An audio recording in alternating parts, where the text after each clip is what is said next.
story begins at this rural village. Since it was getting dark, the people on the streets were advised to go back home quickly. Their place hasn't been peaceful recently. A man informed the villagers to light the incense and close their doors properly to prevent the old black snake from getting into the house. A rumor about the old black snake is going around. That this snake devoured 2 more people at the mountain god temple a few days ago, and one of those people is a cultivator. The man he's conversing with replied that he's unaware of the snake eating some people, but he had heard that chicken and ducks disappeared in the village recently. A child suggested to his father to bring the chicken inside their house too. He knows it is going to be stinky, but he thinks that it's better than losing the chickens. The father agreed that it's better than losing the chicken to the old black snake. They decided to hurry back home. The father complained that the houses that they passed by felt chilly. Little did they know there's something inside that abandoned house. A snake started to hiss. It knew that the old black snake that they talked about is him, but he denies being old. Nor does this snake think he's scary. He heard the rumor about the 2 people from a few days ago, and he indeed devoured them. A man yelled for help. He was called a human-shaped pill and was told that he must pay for his life, especially after he'd fattened up from the medicinal herbs. The man cried and begged for mercy since he doesn't want to be eaten. He kept praying to the mountain god to help him. Back then, the snake couldn't understand what they were saying, but the guy looked really miserable. So, the snake decided to end his suffering and ate the man. And then another person came in. The old man felt bad seeing his human-shaped pill that way. The snake perceived the old man as pitiful and miserable. The old man pointed to the person being devoured since it's his human-shaped pill that he spent 10 years refining. He demanded for the man to be returned. Because the snake wanted to end the old man's suffering too, he decided to reunite those 2. But the snake didn't expect what would happen next. He suddenly has a breakthrough. Not only did he develop a demon core, but he also awakened intelligence. From then on, he learned a lot of dangerous and scary things that he didn't know previously. One thing that this snake learned is that the black-clothed humans who chased him back then were called snake catchers. They all were cultivators from the snake catcher sect. The snake once witnessed them encircling an enormous reticulated python. He realized that those human cultivators were really strong. The snake learned that cultivators can keep increasing their strength as they have cultivated. They started from chi refinement stage to foundation establishment stage, then core formation stage, even the nascent soul stage. The snake knew that his previous escapes were due to luck. He realized that humans are scary, but cultivators are scarier. It wasn't easy for the snake to awaken his intelligence, and that motivated him to survive. Because of that, the snake realized that hunting raptors and humans have too many risks, and stealing poultry is the safer option. The snake's tummy growled because he's getting hungry again. Not only a couple of chickens and ducks doesn't fill him anymore, they are also getting harder to steal. The snake heard that the Chen clan's village has many rich people who raise pigs. He decided to steal there instead. The snake noticed that humans like to name themselves. He didn't like that the humans kept calling him an old snake when he's not that old. The snake decided for his name to be Snaky. Later that night, at Chen clan's village, Snaky creeped into the pig pen. The pigs were all unaware. Upon seeing the fat pig, Snaky knew that it was enough to fill his stomach. Snaky inspected the surroundings and assumed that the humans who raised the pigs have already gone to bed. Snaky didn't hold back and devoured the pigs. The other pigs woke up and made loud noises while running away. The snake wants them to stop screaming since they might get him killed if they attract people. Snaky targeted another pig and devoured it. He was happy and full. It was only at this time that he realized that he had eaten too much. He decided to sleep since there's still time before humans start their day. That would help him digest before he leaves. 2 hours later, a man screamed that a brat stole his woman. Someone suggested that the man should stop hitting Chen Fan because it looked like the guy had stopped breathing. But the man didn't care since the brat dared to steal Master Chu's woman. They made their way to the pig pen. The snake woke up and saw them coming. For Snaky, humans are scary, so he decided to hide. The man decided to throw the brat into the pig pen. Snaky hid behind the planks on the ceiling, hoping that the humans won't notice him. The man informed his big bro that the brat is no longer breathing. The man replied that it's good that the brat is dead and his corpse would be fodder for the pigs. They left the pig pen while complaining that it's stinky. One man also noticed that the number of pigs had decreased. Snaky peeked. The pigs approached the body. Snaky had heard before that a dead human is bad luck, so he decided to leave quickly. To his surprise, the human opened his bloodshot eyes. Snaky was surprised to see the man came back to life. He wondered if this man was just pretending to be dead. The man started laughing loudly while saying that he, an immortal, had finally possessed someone and reincarnated. Coincidentally, the name of the owner of the body and his name is the same, Chen Fan. The immortal soul that transferred to the body commented that the previous owner of the body is trash. The engagement was called off, and his core was destroyed. But this immortal soul who has inherited the body decided to get revenge for the poor man. Snakey wondered who that man was talking to. The immortal soul inspected the body and uttered that it was heavily injured. If it wasn't possessed by him, the body would have died. But the injuries aren't a problem for him. Snakey knew staying any longer would be bad for him. The man turned around and saw Snakey. He realized that it's a spiritual beast. Snakey panicked internally that he's now discovered. He's worried that the man is a high-level cultivator, or worse, a snake catcher. He wondered what he should do. Contrary to what Snakey was worried about, the human didn't mind him since the snake was just a low-level spiritual beast that it's not even worth it. The man sat down with his legs crossed. He focused to circulate his energy to heal and release his spiritual energy to scare the snake away. While doing that, an item appeared. This man didn't expect that the supreme treasure of the demon clan, the divine demon cauldron, would also reincarnate with his divine sense. While speaking to nobody, he uttered that the ancient dragon of the void was mistaken. Snakey thought that this man, a snake catcher, had started to cast spells to kill him. He assumed that it must be because he devoured 2 pigs. Snakey overthinks the scenario since he didn't want to die yet. He wondered if he should just return the pigs, but he's almost finished digesting them. The man continued his spell while Snakey panics further. Snakey felt cornered, and that's why he opened his mouth wide as it approached the man. Snakey kept thinking that he was just forced to do that. The man was surprised that half of his body was already inside the snake's mouth. Snakey gulped him down. Snakey was happy that he had done it, but he can't relax just yet. He crawled as fast as he could since the place wasn't safe anymore. The man was still alive inside the belly. He's annoyed that a lowly first-level spiritual beast ambushed him. He told the snake that he gave him a chance, but instead of running away, he devoured him. The man gathered strength and told the snake that it just invited its doom. The man used his skill, Fury Boundless Ocean, a powerful punch. The snake felt that. The man continued to punch its gut. Snakey was surprised that the man isn't dead yet, and that it can cast spells inside his stomach. Snakey felt the pain of being kicked in his gut, but he still willed himself to calm down. Eventually, the man found the snake's demon core. There's a demonic core protective shield. The man thought that the snake was acting cocky because of that, but in reality, for Snakey, it's a lifeline. The man gripped it, causing cracks to form. Snakey coughed up blood. Experiencing this kind of pain, Snakey couldn't help but think how scary snake catchers are. Snakey writhes from the pain. It hurts so much that Snakey wonders if it's the end for him. He couldn't move anymore. Snakey was frustrated since he worked hard to condense his demon core, to the point that he awakened his intelligence. Snakey shed a tear while wallowing with regrets of going in that place to steal the filthy pigs. Meanwhile, the man munched on the insides of the snake. He's delighted to eat a meat snake to nourish himself. To his surprise, the divine demonic cauldron came out. It moved away from him, so he chased it, but he had difficulty retrieving it.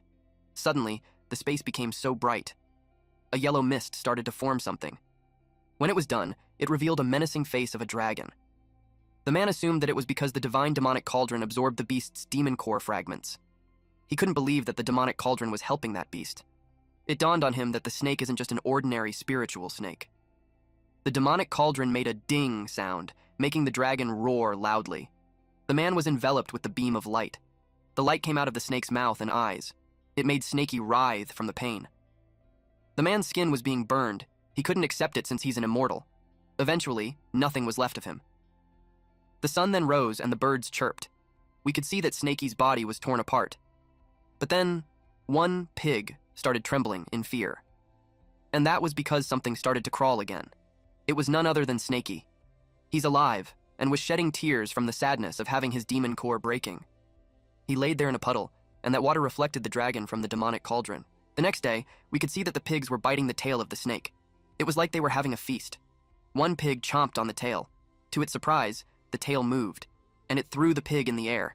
Snakey rose while telling the pig to stop biting his tail. Snakey vowed to devour all those pigs later. The pigs ran away as fast as they could.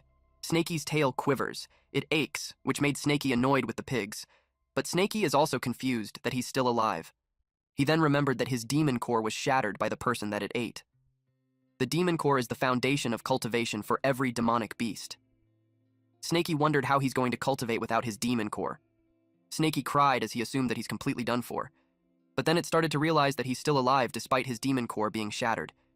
He wondered how it happened. And a thought dawned on him. He remembered the divine demonic cauldron mentioned by that human. He's confused as to why it's sitting there in place of his demon core. He wondered if it replaced the demon core and saved his life. And now, he can see the insides of his body. And it's not just his body. He can see the insides of the pigs, too. His theory is that it's one of the divine sense cultivators. He was pleased that he now has the skill of cultivators. He could even see even when he closed his eyes. With that, hunting for food and evading beasts and humans have become much more convenient. But he noticed that there's more. His brain was bombarded with more information. It's the cultivation technique of the man that he devoured. Snaky felt his head itchy, and it was a sign that his brain is growing. Although he doesn't know what use it has, he's certain that it must be able to heal injury. He decided to imitate the person's technique to channel his energy. He tried to recall the chant of the man, but he settled to channel his demon core naturally. He paid attention to his demon core, and he felt a sensation. It was like the aura of his surroundings were slowly gathering around him. A few moments later, his tail started healing. He was so impressed by how it happened. He just took a few deep breaths, and the spiritual energy is filling the inside of his body. His body felt refreshed. It's like he ate spiritual herbs. The technique's primary usage must be for increasing cultivation, and the ability to heal must be an additional effect. His demon core had shattered. By right, he shouldn't be able to store spiritual energy, so it made him think that the cauldron has become his new demon core. He didn't think much about it, and he set off to find a place to sleep for a few days. He took a mental note that a random young man was that strong, so he shouldn't mess with humans in the future. But before he leaves, Snaky's eyes start to glow as he remembered to target the pigs. He reasoned that if he's going to cultivate, he should fill his stomach first. Later that day, at a river. After swallowing that human-shaped pill and gaining enlightenment, Snaky's brain often experiences new knowledge popping up. And after swallowing Chen Fan, that feeling got stronger. A morning a few days later, Snaky suddenly understood the cultivation system of humans. It turned out that the demonic beats cultivation was the same as the cultivation methods of humans. It was separated into numerous cultivation realms. They were the spiritual awakening realm, foundation establishment realm, demon core realm, nascent soul realm. This was just like evolving into a higher being.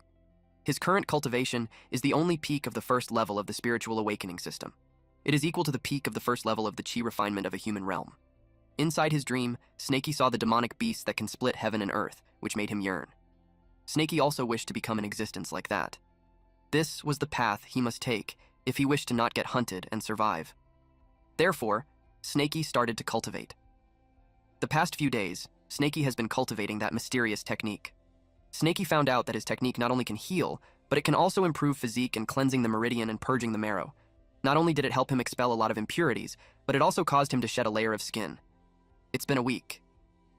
Snaky felt so much different than before. The horn above his head has become longer, and his scales have also become stronger and imposing. However, something really bothered our MC. Snaky became so small. He should have become one size bigger upon shedding his skin. He wondered why his size went down from 33 feet to 6 feet. Right now, he's just the same size as the small bird. And since this irritated him, he smacked the bird with his tail and devoured it. But even though his body became smaller, his speed and strength has increased quite a lot. His flexibility also became better. His skin can stretch more, so he puts more effort. He should be able to eat big-sized prey. Now, Snaky is certain that the cauldron has become his new demon core. He has a feeling once the spiritual energy inside the cauldron is full, he will be able to break through. The consumption for cultivation is too huge. Although that technique can let him absorb the spiritual energy of heaven and earth, merely absorbing spiritual energy is not enough. It is impossible for cultivator demonic beasts to live without food. If Snaky wants to break through, he will need a lot of energy and blood to replenish. It meant a lot of food. Later that night, he saw a boar on the field happily eating a watermelon. It's a big-sized beast and is dangerous. According to the cultivation system, Snaky is now at the peak of the first level of spiritual awareness, and the boar doesn't have an intelligence and its level is below Snaky's, which is why as long as Snaky is prepared, he'll be able to fill his stomach. He held a stone in his mouth as he thought that it would be enough to kill the boar. He creeped behind the boar, but Snaky stopped midway, and that was because he saw that the boar was already looking at him with menacing eyes. All he could do was to sarcastically ask the boar, "Is the watermelon ripe?" But Snaky's alibi did not work as the boar roared loudly. Snaky ran fast as he was scared. The boar chased after him. Then he reached a dead end. He knew he couldn't continue running, so he needed to use his full power, otherwise he's done for. As a way of fighting back, he threw stones at the boar. His plan is to hit the boar first. The impact of the stone hitting the boar made the boar bleed. And it dropped dead. Snaky was dumbfounded.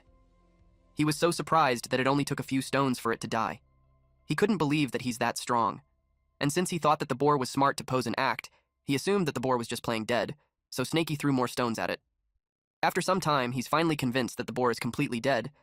This dude even thought that he almost got countered by the boar, even though he had really killed it for real earlier. He approached it and thought of preventing the boar from acting dead. He decided to deal with it by pulling its leg. To be really sure, he dismembered its body parts.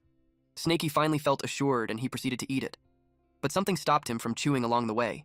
He vomited something because the boar had some hard stuff inside it. Then he saw that there's a demon core. He realized that it wasn't just a normal boar.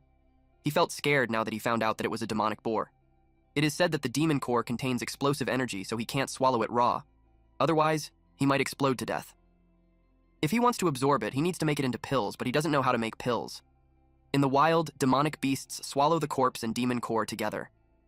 He thought about it, that if beasts exploded upon swallowing the demon core raw, it would mean that the demonic beasts would have gone extinct long ago. Then he realized that his knowledge in his brain is all focused on humans. The physiques of humans and demonic beasts are different.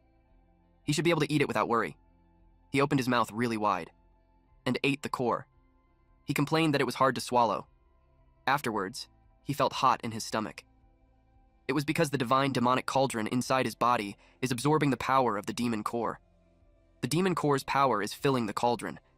He felt a sensation in his body. It was the feeling of breaking through.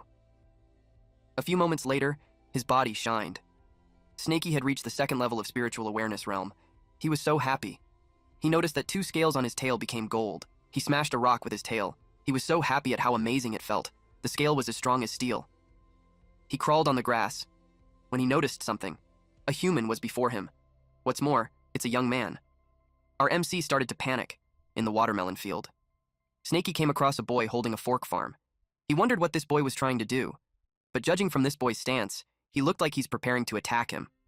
Snaky wondered if this person is also a cultivator, or maybe someone like Chen Fan. Snaky sensed danger, so he moved his body to push away the fork from him, and it broke into pieces. Then he crawled as fast as he could to get away, especially when there's a chance that the boy's companion will show up. Snaky was really terrified. The boy was puzzled at first until he realized something. He immediately returned home and reported to his dad that the old black snake devoured the demon pig that killed his mom, but the snake got scared of him, so it ran away. Meanwhile, Snaky made his way into the forest. He was relieved that the boy didn't follow him. He finds it weird at first, until he realizes that it could just be a normal boy. Snaky pouts as he calls himself a coward. He wondered if he's delusional or maybe fearful of young men. And that made him disappointed in himself, especially when he's a demon that is determined to become a primordial beast. He didn't want to continue being that way. Since he already arrived at the mountain god temple, he decided to go inside and pray like the humans did. And since he had obtained his intelligence there, it could be his land of fortune. It was already late at night. Snaky heard before that having inner demons is a major taboo in cultivation. To overcome one's inner demon, one must be sincere. Then Snaky smelled something nice. It was the offerings on the altar. There's a whole roasted chicken, apples, peaches, and it made him drool. He immediately jumped into the table while justifying that the mountain god wouldn't want to let the food go to waste. He assumed that if he helped the mountain god eat the food before praying, it would show his sincerity. Snaky finished his meal with a loud burp. With 3 sticks held by his tail, he proceeded praying to the mountain god to protect him and help him overcome his inner demon so he could cultivate successfully. He sincerely prayed for a blessing to stay alive properly, when suddenly he was interrupted with a loud laugh. A man asked the little miss where she was trying to run. The girl screamed for help. Snaky felt annoyed that there are humans again. A woman ran inside the temple while the man can be heard telling his disciples to wait for him outside while he goes in to have some fun. Snaky hid and observed. He judged the woman to be an idiot for running into a dead end. The mountain temple has a single entrance. Because of that, it's impossible for Snaky to escape without being discovered. He decided to wait and see. The man called himself Master Chu and told the girl that there's no woman that refused him when he set his eyes on her. The woman trembled as she held out a knife. She yelled at the man not to come near her. Master Chiu told her to think twice before she acts otherwise. He'll make her life worse than death. The woman threatened the man that even if she can't kill him, she can kill herself, and the man wouldn't get anything. The name Master Chiu sounded familiar to Snaky. He remembered the incident in the pig pen. He's the man who threw Chen Fan into the pigsty. Snaky assumed that this man is an expert since he had beaten Chen Fan half to death. That made Snaky careful not to be discovered. Seeing him grab the woman and cover her mouth, Snaky wondered if he's in heat. It made him think that humans are weird since they can go in heat anytime, unlike him, who only goes into heat during spring. The woman is being forcefully undressed. While Snaky watches it, it makes him think about which part of that weak body attracted Master Q. Snaky felt embarrassed. To him, if the woman was left in the mountain, she'd get devoured immediately. Master Kui grabbed the knife, while scolding the woman for daring to kill herself and acting arrogantly by threatening him. He told her that he'll take advantage of her before he kills her. Snaky commented that Master Q is muscular, but he's an idiot. The woman was angry at Chu Gang for forcing her to break off her engagement and killing her lover, Chen Fan. And now he's trying to harass her. She vowed that she won't let him be at peace, even if she becomes a ghost. Snaky watches them while munching on the snack held by the hand of the statue of the mountain god. He commented that if killing isn't for food, then it's not necessary. He prayed for the mountain god to protect him and make them go away immediately after they are done. But Snaky didn't expect for the hand to detach from the body. It fell and shattered on the ground, which caught the attention of the two humans.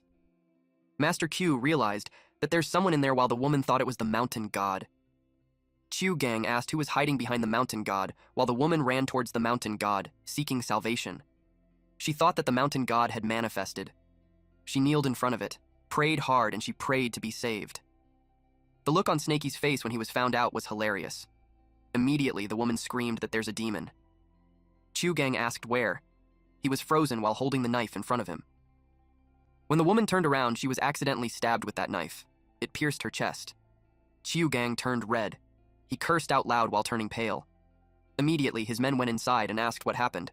They asked if he had finished quickly. He called his men an idiot and told them that there's a demon in the temple. They looked around to see where it went. He was angry that it hid behind the statue and ruined his fun. Chu Gang announced that he's an outer disciple of the snake catcher sect. That made Snaky nervous. Since Snaky isn't showing himself, Chu Gang instructed his men to take a look. They searched for the snake near the statue. Snaky panicked that he's about to be killed. But rather than waiting for his death, he decided to take a risk and came out bearing his fangs. The men got terrified of the snake demon, but Chu Gang dismissed it, saying that it's not even 7 feet, so there's nothing to be afraid of. Chu Gang planned to kill it with one attack after he gathers his energy. If he brings it as a gift, he should be able to officially join the snake catcher sect. He told his men to hold the snake, since the snake catcher sect's space-splitting palm needs time to gather energy. He told them that he will reward whoever kills it. Snaky judged that the strongest among the three is Master Chu. With that, he planned to kill everyone before Master Q finishes gathering his energy. Only then he could live. He attacked them. And that's when Snaky realized that those guys are weak. Master Q trembled in fear. Master Q couldn't imagine that they died in the blink of an eye. It made him curious about what kind of monster is in front of him. He ran towards the exit while threatening the snake. On the other hand, Snaky was confused as to why he's running away, instead of gathering his energy. Chu Gang threatened the snake that he would ask his master to make a pill out of that monster. Snaky expected that things won't be simple, so he couldn't just let him run away. Snaky whacked Chu Gang's head with his tail, with the intention of shattering Chu Gang's brain. Then Snaky dragged him inside. He was relieved that Chu decided to run and not gather energy. He feels fortunate to have avoided another danger. It made Snaky reflect that he encountered danger because he ate the mountain god's offering. He asked himself if the mountain god was angry. The worry made him think of replacing the offerings. He settled the corpses on the altar. Once it was properly in place, he prayed to the mountain god not to blame him and that he's offering those people to him. He assumed that because of that, he had pacified the mountain god's anger. And then he interpreted the whole scenario as a message from the mountain god for him to hasten his cultivation. Otherwise, he will have to keep hiding for his entire life. He thanked the mountain god for the message and assured him that he will return to the mountain and cultivate right away. Even when Snaky left, the statue remained the same. 1 week later. Snaky had cultivated for a week, and yet he still required a lot of spiritual fog to fill the second level. Not only do the small beasts he eats every day fail to satisfy his hunger, but they also don't contribute much to his cultivation. He wished for another demonic boar. He set up a trap. It was a basket with a string, but there wasn't any prey yet. He thought that the same principle applies. that one shouldn't wait for something to fall into their lap. But he's getting impatient since it has been days, and he still hasn't found any pigs yet. He complained that it's hard to fill his stomach, let alone cultivate. He drools at the sight of the watermelon in front of him. Since the pigs eat watermelon, and he eats pig, he decided to try directly eating the watermelon. Then he heard someone talking. A boy with his father was walking on the road. They are on their way back from catching a lot of fish since the river's water level has risen. Snaky recognized that it was the boy with the pitchfork. He deduced that they own the watermelon farm. The boy sensed something in the area. Snaky couldn't believe that the boy found him even when they were far from each other. The boy ran, and his father asked where he was going. Snaky panicked since the boy was coming in his direction. He decided to climb a tree and hide. The boy placed the basket full of fish under the tree. It made Snaky curious as to what he's doing. To his surprise, the boy ran away after putting down the stuff. Then the boy called the old black snake to tell him that the fish is for him because he wants to return a favor. Snaky became excited. He couldn't believe that the boy gave him fish to eat. But Snaky was suspicious. He thought that it was poisoned. But the sigh of fresh fish was tempting. He settled to look at them but not eat it. And then he convinced himself that it's okay to try one. He was pleased that it had no taste. So he decided to try another one. And another. He enjoyed how delicious it was. The boy was pleased to see the old black snake enjoying the food. A man stopped the boy in his tracks. The boy asked who this tall man was. The man barely shows any of his skin, even the face, because of the black clothing it has. The man inquired if the boy had seen an old black snake recently. Dangling from the hip of a man is a tag that says, Snake. The boy recognized that it's a person from Snake Catcher sect. He wondered if the man was there to catch the old black snake. The man rudely urged the boy to speak. When the boy didn't, they thought the boy became mute. Eventually, the boy answered that he had never seen any old black snake before. The tall man is called Ding, and the man behind him told him that it's futile to ask the boy since the boy knows nothing. Ding was pissed off. Suddenly, they became distracted by murder of crows on the cliff. They knocked the boy over as they went to take a look. They entertained the possibility that the old black snake was there. Deep inside, the boy wished for the old black snake not to be found out. All of a sudden, they heard news that the old black snake devoured someone at the river. Now they had a lead. So those two men went straight to the river. The boy was confused since he saw the old black snake eating fish from the nearby area just a moment ago. It would be impossible for the old black snake to devour people in the river at the same time. Meanwhile, Snaky was annoyed with the birds because they pecked at him when he accidentally broke a few eggs. He was almost found out by the snake catchers. He was also confused about when he devoured someone at the river. And on top of that, he's curious as to why the boy said that he didn't see him. He commented that the human world is so complex that it's difficult to understand.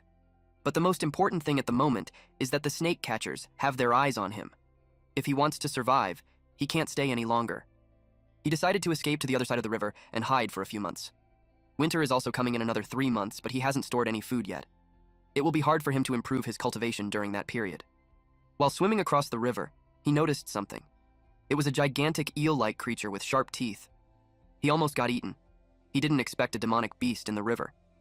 It looked just like a snake. It must have come from the upper stream. Snaky realized that it must be the one who devoured a human, and he's the one taking the fall. Snaky and the eel monster were underwater, and that's when Snaky saw that it was injured, and it must be from fighting the snake catchers. He has no idea why it's attacking him when he's just passing by. Snaky realized that it might be on the run when the snake catchers found it, and now it is trying to eat him to replenish itself. Snaky took it as a challenge and decided to treat it as his food for hibernation. But he thought of it, and since it escaped from the snake catchers, it must be quite strong. He swam away while telling himself that hunting it is dangerous and his life is more important. Snaky was in a dire situation since it had made up its mind to catch him.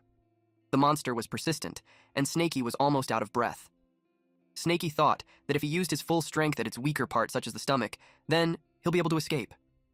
He made up his mind to fight it until the end. He chomped it down, but he was disgusted since the meat is slimy and there's a weird taste. Suddenly the meat burned even if it was underwater. Snaky was confused since even the surrounding water caught fire. He thought that it's an illusion from the mucus of the monster eel. Snaky tried to determine if he felt burned. Then Snaky remembered Chen Fan's cultivation technique. When facing an illusion, one must focus their mind first. Snaky concentrated all his energy into a single point of consciousness. Snaky used divine sense and had destroyed the illusion. He was so pleased that he did it. But just right after shattering it, he's faced with the wide mouth of the eel monster. He just closed his eyes since he couldn't avoid it. Surprisingly, his tail hit its mouth, and Snaky's tail became so sharp that it smoothly sliced the eel's body. He was surprised by what just happened.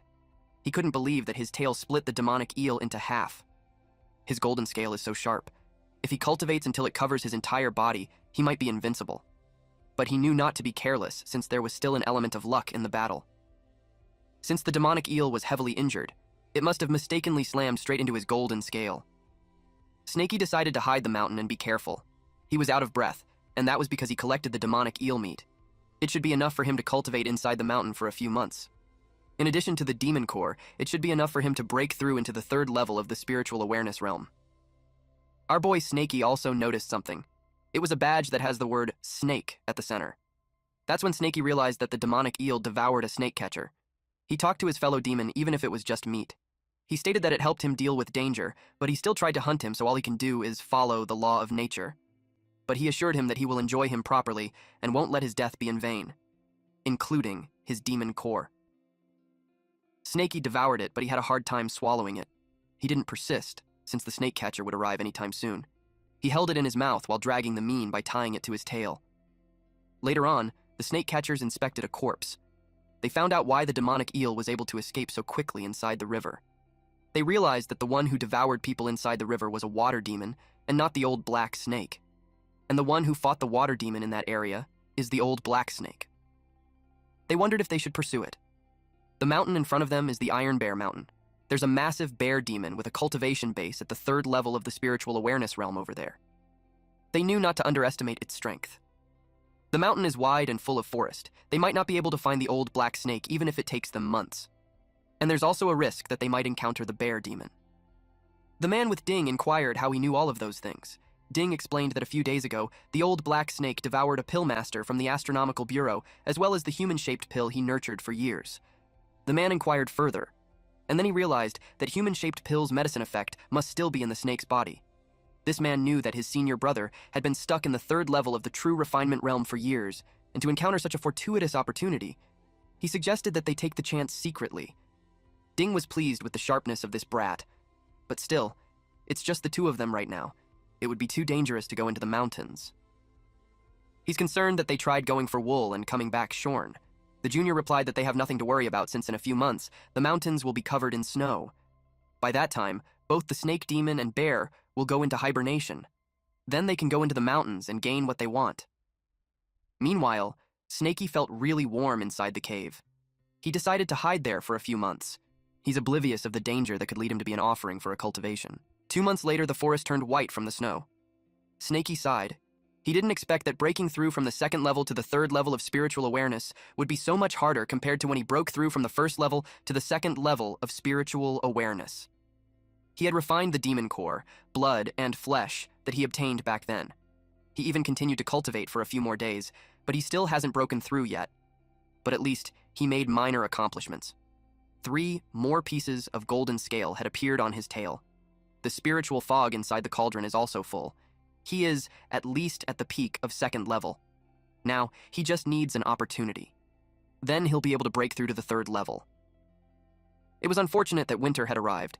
Snaky could feel his body getting stiff, and he's only left with a little eel flesh. All he can do now is go into hibernation. He decided to wait until next spring to go out of the mountain and hunt food for cultivation.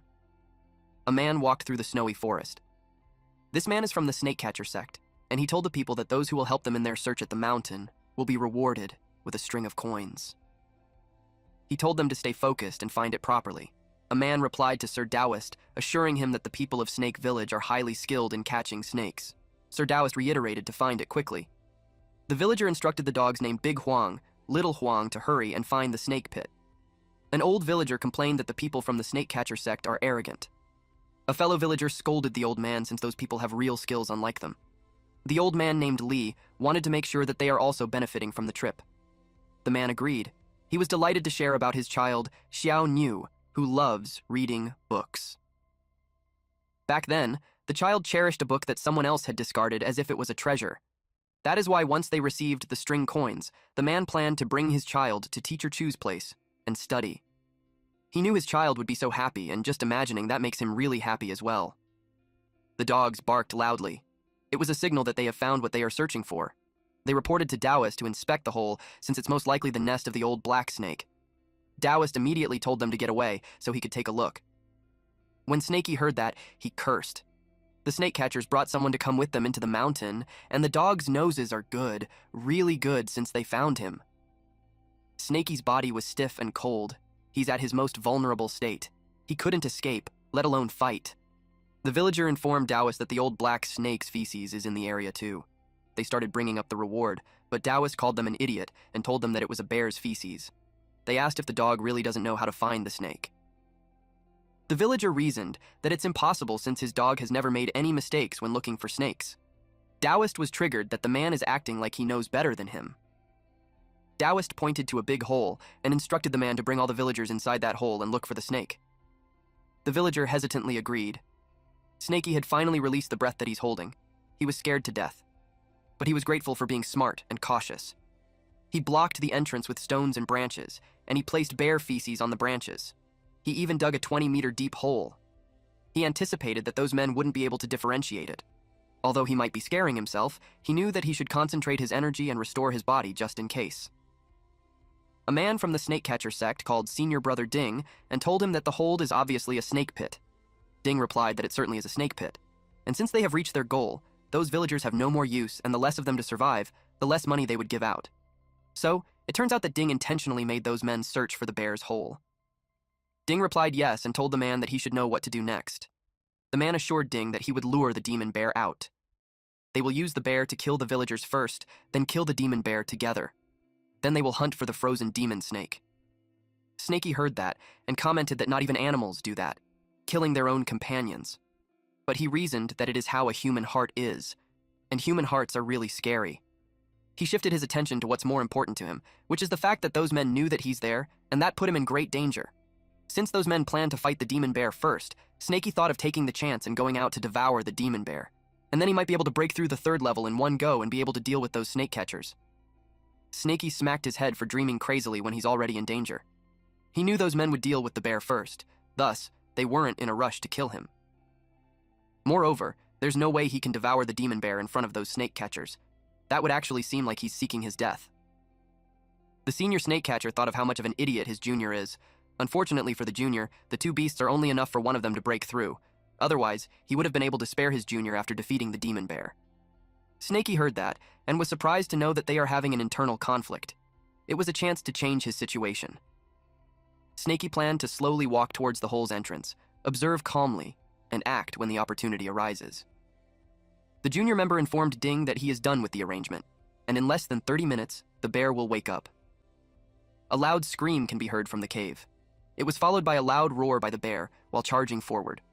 The humans scrambled as they ran away from the bear. They complained since Taoist told them it's a snake pit. Then they saw 2 Taoists on the top of the cliff. They thought that they were there to help them. But the Taoist called them a bunch of trash and scolded them for causing a lot of trouble and having the nerve to still ask for help. He told them to just die. The villagers were furious, and they finally realized that they were directed to the bear's cave to be killed so the Taoist could save money. The old man shot an arrow towards the Taoist, and that made the Taoist step back, and his pouch was ripped. Snakey saw it, and it was a good shot. His eyes are already peeking from the ground. A pill fell on the snowy ground, and Snakey smelled the human pill. He sneakily grabbed it by his tail. This pill is also called the Chi replenishing pill. It was such a magical pill that Snakey drooled, and his body felt revived just by smelling it. The junior complained to Ding that his storage pouch spilled. He asked for help to pick it up since the bear is coming. Ding scolded him for being careless, but deep inside, Ding had picked it up for himself. The junior praised Ding for a well-thought plan that ended up killing all that trash. They didn't expect those men to survive. Ding reasoned that it was an honor for those men to sacrifice their life for the snake catcher sect. The junior told Ding that he should accompany those people too. He started casting a spell. Ding was taken aback. He was blown away towards the cliff, and he fell down to where the bear was. The bear loomed over him. Ding cursed at the junior named Zhao Wenzhuo for tricking him. Wenzhuo even teased him not to get angry since it will be bad for his body, otherwise he won't have a peaceful death. Then the junior revealed that he had been preparing for that event to happen for a long time. He knew that Ding wanted to pocket the demonic beast all for himself, and he told Ding that he could have it all. Since he didn't want any demon snake or bear, he just wants Ding dead. Then he teased Ding to take the breakthrough material that was in front of him. Ding used a bombing talisman, it exploded on the bear, Wenzhuo told Ding that his story before he died is insane. He was about to leave him since it's about time for him to return to the sect. Especially when the bear is completely enraged, he doesn't want to get involved. Snakey listened to all of that. He took it as his legendary turning point. Snakey swallowed the pill, and he made his way out of the pit. It was time for him to go out. Once out of the pit, he saw that there were still 2 chi replenishing pills at the entrance. He's curious if he'll be able to absorb them properly if he eats them all at once. He decided to hide one behind his teeth and wait for the right moment to swallow it. A pack of wolves appeared. They were drawn by the smell of blood. It was perfect timing for Snakey since he got hungry after eating the chi replenishing pill and he doesn't want to feast on human corpses. So he decided to fill his stomach with them instead. The wolves growled loudly.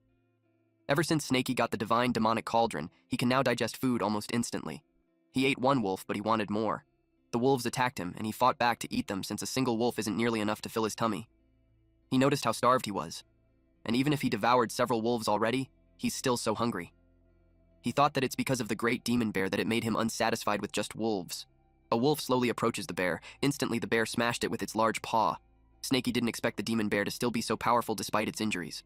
And from what he saw in its fight with the snake catchers, the bear is at least at the peak of 3rd level, while Snakey is only at the peak of 2nd level. His stomach is growling and he's salivating, but his logical mind says that he shouldn't lose himself to hunger and risk everything just for a meal. He's so hungry that it made him think that it was caused by the cauldron's desire, like it telling him to eat the demon bear. He justified that the bear's cultivation is higher than his, but the bear was badly injured. He thought to himself that he won't get stronger if he keeps running away. And now it looked like the bear had used all its strength when it blew the wolves away. Snakey knew that as long as he's smart and cautious enough, he still has a good chance of winning. He charged in, taking the opportunity to get stronger. He made the bear's eyes bleed using his tail. The bear growled loudly. Snakey didn't get away unscathed. His body is hurting as he realized that the bear is 10 times stronger than the demon eel, but since he managed to blind it, things should be easier for him now. Just a little more push. He could also feel the pill's effect starting to wear off. His body is getting stiff again. He anticipated to recover after digesting another pill. He had minor injuries too, but he knew it would heal after he killed the bear. He bit the bear on the throat. It crashes on the ground. Despite being blind, the bear is still strong. Snakey complains how its attacks are heavy and painful. He could feel his bones breaking. But he knew not to let go of its throat until he snapped its neck. The bear growled loudly while attempting to remove the snake from its neck. But Snakey was determined not to let go. Snakey was thrown on the ground. The bear lays on its stomach, growling because of the pain. Since Snakey tore its throat open, the bear doesn't have much time to live. Snakey decided to finish it off from a distance. He wrapped his tail on a branch and threw it on the bear's head, causing it to bleed profusely. He expected it to be dead by that time, but just in case it's pretending, he decided to channel his energy to heal himself while he watches, but Snakey heard a noise. The wolves are back.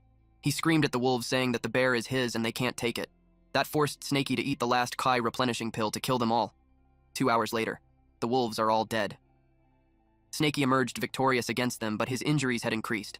He looked worn out. He knew that the QE replenishing pills effect won't last long, and he's still injured. He needed to find a safe place to hide and recover before cultivating. Snakey tore up a cloth just in case the snake catchers came again. He wrapped it in his tail and dragged the meat while he went through the corpses that surrounded him. It made him wonder how many times does it take to reincarnate as a human, and to think that those humans just end up dead like that. Snakey noticed something. It was the corpse of the man and his dogs were beside him. It was the father of the young boy. Snakey asked the dogs why they weren't running away when the man was already dead. If that continues, those dogs would freeze to death. When Snakey checked, the dogs' bodies were already stiff. They have already frozen to death. Seeing how those dogs stayed by their master's side even when the master is dead, somehow it made Snakey's heart feel conflicted. Snakey knew that in their world, only the most cunning and deceitful survive. Snakey was determined to survive no matter what happens next. Inside a certain cave. There's a puddle outside the cavern, making it hard to notice, so Snakey assumed that the place would keep him safe. While he can still move, he decided to start cultivating with the demon bear. The bear was delicious. Now Snakey knew that it was no wonder that the divine demonic cauldron was so restless. He felt a familiar sensation, and he had done it. His tail looked nice with the golden spikes. Snakey celebrated his ascension to the 3rd level of spiritual awakening. He finally broke through to the 3rd level. Not only that, he reached the peak of the 3rd level, and his tail has grown 10 golden spikes. Despite having a great risk, he had received a great reward. The fight for him was worth it. He imagined himself next spring as someone who occupies a mountain and becomes the king. 3 months later, winter ended and spring arrived. Snakey woke up from slumber. His length now is 8 feet, and his golden scales increased to 11. In those past few months, not only his length increased, his divine consciousness has expanded as well. He senses 2 boars nearby and decides to hunt it for his meal and exercise. He attacked one boar. He saw that it's a female and she's pregnant. He decided to eat the male instead. In the past few months, Snakey gained some amazing new knowledge. It's called ecological balance. Since he can't go into the village anymore, he needed to figure out how to be self-sufficient by relying on the mountain. It's not enough to occupy the mountain and become king. If he wanted endless prey, he knew not to kill the young ones. Snakey has knowledge that the mountain has 25 roe deers, 20 wild boars, a few hundred rabbits, and water deer. There's a lot more animals. That could total to over 1,000. Snakey is aware that as long as he doesn't overeat and plan his diet properly, filling his stomach wouldn't be an issue. But it wasn't enough for his cultivation. From what he had seen in the previous situations, cultivation needs to be accompanied by opportunities and adventures. Snakey decided that it's time for him to return to his hometown. In a certain forest, there were a lot of black snakes of different ages. It was the Myriad Snake Valley. With the arrival of spring, all things are coming back to life, and the mating season has begun. But Snakey argues that he's a strong-willed snake. A snake wraps its body around Snakey, and it makes him blush. Every time he came back there before, that little white snake would always come looking for him. Unfortunately, he's a cultivator, and she's just a normal snake. Snakey pushes her away. Our boy has the GigaChad anti-horny cell in his body now. If it was him 1 year ago, he would have also shamelessly and brazenly spread his seed around like the other snakes in the area. But ever since he awakened his intelligence, he lost interest in such lowly desires. And the reason why he had come there is to cultivate. He saw what he came there for: the snake fruit. It ripens every 3 years, and that spring it is expected to ripen again. Since it's especially effective for snakes, eating the ripe fruit will strengthen his cultivation. The reason he gained the ability to sense spiritual energy 3 years ago was that he accidentally swallowed a fruit snake. If he swallows 3 fruits this time, he wonders if it will help him break through into the 4th stage. Once he reaches the middle stages of the spiritual awareness realm, he will be able to use spells and won't have to rely solely on my body. Snakey sensed some humans. One spoke towards the so-called sister song to tell her that they are in the Myriad Snake Valley that senior brother Ding and him found, and the snake fruit is just inside. The voice of the one who just spoke was familiar to Snakey. The man dramatically expressed how he was sad about senior brother Ding. Song told him to leave the past in the past. She told him that he had done well as he was able to redeem himself. Snakey realized that it was those snake catcher bastards again. The man uttered that he'll let the senior sister Song have all the snake fruits. Song replied that she won't take advantage of the man, and just 2 snake fruits is enough for her.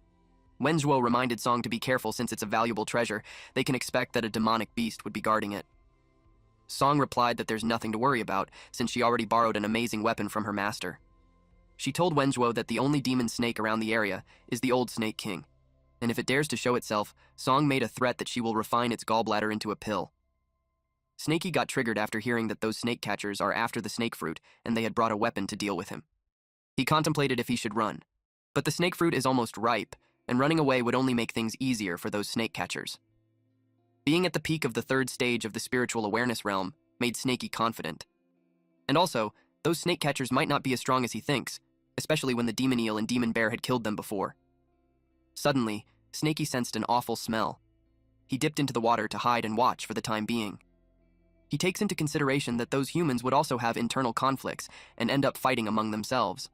Several snakes ended up dead or running away as those snake catchers made their way around the area. Wenzhuo asked what they would do if the old Snake King wouldn't appear. Song replied that if it doesn't come out, she'll just pluck the fruits, but she's confident that it will show up. The old Snake King has lived for more than a decade. Its life is nearing the end. It needs those fruits to extend its lifespan. In his head, Snakey replied that those snake catchers would be the one whose life is ending. Snakey is triggered by this woman who's spouting bullshit. But Snakey remembered that the villagers also called him Old Black Snake. He doesn't know why. It wasn't the best time to think about that since those snake catchers are about to pluck the fruit. Song told Wenzhuo not to go in yet since the old snake is coming out. Wenzhuo asked where. Snakey got nervous that the woman noticed him. The ground cracked, followed by an explosion. Song told Wenzhuo to watch behind. And just as Song expected, the old black snake came out. It was a large snake. It looked just like our MC. Snakey was dumbfounded. He realized that it was the real old Snake King, and Snakey himself could just be a fake. It could also be that the old Snake King used to stir up trouble and left behind a bad reputation, then it got too old to go out, and Snakey just happened to start going out 3 years ago, and he took the blame. Song used a swamp spell. The old King Snake's mouth was wide open, but Song had covered it with mud. Snakey realized that the snake catcher is strong. Even though the old Snake King is old, It is still managing to counter the attacks. Song used a soul-suppressing bell. It was another treasure. She casted for it to shake all directions. Snaky complained about the sound. It was like it's tearing him apart. The old Snake King, too, was restless. Song threw ethereal shadow darts. It hit the old Snake King's head, making it hiss loudly. Song said that it had a sturdy scale. If it's peeled down, she bet that it could be made into precious armor. Wenzhuo praised her and then decided to assist her. Wenzhuo was told to use his Windblade talisman for a wide-scale attack. Wenzhuo agreed, and they planned to wear out the snake that way. Eventually, they noticed that the old black snake wouldn't hold on much longer. Snaky realized that because of the human's treasure, the woman is much stronger than the previous snake catchers that he encountered. The old king snake was in a terrible situation. He contemplated if he would help him or just run away after devouring the fruit. But the snake fruit isn't ripe yet, so it might not work if he eats it now. Eventually, Snaky decided to secretly help the old Snake King, but then Snaky sensed a movement from the snake fruit tree. He asked who's there. It was a villager. He was pleased to have gathered the fruit while the others were fighting. Thanks to the snake catchers distracting the old Snake King, he can claim the fruit all to himself. That angered Snaky. He went straight charging at the man. He was mad that this guy suddenly appeared, digging out the tree and destroying its root. He vowed to rip the man into shreds. Because he was surprised, the man accidentally plucked the tree. Snaky gobbled up the villager while scolding it. Eventually, he realized that he swallowed the tree together with the man. He felt a pain in his stomach as the leaves were getting digested. It was uncomfortable. He felt his stomach getting bloated like it's going to explode. Later on, he vomited it out. Then he noticed that the divine demonic cauldron was full. He had reached the peak of the 3rd level of the spiritual awareness realm. He was relieved that he wasn't poisoned. It was just way too powerful for him to handle. He ate so many of the leaves of the tree. He wondered if the berserk power he experienced just now was because of the leaves. The herb gatherer digested the moment he got devoured, but it took a moment for the divine demonic cauldron to cultivate the leaves' energy. Snaky moved fast. He couldn't let the snake fruit tree fall into the hands of others. He pushed the tree with him. Later on, we see that the old Snake King's body was shredded into pieces. Wenzhuo praised Song for defeating the old Snake King in just 30 minutes. Song was confident that she could do it. Then she replied that Wenzhuo's performance was mediocre. It was time for them to harvest the fruit. But when they reached the tree, it was just an empty lot. They were so confused as to where the tree was. Song asked who had done that. She suspected Wenzhuo. Wenzhuo told her that if she wanted the tree for herself, she could have just said so, and not do something underhanded behind his back. That made her furious. She asked what he's instigating about. Wenzhuo replied that it's exactly what she heard. She told him that he's feeling guilty and was trying to shift the blame on her. Wenzhuo continued saying that she should call her accomplice who stole the tree. Wenzhuo promised that he wouldn't tell the master when they returned to the sect. Song argued that she doesn't have any accomplice. She suggested that someone else must have taken the tree. Wenzhuo doesn't believe her. In Snaky's head, it was a perfect scenario, since they both think the other one stole it. He cheered for them to fight. Wenzhuo took out the teleportation jade token, a green round crystal, and suggested that they call their master to settle the issue. Song challenged him to do it. Suddenly, someone grabbed Wenzhuo's hand and told them to stop. Wenzhuo was surprised to see their eldest brother, Senior. The man told Wenzhuo that the master knew about their movements and sent him secretly to watch over him. He just arrived and saw the two fighting among themselves. He expressed how disappointing it was. Wenzhuo asked eldest brother if he's the culprit. The man replied that it wasn't him and that someone else took it. He commented that it was a clever move to use a mortal to dig up the tree then escape. Otherwise, he would have sensed it through spiritual energy and tracked down immediately. They're left with a single option, to trace the culprit by following their footprints. The man saw that the footprints had vanished there. Wenzhuo asked what they should do now. The man assured him that as long as that person is alive, he'll be able to track him. Wenzhuo had no doubt about it since the man is at the 6th level of the QE replenishment realm. He'll definitely catch the thief. Snaky trembled upon hearing that since he's not a match for that. He thought that the hole dug was deep enough, and all he could do was to temporarily shut off his divine consciousness. He assumed that even someone at the peak of the QE refinement realm won't be able to find him. Snaky smelled something. It was such bad timing. The fruit is ripening. Eldest brother immediately sensed that. He informed them that it's coming from underground. He used earth traversal technique to dive into the earth. Snaky knew that the man was coming. All middle-stage cultivators know how to use spells, and the spell is the earth escape technique of the 5 elements technique. Snaky hurriedly swallowed the fruit before deciding to run. He prayed for the divine cauldron to digest it fast. He wished for the divine cauldron to refine it quickly. The man finally arrives. He commented that the thief is quite the runner, and that the traversal technique of the thief wasn't bad. He wondered what the cultivation level of the thief was. The man ate a pill. and dug on the soil while announcing that he would kill every single of them. He was furious that the thief dared to steal from the snake catchers. The man ran at the speed of lightning. Snaky felt him coming closer. He told the divine demonic cauldron to stop slacking and refine it ASAP, otherwise they're both finished. The mouth of the divine demonic cauldron got wider. Snaky was surprised that he understood what he's saying. Snaky felt the golden energy rapidly spreading throughout his entire body. His venomous fangs are growing, his muscles are expanding, and new golden scales are forming. He could feel a brand new version of him. The man has arrived while Snaky is breaking through the 4th level of spiritual awareness. The man was taken aback that what he had chased for half a day was not a cultivator, but a snake. Snaky looked at him with grumpy eyes. It was funny. The man noticed that the exact snake had just broken through the middle stages of the spiritual awareness realm. It hasn't fought him yet, but it's already taking the tree and fleeing. He had observed that the kind of intelligence even most great demons in the Foundation establishment don't possess it. He knew that the demon couldn't be killed. He decided to catch it alive and bring it back to the sect and investigate. It will be a great achievement for them. Snaky finally broke through to the 4th level of the spiritual awareness realm. The golden scales on his tail had grown, and he felt that he became bigger, stronger, and faster. He knew that he would be able to escape. But to his surprise, the man had caught up to him. Not only does the human know the spell, but he also has treasure. The man used his treasure, the beaming taming ring. The treasure looked like a rope. Snaky knows that if he gets caught, he's done for. He tried deflecting it using his tail, but he was taken aback that his golden scales can't destroy it. More so, he can't even swat it away. What? The spiritual treasure that the man has is upper grade. He's confident that a mid-stage or even a late-stage spiritual awareness realm demonic beast would be forced to submit without a fight. Snaky is annoyed. He knew that spiritual treasures are all controlled by divine consciousness, so he decided to wipe off the man's divine consciousness. But to his surprise, it resisted his divine consciousness, so it looked like it's not gonna work. In his head, the man thought of Snaky as naive. He infused his divine consciousness into the beast taming ring, making it indestructible. It can't be wiped off unless a Foundation establishment realm cultivator interferes. He assumed that Snaky would have no chance against him. But he was shocked. Snaky was gobbling up the treasure. In Snaky's logic, if he can't wipe it off with his divine consciousness, then he'll just use brute force to imprison it with his body. It hurt Snaky, but thankfully, he has thick skin. All he needs to do is endure it. Snaky expected the man to give up once he knew he couldn't break free, since controlling the treasure drains a lot of true ki. The man was furious that Snaky devoured the treasure. It was funny how Snaky just ran away after that. The man yelled for the beast taming ring to break through from it. 1 hour later, the man used earth traversal technique. He had just realized how the wretched beast is incredibly cunning. It has made him run in circles for the past half an hour. In addition, the terrain is too cramped. It kept forcing him to use the earth traversal technique. He's aware that his true ki is depleting rapidly. He needed to end it quickly. He told the beast to stop running and give him back his treasure.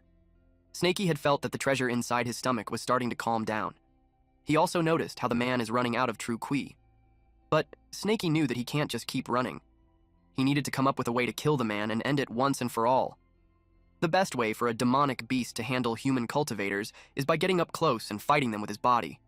Even though the man is chasing him, the attacks are from over 10 meters away. That could only mean that the man feels safe at that distance. Snaky decided to slow down just a bit, lure him in, and while he's distracted, paralyze him. The man saw that the beast was slowing down, and he thought that it's reaching its limit.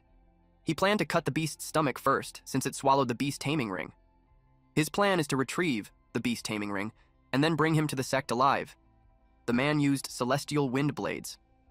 It was the moment that Snaky had been waiting for. He rolled into a ball. The man was surprised that his celestial wind blades, which kill all middle-stage demonic beasts, aren't even scratching the beast. It made the man wonder what scales the beast has for it to be so tough.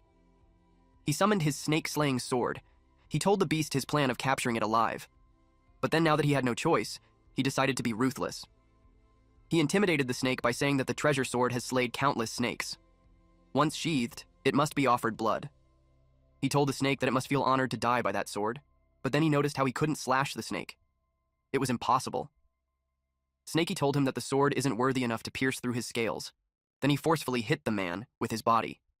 The sword is now broken, and the man had used up all of his true ki to block the attack, yet he's still heavily injured.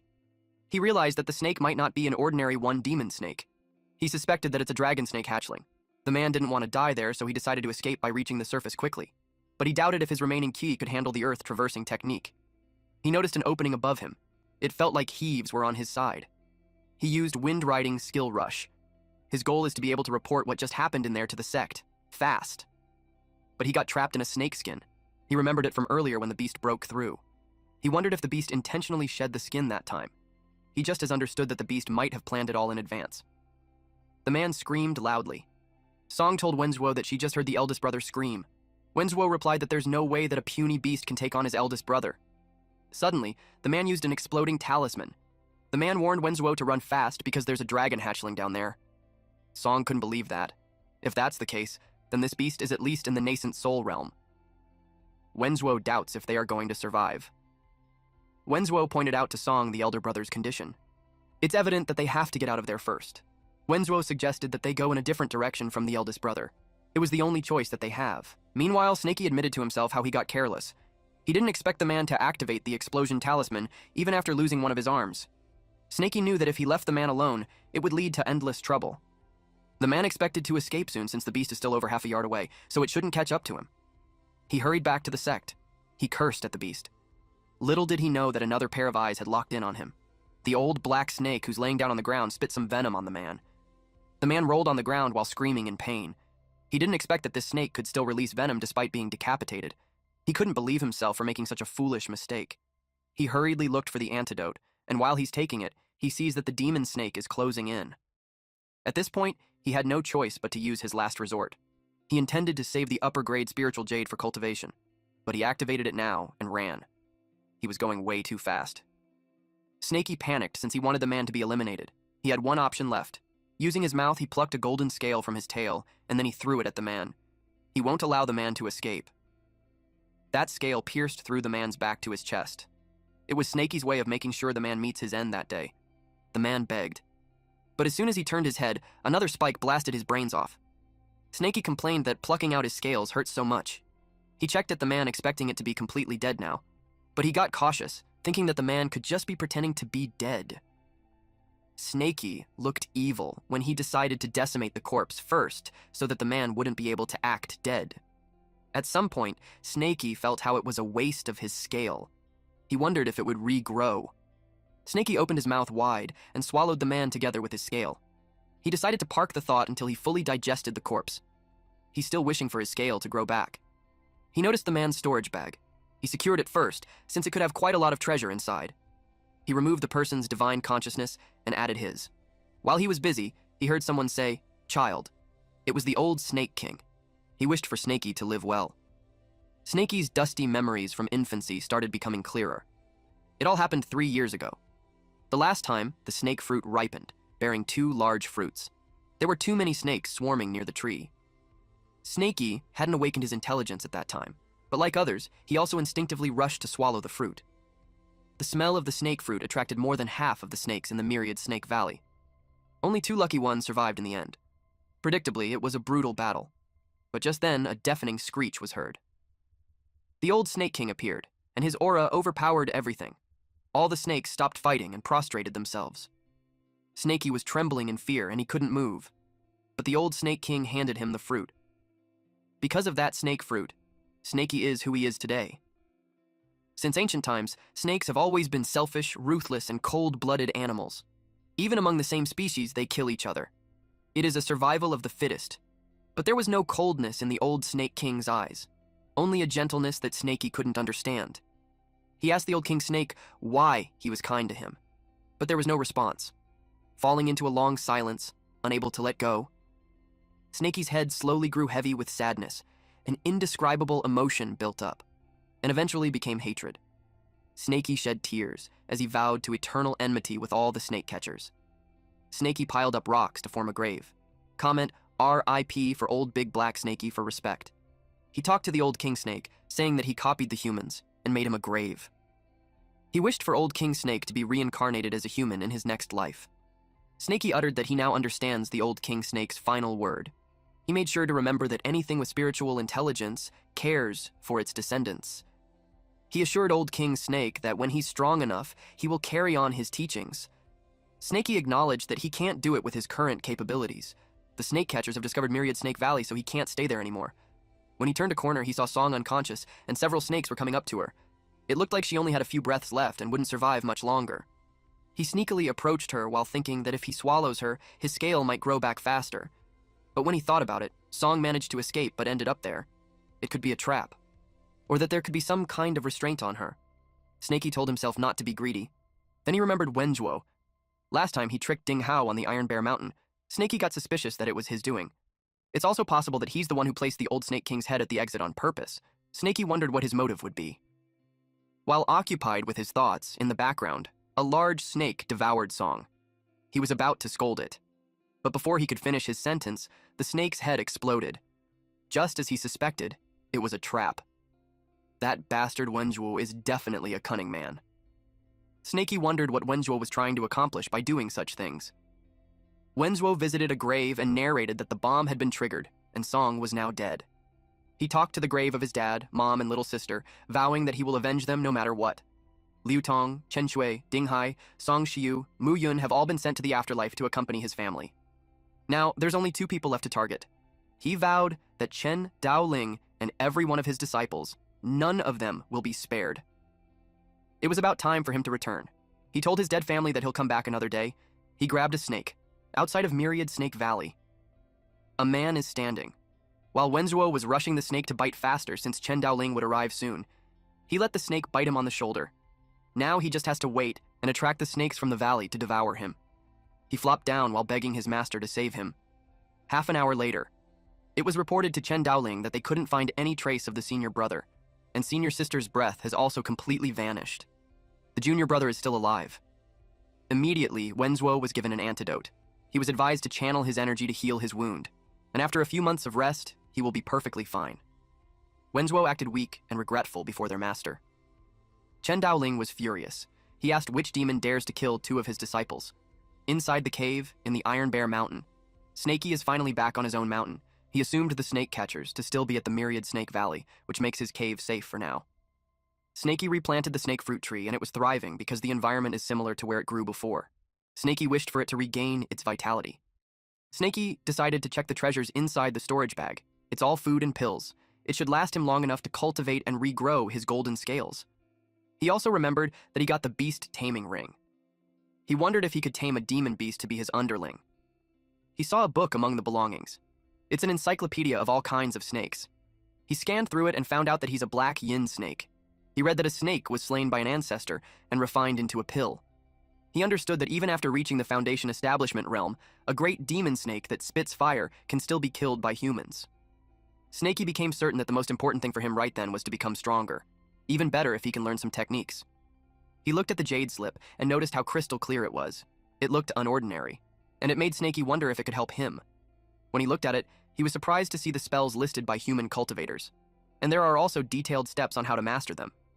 Because Snakey is different from normal demon beasts, he has the intelligence that's on par with humans. He definitely will be able to learn them. 1 month later, Snakey used Earth Traversal Technique.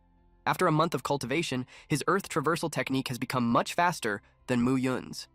And Snakey's golden scale has also regrown. His speed doubles when he uses Earth Traversal Technique while his tail digs pits. Ordinary snake catchers won't be able to catch him. Snakey appeared from under the ground because he's feeling hungry. It's because he has 2 little true kui. With his current cultivation, Earth Traversal Technique only lasts for half an hour, but it's enough to use as his trump card. He used a fireball on the bird in front of him. Poor bird got roasted in a snap. Snakey's mastery over fireball spells is quite satisfactory. Although the Myriad Snake record states that only upon reaching Foundation Establishment does a black yin snake develop demon fire within its body. It only took him a few days. While Snakey was munching on the bird, a wolf appeared. It's no surprise since there have been so many footprints outside his house. He thought it was a lone wolf. But it isn't just an ordinary wolf. It's the Wolf King. It also knows how to use spells. But of course, Snakey isn't just an ordinary demon. Snakey used Gravity Technique and Beast Taming Ring. He took this as an opportunity to get himself an underling for mountain patrol. The wolf roared. The Beast Taming Ring was used to hold the wolf down. He commanded it to lie down, which it did. When Snakey said, "Come here!" Even if the wolf didn't want to, the Beast Taming Ring forced the wolf to do it. Then Snakey played with it by asking for its paw or wagging its tail. Snakey praised it as he gave more commands. Our boy even made it to play dead. With an evil grin, Snaky commented how interesting the beast taming ring is. He jumped at the back of the wolf and commanded it to go patrol around the mountain. Snaky had noticed how the boar population has grown, and the roe deer and water deer have increased in numbers. The number of goats stayed the same. He speculated that wolves must have gotten them. Then, he saw that the rabbit population went up by a few hundred. Not bad. Snaky's self-sufficiency plan is effective. Snaky smelled something familiar, and he found the white snake from the Myriad Snake Valley. He wondered if it followed his scent. Now that he had taken a closer look, it looked like she also seemed to be a black yin snake. It's just that her color mutated. She hasn't fully become a demon beast yet. She lacks intelligence and can't speak. And judging by her size, she's likely Snaky's junior. The white snake rubbed herself against Snaky, which made Snaky blush. Since she's his junior, and they seem to share some kind of fate, Snaky decided to look after her as her senior. He scolded her not to make a fuss since they're in public. The wolf bared its fangs and growled against the white snake. Snaky consoled the white snake by patting her and scolding the wolf for scaring her. Snaky advised the wolf to smile instead, but on second thought, maybe it shouldn't. Snaky told the wolf that he will take off the beast taming ring and set it free, but there are conditions. First condition is that the wolf has to agree to be his underling. The wolf is tasked to hunt daily and deliver it to Snaky's cave.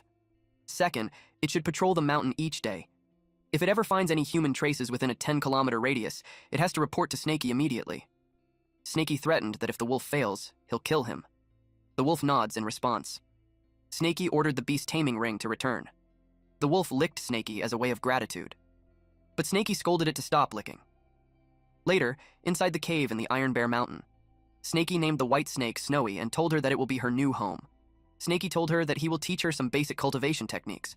From then on, she was advised to stay inside the cave and cultivate next to the snake fruit tree. With Snaky around, she won't worry about going hungry. Snowy nods. Meanwhile, in the Myriad Snake Valley southern peak, someone was using a compass.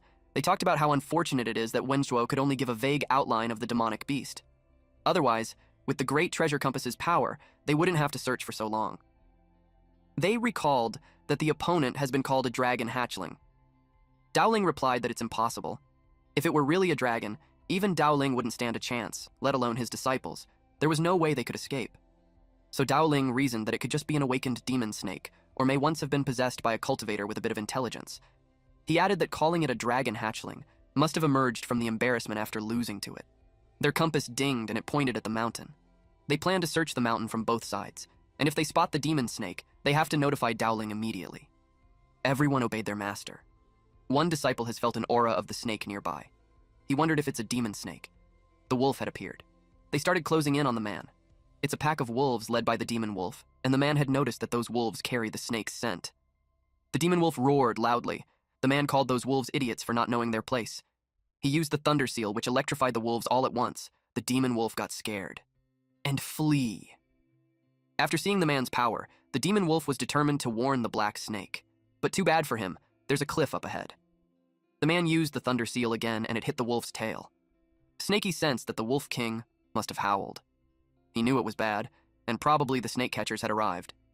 He instructed Snowy to stay in the cave and guard the snake fruit tree. He warned her not to come out. Snaky dug the ground to get away as far as possible before the snake catchers locate his cave. If there's going to be a fight, he wouldn't want it to happen there. He expanded his divine consciousness. He wondered how strong those men were compared to Mu Yun. Snaky detected a divine consciousness. The man's divine consciousness had detected Snaky's divine consciousness and found him. It was as exactly as his master said. The demon snake is at the 4th level of spiritual awareness. His master also advised him not to act hastily. He only needs to hold off the snake for half an hour until Dowling arrives. He proceeded in secretly sending transmission. Then he noticed that the snake ran, but it wasn't that fast. He remembered Wenzhuo saying that the demon is clever aside from being strong. It pretends to be weak, luring the opponent into chasing it, then counterattacks. Because of this information, the man had become cautious. Acting weak is this man's specialty, so he can do it too. He uttered that since the beast is only at 4th level of spirit awareness, there's no need for his master's involvement. He was confident that a 6th level QE refinement like him would easily kill the demon snake. Snaky had found out that the man's cultivation level is about the same as Mu Yun, but his speed is less than half of Mu Yun. It was evident that he's pretending, and from the man's statement, it implies that Dowling would arrive soon. Snaky knows that this person is a bit more intelligent than Mu Yun, but he's still a fool. Snaky can't afford to take any chances. He ran at full speed and observed the man's reaction. And if the man dares to pursue him at full speed? The man wasn't pleased that Snaky had sped up. He panicked. He blasted the ground with thunder seal and explosion. Snaky had observed that this man's power is quite formidable, about half of the strength of his fireball. The man used earth traversal technique. He was determined not to let this demon beast get away. He kept yapping to taunt the beast. Just as Snaky expected, the man pursued him at full speed. Suddenly, Snaky changed direction. He anticipated that soon enough, the man's strength would be depleted, and he would have no way to escape. The man was surprised that the demon snake had turned back and was on its way to him. He couldn't dodge, so a collision is expected to happen. The beast is coming right at him. He used the thunder seal to smash Snaky into pieces. Snaky has a golden shield talisman on the pouch. The man was surprised that it had withstood the attack. The man had seen the storage bag, and he knew the next thing that would happen is an explosion. The man moved quickly. Fortunately, he managed to use the recoil of his own thunder seal and escape, but to his surprise, the mouth of the snake is wide open as it is about to release black flame using fireball technique. In his head, the man wished for Life Jade to save him, but the Life Jade's alignment is slightly off. It can't envelop his whole body. Snaky released a massive black flame. Although the black flame can only be produced after reaching the Foundation Establishment realm, fortunately Snaky found the fire elemental herb, the Earth Fire Vine, which helped Snaky transform his fireball. Snaky took the man's storage bag. He was surprised to see that the Life Jade shielded that. The Life Jade protected the man's body except for his left arm. Not soon after, Snaky decided that it's time to deliver the final blow. The man screamed, asking for his master to save him. Dowling is actually already on his way towards the black flame, ready to save Muley. Snaky was slightly pissed that Dowling arrived at that moment. He knew that the guy was difficult to handle, so he decided to get out of there. Muley weakly called his master. Dowling hurriedly sent him a golden essence pill and advised him to circulate his energy to heal while Dowling pursues the demon beast. And he instructed Muley that once he's all better, he should meet up with him. While pursuing the demon beast, Dowling blames himself for causing Muley to lose an arm. He vowed to kill the damned snake and put its corpse on the altar as a sacrifice. Snaky sensed Dowling's divine consciousness range, speed, hostility, and it could at least be a perfected chi refinement. Which means Dowling is stronger than Snaky, but he's bluffing. Dowling must have thought Snaky as a fool. He was determined to escape at full speed since he can't fight him. Dowling had found out that the snake was beneath the ground. He finds it strange that the snake has learned the earth traversal technique. He wondered how it became so intelligent. All of a sudden, he bumped into something. He was surprised that it happened. He complained that it hurts. Then, he saw that it was caused by granite. Earth traversal technique would be rendered useless. Even if his tail can break the rocks or break through the stone, his speed will slow down. He sensed Dowling closing in. Snaky had no choice but to escape upward. He went above the ground and saw a cliff. He thought he could use it to his advantage. Dowling continued to chase after him at full speed, but Dowling was caught off guard, and suddenly boulders were raining down on him. He used golden body protection to save himself. Snaky was surprised to see that protective artifact. He changed his tactic. If he can't crush him to death, he will bury him instead.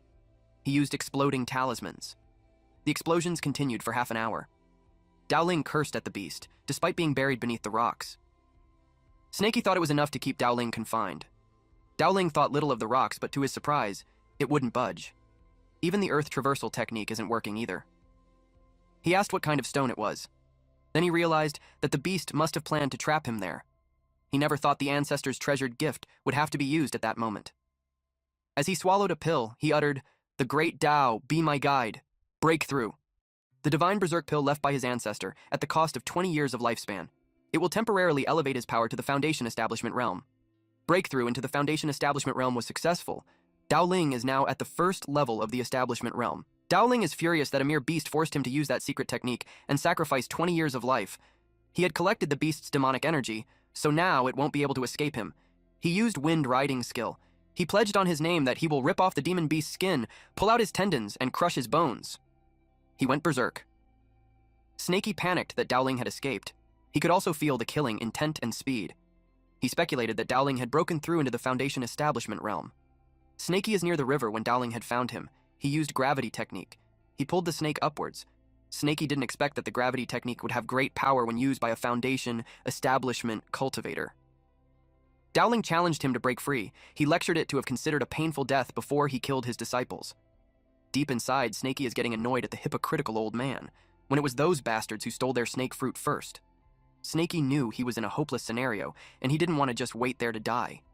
He threw a golden scale at the old man. Dowling was surprised that the demon beast knew how to use hidden weapons. Dowling insultingly asked the demon beast on why it bothers to struggle when it's the end for him, and that those useless tricks are useless against him. But he was caught off guard. His gravity technique didn't work. He barely dodges the sharp spike. Dowling is confused and curious as to what that weapon is for being able to pierce through his protective shield. Snaky used water traversal technique to escape.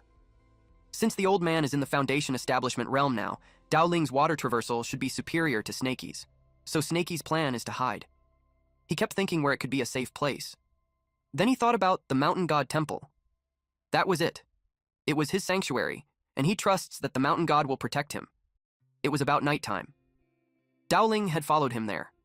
But Dowling was cautious since the demon beast is cunning. It was a wonder that it would choose a dead-end place, so he assumed that it's a trap. He screamed for the beast to come out.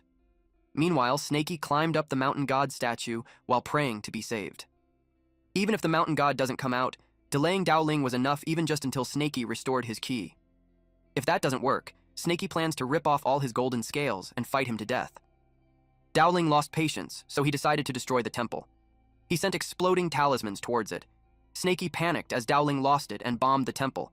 Snaky was buried in rubble. Suddenly, there's a black mist forming a gigantic, ominous creature in front of Dowling. It called Dowling an audacious fool for daring to defile his statue and provoke his wrath. Dowling turned pale and froze. The black, misty creature thought that Dowling didn't hear him. Dowling recognized that it was the legendary old monster's primordial spirit. He knew that he had to escape at any cost.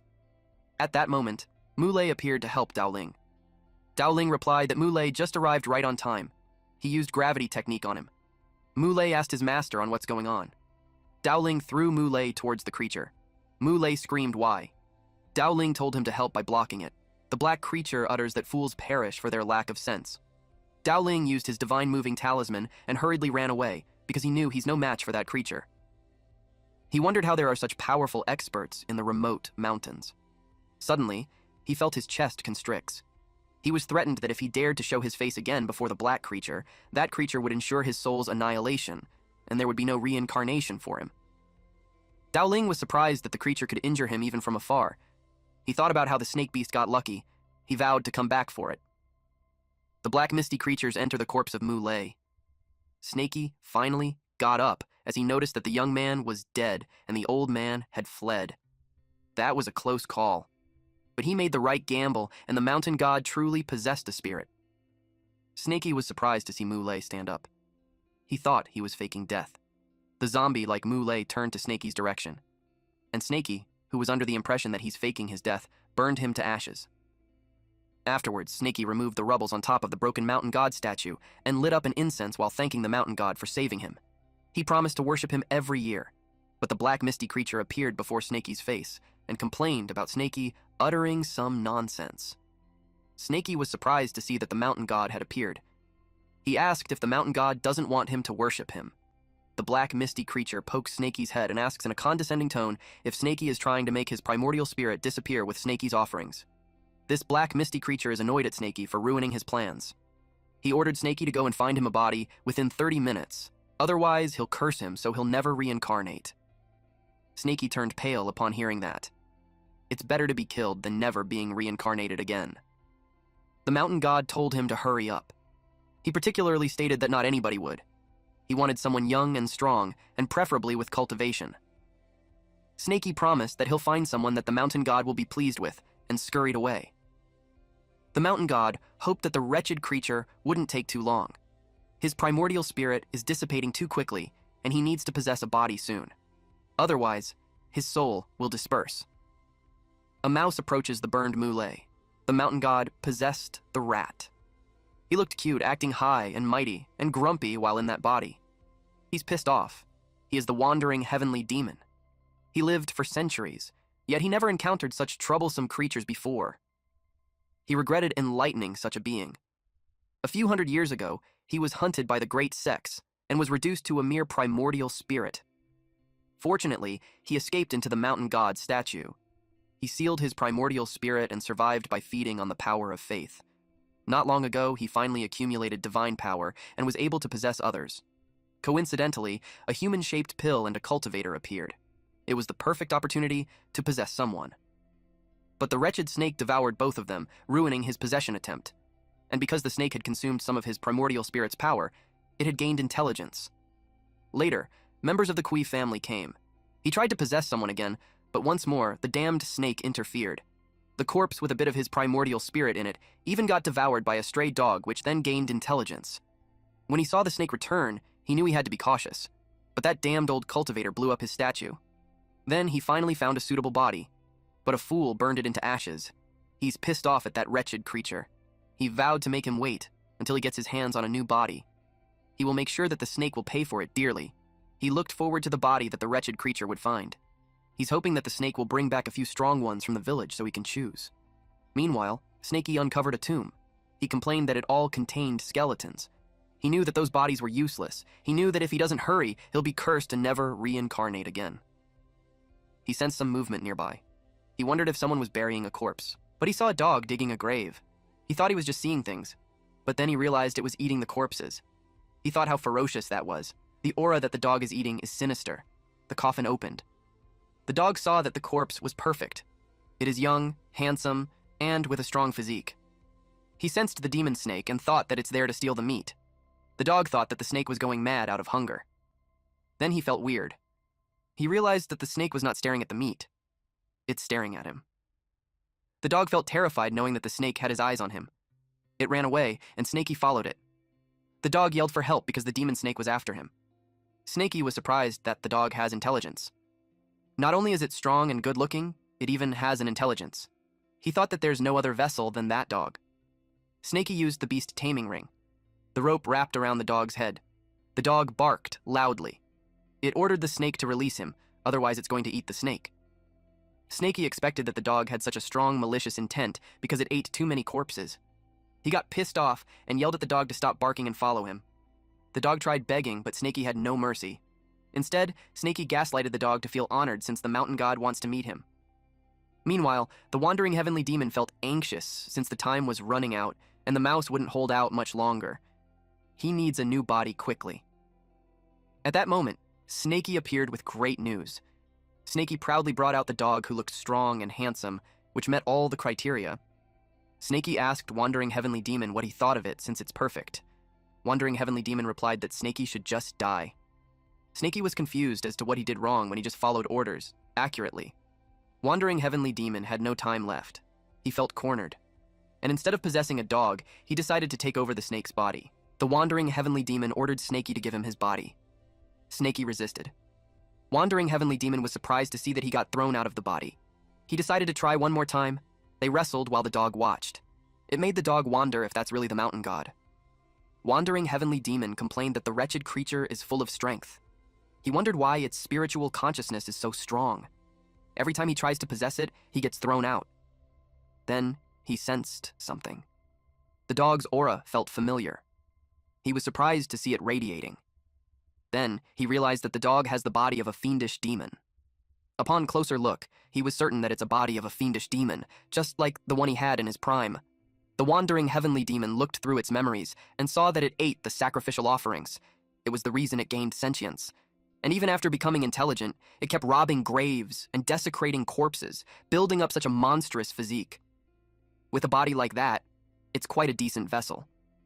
The Wandering Heavenly Demon possessed the dog and complained about the beast taming ring. It easily removed it, since that kind of trinket can't restrict him. Snakey decided to run away, but the Wandering Heavenly Demon told him to stop. Seeing that he provided a suitable body, he decided to take the snake in as his disciple. That caught Snakey's attention. The Wandering Heavenly Demon added that becoming his disciple is such an honor. He urged Snakey to acknowledge him as his master. Snakey got confused when he said something about heavenly, because all along, Snakey thought he's the mountain god. Wandering Heavenly Demon replied that he never said he's the mountain god. He explained that he just borrowed the statue and temporarily resides in it. He added that it was the snake who mistook him for a mountain god and it has nothing to do with him. The dog patted the snake on the head. It looked cute. Snakey felt betrayed that the mountain god that he's been praying for so long was a fraud all along. Snakey asked Wandering Heavenly Demon if he isn't afraid of facing retribution or going to hell for impersonating a god. That made Wandering Heavenly Demon laugh. He told Snakey that there was never a saying about retribution on the memories that he gave him. Hell is just a comforting lie for ants to cling to. He took the black dog as an example. It robs graves, desecrates corpses, cares nothing for gods or devils. It is the perfect inheritor of the Wandering Heavenly Demon. Snakey was funny. He asked what wandering meant, and assumed that it could be like beasts are lost from their packs, because if that's the case, he swallows them whole. Wandering Heavenly Demon had no response to that. At the Iron Bear Mountain. Before entering the cave, Snakey looked at the dog suspiciously. The dog urged him to hurry up. Snakey was annoyed and yelled that it's his territory. Apparently, the dog just followed him there. Wandering Heavenly Demon asked, how could his master not be allowed in his territory? Wandering Heavenly Demon knew that the puddle in front was connected to an underground cave. He asked if it's the snake's nest. Earlier, Snakey subtly tested the dog's speed, but he couldn't shake him off. As if to tease him, the dog smiled and asked if he's tired already. Snakey understood that the dog's strength is clearly immense. What's more, now that he's in the dog form, Snakey found himself less hostile towards him. Snakey thought of just offering him something, then sending him away. The Wolf King appeared, and Snakey was pleased to see a fat goat with it. He praised the Wolf King for doing a good job. It was the perfect timing too, because Snakey is starving. The dog yaps about being the master, and Snakey had no respect for him. Snakey replied, wolves feast on meat, while dogs eat shit. Then he told Wolf King to give the dog shit to eat. The dog got pissed off that it started biting the butt of the Wolf King. He threatened to bite it to death. After that fiasco, the Wolf King was scared and hid behind Snakey. Wandering Heavenly Demon complained that it's been ages since anyone dared to insult him that way. He asked the snake if he knew the consequences of being disrespectful to him. Snakey argued that he isn't respectful at all, and what he's saying is true. That dog likes eating shit. Wandering Heavenly Demon caught him and asked if he's now admitting that he is his disciple. Snakey refused that. Wandering Heavenly Demon complains how he showed him grace, and that Snakey bowed to him before, but actually back then Snakey was praying to the mountain god. The dog insisted that he is his master whether he likes it or not. Snakey admitted that he does have a point, but that was just him teasing the dog. Later on, Snakey said that it's all crap, and he's not falling for it. Immediately, he used the water traversal technique. The dog admitted that the snake almost got him. He added that it has been so many years since he laughed like that. He enjoyed having a fun snake with him. Snakey already dove under the water, at Snakey's nest. Snowy was standing beside the fruit tree. She looked fiercer. Snakey didn't expect her to withstand it. She's starting to become a demon. She even learned a breathing technique. Snakey yelled at the dog not to get too close to him. He was holding the storage bag. The dog commented that it's all junk, so he shouldn't act like it's some priceless treasure. The dog scoffed and uttered that he won't even take it, even if Snakey offers it to him. Snakey looked at the contents of the bag. There are pills, talismans, herbs, jade slips. It's all identical to Mulay's stash. The pill furnace looked decent too. Snakey saw the stone and wondered what it was used for. The dog liked it and attempted to take it. It's a spiritual stone. Snakey reminded the dog of what he said earlier, that he wouldn't want it even if Snakey gave it to him, and now he's trying to steal it. The dog scoffed and walked away. He defended that he just wanted to take a closer look and that he's not interested at all. He can't fool Snakey because Snakey saw the wagging tail. He clearly wants it. There's miscellaneous talks on spiritual herbs, 45 essays on spiritual herbs, pill referring notes. The jade slip is all about refining pills. Snakey decided to study on that when he's free. Meanwhile, Snowy wrapped its body on the furnace. Snakey noticed how much she liked it. Unfortunately, her cultivation is too low, so she can't use it yet. Snowy hissed to express her disappointment. In broad daylight, someone is causing a fuss in the forest by using gravity technique. It was Snakey. In the last fight, the old man was able to hit him from several hundred meters away with the gravity technique, so Snakey decided to train and master his skills. The Wolf King had arrived with a boar on its mouth. Snakey felt satisfied with having a minion to bring him some food every day. He devoured the wild boar and commented that it tastes so much better. The goat last time had a strange odor. The dog appeared and informed his disciple that if he keeps eating ordinary animals like that, it will take him forever to make a breakthrough. Snakey wasn't happy that the dog returned. Wandering Heavenly Demon replied that even a dog would turn its nose up at food like that. Snakey asked what he should eat. The dog called him an idiot. It was obvious that Snakey should hear the flesh of demonic beasts and extract spiritual herbs. Snaky argues that it's easier said than done when there's no demon nearby. Snaky pointed out that the only demonic beast is the Wolf King, and that there won't be much improvement even if he eats him. So, it was better to keep him around for something else. The dog replied that it was Snaky's problem, but if he's going to be a recluse, he shouldn't expect gourmet meals. The dog showed Snaky the ring he found yesterday, and his lunch.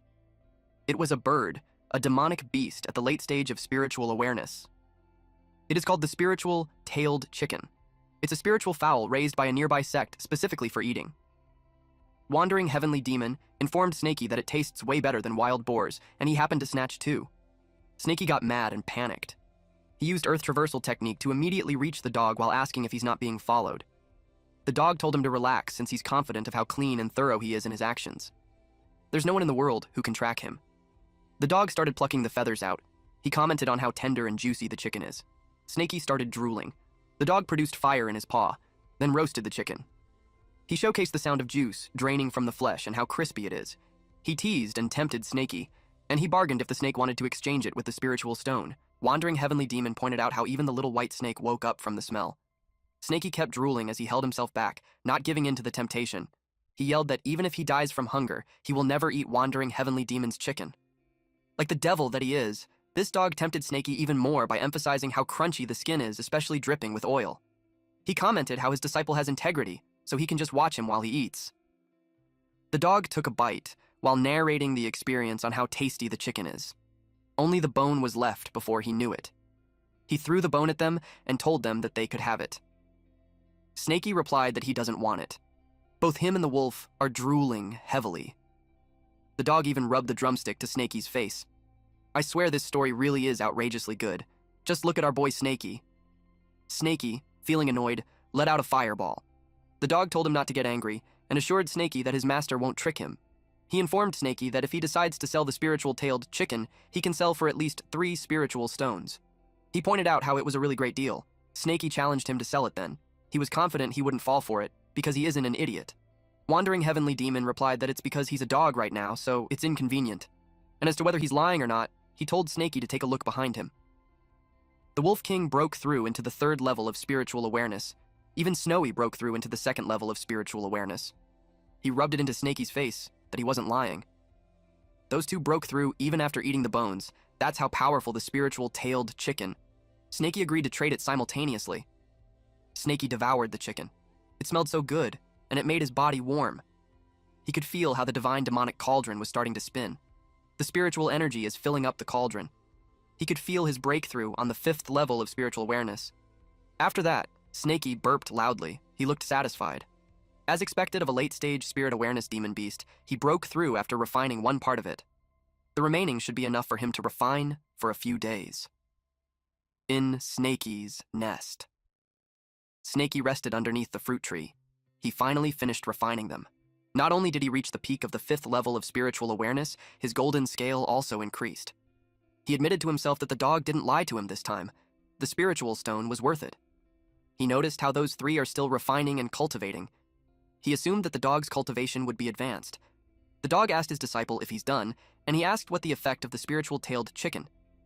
Snaky replied that it's not bad. The dog suggested they work together and catch a few more, and they'll divide them half-half. He guaranteed Snaky that he will be able to reach the late stage of spirit awareness in a month and reach the perfection of spirit awareness in a year. Snaky couldn't believe that. He asked how it was possible. The dog played with the stone while winking and telling Snaky that he doesn't lie. Snaky refused to go with him. It was a late-stage spirit awareness demon beast, so it's too dangerous. He told the dog to go by himself if he wanted to.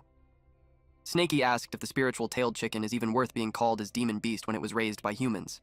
Snaky argues that those beasts have long lost their battle power, and they are even weaker than mid-stage. Snaky was firm of not going, especially when he almost died last time when he went to steal pigs. The dog was curious as to what kind of pig he encountered. The dog decided to go by himself. He threatened that since he's being chased by anyone, he'll just lead them there. Snaky yelled at him, saying how he had never seen anyone as shameless as him before. The dog pats Snaky's back and assures him that he will be saged by following him, and that there's no way he will lie to him. Snaky decided to agree on the condition that the dog won't ever call him disciple again. He emphasized his name, Snaky. The dog was proud of him for knowing how to name himself, but he couldn't help teasing Snaky that the name sucks. Snaky argues that it's better than the dog's Wanderer. The dog insists that he's the famous mighty and majestic wandering heavenly demon that shakes heaven. Snakey contends that he can tell that the dog is good for nothing just by hearing the name. The dog sighed and gave up explaining to a blockhead like Snakey. He mentioned that since it's not a good idea to publicize the name before his power is restored, he thought of changing his name for now, and since he's black-colored, he chose the name Black Emperor. Snakey teased him by calling him Black Little Bro.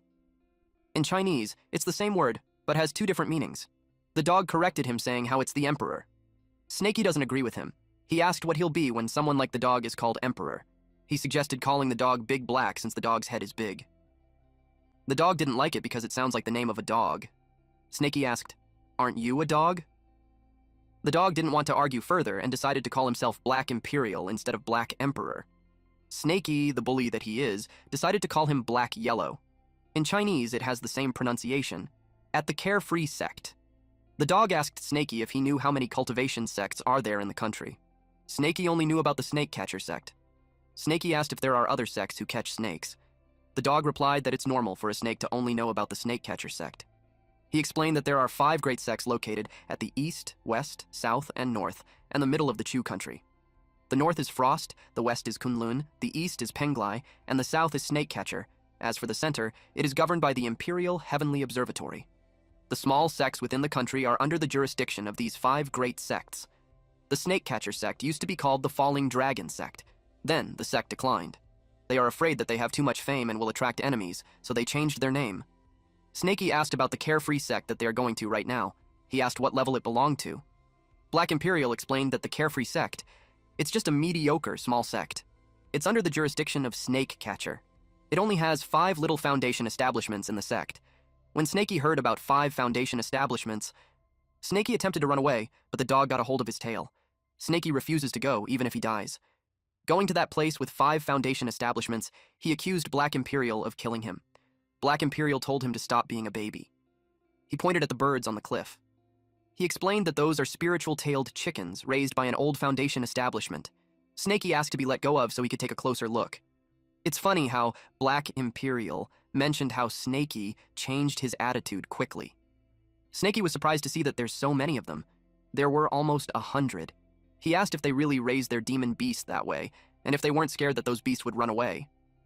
To answer his question, Black Imperial suggested that Snakey try catching one.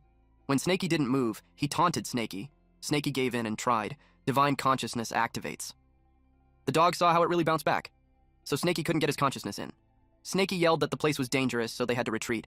The dog held Snakey's tail and told him that there's no need to retreat. He assured him that it's not a big deal, and it was just a light barrier array. He gave a green pill to Snakey to use. Snakey asked what it was. Snakey sprinkled it, and a part of the barrier perished. It is an array-dissolving powder. It's specially for breaking protective barriers. Then Black Imperial dropped fat worms. It's the spiritual insect that the spiritual-tailed chicken likes to eat the most. A spiritual-tailed chicken approached the insect. Then several of them gathered there. Black Imperial's plan is to lurk in the underground first and wait for the spiritual-tailed chicken to come near. Then Snakey has to wait for his signal. Then they will make a move.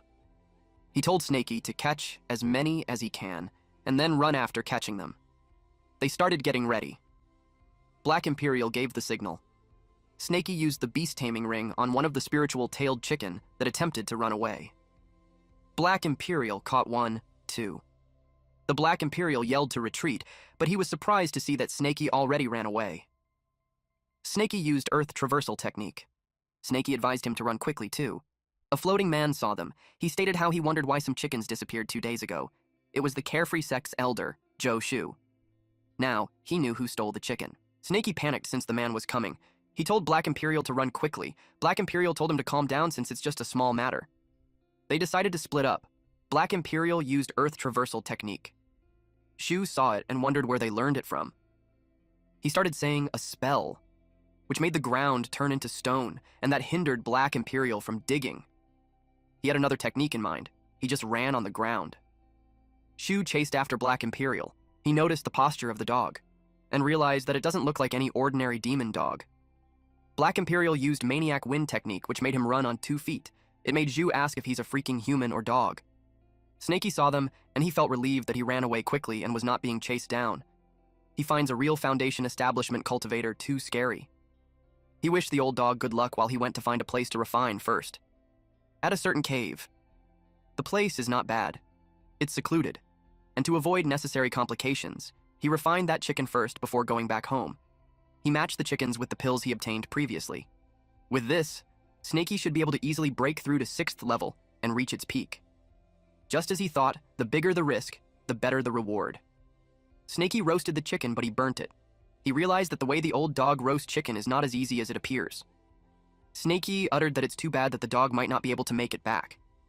Suddenly, the dog appeared behind him. He yelled, "Who says I'm dead?" Snaky was surprised to see that he didn't die. The dog sat down with his legs open, showing his balls. He scratches his groin while complaining how he was forced to give up 3 spiritual tailed chickens because of the old man. He cursed that all his efforts were in vain. Snaky offered him spiritual tailed chicken. That confused Black Imperial, so he asked what Snaky was doing. Snaky explained that if it wasn't for the dog distracting the enemy, Snaky wouldn't have been able to obtain 3 chickens. And according to their promise, they will split them in half, so he gave him 1.5. Black Imperial was pleased and uttered how Snaky is nothing like his disciple at all. Snaky blushed and argues that he isn't his disciple. Black Imperial told him to stop being stubborn and took the one that Snaky burnt. Snaky explained that only half of that could be eaten. Black Imperial replied that it can be saved and that he'll teach Snaky. He borrowed Snaky's tail. Using that, he chopped the carrots, then he placed it on a boiling soup together with the chicken. While mixing the soup, Black Imperial explained that the chicken isn't only for roasting, but it can also be turned into soup. He scolded Snaky since the fire is big and instructed him to add water. Snaky complied while being amazed on what Black Imperial is doing. Black Imperial told him to throw the other chickens too. They added more ingredients, which made the dish more nourishing. Snaky blushed while gawking at it. He commented how it smelled nice. Black Imperial scolded him for drooling inside the pot. Snaky insisted on calling Black Imperial by the name Black Yellow. He asked him if he could eat it now. Black Yellow agreed. Snaky gobbled up 2 chickens at once. He enjoyed it. Black Yellow told him to eat slowly. Snaky burped. He looked satisfied. He gave thanks for the food and decided to refine first. Black Yellow let him be. Deep inside, Black Yellow thought how stupid his disciple is. The 3 chickens he had been long eaten by him. So not only Snaky gave him an extra chicken, he also thanked him. He finds Snaky innocent and cute.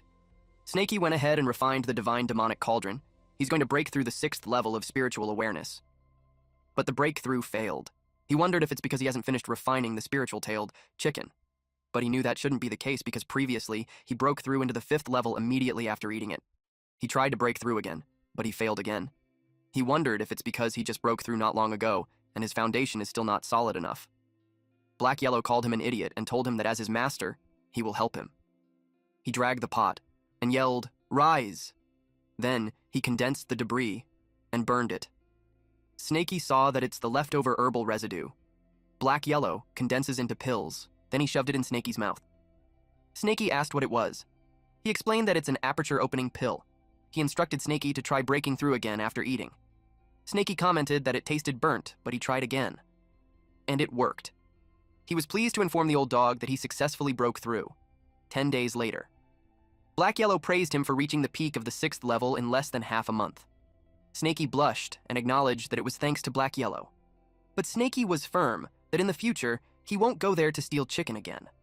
Black Yellow replied that he's not stupid, so Snaky can be rest assured. He knew that they can't just keep stealing the same place, they'll have to change places. Snaky replied that they don't have to rush it in 1 month.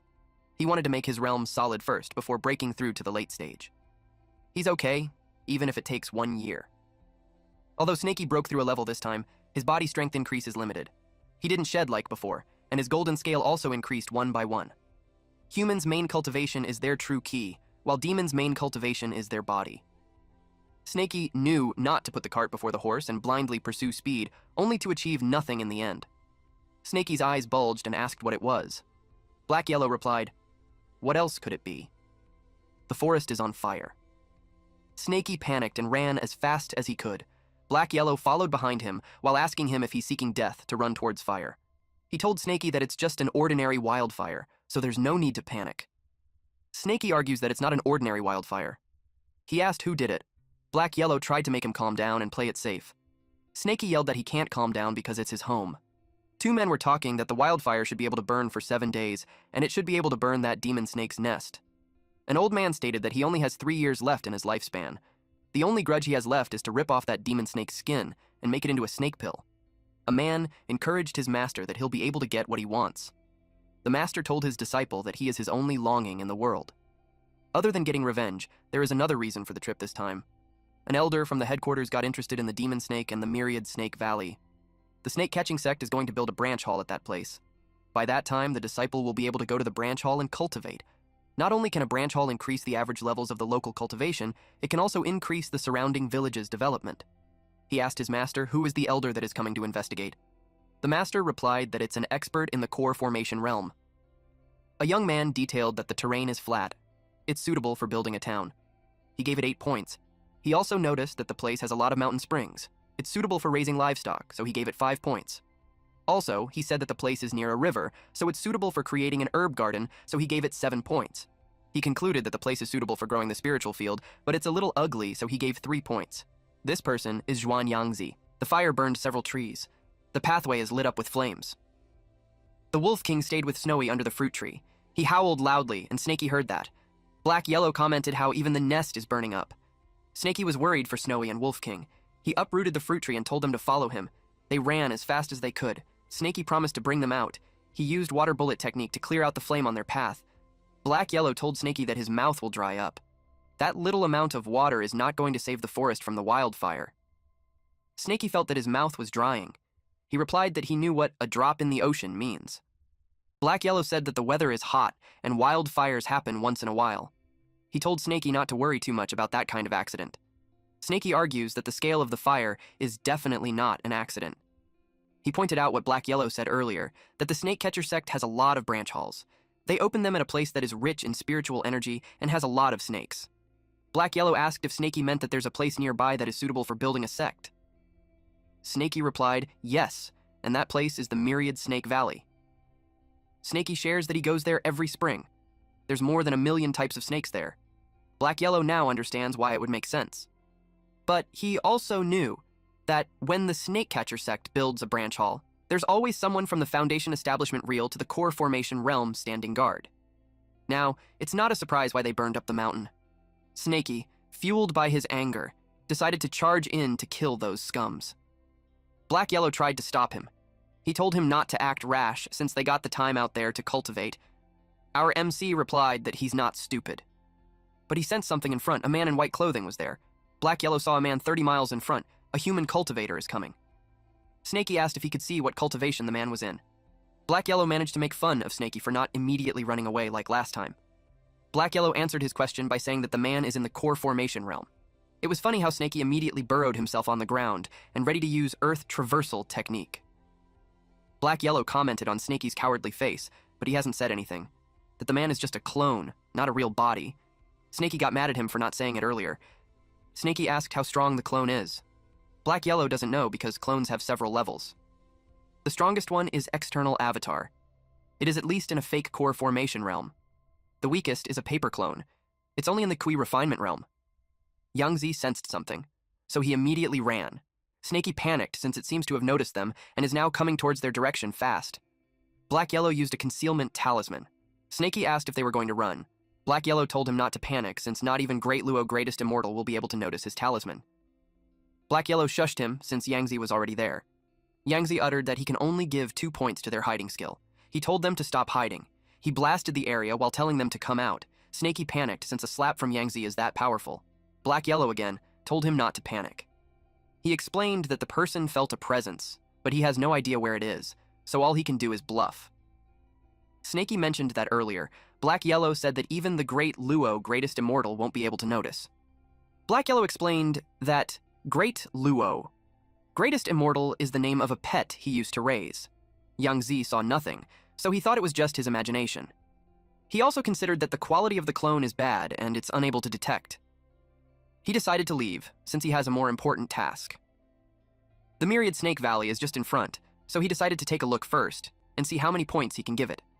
Snaky was relieved that he was gone. Black Yellow asked Snaky if he saw the storage ring on the clone's waist. He suggested getting that, But before he could finish, Snaky cut him off and told him to just go by himself, since Snaky values his life. He emphasized that the man is in the core formation realm. Black Yellow sighed and told him to listen to him first. He explained that since the clone can't even notice the concealment talisman, it could only be a Foundation Establishment paper tiger at most, even if the real body is in the core Foundation realm. Black Yellow expected that the guy's resistance wasn't good. He told Snaky to believe in him. He stated that he has more than 50% confidence in getting rid of the guy. Black Yellow stated that they will split the rewards in half. He liked the core formation realm cultivator's clone storage bad, since there could be many spiritual stones in there. Snaky was worried since there's still the real body, even if they kill the clone. Snaky doesn't want a core formation realm to retaliate to him. Black Yellow was suggestive by asking Snaky if he wants to take revenge for his house being burned into ashes. That made Snaky stop on his tracks. Black Yellow tempted him even more by suggesting that Snaky could hate the person who burned his house. He asked if Snaky just wants to be a homeless dog for the rest of his entire life. Snaky was slightly annoyed and told him that he's the dog. Black Yellow pointed out how Snaky knew what he meant and asked again if he wanted to get revenge or not. Snaky wanted to, but 50% confidence is too low. Snaky poured out the scales that he plucked from his tail. Its strength is only half as strong as when it just shed off, but there's quite a lot. He asked how much confidence they would have if they added that scale. Black Yellow revealed that it could be 70% or 80%, and by that time, Black Yellow planned to do a bit of planning by observing the situation, then it can exceed 90%. Snaky looked at the situation. Forest fire is spreading. He instructed Snowy and Wolf King to follow the path to the mountain beside. He told them to find a hole, hide, and cultivate properly, and he will go find them once he has finished his business. In his head, Black Yellow considered it fate that they met, so he gave them a little gift. But as to when they will be able to digest it and gain intelligence will depend on themselves. Yangzi was rating the Myriad Snake Valley and gave it 10 points. It even exceeded 10 points. He claimed that it's the perfect snake farm. He knew that all the snakes within 200 miles would gather there every sprint, so there's nothing else perfect than that. He decided that it was time to send the jade slip back. He's excited since his real body will love it. He sensed something from behind. A beam of light appeared in the forest. He thought earlier that it was just his imagination, but now he confirmed that someone is really following him. They even know how to draw an array. He blasted a part of the area and told them to stop playing hide-and-seek. He saw that he didn't get them because they moved quite fast. He used gravity technique and saw a mangy dog. He asked the dog where the master was. Black Yellow's face got deformed. Yangzi was surprised that the dog self-destructed. Yangzi denied that it was an illusion. He couldn't believe that he got pulled into an illusion array. He was worried that there's an expert. He decided to send the slip first, but all of a sudden Black Yellow's body formed again and attacked Yangzi while commenting how Yangzi believed it was really just an illusion. Yangzi didn't expect that the mincemeat gathered again. He realized that the exploding dog is real and not an illusion. Black Yellow grazed a scale on Yangzi's neck. Yangzi's head fell from the sky. Black Yellow watched him and assumed their plan was successful. He didn't expect it to be easy. But to his surprise, the headless body choked him. The head is still conscious since he's just a wooden clone. It didn't really matter if he's headless. He gave them 6 points for their little trick. It means that they barely passed. Black Yellow complained that the dog paws are difficult to use. He wondered what's going on with the clone. Its hand is twisted like a pretzel, yet it still has such strength. Then he realized it. He recalled his conversation with Snaky earlier, that the clone is only meant for scouting, so it should be made of paper. Their plan is that after Black Yellow chops that person's head off, Snaky should follow the plan and play his part. Then they will split whatever's in the storage bag. Snaky was concerned that if it's not a clone, it would put Black Yellow in danger. But Black Yellow arrogantly replied that he could tell in one glance that it's a worthless clone. He even insulted Snaky by saying that Snaky has a lot to learn. Snaky was annoyed and told him to get his paws off him. He cursed Snaky for being a jinx. He yelled his name out loud to cry for help. Snaky threw his golden spikes, which hurt the clone, causing it to drop Black Yellow. Yangzi's head was shocked when he realized that the dog was just a decoy. Snaky bit the head of the clone and used fireball technique point blank. Yangzi's head couldn't sense the technique at all. He noted how teamwork is worth 10 points. And with that, the clone disintegrated. Black Yellow then fell and complained that it hurt. He miscalculated. No one expected it to be a wooden clone. It was expensive, so using it for scouting is such a waste. Meanwhile, our boy Snaky kept shooting fireballs. Black Yellow panicked to stop him since the guy is already dead. He told Snaky if he keeps it up, even them will turn into ash. Snaky was pleased to see Black Yellow still alive. Black Yellow was touched. That moment immediately turned into banter as Snaky called him out for his 80% confidence when it was so flimsy. He called the dog a liar. Black Yellow complained that Snaky doesn't know anything when just weakening Yangzi's power cost Black Yellow dearly. Then, he pointed out that if not for the divine consciousness sealing array, Snaky wouldn't be able to snuck up on the guy. Snaky argues that even if Black Yellow didn't lift a finger, he could have handled it himself. He told Black Yellow that what he's saying is bluff. Black Yellow pondered on where Snaky got that bastard attitude. Black Yellow couldn't accept that Snaky thought he was bluffing when he was the one who stopped the guy from using his jade slip transmission. If it had gotten out, they would certainly be dead. Snaky suggested burning that thing already. The item was on fire. Black Yellow commented how Snaky's black flame is so strong that it can even burn jade. Snaky confirms if they're safe now. Black Yellow replied not yet. The news didn't make it back, but that person is still a golden core expert. If that guy found out that his clone died there, he would personally come to investigate. Snaky looked displeased. Then he started running away. Black Yellow called him a coward and told him not to run around blindly like a headless fly. Snaky argues that they are waiting for death if they don't run. Black Yellow told him that the snake catcher sect's power in Chu country is widespread, so if Snaky wants to avoid being hunted, he'll need to flee to a neighboring country and lay low for a while. Meanwhile, at the snake catcher sect headquarters, Immortal Cave abode. Yangzi realized that his wooden clone was dead. Even the recording jade slip couldn't be retrieved. It made him curious as to who did that. He's amused. Although the wooden clone's strength is mediocre, its aura and divine consciousness perfectly mimic a golden core cultivator. For someone not only to see through it, but also dared to attack it. That truly caught his attention. He called his servant Su Bei. Bei responded immediately. Yangzi ordered him to bring 5 inner disciples with him and go to the vicinity of Myriad Serpent Valley to investigate the person who attacked his clone. Bei followed his command. At the same time, Snaky and Black Yellow are running away. Snaky told Black Yellow that they have already run a few hundred miles. He inquired why they are still not in the Qin country that he mentioned. Black Yellow explained that it's still a long way. They will need a few more days just to reach the border. Snaky didn't expect that it would be that long. Snaky complains that he's exhausted. Black Yellow reminded him that he's the one who brought this on himself. He pointed out how Snaky could have just slithered normally, but he insisted on using the earth traversal technique. Snaky reasoned out that he was just trying to strengthen his physical body. They arrived at a remote area where there's an abandoned excavation ahead. Black Yellow suggested camping there for the night. Snaky agreed and planned to take a look at what's inside the storage bag. It was funny because Snaky had fallen asleep on the vast lands because of exhaustion. Black Yellow woke him and scolded him, but he ended up dragging the sleeping snake into the cave. Then he went to hunt after that. After that rest, Snaky felt refreshed. He uttered that running a few hundred miles with the earth traversal technique made his body stronger. Now it's time for business, checking the storage bag. He erased the divine consciousness imprint, but it resisted, so Snaky couldn't open it. He tried again, but he got hurt in the process. Snaky had 2 bumps on his head already, but he still can't open it. Black Yellow appeared, dragging a deer with him. He noticed that Snaky is still trying to open it. Snaky finally realized the power of the golden core cultivator. Snaky was determined to force it open using his golden scales. Black Yellow stopped him because he might damage the treasures inside. Black Yellow wanted to take over instead, but Snaky doubted him because he might secretly hog it all for himself. Black Yellow replied that it's bullshit. He asked for 3 days to open it. 7 days later at Gobi Desert, they reached the Qin country's border. They will camp there tonight and cross the border in the morning. Snaky agreed and told Black Yellow to cook while he digs a little more. Snaky noticed that the earth is hard and rocky, perfect for training.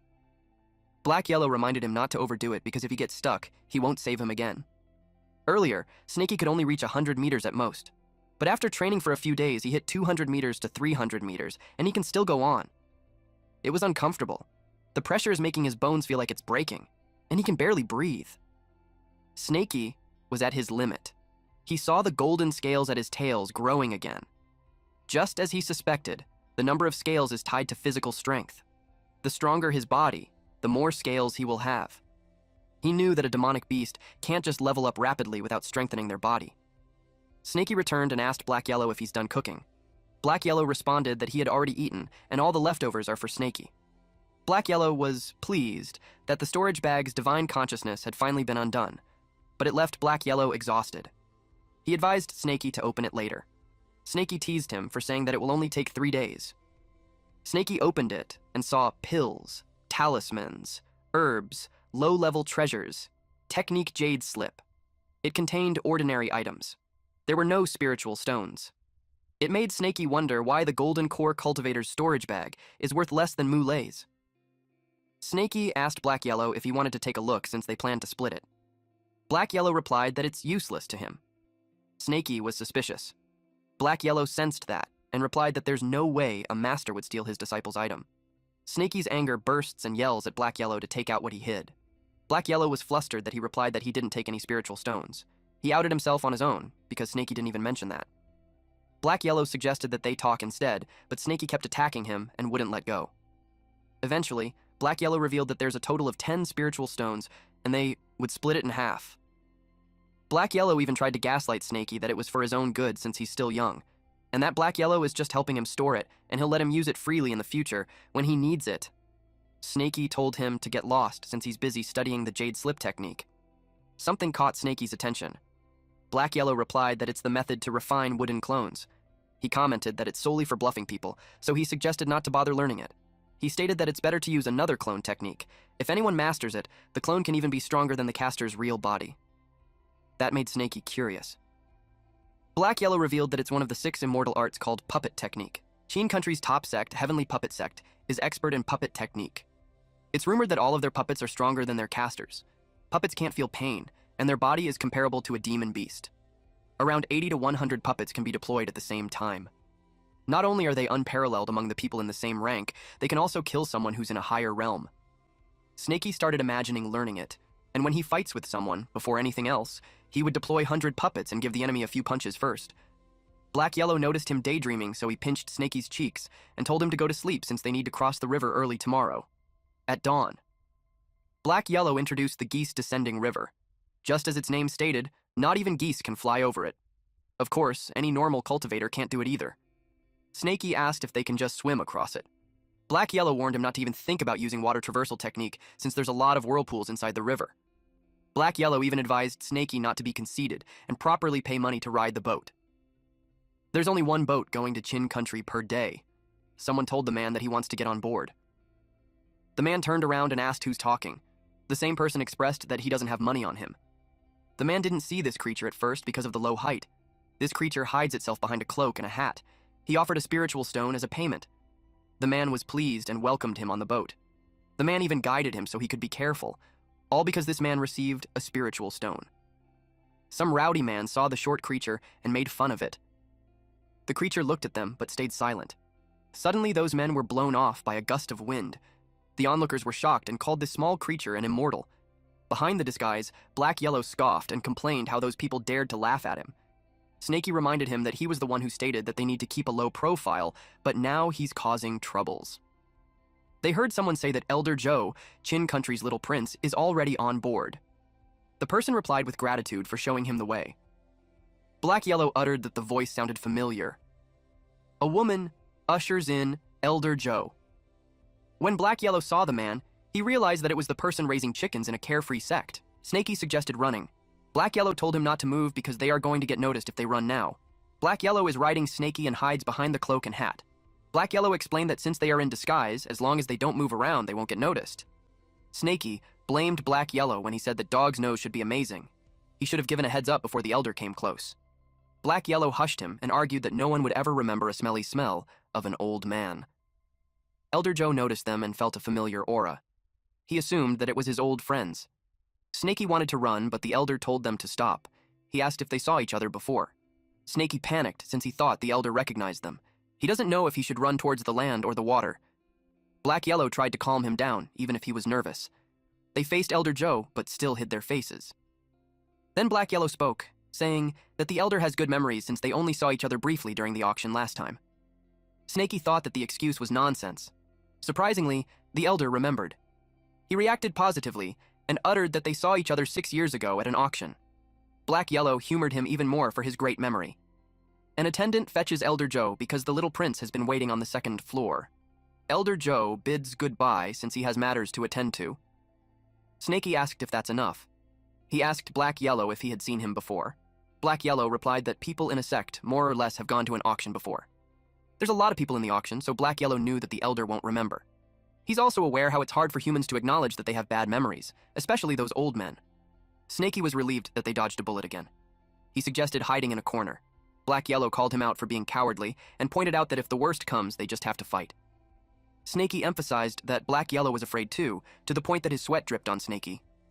Snaky noticed that the elder and the Chin's country are unrelated, but they are together. Black Yellow explained how the world's bustle and activity are all driven by profits. The world is in turmoil because all are chasing after profit. Snaky asked what kind of profits. Black Yellow theorized that Chin country might be seeking glory. Then he sighed and uttered that Snaky is just a snake, so there's no point in him explaining all that. At Chin country's border, Riverside City, it's already nighttime. Black Yellow knew that the place gets chaotic during the night, so he suggested finding a place to rest. They chose an inn and requested for a quality private room and best food and drinks to be served. The place was filled with rowdy men and drunkards. The receptionist ushered them. Not long after, their dishes were served. They even requested some booze. The food looked scrumptious that both Snaky and Black Yellow drooled at the sight of it. They dismissed the servant, when they ensured that the man was gone. It was mealtime. They devoured the food. Snaky liked the demonic fish. Black Yellow was excited about the booze since it had been a while. Snaky was curious as to how it tastes. When Black Yellow drank it, he spat it out and complained that it's rubbish. Snaky thought that there might be drugs in it. Black Yellow commented on him for knowing about it. But Black Yellow told Snaky that Snaky's eyesight is bad, because not only the booze has it, but also the food. In an instant, Snaky spat out the food on his mouth. He yelled at Black Yellow for not saying it earlier. Black Yellow explained that they are in a lawless place, Riverside City. He told Snaky not to be alarmed since it's just a drug. He gave him an antidote. Then, he stated that since those people started it, they shouldn't blame them. Someone yelled that it wasn't enough. He ordered the servant to bring another roasted demonic beast.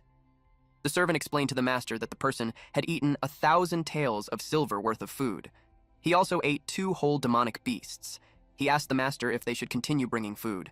The master ordered them to continue and change it into the strongest, immortal, weaking pill. The person hasn't dropped down yet, so they assumed that his cultivation is incredible.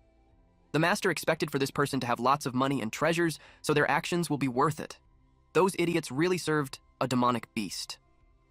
The leftovers are enough for them to eat for a few days. Snaky asked if they would leave like that. Black Yellow brought the bag and replied yes. He asked Snaky if he wanted to pay a scam shop. There's even a human skull hanging in the kitchen, but what Snaky meant is to kill those men and snatch their money. He even got ready to burn down the shop. Black Yellow commented how sometimes Snaky has less humanity than him. Snaky argues that he's not a human anyways, he's a snake. The servant and the master forced open the door.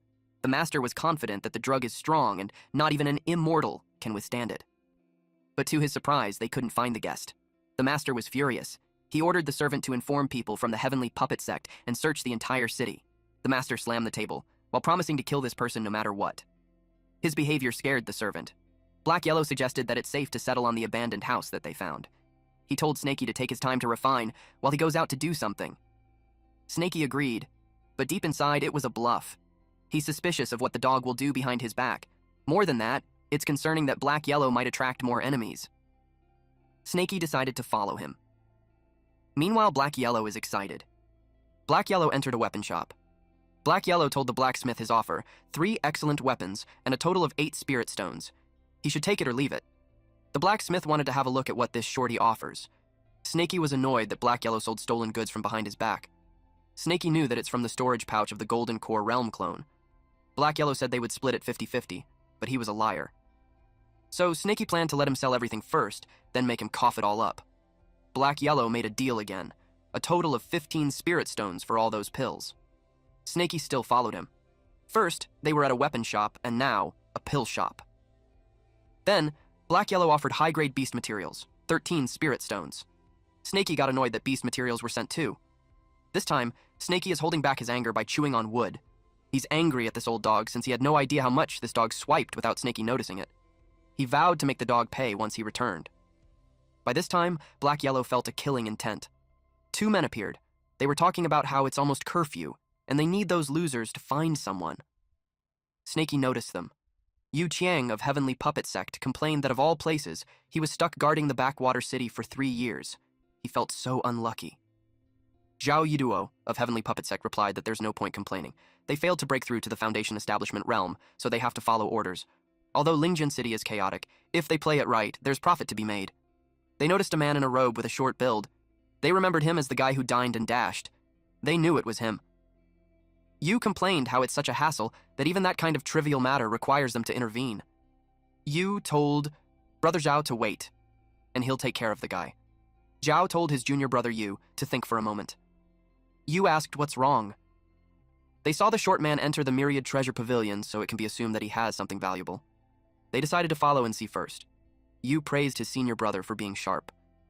Snaky realized they are Heavenly Puppet Sect disciples, and it looks like the old dogs caught their attention. Luckily, they aren't Foundation Establishment cultivators. Yu noticed that his senior brother was happy. Zhao was looking forward to the profits that they will gain. Snaky thought he could pull off a cat-catching mouse while the dog watches stint. Meanwhile, Yahello was pleased that the owner himself had shown up. He urged him to take a closer look and tell him what it is worth. The owner agreed. Yahello shared that his bag is full of good stuff, so the owner should look carefully. The owner was surprised to see it. From his reaction, it made Yahello ask if something was wrong.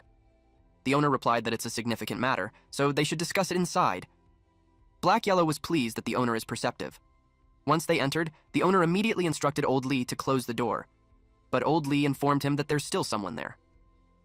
The owner was furious and told him to shut up. He knew about those people, and he couldn't let them disturb his business. The men from the Heavenly Pupper sector saw the door was being closed. They didn't expect that Shorty to be a big spender. They assumed that he must have robbed and killed someone to get all the stuff to sell. They knew that the Myriad Treasure Pavilion pays a substantial tribute each year, so it's best to avoid turning them into adversaries. They decided to wait for the Shorty to come out, but over 2 hours have passed, and they are already drenched from the storm. Yu asked how long they will wait. He's getting impatient when the short man is coming out. They saw the door opening and they moved quickly. The owner was delighted to strike gold today. He bought himself a rare treasure for just 100 spirit stones. He claimed that great fortune and prosperity are surely coming his way. He noticed the 2 men and asked if they needed something from him. Yu told the owner to quit the act. They inquired where the short guys who were selling stuff earlier were. The owner shared that the guy sold a bunch of treasures from the snake-catching sect, cashed in for body training pills, and even got his hands on flesh of a spiritual awareness realm monster. Yu grew impatient since they didn't care for the details. He grabbed the owner by the collar and asked again where the shorty was. The owner admitted that he went through the back door. He threw the man on the ground and warned him that they'll talk to him about it later. Zhao and Yu hurried and chased after the shorty. They knew that he's definitely heading out of the city. They spread their divine sense towards the south gate. Yu did that, and found the shorty running on the roof. Snaky watched from a distance while covering himself from the rain using a leaf. He thought of how this old dog even bought things such as body training pills, and still hasn't lost his mind. And given the old dog's cultivation level, Snaky knew that there's no way he hadn't noticed disciples of the Heavenly Puppet Sect following him. Snaky wondered if Yahello is deliberately moving slowly to use them as bait. Snaky knew that given the strength of those men, they should not be able to kill the old dog. But if one of them escapes and warns the others, it could lead to an endless disaster. With that, Snaky decided to stay back just to be safe. Judging from the old dog's direction, he's heading for an abandoned house. Yu saw that the shorty entered the deserted house. Zhao wondered why the old dog would go to a place like that. He wondered if it's a trap. They entered the abandoned house and found it strange because the shorty's aura should be there, but there's no sign of him. Zhao knew that something was off. The place is too isolated. He warned Yu to be cautious. Zhao talked to the shorty, addressing him as fellow Taoist. He introduced themselves as disciples of the Heavenly Puppet Sect, responsible for maintaining order in Linjiang City. They communicated that they meant no harm and encouraged him to show himself. Yu told his senior brother Zhao that his words are too formal and the person might not understand. He offered to try. Yu simply threatened the shorty that he only has 3 seconds to come out and accept questioning, otherwise he'll end up like the dog. While he was talking, the dog was peeing in front of him. He grabbed the dog and slashed it while he counted from 1. Then he continued counting to 3, but nothing happened just as they expected. Unexpectedly, the dog that Yu grabbed and slashed moved to bite him. But Yu knew that it was Shorty. He called his lizard puppets to nab at the dog. To Yahello, that mechanical puppet covered in skin is such low-level junk. The old dog laughed and uttered how those men were foolish for not thinking that the dog knew that they knew it was him. Snaky used his divine sense to get caught up. Snaky was creeped out that the old dog was suddenly laughing like an old schemer. Yu yelled at the dog to stop the game since he's still going to die anyway. He released a fireball. They wondered if they got the dog. The house was already burning. The dog laughed. So they knew that the dog is still alive. Zhao saw the flesh chunks. He told Yu to dodge. Yu was surprised to see the lizard puppet immobilized. They were surprised to know if that is what happens when they touch its flesh chunks. It was such a bizarre technique. The dog challenged the old man to keep going. Snaky finally learned what loose cultivator really means. He doesn't feel the need to help the old dog. The man with the sword can't hurt the old dog at all, and the person in the distance hasn't made a move. Snaky knew it was better for him to stay there and keep an eye from the distance. He knew that if he went down and helped him at the critical moment, the old dog would be indebted to him. Yahello teased those men not to get tired when he, an old man, hadn't had enough fun yet. Yu noticed that the dog has very eerie powers, and swords aren't useful against him at all. He admitted his incompetence, for he can only help his senior brother from behind. He had no choice but to bring out the big guy. The giant frog puppet appeared. Yu told Zhao to join hands with him to attack. In Yahello's head, he called the guy an idiot for thinking that it's a giant frog when it's a toad. He commented that the puppet looked dumb. He wondered if they were planning to attack him together. Zhao brought out his universal fan. Yahello finds them interesting. The fan created a gush of wind that follows a path. Snaky was strangled with the leaf tied on his head. Zhao cued Yu and the giant frog to do their thing. While the wind led to them, the frog opened its mouth wide enough to swallow the dog. The frog gulped down. They assumed that the dog was dead this time. Zhao agreed, but he decided not to get careless. Snaky was worried since Yahello got eaten. Zhao noticed that the frog seemed off. The dog emerged from the frog's belly and tore apart the frog. Yu couldn't believe it, since no one beneath the Foundation establishment is able to beat his giant frog and lose in an instant. Zhao knew it was bad, and so he advised his junior brother to fall back. Yahello teased them if they wanted to run, but the old dog wasn't done with them yet. Yahello told them that they will die. Those were alarmed since their escape route had been blocked. They reminded the dog that they are disciples of Heavenly Puppet Sect and challenged him if he still wants to kill them. Zhao told Yu to stop wasting his words on him. He said that the dog can counter puppets but not artifacts. They charged at the dog with the intent to kill. Yahello taunted them even more by saying that they must be dreaming if they want to kill them with their puny cultivation. He told them that they overestimated themselves. Yahello used a technique called Bloody Blade Gale. Several shadow-like blades hit those men.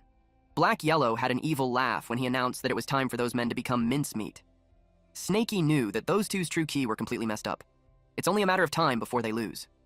Snaky knew that there's nothing more to watch. He just felt bad that the house was destroyed. He wondered where he should go next. Snaky didn't expect that old dog to be that strong. He realized how he needs to speed up his cultivation. Snaky suddenly felt a sense of a familiar divine consciousness nearby. He checked out where it was emanating from. He saw a beggar, but he was curious as to why this beggar is fiddling around. He asked if he's a retard, but then Snaky noticed a scar, and it reminded him of one of the cultivators from the Heavenly Puppet Sect. Yahello used a soul-searching technique to one of those men, but he got confused when there was no reaction. Snaky realized that what Yahello killed earlier was a puppet, and that must be the real body. Snaky was aware that the Heavenly Puppet Sect allowed their disciple to refine puppets identical to themselves, creating confusion. Snaky thought that it's the real body, but he also entertained the idea that it's just another puppet.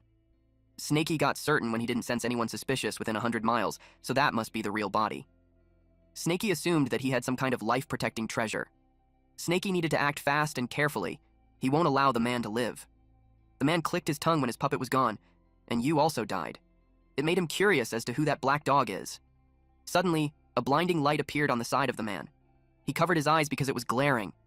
It was Snaky, releasing a huge, freaking fireball.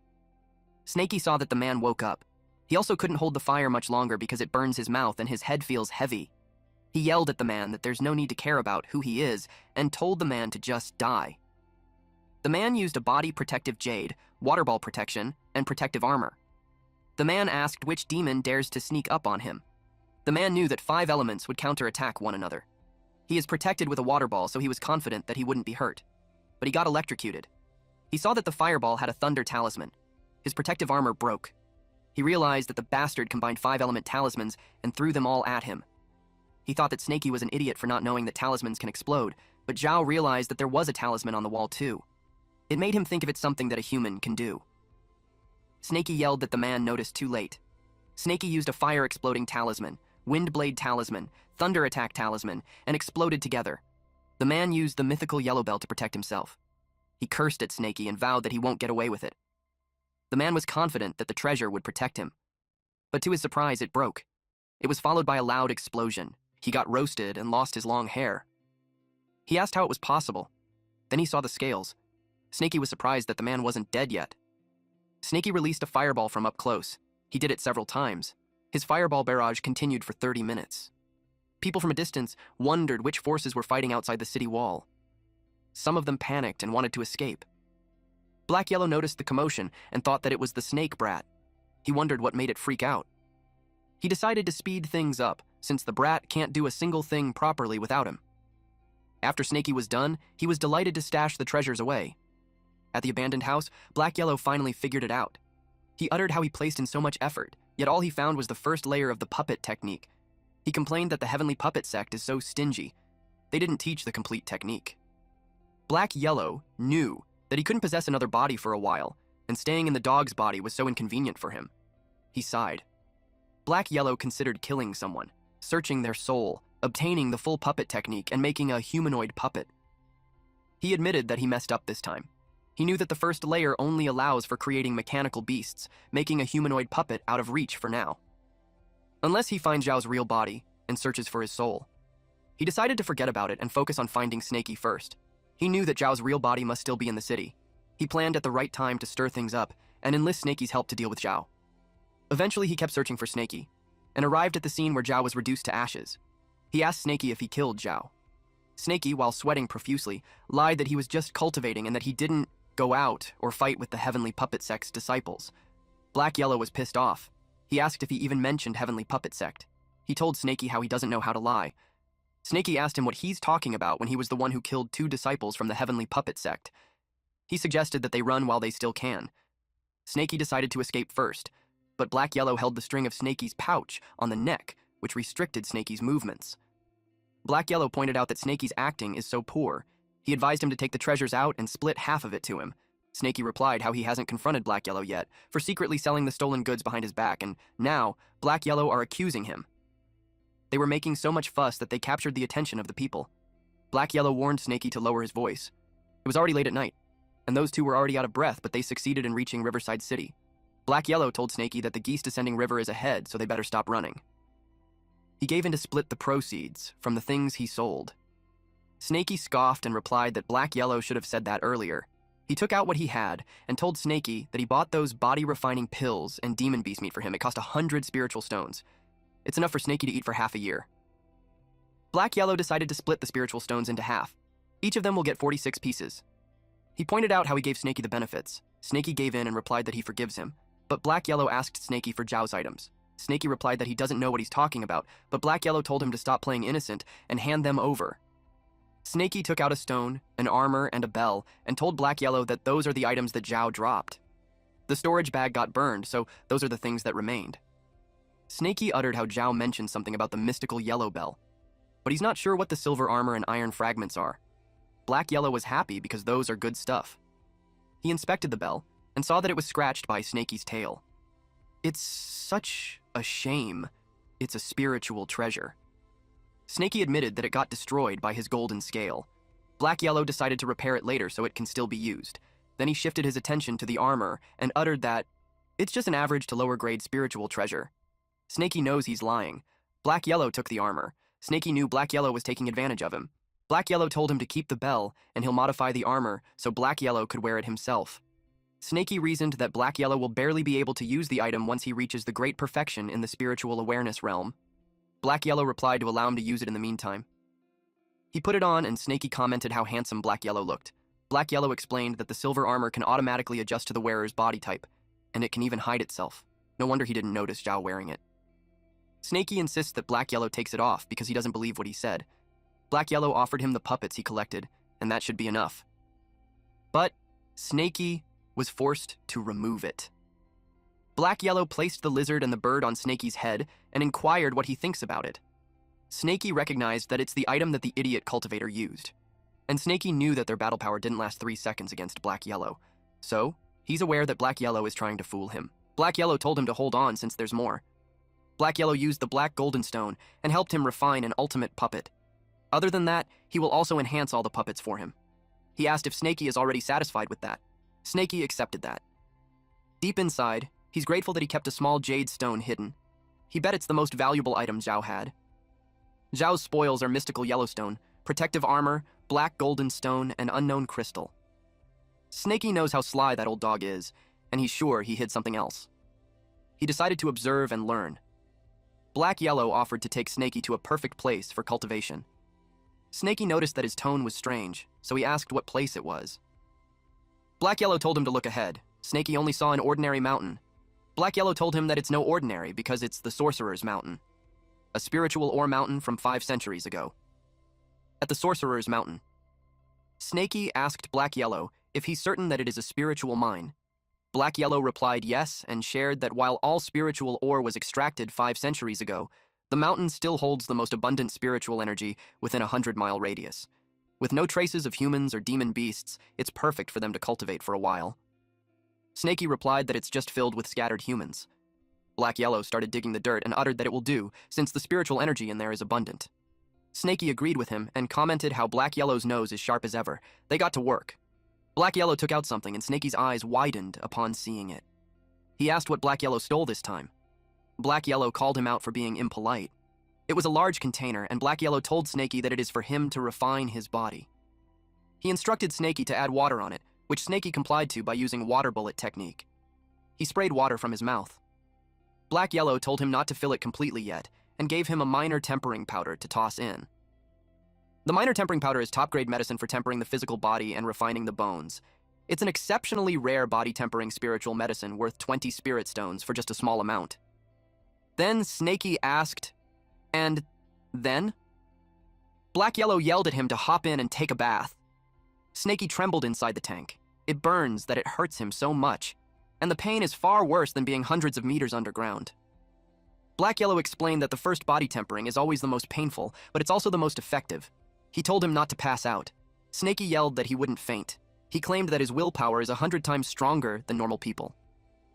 Before long, a layer of old snakeskin shed from Snakey's body, turning to ash in the medicinal water. Simultaneously, impurities were expelled from Snakey's body. Snakey happily shared that he shed his skin. He rushed his last advancement and didn't get to shed, but now it's finally done. He also shared how a lot of impurities were expelled too. His bones, meridians, he felt boundless power in every fiber of his being. Black-Yellow replied, "See? I told you this stuff works wonders." He stated that body refining will take 7 days this time. Since Snakey got the demonic beast meat, there's no need for him to leave the place. Black-Yellow decided to check out the rest of the mine to see if there's anything hidden. Snakey waves his tail at him while replying, "Okay." 7 days later, Snakey had grown a meter long. In total, he's now at 4 meters. But it felt entirely different from before. And now if he wishes to, he can shrink any time, down to a meter. Not only can he control the body size at his will, but his strength and speed have more than tripled. Even though his cultivation is still at the peak of the 6th level of the spiritual awareness realm, his strength is incomparable to before. The number of golden scales he has also increased. They are gradually spreading to his torso, no longer confined to his tail. He bet once he reaches great perfection in the spiritual awareness realm, his entire body will be covered in those scales. He thought about how he'll become the color yellow by then like a banana. When he was done, he wondered where the old dog went. Black-Yellow hasn't come back in 7 days, and there's no trace of him within 200 miles. He decided to forget about him since it's fine even if he didn't return. Snakey took this opportunity to study that small jade stone he snuck away last time.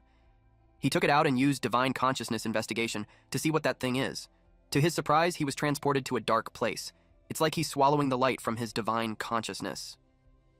Snakey panicked that something had gone wrong with him. He checked and confirmed that his divine consciousness is fine. He thought that it's just naturally dark there.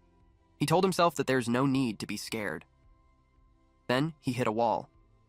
He thought of the jade stone as a massive storage bed, but he knew it was impossible. Unexpectedly, Snakey hit his forehead. He checked what it was and saw a large chunk of stones glowing in blue. They were spiritual stones. Spiritual. His jaw dropped upon seeing that there are more than 1,000 spiritual stones in there.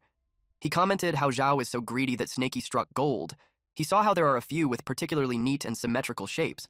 Their spiritual energy looks more concentrated than other spiritual stones. Snaky knew that he should never let the old dog find out. Otherwise, it will definitely get stolen by him. Snaky noticed that there are spiritual stones moving. It went directly to his mouth and he almost choked. A few high-grade spiritual stones flee into Snaky's mouth that has widened from being surprised as if they have consciousness. Snaky's stomach hurt as if it was getting ripped off. Then he noticed that the divine cauldron was reacting. The divine demonic cauldron is swallowing up the spiritual stones. He was confused as to what's happening. The divine demonic cauldron is not swallowing up the others, and only those that are symmetrical. Snaky thought of how the cauldron is picky. Then he felt his stomach calming down. He wondered what's happening. He decided to ask Black Yahello later. Suddenly, someone yelled for Snaky's help. Snaky recognized that it was the old dog. He wondered if he caused trouble again. Snaky complained how things keep happening from one after another. Snaky used divine consciousness investigate. Then he saw a swarm of insects attacking the old dog. Black Yahello yelled for Snaky to come and spit fire. Snaky got annoyed at him. He asked if the old dog exploded the anthill.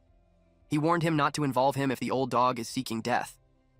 He told Black Yahello to spit fire himself. Black Yahello panicked and yelled that those things could counter him. His exploding talismans are almost finished, and his true energy is nearly depleted too. Snaky brought up how Black Yahello has a protective treasure. Black Yahello shared that the ants can get into the armor's crack. Snaky was so annoyed with this damned dog. He used Earth Traversal technique. Snaky commented that if he dies one day, it's because the dog dragged him down. He told Black Yahello to activate the protective armor as Snaky prepares the fireball. Black Yahello was relieved that Snaky is finally there. He expressed how he believes in Snaky and he'll use his last true energy. Snaky breathes out a large fireball. Afterwards, Black Yahello asked if it had been settled. He commented how Snaky's fireball power has increased again. Then, Black Yahello said that it didn't work. A bunch of ants are crawling up from underneath again. Snaky panicked and told Black Yahello to come quickly, since he can't deal with that number of ants. Black Yahello even had the time to comment how handsome Snaky looked now. Snaky looked funny, as he ran as fast as he could. Black Yahello advised him to use the Earth Traversal technique and run into the Earth. Black Yahello noticed how Snaky is so fast. He exclaimed that Snaky's Earth Traversal technique has gotten better. Snaky argued on what use it has because the ants are following up closely. They couldn't get rid of them. Black Yahello told him that they will be safe once they escape to the Geese Descending River. At the Geese Descending River. Snaky asked what they should do now. He asked if they should swim across it, but then that would be suicide. Black Yahello shook his body to get rid of the dirt. He told Snaky not to be afraid, and just look at him. A large fan appeared and Black Yahello boarded it. He casted, "Swift winds sweep across 10,000 miles. Feet tread upon heaven and earth." He instructed Snaky to come up quickly. Snaky was surprised to see Zhao's fan. Snaky got mad that Black Yahello secretly hid treasures behind his back. As he expected, he can't believe in the old dog. Black Yahello told him to stop talking. They flew onto the river first. That's when Snaky remembered the ants. He checked them and was confused to see that they were not coming out. Black Yahello was pleased to know that those ants are afraid of the sun. They are safe for now. Snaky inquired what those white ants are, and how did Black Yahello provoked them. Black Yahello explained that those things are called soul-gnawing ant. It survives by eating spiritual stones. They normally gather under the mind to hibernate, but if a spiritual stone appears, it will start to consume it like crazy. Physique that is rich in spiritual energy like Black Yahello is the one that those ants love the most. Snaky got nervous upon hearing that. Since Black Yahello told him that those ants suddenly went berserk because of spiritual stones, Snaky inquired on how far those ants can sense spiritual stones. Black Yahello shared that for normal spiritual stones, their perception is just around 100 meters. For those very rare, high-grade spiritual stones, they will be able to smell it from 1,000 meters, let alone the finest grade of spiritual stones. It will make the entire ants berserk. Black Yahello probed as to why Snaky is asking that. Snaky simply replied that he was just curious. But deep inside, he's afraid of those few spiritual stones of his are in the finest grade. He realized that he must be the one that caused the trouble. The sky suddenly changed, and they experienced a thunderstorm. Snaky asked Black Yahello if the fan could handle it. Black Yahello assumed that it should be fine since until they were both struck with lightning. Snaky trembled in fear. Black Yahello asked why Snaky is far from him. Snaky probed on what he was saying earlier, and Black Yahello admitted that it's a lower-grade spiritual treasure. And in a blink of an eye, they fell into the water since the fan was busted. Snaky yelled that he's getting dizzy. He couldn't understand why the water flow was so strong. Black Yellow pointed out that it is the spiral that he was talking about. The suction is so strong that Snaky doesn't have strength at all. If it continues, he'll die for sure. Snaky decided to shrink his body to decrease the force. Then he used water bullet technique to propel himself upwards. Although he's unable to retrograde for now, at least, he can stabilize himself. He yelled at the old dog to use water bullet technique and doggy paddle against the current. But to his surprise, the old dog wasn't there anymore. He used his divine consciousness to investigate. He cursed when he saw the old dog get sucked into the deepest part of the spiral. He cursed again, then complained that the old dog is useless. Snaky knew he'd die if he went down. He yelled that he wouldn't save him. But the next thing he knew, he was questioning himself on why he went down too. He wrapped his body in the old dog. Snaky saw the stones under the water. He learned that the spiral formed because of it. He chomped at the old dog while his tail smashed those rocks. In his head, he knew that his golden scales might not be able to slash through the water, but it can destroy rocks. Finally, they reached the land safely. But the old dog isn't waking up yet. Its stomach is bloated. Snaky felt disgusted that he had to give him oxygen like humans do. He complained that it was too disgusting and he'd rather die. At this moment, a word appeared in Snaky's head. It is to beat up the drowned dog. He smacked him with his tail. Snaky looked like he's enjoying it. What a way to do CPR, huh? 30 minutes later, the old dog was all bruised, but he's awake now. Snaky was surprised that it really worked. He told the old dog that from then on, Snaky is his savior. But seeing that there's no reaction from the old dog, Snaky asked if he lost his mind and if he's awake. Snaky, seeing that the old dog is still in daze, took this chance to ask him about the finest grade spiritual stones. He told Black Yellow that he has something to ask. Black Yellow simply replied, "Huh?" Then Snaky explained that he had a demonic beast friend who saw a symmetrical spiritual stone before. That woke up Black Yellow. In fact, he was aggravated. He confirmed with Snaky if he has the finest grade spiritual stone that is directly cut off from the spiritual vein. Black Yellow asked where it came from. Snaky replied that he doesn't have it and he's just asking for a friend. Black Yellow stated that since Snaky saved him that day, he owed him a favor. He discussed that for a stone like that, he'd probably need to kill a golden cultivator. Or he can return to that half-abandoned mine to try his luck. He asked Snaky if his friend was interested. Snaky replied to forget about it. 2 months later, rainy season, at the Iron Bear Mountain back mountain.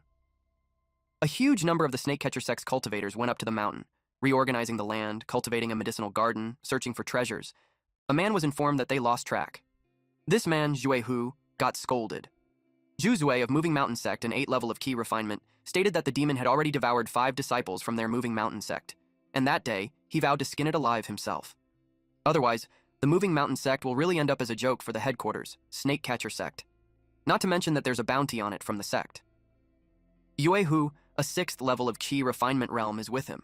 One person reported that he's certain that the white snake disappeared around that area. He shared that it took his bone-crushing hammer attack so it can't have gone far. We then see Snowy, who just had a major glow-up, holding her breath underwater. Damn. She really looks fine for our boy now. In the past, she didn't know what hatred was, but now she does. She wanted to avenge the destruction of her hope. But first, she needs to escape. A man was mad that those disciples didn't even search the swamp. A disciple expressed that the white snake has a helper, so he fears an ambush. The senior brother told him to stop whining and search the swamp quickly. The man told the senior brother to do it instead, since his cultivation is greater than his. The senior brother replied that he's already investigating that for him. He asked him what he's afraid of. He used divine consciousness investigate and sensed something. The man reported to his senior brother that the bastard is hiding inside the swamp, but it's deep, so it will take time. The senior brother assured him that it won't be able to escape. Suddenly, someone used the fireball technique. The 2 men were surprised, but that confirmed that the snake has a helper. And the wolf was familiar. It was our boy Wolf King. The men knew that it runs away after spitting fire every time. If not for its interference, they would have caught the white snake already. Juzei finds it interesting. He was an optimist as he looked at it as a good opportunity to have it killed too. He claimed that they will be feasting on wolf meat that night. Shui Hu was ready to back him up. The Wolf King told the white snake to run while he held them off. Snowy emerged from the water and ran. Z won't let it escape. He instructed Hu to go after the white snake and leave the wolf to him. Meanwhile, at Chu River's Sorcerer Mountain, Snaky used gravity technique. After 2 months of intense training, his gravity technique is now as powerful as Chen Daoling was. He can crush all low-level cultivators using just the technique within a 50-meter radius.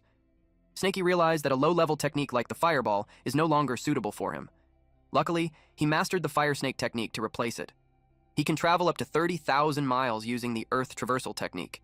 Besides, he also added windblade and thunder techniques into his arsenal. Other than that, the puppets that Yahello helped him upgrade are not fully functional. After some practice, he nearly perfected his control over them. All the puppets are linked to him, sharing their view. He had never experienced that level of awareness before. He felt that he's the king of the mountain. Yahello told him to stop gloating, and that his two friends are in trouble. Snakey asked Yahello if he's talking about Snowy and the Wolf King. Yahello replied yes. Before they parted, he casted the golden light mantra on them. It automatically activates in life and death situations. It can save their life once, but it can only be maintained for 1 hour. He informed Snakey that it is currently active. The location is at the mountain behind the Myriad Snake Valley. Yahello was about to ask him what he was about to do, but Snakey moved quickly and used earth traversal technique. Inside the cave, Who had managed to catch up and hit Snowy. He complained that he already slammed the golden light a few times, but it's not breaking and he had no idea why. He wondered if it's the rumored old demon snake. Z had already caught Wolf King and replied that he doubted it since the old Snake King is said to be black, not white. He also knew that the golden barrier would weaken over time, so he advised Hu to save his strength. Z anticipated that the barrier would disappear within 1 hour. Hu stated that an hour is plenty. He planned to secure the first merit for capturing the demon. Z expressed that the golden light keeps giving him a bad feeling. He asked if any of their moving mountain sect's master uncles are nearby. He expected Master Uncle Ye to be at the camp, that's 100 miles away. He determined that the master will be helpful enough. He used the summoning jade.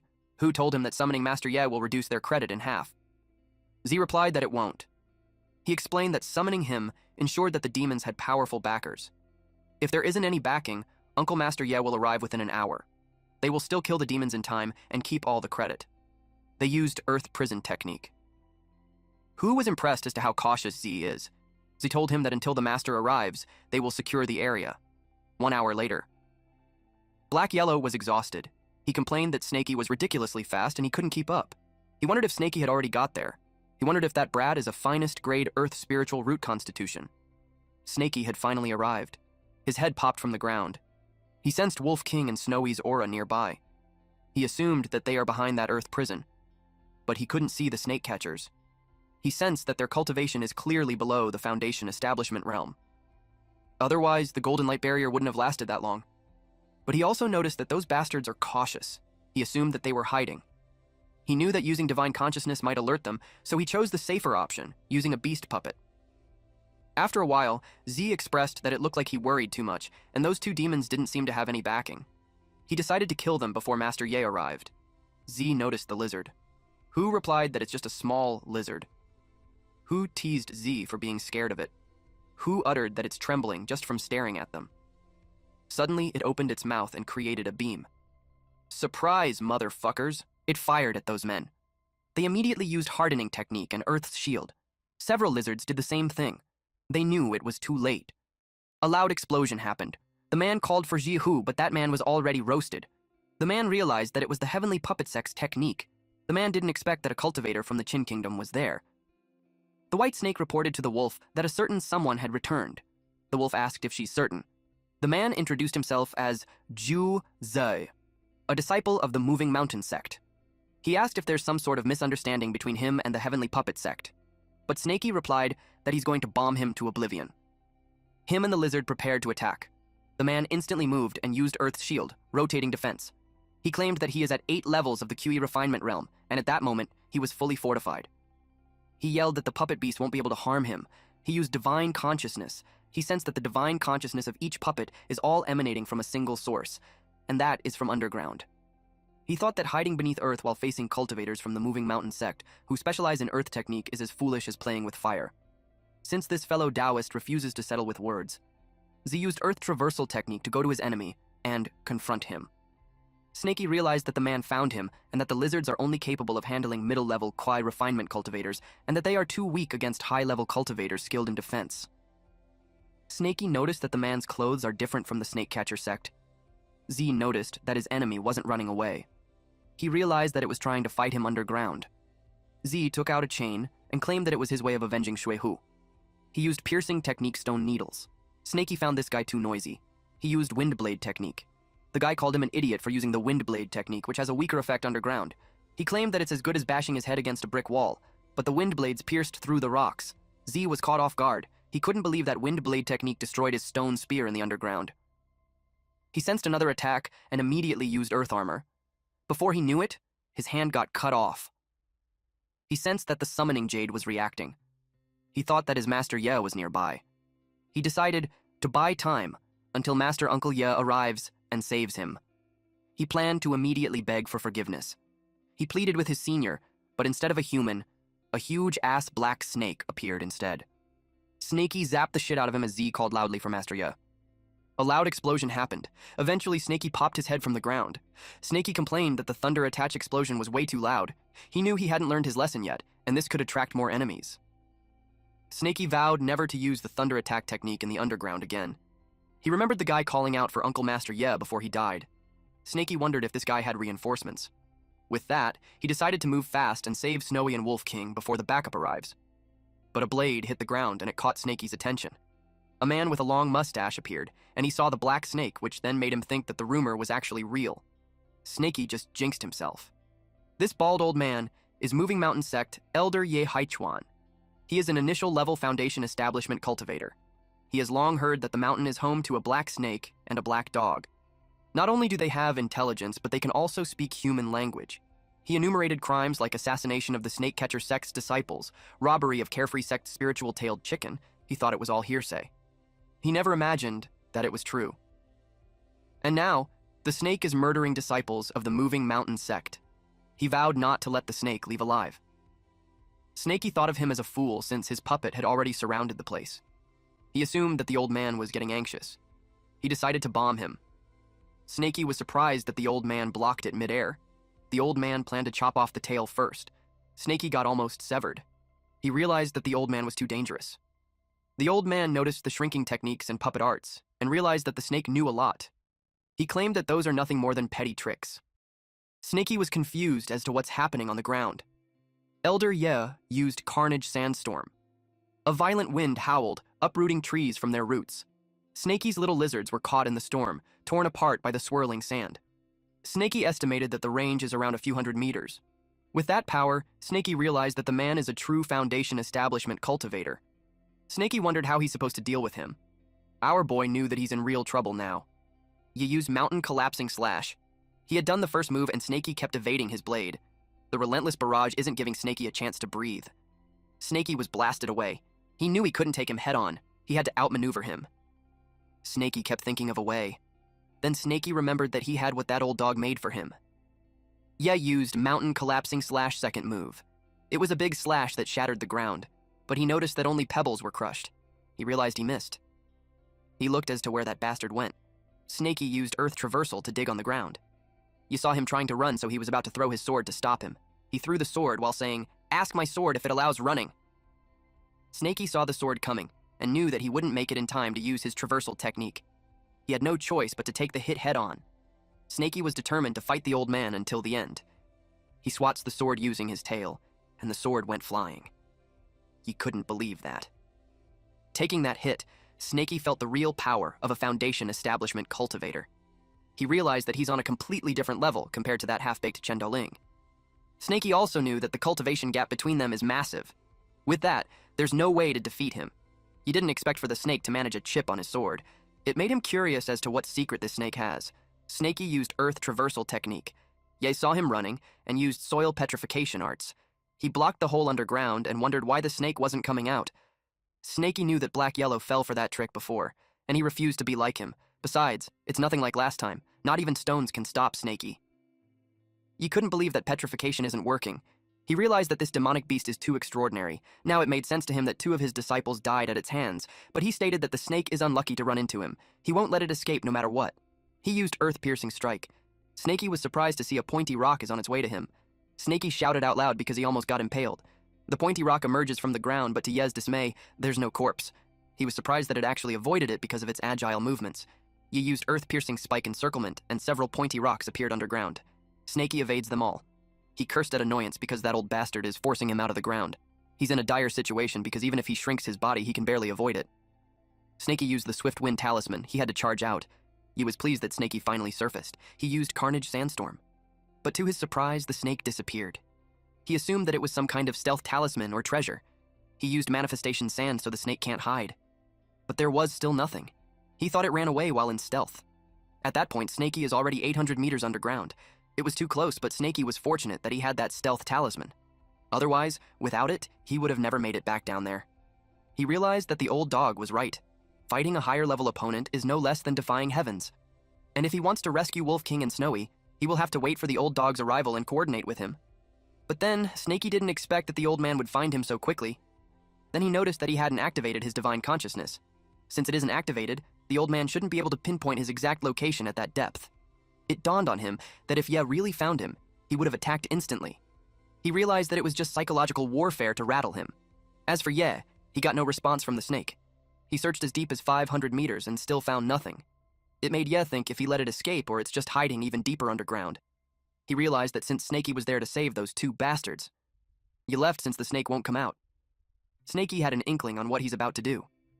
Ye threatened him that if he doesn't show himself on his countdown to 10, he will rip off the skin of his companions. In such a tight space, his earth-piercing spike will kill them within 10 seconds. Ye started counting from 1. The Wolf King and Snowy prayed for Snaky to come out. Then he counted by 2s. Snaky panicked and complained that it's not the proper way of counting. Snaky yelled where he was and told the old man to leave them alone. Ye was pleased that he finally showed himself. As he expected, Snaky was still underground. Ye used Earth Traversal technique and counted on how deep the snake is. He reached 800 meters and found out that Snaky was there. He couldn't help but comment that Snaky sure is tough. He asked him if he's not afraid to get squashed into mincemeat. Even Ye had to be careful past 500 meters. Ye used anti-squashing golden protection. Then he eventually found Snaky. He used Earth Crushing, and Snaky was hit all over his body.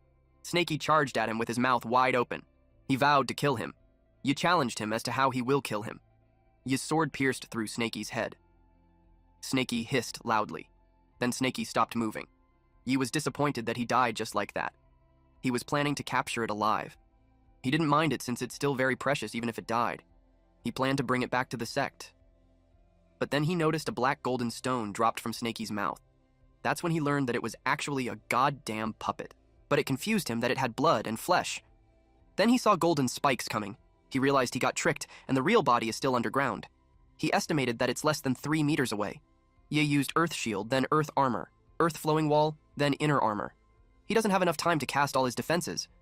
But even that minimal steel-like protection isn't something a lowlife like that snake can break. He was confident that he wouldn't get hurt, but he screamed loudly when he did. Snaky appeared and asked, "Hurt you?" Snaky swats away the sword, and the old man panics. Snaky corrected him, saying that he just wants to kill him. Snaky told him to leave his leg behind. Ye used mountain-piercing spike. Just as Snaky thought, Ye still has treasures. Snaky used Fire Snake technique followed by Wind Blade technique, then Thunderstrike technique. Ye used Flee. At this point, Snaky is already panting. His body has reached its limit. He felt bad because just a little more and he would have killed him. Meanwhile, Ye was relieved that he escaped in time. Ye still has his life-saving blood spiritual pill. While running away, he commented that the snake is extraordinary. He needed to report back to the sect immediately. He knew that if the demon wasn't eliminated, it would become a major threat. But then, he saw the rumored black dog blocking his path. Seeing Black Yellow with this cunning face of his, I already know that this old man was fucked. He turned to the other direction to evade it. He contemplated such coincidences. He assumed that the bastard snake set up the ambush beforehand. He knew he needed to run quickly. Suddenly, he screamed out loud as his head crashed on the trunk. Black Yellow was now on top of Ye. He noticed that the man stopped breathing. He stated that a Foundation establishment cultivator reduced to that state is kind of amusing, and he hasn't even done anything yet. He was impressed by Snaky. Suddenly, Snaky yelled for him to step back. Black Yellow was about to greet Snaky, but to his surprise, Snaky was about to unleash Fire Snake technique. He yelled at Snaky to cut it out since the man is already a corpse. When the man was engulfed in flames, he yelled loudly. Black Yellow realized that the man was just using tortoise breath to feign death. Black Yellow told Snaky that it was enough since the man had already turned to charcoal. Snaky was relieved that it was finally over. Black Yellow saw Snaky's condition and asked him if it was those mountain-moving sect bastards who did that to him. Snaky replied that some of it was done by them and the rest was done by him. Snaky had torn off his own skin, his insides, to disguise the puppet. Otherwise, he wouldn't have won. Black Yellow saw with his own eyes that these bastards really gave Snaky a beating. With that, Snaky informed Black Yellow that he will sleep for a while. At this point, Black Yellow was enraged that those mountain-moving sex scum had harmed his disciple. He held Snaky in his paws and vowed that he, the heavenly wandering demon, shall play with them. They went back to the cave. Snowy immediately cuddled Snaky. Black Yellow informed her that he already applied spiritual medicine. He also set up hidden formations around there. Their place should be safe for the meantime. He told those three to stay there and focus on healing, and he will be back shortly. Snowy was worried since Snaky hasn't woken up yet. Black Yellow assured her that he will be back before the incense burns out. He brought out the incense, and it was gigantic. Black Yellow, while on top of the incense, instructed Wolf King to move the incense more to the right. Wolf King's reaction and annoyance was funny, because it was thick and long. Black Yellow told him to stop whining and explained that it's a healing incense. He reasoned that since those three are heavily injured, so if the incense weren't that thick and long, it wouldn't be enough. He confirmed with them if they inherited his healing technique. Snowy replied yes. He told them to use it, and they will recover in no time. They did, and Black Yellow noticed that their wounds are already improving. He placed the pouches he got from Sui Hu, Juzi, Yehaichuan, and told Snaky that all those are for him, and he didn't touch it. Now it was time for his revenge. At Mountain Moving Sect's Soul Lamp Hall, someone yelled, "Outrageous!" This man, the Mountain Moving Sect's leader, Shiyazi, is in the early stages of the Golden Core realm. He found out that junior brother Ye's lamp has gone out. He couldn't believe that a Foundation Establishment elder died in the wilderness. Since he took leadership, nothing like that has ever happened in their sect. Mountain Moving Sect's elder Shifengzi, a mid-stage Foundation establishment, stated that it occurred near Myriad Snake Valley. He speculated that it could be the work of another group from the Snakecatcher sect. Even though they are affiliated with the Snakecatcher sect, there's constant infighting between sects. Snakecatcher sect's elder Chen Dowling replied that the 5 sects under the aegis of the Snakecatcher sect signed a peace agreement before entering the mountain. Even if there's conflict, it is still between the disciples. He stated that there's no way they will kill a Foundation Establishment elder. Yazi agreed with Brother Dowling. He stated that Dowling traveled all the way to discuss important matters with them, only for such a disaster to occur. He finds it truly shameful. Dowling replied that it's fine since they are in the same boat after all. Yazi pondered that if it wasn't the work of a cultivator, it could have been a demonic beast. Fengzi argued that it's impossible. He shared that Senior Xuanyangzi's clone was also slain in that area. Afterward, they conducted a thorough search within several hundred meters of Myriad Snake Valley, and there was no Foundation Establishment-level demonic beast in sight. And even if such a beast did exist, they assumed that with junior brother Ye's abilities, there's no way he wouldn't have been able to escape. Moreover, the corpse was burned rather than devoured. From what they know, it doesn't resemble the work of a demonic beast at all. Yazi was furious. Dowling claimed that he knew who did it. He assumed that it was the demonic black snake. He stated that although it hasn't reached the Foundation Establishment realm yet, it's incredibly powerful. Not only does it possess intelligence, but it's also exceptionally cunning. He shared that several of his disciples have fallen to its fangs. He was ashamed to share that he was also a victim, but he was certain that the snake was responsible. Fengzi noticed that Dowling was really worked up. He figured out that what made Dowling take a prohibition pill is related to the demonic snake. He replied that he had heard of the snake before, and since Dowling had fought it firsthand, they pledged to assist him in slaying it. He instructed them to relay the orders to all the disciples and follow him to search the mountain. Whoever finds a lead will be rewarded with 50 spiritual stones. They planned that night to kill that snake and erase the disgrace.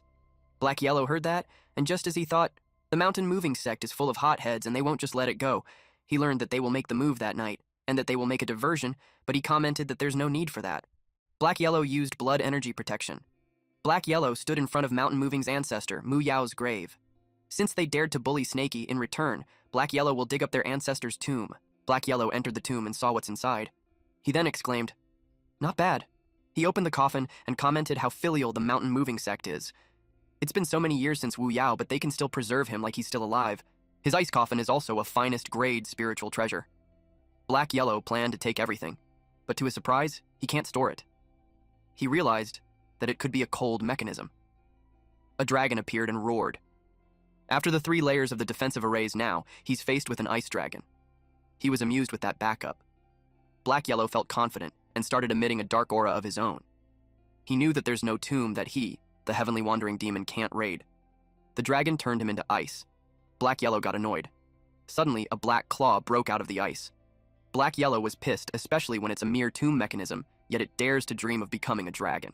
He scolded it and told it not to be too arrogant. Black Yellow turned into heavenly demon descending dragon. Back then, when he's dominating the scene, the Mountain Moving Sect was not worth a damn. The disciples eventually noticed the commotion even from a distance. They're worried since the master and the others just set out. If anything happens to the tomb, they can't afford to take responsibility. They turned pale and panicked. They wondered what they should do. They checked and saw that the ancestor was gone. The tomb got raided. They hurriedly sent a message to the master and the others. They questioned Dowling if his compass really works, since they have been searching the entire mountain for 2 hours. Dowling replied that it shouldn't be the case unless the snake has escaped to thousands of miles away. But they thought it was impossible, since even for them, it will take 5 to 6 hours if he wants to reach thousands of miles away, let alone a snake. If that's not the case, they speculated that it must have used some kind of anti-tracking method or array. They noticed a burning smell and saw a weird light in the distance. They decided to take a look. Back at the cave, Snakey is glowing brightly. He's breaking through the 7th level of chi refinement. Wolf King was amazed with Snakey. Snakey broke through the late stages of chi refinement. He deemed him to be strong. Snakey humbly replied that he's not good, as they say. But now that they have mentioned it, Snakey noticed that the golden scales have covered half of his body. If he keeps breaking through, he wonders if his entire body will be covered with golden scales. In the background, Snowy blushed as she held Snakey's old skin and wondered what happened. Suddenly, they heard someone calling for the demon snake to come out and die since he dared to slay the disciples of the mountain-moving sect. Wolf King was about to report that there's someone, but Snakey immediately held his mouth and shushed him. From the sound, Snakey anticipated that there's still a distance. The divine consciousness also can't find anyone. Snakey speculated that they are trying to trick them. The old dog had set up an array for them, so Snakey trusts that it should be dependable enough. He told them to wait and see, and if it doesn't work, they will have to fight for their life. Again, Snowy couldn't help but blush. Yazi expected that the light was from their current location, but he's confused since there's no movement at all. He ordered everyone to search the place. But suddenly, a bird arrived. It's an emergency summoning from the sect. When he read it and learned that the ancestor's tomb was raided, he was furious. He immediately ordered everyone to return to the mountain with him. Black Yellow watched them from the tree, and he finds it funny that they scurried back home. He even wanted to disgrace them further by throwing Wu Yao's corpse into the snake catcher sect's toilet. Black Yellow also thought of refining Wu Yao into a puppet.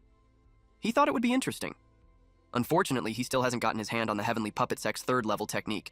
If he knew that would happen, he should have gone to the Heavenly Sect Puppet Sect to take one back in that year. He expected no one would say no to him since he's famous. Even the Divine Puppet Sect headquarters must submit to him, not to mention the Heavenly Puppet Sect. When they arrived at the tomb, someone yelled loudly. Yazi expressed that it was unfilial. He asked who could have stolen the coffin. Back in that year, their ancestor was an expert in the Golden Core realm. The man is halfway into the nascent soul, and to dare to steal his corpse, they assume that the opponent is at least a cultivator in the Golden Core realm. A disciple asked why a Golden Core cultivator would do that. But other than a Golden Core cultivator, they believe that it won't be possible to break into the 3 layers of array and not get killed.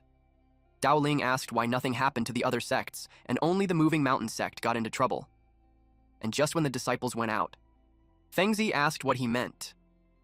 Dowling told him not to be angry, as he was just analyzing who did it. He explained that there's too much coincidence left since they just left, and the ancestor's tomb got raided immediately. He believes that the opponent chose this method most likely to seek revenge or to stand up for the demon snake. Dowling asked them if they knew that the demon snake still had a black dog companion. He shared that it once dug around graves and stole corpses in the village at the bottom of the mountain. Yazi ordered a bounty on the demon snake and the black demon dog. Those who will find clues will receive 100 spiritual stones. Those who will kill them will receive 200 spiritual stones. And no matter what, they need to get back their ancestors. Black Yellow returned expecting that everyone was already healed. He yelled at them to pack their stuff and come with him at once. Black Yellow announced that he found another cave suitable for cultivating a few hundred miles away. Snakey appeared while sticking close to Snowy and the Wolf King. Snakey reasoned that there are people from the mountain moving sect out there. Black Yellow assured him that they all got drawn away. Snakey was surprised to hear that. He asked him how he had done it. Meanwhile, Snowy was love-struck thinking that Snakey was on top of her. Black Yellow replied that he will tell them the details on the way. If they don't leave at once, those people might return. Black Yellow didn't forget to collect the spoils. When Black Yellow looked up, he was confused since they weren't there anymore. Upon hearing that the Moving Mountain sect is going back, those 3 immediately bolted. He asked them if they even knew the way. He told them not to run around. Black Yellow called them to wait for him. Few hours later, at Phoenix Perch Mountain, Black Yellow claimed that it's the place. He already set up the array. He encouraged everyone to get some rest for that night. Wolf King told him that he's good at looking for caves. Snowy expressed that the place feels similar to the Myriad Snake Valley, and she likes it. She wants to plant the snake fruit tree again. The next day, Black Yellow threw a snake on the ground. It looked like Snaky. Black Yellow told Snaky that he fixed the snake clone for him. Snaky thanked him, but he noticed the weird eyes. Snaky brought out the 3 storage bags. Black Yellow replied that he'll go for a walk. Snaky told him that there's no need, and he can have one. Snaky told him that if it wasn't for the snake that he made, Snaky won't be able to win. Black Yellow resisted and uttered that he didn't even provide any help. He told Snaky to take it all, but his actions are the opposite. He reached out his hand at the back and used gravity technique. Snaky encouraged him to come quickly, so the 4 of them split the spoils. Black Yellow called them to check their spiritual roots.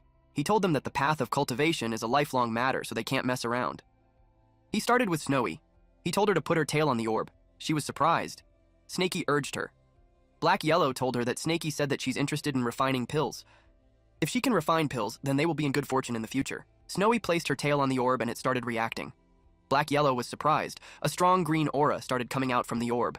It showed a single attribute, top-tier wood spiritual root. It is an innate sacred body for pill refinement. This level of talent is rare, even among humans. It is 1 in a million. Major sects would fight over someone like that. Black Yellow told Snaky that he's lucky because he will never run out of pills. Snowy and Wolf King had no idea what's happening because Black Yellow started whispering to Snaky. Black Yellow told him that if a human girl possesses a pure wood spiritual root, she's almost always a beauty. He added that if Snowy gains a human form, they could imagine how many cultivators she could enchant. Snaky blushed. Snaky immediately gave Snowy wood element techniques and a jade slip-on pill refinement. Snowy thanked him.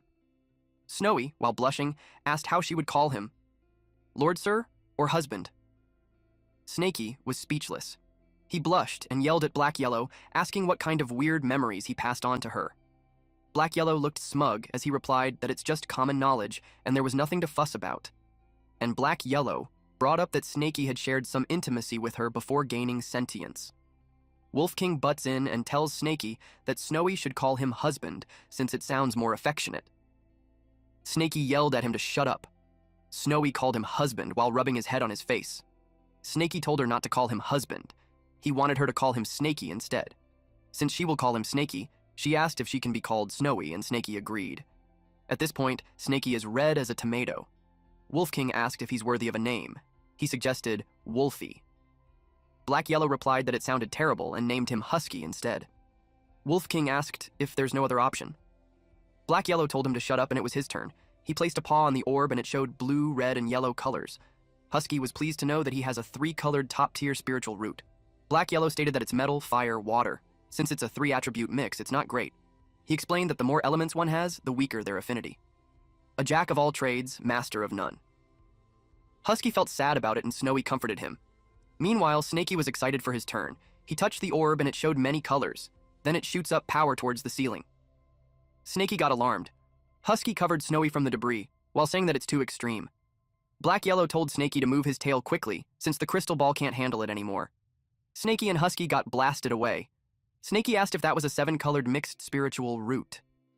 He can't believe that his aptitude is even worse than Husky. Black Yellow explained that although Snaky's roots are mixed, their quality is extremely high, especially his earth spiritual root. Even top tier isn't enough to describe it. Black Yellow admitted that it freaked him out since he had never seen anything like it before. But thinking back on Snacky's speed of learning, it all makes sense. Snaky decided that since his earth spiritual root is the best, he'll focus on earth attribute techniques in the future. Black Yellow is the only one left, so Snaky asked him if he isn't going to test him. Black Yellow showed a dark purple with ominous lightning coming from it. From the elements, metal, wood, fire, water, earth, wind, thunder, he doesn't think that he's in any of the 5 elements and 7 essences. Snaky asked him if he doesn't have any spiritual roots, or maybe the one he has is a dark spiritual root.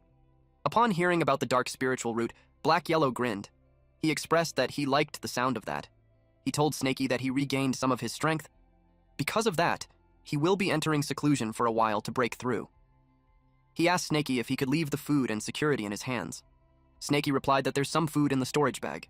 And as for security, he stated that as long as they don't run into cultivators above Foundation establishment, they should be fine.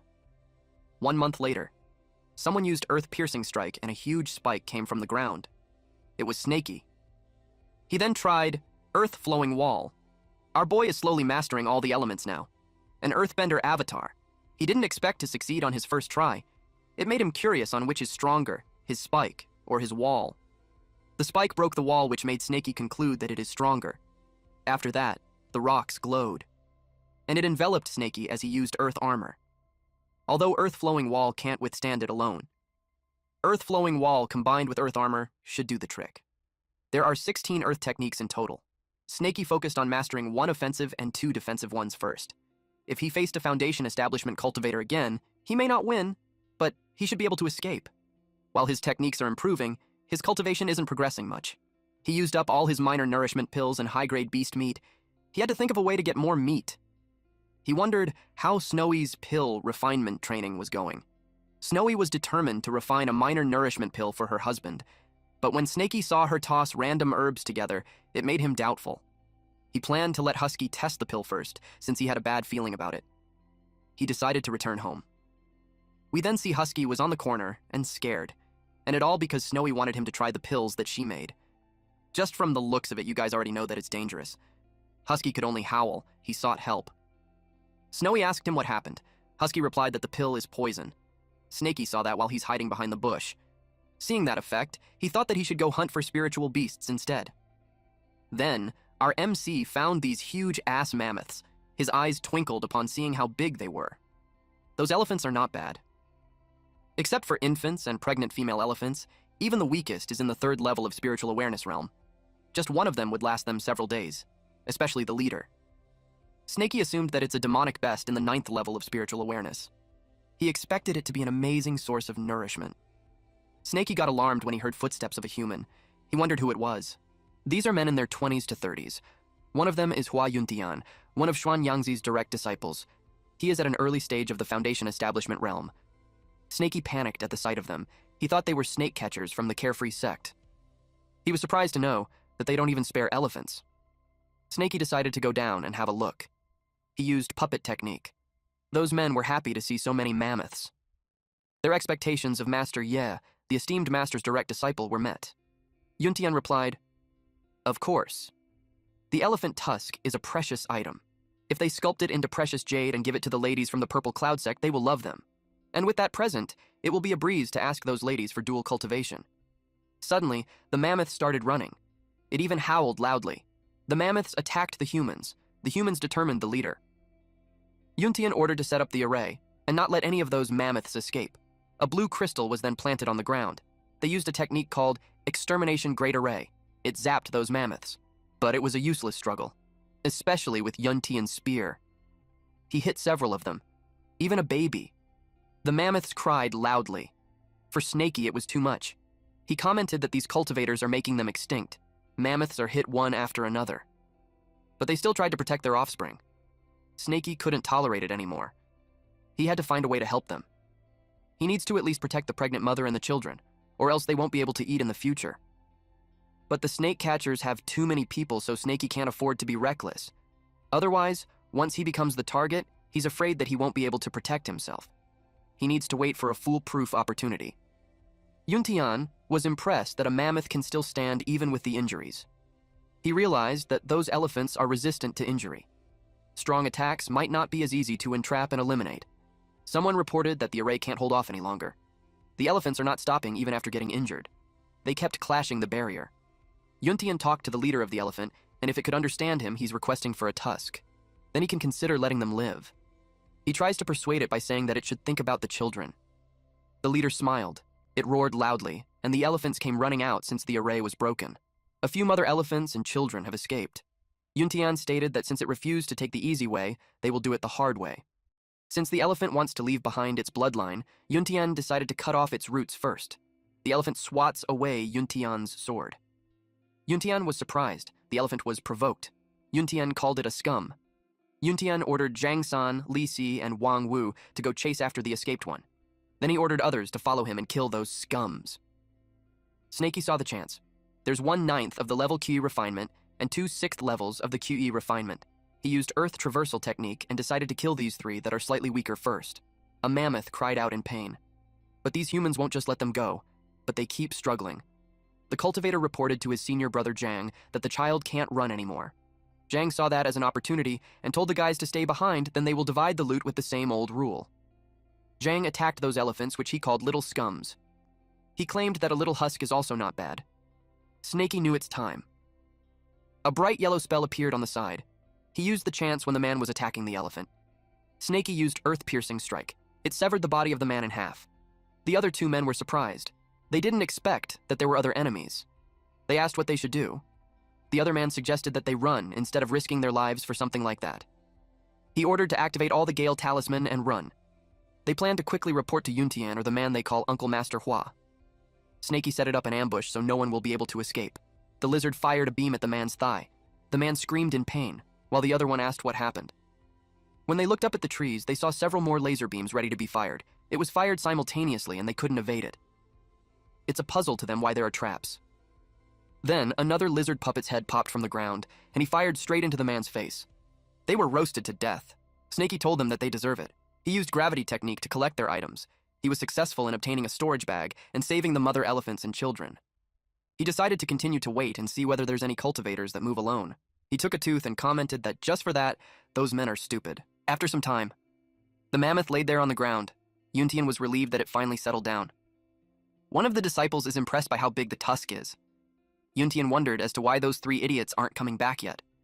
He expected that with their cultivation, they should be done in 30 minutes. Yet, it has been an hour already. He ordered one of the disciples to go and have a look. Yuntian speculated that they had pocketed the money and ran away. Suddenly, they heard someone scream and Yuntian saw the earth-piercing strike. He thought it's the mountain moving sect, but he knew that it shouldn't be. He activated Divine Consciousness Sweep and yelled at the enemy to come out. Snaky watched Yuntian scan the area. He noticed that Yuntian's Divine Consciousness is only around 300 meters. It's much weaker than Haichuan. He wondered if it was because this man is young. It seemed that even as a fellow Foundation establishment, there's a big difference. Snaky is now certain that the man is truly weak or he's just acting. Snaky knew he can't be careless. Yuntian is actually 17 years old. Yuntian is angry. He used shadow-revealing sand. But there was nothing. He ordered everyone to stop attacking and activate defense, and he warned them to beware of the ground. The disciples used defensive techniques such as carefree armor and golden bell shield. One of them saw that two elephants were running away. Yuntian orders the man to ignore it because someone is ambushing them. Snaky was entertained that they are nervous. He decided to hit them with a feint. Yuntian noticed something was emerging from the ground. He threw his spear at it. He used gravity technique to inspect it and saw that it was just a puppet. It made him curious who this enemy is for being able to use puppet technique, then earth-piercing strike. They heard a loud noise. It was followed by spikes emerging from the ground and hitting the disciples. Yuntian realized that the movement earlier was a feint. He commented that it's despicable and shameless. He told them to stop hiding if they have the guts. He challenged them to come out and fight him. Snaky was chilling underground. In his head, what Yuntian is saying is such a joke. He reasoned that if one can fight others in the dark, there's no sense in fighting face to face. Suddenly, he felt an earthquake.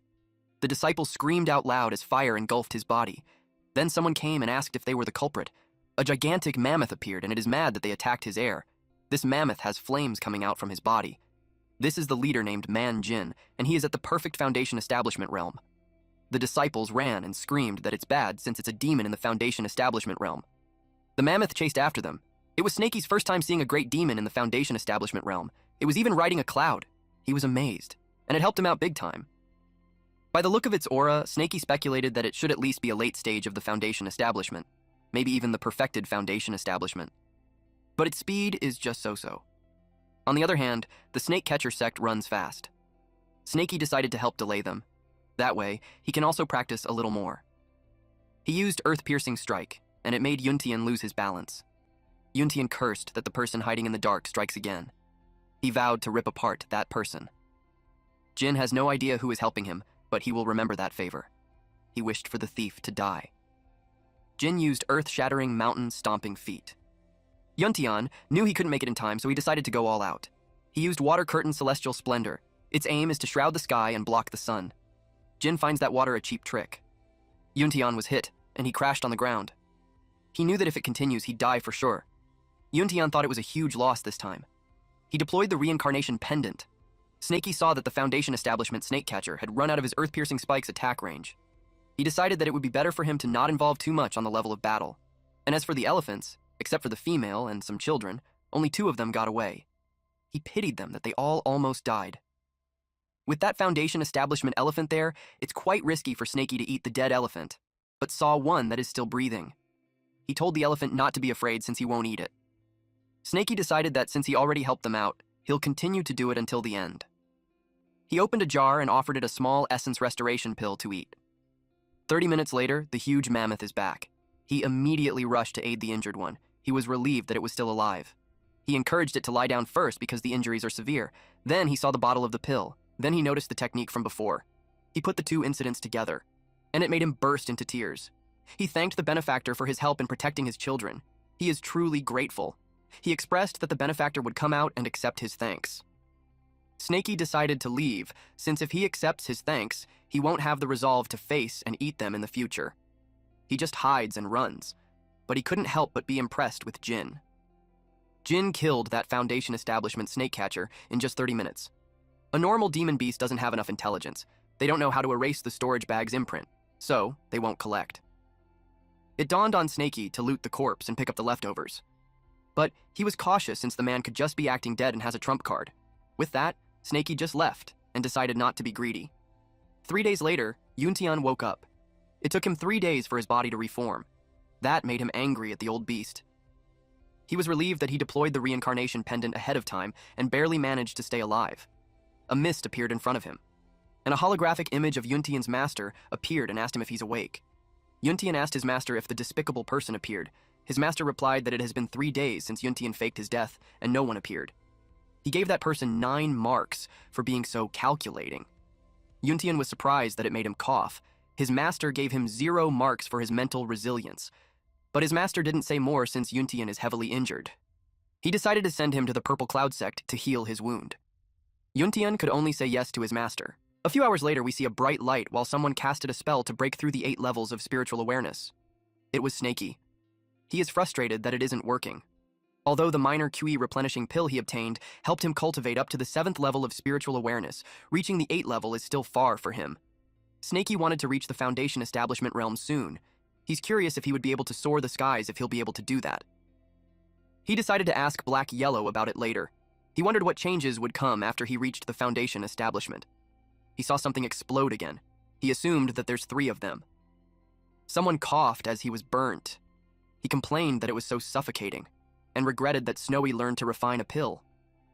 Wolf King blames Yahello since it was Yahello who told Snowy that she has an innate sacred body perfectly suited for pill refinement. Yahello defended that he didn't say anything wrong since Snowy had a single attribute top-tier spiritual root. But he questioned where they went wrong. He had never seen that kind of talent before. The cauldron has a 100% chance of exploding when refining pills. It doesn't matter how carefully he guides her. When she does it, it just blows up. He's frustrated since it's the 5th explosion for that day, and if it continues, the cave will collapse. Wolf King remembered that Snowy succeeded once. He narrated that she gave him one of the pills to try, though it was nothing but poison. Yahello replied that the pills that she made before were undercooked, and Wolf King was just lucky to survive after eating one. Snowy was crying as she expressed that she just succeeded in refining a pill. Yahello told her to take it out and he will check. He was confused with the smell and shape. He asked what kind of pill it was. Snowy replied that it's a minor chi replenishing pill. Snakey had asked her to refine it for him, and it was her first successful attempt. Snakey uttered that no matter how he looks at it, the black lumpy thing doesn't resemble chi replenishing pill at all. Yahello suggested that since it was Snakey who told her to make it, he should be the first one to try it. To guilt trip him further, he told Snakey not to let Snowy's hard work go to waste. Snakey refused it, saying that he's just a humble disciple, and his master should take it instead. Yahello teased him that it's too late for him to call him master. Then, he encouraged Snakey to try it since he needs it more than he does. Snowy was under the impression that her pill is popular, and that made her happy. She assured them that she will make more so everyone can have some. They simultaneously responded, "No need." Yahello remembered that they still have an ally. Snakey thought about Husky. Husky ran away while saying that even if he's not talented, he's not stupid. Yahello ordered him to go catch 2 demonic beasts since that was the only option they have for now. 1 hour later, Husky brought back an annoyed monkey and fish. Yahello determined that those beasts are in the 2nd and 3rd level of spiritual awareness, and that's enough. He tested a small dose on the 2nd level first. The fish immediately glowed. They saw it already broke through the 3rd level. But they realized it's actually at 4th level already, and it's still breaking through. Black Yellow stated that the pill is effective, and it's really a minor QI replenishing pill. Snaky was impressed that just a little chunk had that much power. He couldn't imagine if someone had swallowed the entire pill. Black Yellow uttered that it was as expected of a single attribute top-tier wood spiritual root. It's a genius in pill refining. He boasted that his judgment was right. Snowy looked proud and touched that she's called a genius. But they noticed something wasn't right. Snaky asked what happened to the fish. To their surprise, the fish grew legs. And it ran away. Snaky stated that the fish had evolved. Black Yellow corrected him that it was a mutation. The fish became a monster. Snaky was relieved that the monkey was too shocked to run. Black Yellow saw that it fainted. He instructed them to feed the rest of the pill to the monkey. He told the monkey that it will increase its cultivation, so he should swallow it. The monkey emits blinding light.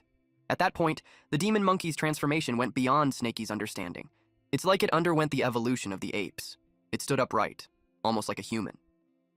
Charles Darwin would have pissed his pants seeing this. Snaky and Black Yellow felt overwhelmed that it just broke through 5 levels in a row, and reached the 8th level of spiritual awareness in an instant. What's shocking to Black Yellow is that it turned into a human, but then it fell flat on its face. Snaky asked why it isn't moving anymore. Black Yellow explained that the energy is so overwhelming that it went into key deviation and died. Snaky was shocked to hear that. Snowy apologized and explained that she didn't do it on purpose. She didn't know that it would kill someone. Snaky told her not to be silly since they caught the monkey to eat it in the first place. Black Yellow uttered that Snowy followed every step correctly, but the results are insane. From the ingredients to the refining process, everything was right, but the effects are completely unpredictable. And the way the monkey died was familiar to Black Yellow. Snaky smelled something. He sniffed Snowy, and it made her blush. She asked if she smelled weird to him. Snaky told her that she smells nice, but there's something off. He asked her what cultivation technique she learned. She replied that it was called Heavenly Devil Art. Upon hearing that, Black Yellow got nervous. He forgot to deal with that when he helped her gain intelligence. The Heavenly Devil Art is only suitable for a demonic fiend's body like his. He had never seen a single attribute, top-tier, spiritual root, cultivated before. Black Yellow told Snowy to try to circulate her technique. Then he instructed Snaky to get away from her. Snowy did as she was told, and she released spiky vines around her. It was the Heavenly Devil Art merged with the wood spiritual root. Black Yellow had never seen true ki like that before. It made him conclude that the case is solved. It must be the reason why Snowy's pills are so bizarre. Snowy asked if she can still refine pills in the future. Black Yellow replied that she's really talented, so he advised against it. Snaky, on the other hand, told her not to listen to the old dog. He encouraged her to practice if she likes it, and they just needed to find some human cultivators to test on them. He's positive that it will work out eventually. He gave her a new cauldron and ingredients. Snowy was touched that it brought tears into her eyes. Upon seeing that, Snaky got flustered. Black Yellow told Snaky that since he's the one who let her refine pills, he should be the one to eat everything she makes. Snaky questioned why it had to be him when he just comforted a girl. Then, Black Yellow asked Snaky if needs some pills. He knew a way to get plenty of minor chi replenishing pills. He stated that it will be enough for Snaky to cultivate until he reaches perfection of the spiritual awareness, maybe even further. Snaky asked if it's enough to reach the foundation establishment. Black Yellow replied that it's possible. Snaky asked if he'll be able to soar in the sky once he reaches the foundation establishment. Black Yellow laughed at what he's imagining. He clarified that foundation establishment beats don't fly. Snaky was confused because he saw Jin had done that. He lost interest on that topic and instead asked what Black Yellow was planning. Black Yellow suggested robbing a sex pill refining hall. He opened a map of the Purple Mist sect. He told Snaky not to ask where he got it. He pointed at the pill refining room. Then he asked Snaky if he dared to do it. Snaky inquired on when they will make a move. Black Yellow replied, "Tonight." Once night fell, he planned to empty the pill refining hall of the sect. This place is the Purple Mist sect, the very same one where Yuntian was asked to do his recovery. Purple Cloud sect, one of the 4 big sects under the Snake Catcher sect. They only accept female disciples. Their power is the same as the 3 other sects. But this sect has a huge characteristic, which is overly proud. From disciples to elders, they exude an air or arrogance. The reason is because every female cultivator in the Purple Cloud sect has a beautiful appearance, and they have a dual cultivation technique called Purple Cloud Technique. If one has a dual cultivation with them, their cultivation will increase. This causes them to have a lot of admirers. As long as they mention it, there will be people who offer all kinds of precious treasures and spiritual beasts to them. Even if it is a disciple from Snakecatcher sect, they also often try to please them. Because for the Purple Cloud sect technique, both parties must be willing. It cannot be forced. Only them will have the best effect. If the female cultivator harbors resentment, with a little bit of hints, they can immediately make the male cultivator go into key deviation. This is the domineering power of the Purple Cloud technique. At the Purple Cloud sect night backyard, someone informed Chunhua of the treasure he risked his life to search for her. The man begs him to do dual cultivation with her. This woman named Chunhua called the gift a trash. She added that a toad dares to lust after a swan's flesh. She told him to beg Kaiwa instead. Yahello uttered that Snaky now knew why they rarely see people from the Purple Cloud outside. Snaky asked why. Yahello explained that as long as they ask for treasures, people automatically come to them. Snaky commented that it's an amazing technique. The Purple Cloud technique's creator is astonishing and brilliant. Yahello forgot to tell Snaky earlier that the creator is a guy. Snaky was surprised. Yahello shared that the creator used to be a male, but Yahello doesn't know what method he used to become a female cultivator. After that, he created a dual cultivation. And as for what happens next, Yahello decided not to tell Snaky since it might ruin his state of mind. Snaky replied that he's not interested anyway. What he wants to know is how they are going to enter the barrier. Because Yahello previously said that Purple Cloud Sect's barrier is not ordinary. It can only be breached from the inside. Yahello replied that it's simple to deal with them. Yahello told Snaky to look at him, and he used color-changing powder and body-shrinking pill. Yahello became a cute, white, fluffy dog. He showed his leg to Snaky and invited him to bite the snow-white leg. Snaky yelled that it was too disgusting and his eyes had been defiled. He chomped on the leg. Yahello scolded him because he told him to do it gently. Yahello was in pain, but he managed to order Snaky to take out a big lizard to act together with him. Then Snaky will wait outside and wait for the news from Yahello. Snaky replied, "Okay." At the Purple Cloud sect main gate, two beautiful women heard a dog howling. They were intrigued, so they decided to check. Yahello acted pitiful and overpowered by a lizard. The woman called her sister Nuon and pointed out that the demon beast lizard is bullying the white dog. Deep inside Yahello is cursing Snaky for beating him up for real. The women rushed to the dog and made the lizard stop. The lizard ran away. A woman grabbed the white dog and commented that it's a pitiful one. Not only did it get bullied, it's also injured. They decided to bring it back and properly treat it. Snaky was puzzled that they brought Yahello in just like that. He couldn't believe it actually works when those two cultivators don't seem that weak either. The woman cuddled the dog, pitying it for being afraid because it kept moving around. But with Yahello's grin, it looked like he had other intentions for moving around while cuddled on the woman's boobie. Snaky identified that the women are at least in the middle stage of the QE refinement realm. He was confused as to how they are tricked so easily. Snaky thought if it's just that simple, then he could do it too. He decided to use a snake puppet that Yahello made for him to try. A woman heard a noise, then it saw the lizard attacking the snake. Snaky assumed that if those women saw a huge lizard bullying him, they would pity the small snake and would help him. But he was surprised when a sword hit the ground near the snake puppet. The woman was hostile. One woman expressed that the demon snake is disgusting, so they should kill it immediately. They saw the lizard and found it disgusting, so they wanted to kill it too. Snaky panicked. The lizard and snake puppet ran. He was confused as to why they saved the dog, but not the snake. Yahello was nervous and annoyed at this idiot for doing that, when he doesn't even have fur on his body. It was funny because even so, Snaky tried to act cute. Yahello knew they shouldn't cause a big commotion. He barked and ran. The woman interpreted it as the dog getting scared. Yahello used an invisible talisman and ran. In his head, the woman didn't know how to hug, so it was uncomfortable. The woman called her senior sister and said that the dog is gone. She asked her to look for it together. She's worried because the dog is injured, so it shouldn't move around. And since it was wounded, she assumed that it shouldn't have run too far. After a while, they still couldn't find it. They assumed that maybe it got eaten by those few spiritual cats. The senior sister told the junior sister that it has been fated, and they can't do anything further. Yahello used Jade Plate Release. Then he informed Snaky that he had broken all the Purple Cloud Sect's restraining array, and the gap can only withstand for 1 hour. He ordered Snaky to quickly come by, following the sound transmission's direction from underground. Snaky went as fast as he could. He couldn't help but comment that the old dog is dependable this time. He replied that he's coming. Snaky arrived and Yahello showed him a map and pointed where the Purple Cloud Sect stores their pills. There are 3 places, one in the outer sect pill room, one in the inner sect pill room, and one in the place where the disciples exchange their treasures, and that is the Purple Cloud Pavilion.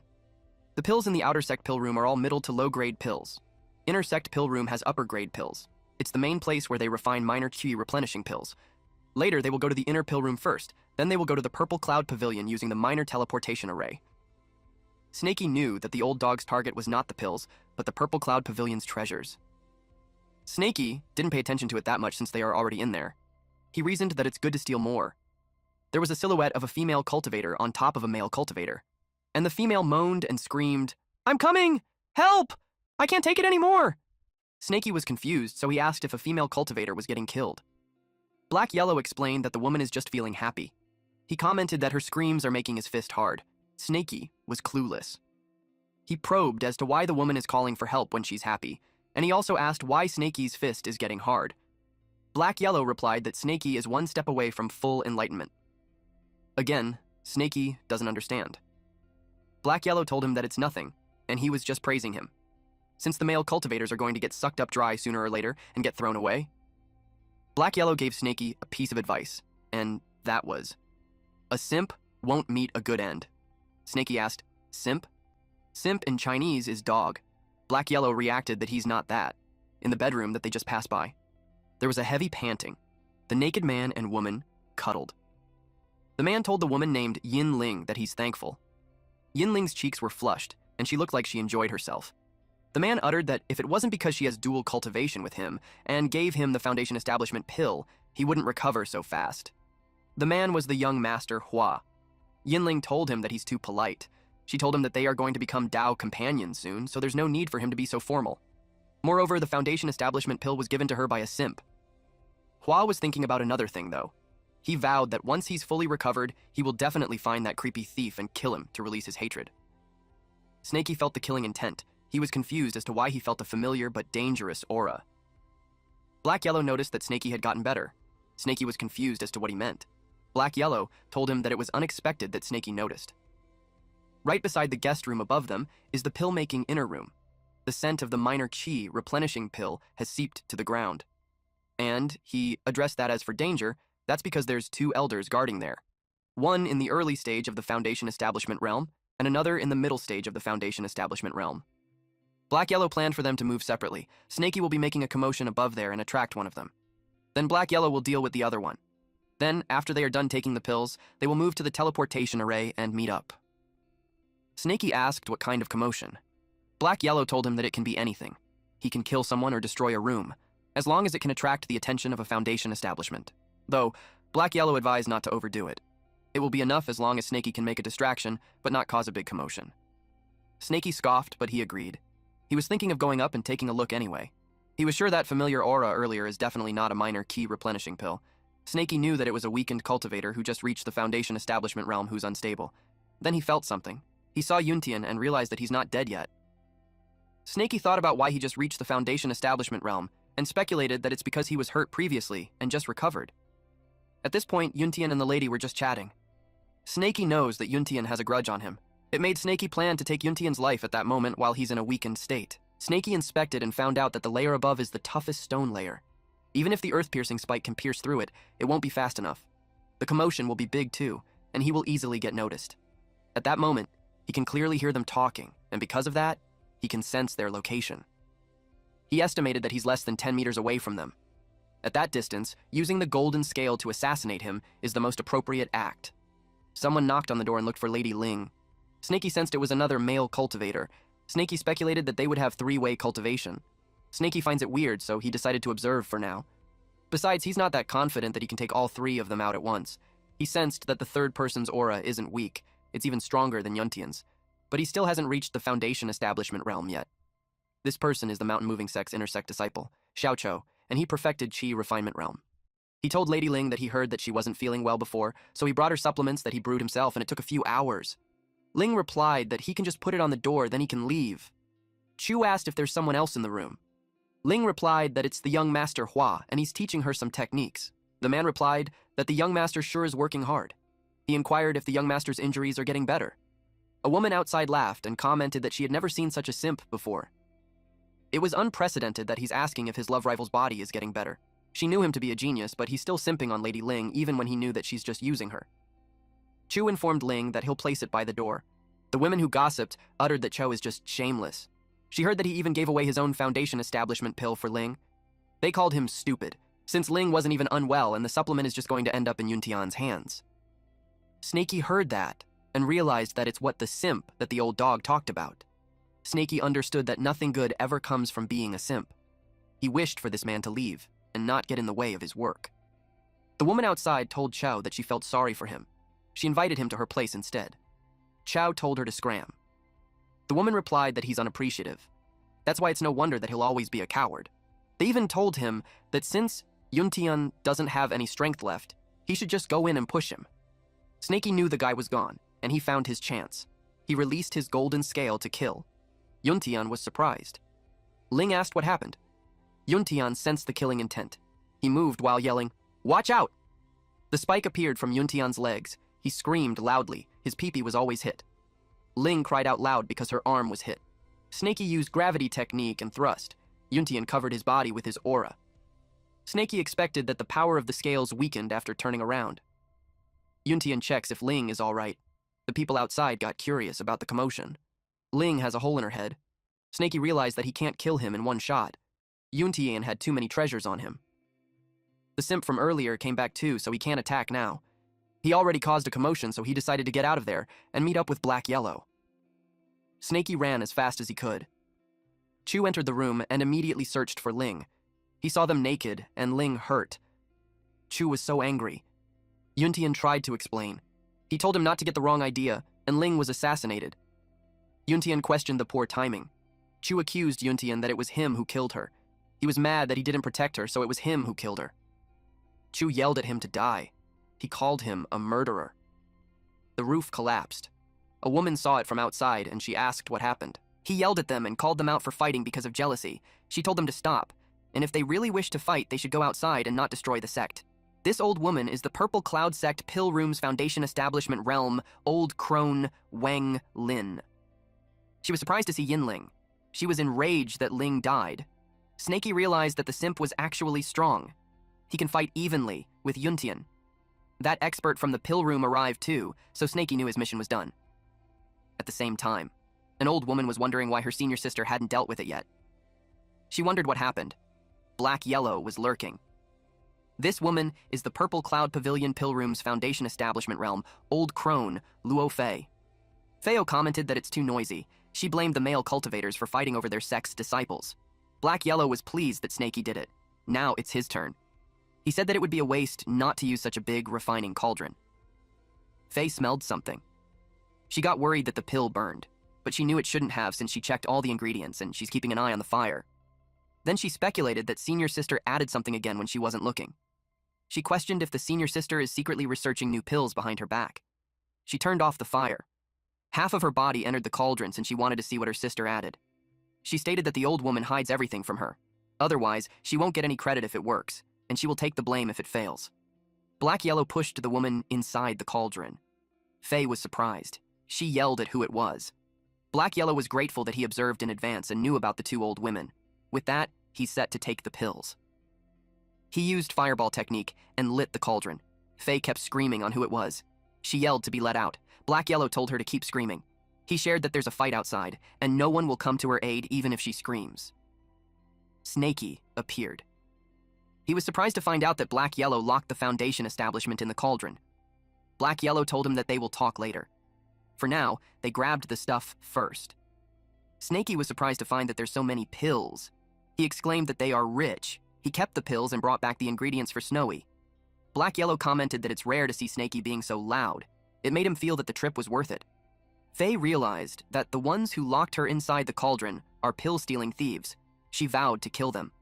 Snaky replied that he might not have the courage, but he has fireball technique. He increased the flame on the cauldron, which made Fei scream out loud. Yahello felt proud of his disciple. Fei used Purple Cloud Golder spell, Burst. Snaky panicked since it's going to explode.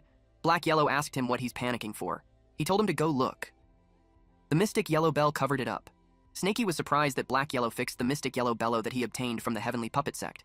Yahello stated that not only he fixed it, he even strengthened it. They head to the minor teleportation array outside the Purple Cloud Pavilion. But then, a loud bell rang. Snaky panicked. He thought that the old woman escaped from the cauldron. Yahello told him that it was the sound of the mystic yellow bell. It's the Purple Cloud sect's emergency bell. He uttered that it shouldn't be happening, since there's no way that they would notice so quickly. He asked Snaky if Snaky had caused too much commotion. Snaky replied he didn't, that he just killed someone. That was unexpected, but Black Yellow didn't pay attention to it further. Snaky expressed that he had a bad feeling. He told him that they shouldn't go to the Purple Cloud Pavilion and they should just escape. Black Yellow argues that they already arrived at the teleportation array. He spent a lot of spiritual stones and ingredients to set it up. It can pass through the Purple Cloud Pavilion's restraints and teleport over short distances. Their plan was to go to the Purple Cloud Pavilion while everyone's distracted by the pill room. Snaky argues that the bell sound is clearly not what Black Yellow expected, since it came earlier than planned. Snaky emphasized that when one thing goes wrong, everything falls apart. He didn't want to take the risk. Black Yellow asked Snaky if Snaky would just toss him after he had used him. Snaky persuaded Black Yellow to trust him in his judgment. He promised him that if he trusted him, they would leave immediately, and if he doesn't, he will use the puppet beast to accompany him. Black Yellow was annoyed. Then Black Yellow asked him why he thinks that something had gone wrong. He asked him if he had evidence, or if it was just purely intuition. Snaky replied that it was his intuition. Deep down, Black Yellow knows everything has its risks. If there's no risk, there's no point to rob and cultivate. Black Yellow likes that kind of dangerous cultivation path.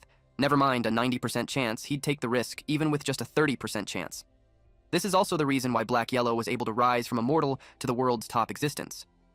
But because of that, Black Yellow had his body destroyed. He went from being the heavenly wandering demon to what he is now. Black Yellow thought that he should learn something from Snaky. He decided to believe Snaky for once. But since the array has been placed, he suggested that they shouldn't waste it. If Snaky is using a puppet, he decided to use one too. They activated the minor teleportation array. Their puppets arrived at the Purple Cloud Pavilion. Black Yellow told Snaky to search for what they need and make it quick. Snaky whined that teleportation made him dizzy. Snaky looked around and saw that each middle grade minor QE replenishing pill costs 50 contribution points, while an upper grade minor QE replenishing pill requires 70 contribution points. Then, a foundation establishment pill costs 10,000 contribution points for one. Snaky was amused to find out that everything can be exchanged with contribution points. He uttered that human cultivators have exceptional advantages, unlike the demonic beasts. Meanwhile, Black Yellow struggles getting an item. Snaky asked if he found something. It was an item that Black Yellow left in the past. Black Yellow told Snaky that he released some of the restrictions, and Snaky should take a look if there's anything he wanted, and to grab it quickly. He told Snaky to stop staring at the pills. He suggested a mountain connecting deep ravine that costs 300,000 contribution points, which is really suitable for Snaky to cultivate. Snaky replied that he's coming. Snaky thought that the pills that they collected in the pill room are enough for him to cultivate until the perfected spirit awareness realm. He knew he'd waste too much time if he got greedy. He decided to take this time to learn some new techniques in case the puppet is unable to bring the Jade Scroll out. Black Yellow saw something. It was a treasure gourd that costs 20 million contribution points. With that amount, he expected it to be a golden core treasure. Black Yellow decided to take the most expensive one, just in case. The restriction was quite hard to release. He struggled. Meanwhile, Snaky felt that his head was getting heavier. He didn't know that Black Yellow was unintentionally stepping on him. He thought his brain was growing. Black Yellow's puppet got the item. Black Yellow noticed that the array is broken. He told Snaky that there was an ambush and to quickly cut the connection. Black Yellow grabbed Snaky and used Earth Traversal technique. Snaky asked what happened when he hadn't finished reading it. Black Yellow replied that someone strong is coming, and that person is in the Golden Core realm. So, they had to run.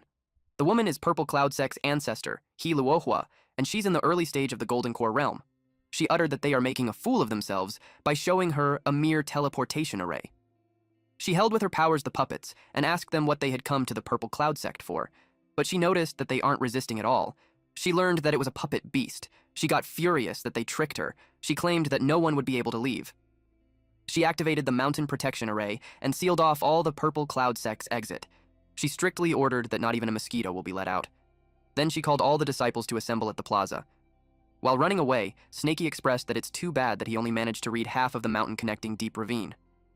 Black Yellow admitted that he miscalculated, but he was grateful that Snaky is smart, and they only sent a puppet which they can just remake. Snaky remembered that Black Yellow told him that the Golden Core realm won't interfere. Black Yellow replied that no one expected that the Purple Cloud Sect is crazy. He didn't expect to attract the ancestor just by stealing pills. The Golden Core ancestor's lifespan is at their end. Every time they come out, it's consuming their life. By rights, they will only appear when the sect is in great danger. Black Yellow was thinking how close it was. He was thankful that his idea hit him and was able to take the most expensive gourd. If he directly takes the demonic mirror, they will most likely suspect his identity. Black Yellow noticed that something was wrong. Snaky asked what it was. Black Yellow cursed after realizing that not only did they triple the array, they also changed the layout. Snaky inquired if they can still go outside. Black Yellow replied yes, but they have to decipher it again.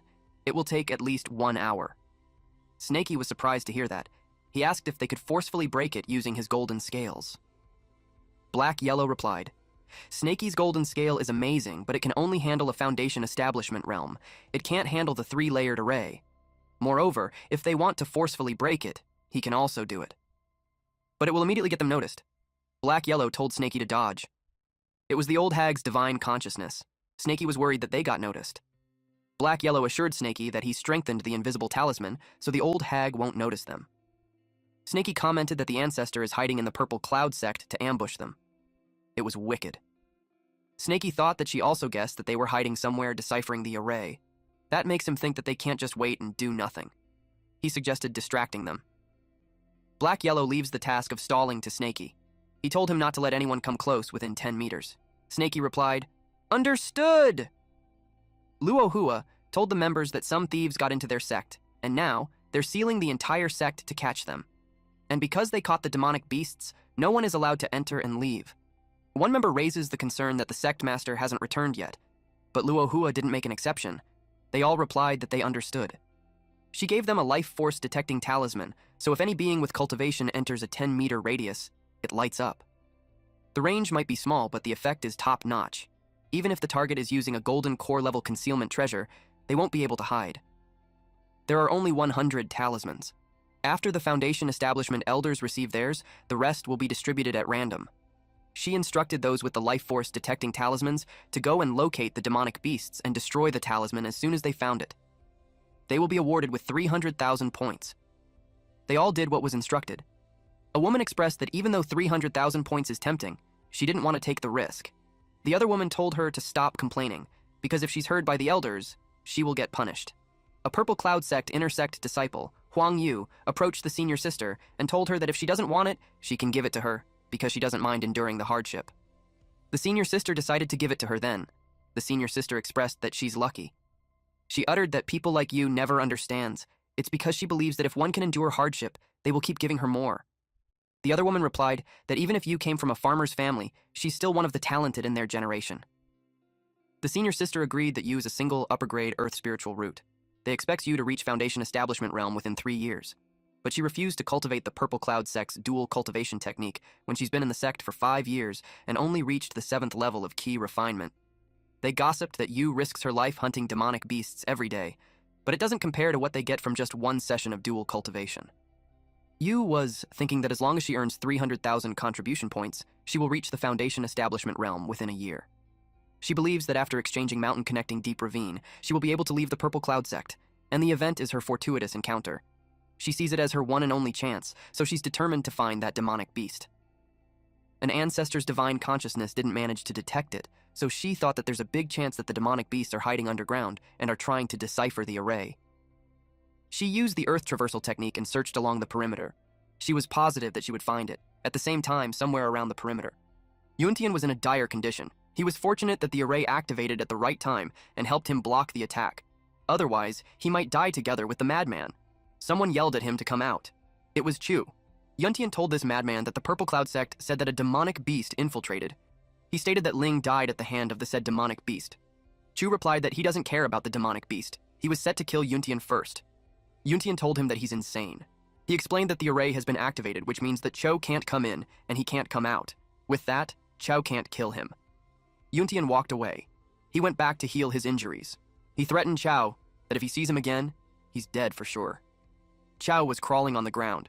He realized that he couldn't drag it out and had to think of a way to return to the mountain moving sect. Otherwise, he'll be dead while Yuntian was still alive. Chu was set on killing Yuntian. At the forest inside the Purple Cloud Sect, they found a talisman. They immediately broke it and planned to inform their ancestor, but several puppet monsters appeared, ready to throw fireballs at the ladies. The woman clenched her fist, then Luhua appeared and grabbed those girls.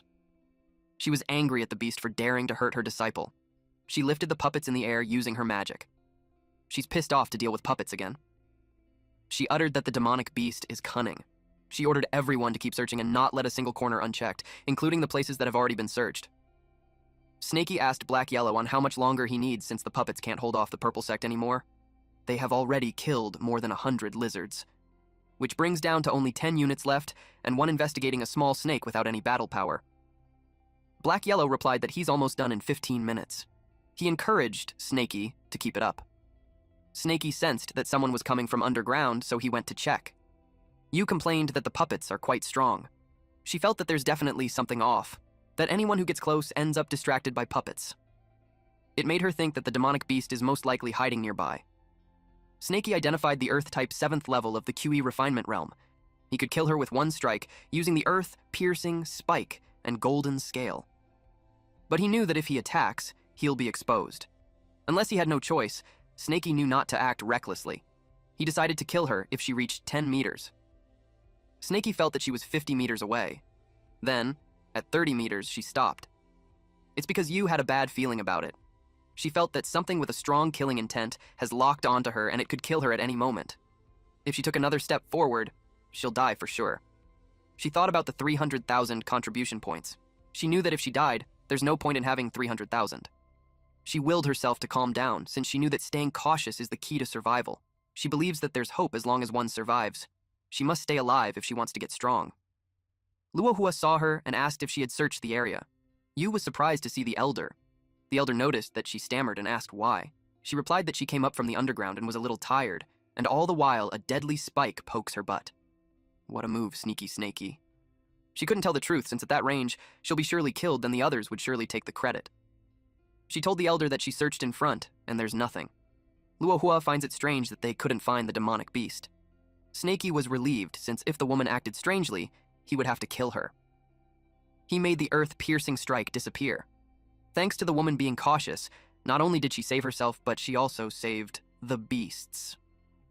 Snaky knew that the girl isn't ordinary, because judging by that earth-type technique, her spiritual roots must be pretty strong. It made him wonder as to why she's only in the 7th level of the Qi refinement realm. Black Yellow told him to stop muttering since they pulled it off. They got ready to move. That was close, but they were safe. They hurried outside. With that, Luohua learned that the array at the southwest was broken. As she expected, those beasts escaped. She tried to see if they could run away from the palm of her hand. She's certain that those guys didn't expect that she added a thin layer of consciousness on the array. Any living being that passes through that layer will get marked by a divine consciousness stigma that can't be detected. The ladies saw their ancestors left in a hurry. She yelled at the beasts on where they were going. Black Yellow commented that she got there fast. Snaky asked how she found them. Then it made him think that there's a consciousness stigma on the array. Luohua learned that there's two beasts. Snaky and Black Yellow used Earth Traversal technique. Luohua made sure that none of them would be able to escape. She used the Celestial Golden Alms Bowl. The ground on where Snaky and Black Yellow was being detached. Something gathered at the bowl. The bowl was absorbing the area around them. Snaky reminded Black Yellow that he has a trump card. He urged him to hurry up and use it. Otherwise, they are done for. Black Yellow replied that he doesn't. He panicked as he's getting absorbed. Snaky yelled that if he goes out with Black Yellow next time, it would make him worse than a dog. Black Yellow was planning to wait until that old hag got closer, but she's catching on to them using the treasure, which led him to think that he had no choice now. He had to do it, so he called something to come out. The bowl that Luohua was holding slipped her hands. When the mountain-moving sex ancestor, Wu Yao, appeared, she was right. Yao was half a step away from the nascent soul realm. Yao told this old lady to leave some room when dealing with others. Otherwise, they'll fight to death and it won't end well for her. Luohua realized that the mountain-moving's ancestor's corpse was stolen by them. Not only that, she learned that they also made him into a puppet that can cultivate himself. Black Yellow told her that although Yao is not as strong as he was when he's still alive, it's still enough to kill an early stage of the golden core like Luohua. He told her to scram if she didn't want to die. Black Yellow told Snaky to head back first while he held her back. Snaky doubted that what Black Yellow had just said was true, so he had to verify. Black Yellow tapped Snaky's head and told him to stop dilly-dallying and go. Black Yellow just wiped off the stigma on Snaky. Then he gave him a talisman to stick on Snaky's body. He told Snaky to run far away so that the old hag won't be able to find him. Snaky asked why he didn't say that earlier. After that, he's off. Luohua thinks that the dog is trying to scare her, but she knew that the moment the corpse appeared, her celestial golden alms bowl broke apart. Black Yellow sighed. Black Yellow glanced at her. He wondered why the old hag isn't going away. He wondered if she's really going to fight. He felt bad that with his current strength, he's unable to make Yao into a puppet. The most he can do is place his divine consciousness stigma on Yao and control his body. He can also circulate the remaining golden core in his body to cast a technique that might scare people off, but he can't do anything else. Black Yellow knew that the golden core inside Yao was barely the size of a nail, and Black Yellow already used half of it just to bring out the celestial golden alms bowl. What's left is only enough for him to cast 3 more techniques, and since he's not an Earth-type spiritual root, he can't perform high-grade Earth techniques. He's afraid that he'll be discovered too quickly. Snaky finds it weird that Black Yellow hasn't shown up yet. He knew that if what Black Yellow said was true, that the corpse is so strong, then it could easily kill that old hag. It made him wonder as to why Black Yellow made him run away. That's when Snaky realized that Black Yellow lied and he's in danger. Snaky knew that he can't just leave him behind and run off on his own. He also pondered that if Black Yellow's words were a lie, just going back meant asking for death. And that maybe Black Yellow is strong and he would just hold him back if he returns. Snaky slapped his face and told himself that he can't keep making excuses for his weaknesses. He decided that no matter what happens, he won't leave Black Yellow behind and run away by himself. Secondly, he won't recklessly seek death either. With those 2 things in mind, he needs to figure out what he can do. They were in a standoff. Luohua knew that the stalemate wasn't getting them anywhere. She decided to launch a small attack to test out Yao. She released a purple cloud silver needle. Yao yelled that the old hag is seeking death for herself, and she shouldn't blame him for it. Black Yellow decided to start with a flashy spell to throw her off. Then he planned to make a quick escape while she's distracted. Luohua was surprised that the silver needles got corroded. Then, Yao created a monster-like mist.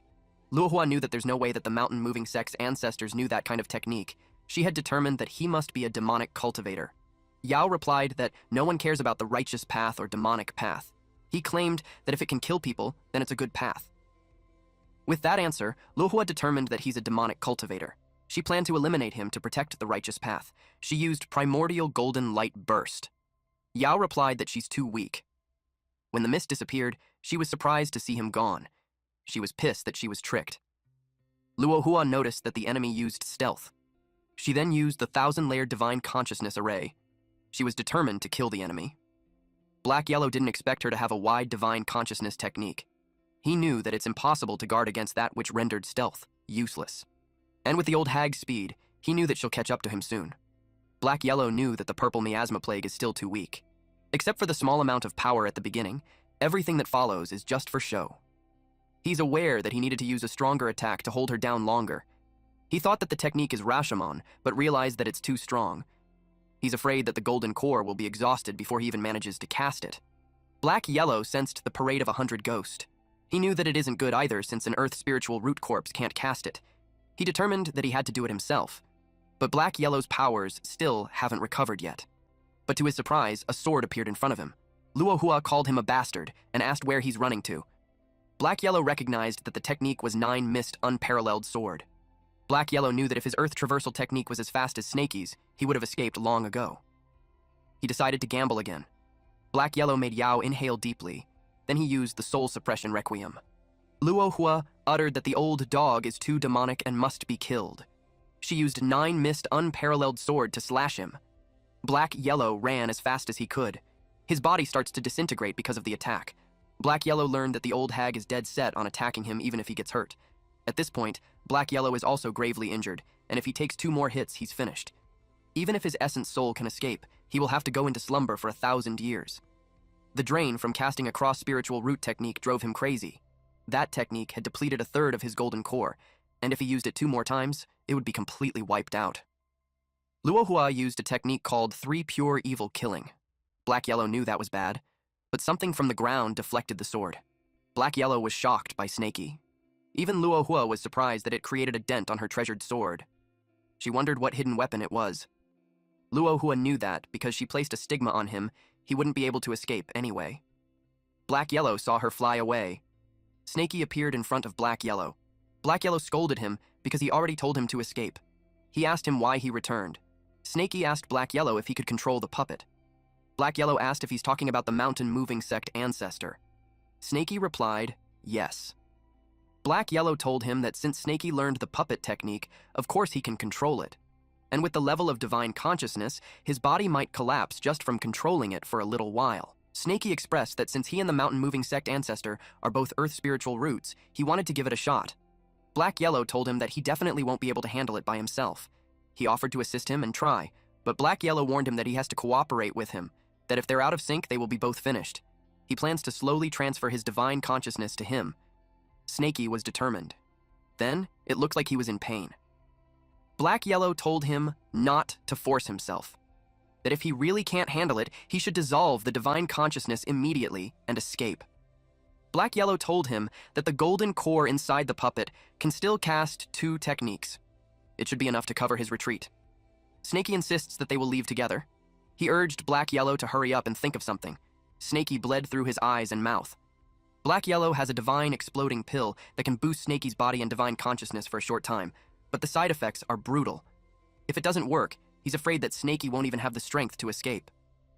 Snakey insists that he knows what he's doing. He told Black Yellow to feed him the exploding pill. Luohua saw that Snakey, that little bastard, came back too. Black Yellow spoke softly to say to Snakey that Snakey will handle the casting technique while he catalyzes the golden core. Luohua saw that the scales are not ordinary. She saw it as a material to make a golden core treasure. She was grateful for the material. She was ready to kill them both. Black Yellow gave the cue on Snakey. Snakey used the Great Earth Shield. Luohua was surprised that they blocked her flying sword. She used 3 pure evil killing to pierce them. Black Yellow was out of breath.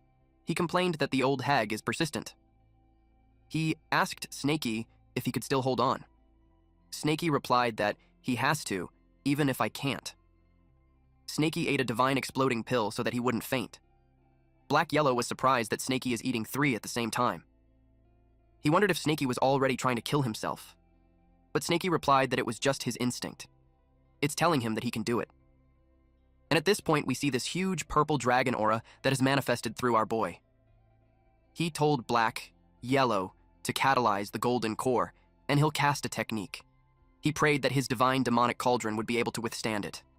Otherwise, they will all die there. Yao exudes powerful energy. Luohua was concerned about that commotion. Something from the ground appeared a centimeter in front of her. It nearly got this old hag. It was the earth-piercing strike, the same one that Snakey used to poke the lady's butt earlier. But this time, it's really freaking huge.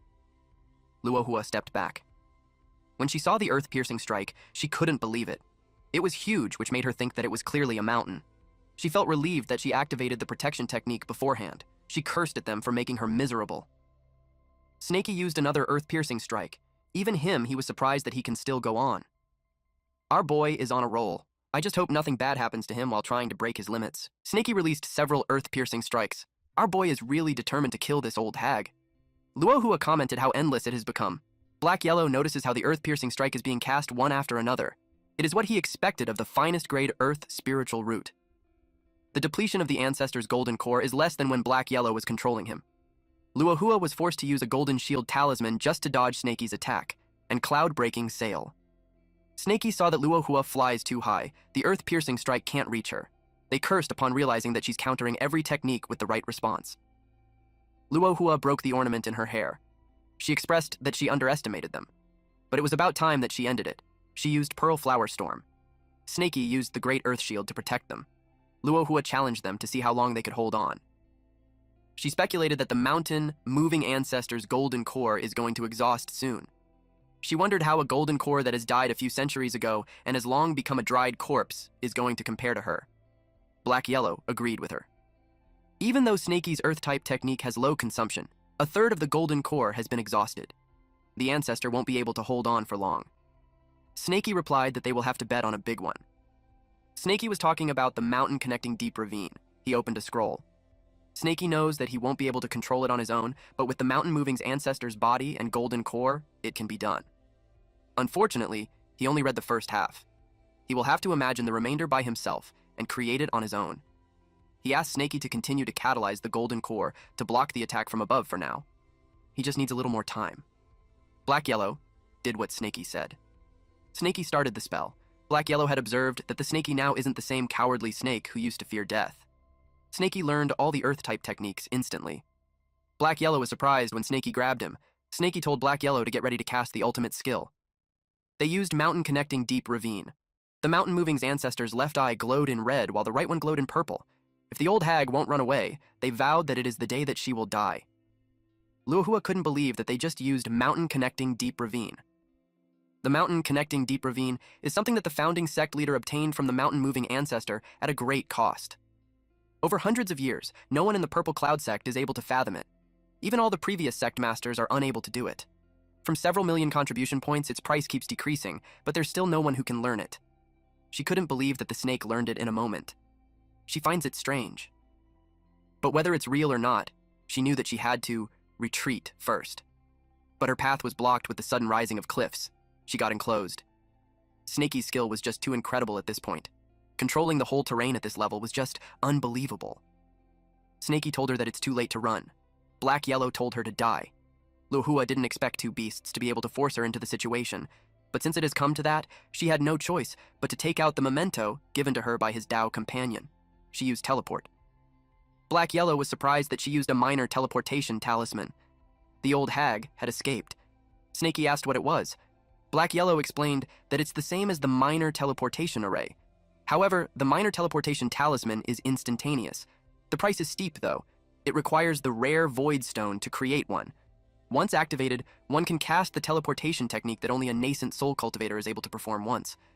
Snaky replied that no matter what, he wants her dead. Luohua sensed something. When she turned around, it made her pale. Right at that moment, she knew she fucked up. She saw the earth rising. She could tell that it's not the mountain connecting deep ravine. It is different from what was recorded in the Jade Slip. Snaky told her to die. The earth then formed into a large snake. This is Snaky's version of mountain connecting deep ravine. Luohua simultaneously casted Heavenly Thunder Bead, Fire Cloud Talisman, Green Deadly Needle, and Explosion Talisman. It reaches the large snake made of rocks. But in return, the snake gave her a vicious look as it touched the ground. Luohua used all her treasures, but none of her attacks worked. Snaky wouldn't let her escape. Yahello encouraged Snaky to kill her. The rock snake attacked Luohua. She took a direct hit and coughed up blood. Her ribs broke. She called for Gale. The Gale talisman helped her escape. They watched her get away. But with the heavy injuries she had, they knew that she could just go into seclusion and wait for death. The ancestor's golden core has been exhausted too. Yahello and Snaky don't have the power to chase after her anymore. Yahello got excited since he knew that the last technique is Snaky's own creation. He exclaimed that it was awesome. He got worried when he saw Snaky's condition. Snaky was on his back and not moving. Yahello thought he fainted. Even when he's too weak, Snaky told Yahello that she's not completely dead yet. He asked him to chase after her. It's quite funny that Snaky still won't stop even after fainting. Moments later, movements were heard along the forest. It was Yahello. And right now, he's dragging Snaky as he was too exhausted to even move. Snaky still wanted to kill the old hag, but Yahello told him to forget about it for now, or they will be the ones who will get killed. He's firm that they should retreat first. Then, out of nowhere, Snaky's body got covered by an earth armor. Yahello didn't expect this. He wondered just how many backup plans did Snaky have that he can even automatically defend himself even after fainting. But because of this, dragging Snaky became much more difficult. Yahello also didn't forget to retrieve the body of his puppet. He thought that, although all these treasures that the old hag left behind are already broken, they may still be usable after some fixing. And after a few more minutes, the voices of the disciples of Purple Cloud Sect were heard. The reinforcements are here.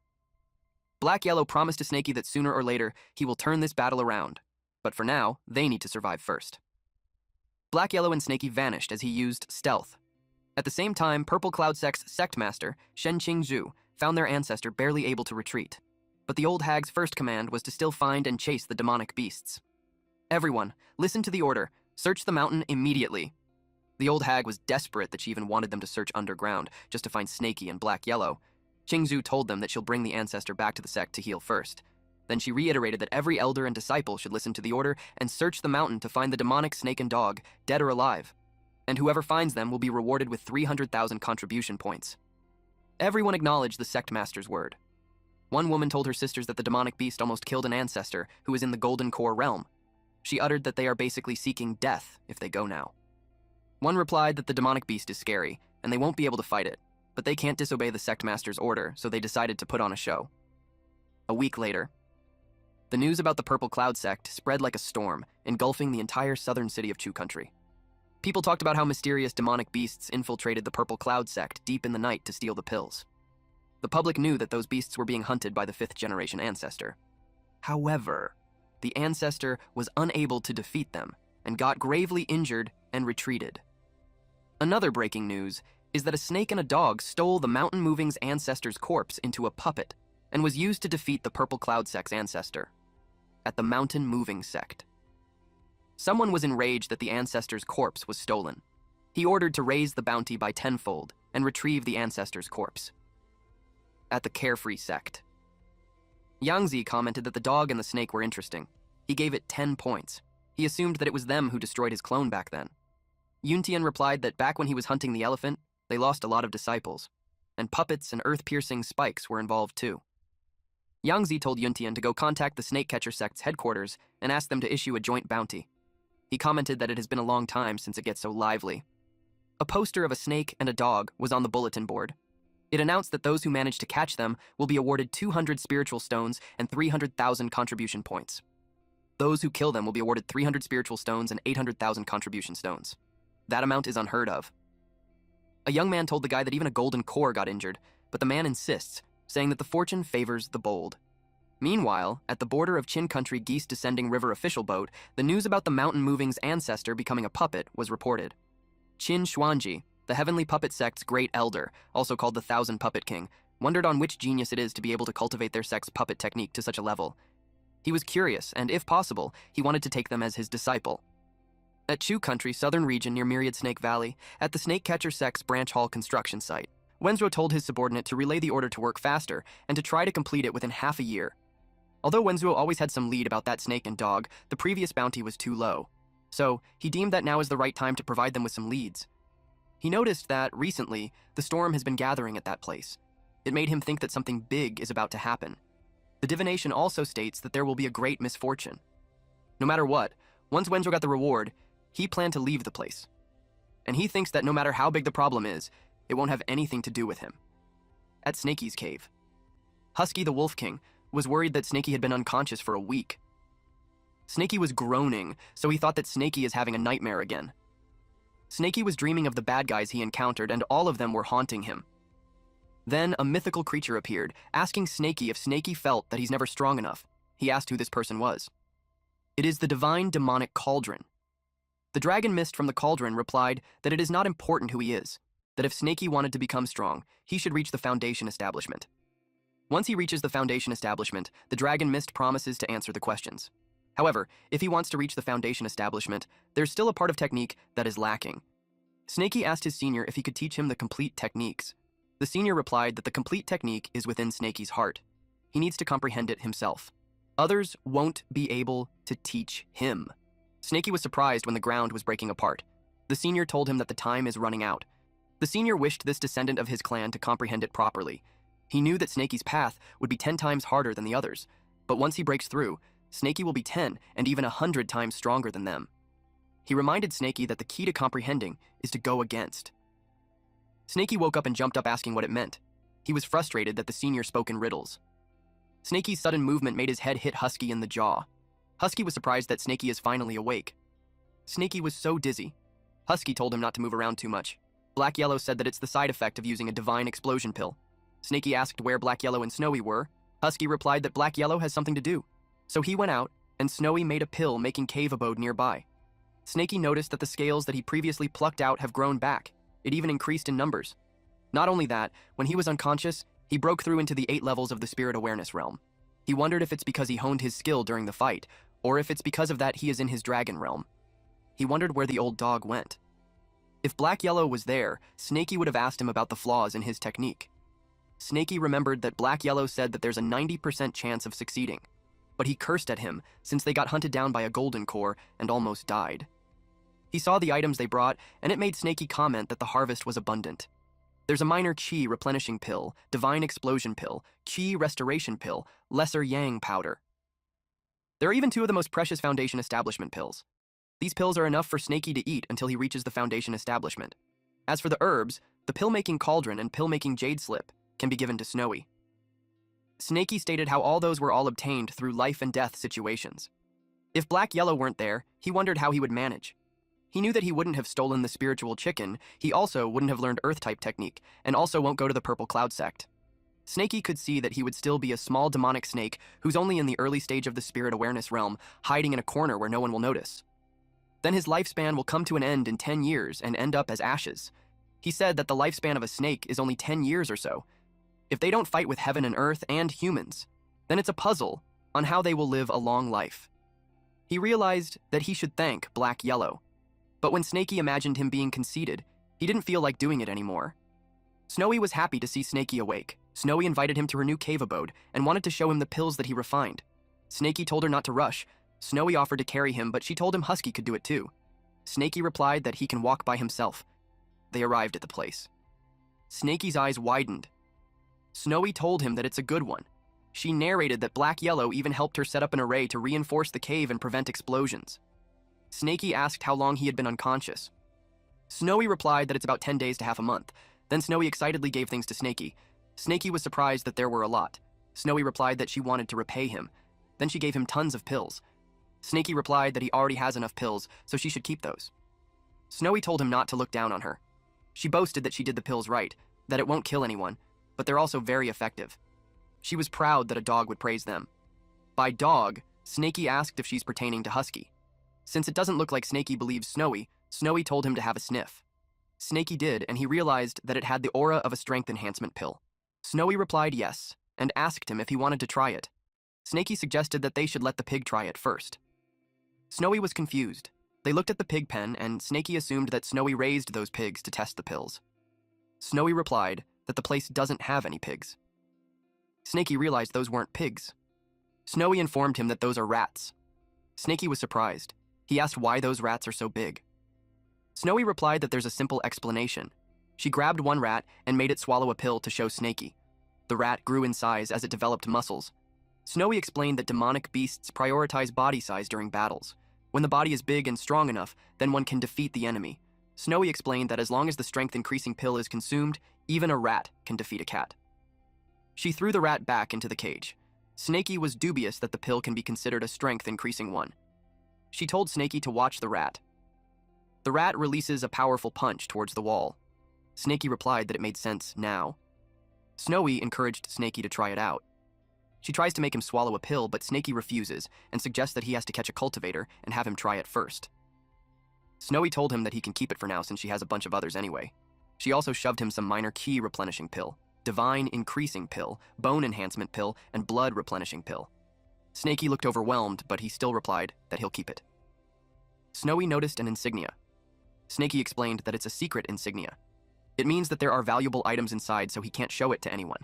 It looked like a skull, though. Snakey told Snowy that she can continue doing her stuff since he still has something to deal with. Snowy inquired if it's to avoid being pursued. Snowy told him that before Black Yellow left, he placed a detection talisman for miles around.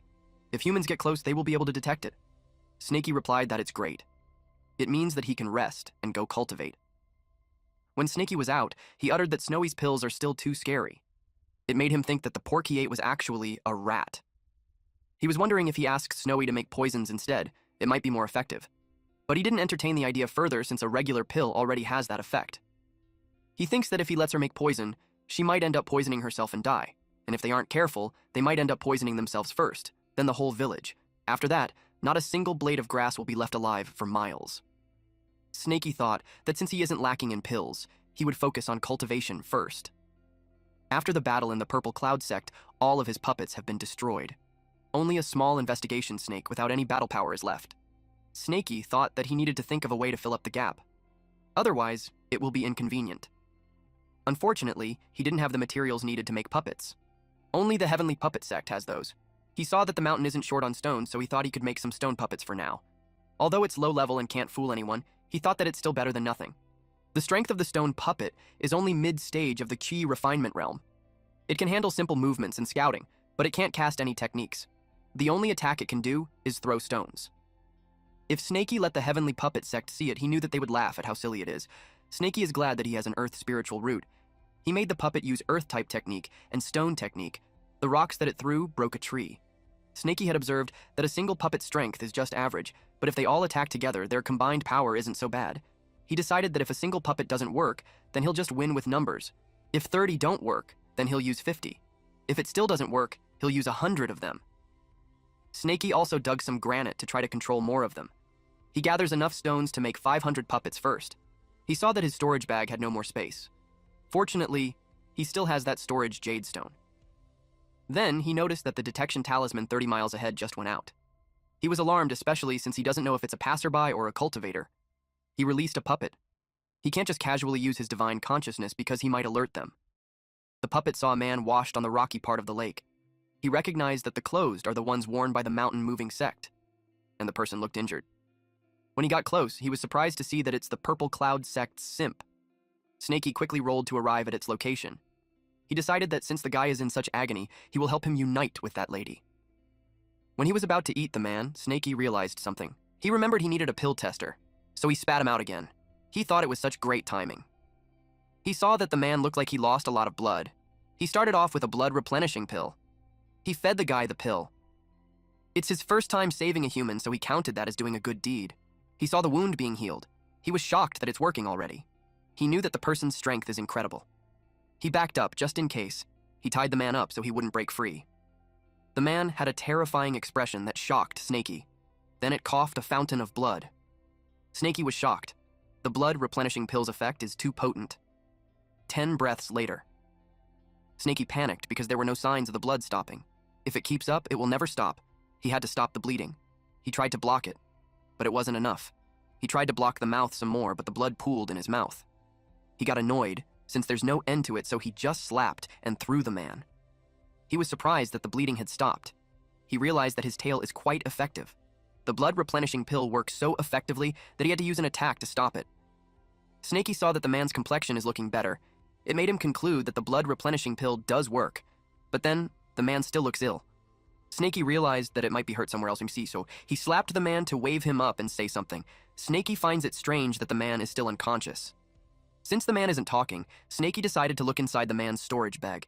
He was curious as to what kind of treasure this man is hiding to be scared of showing it to others. Snaky saw some bread and pickled vegetables. He questioned why this man is so poor. Snaky uttered that those who don't understand the situation might think that he caught a mortal. Snaky opened what he thought was a diary.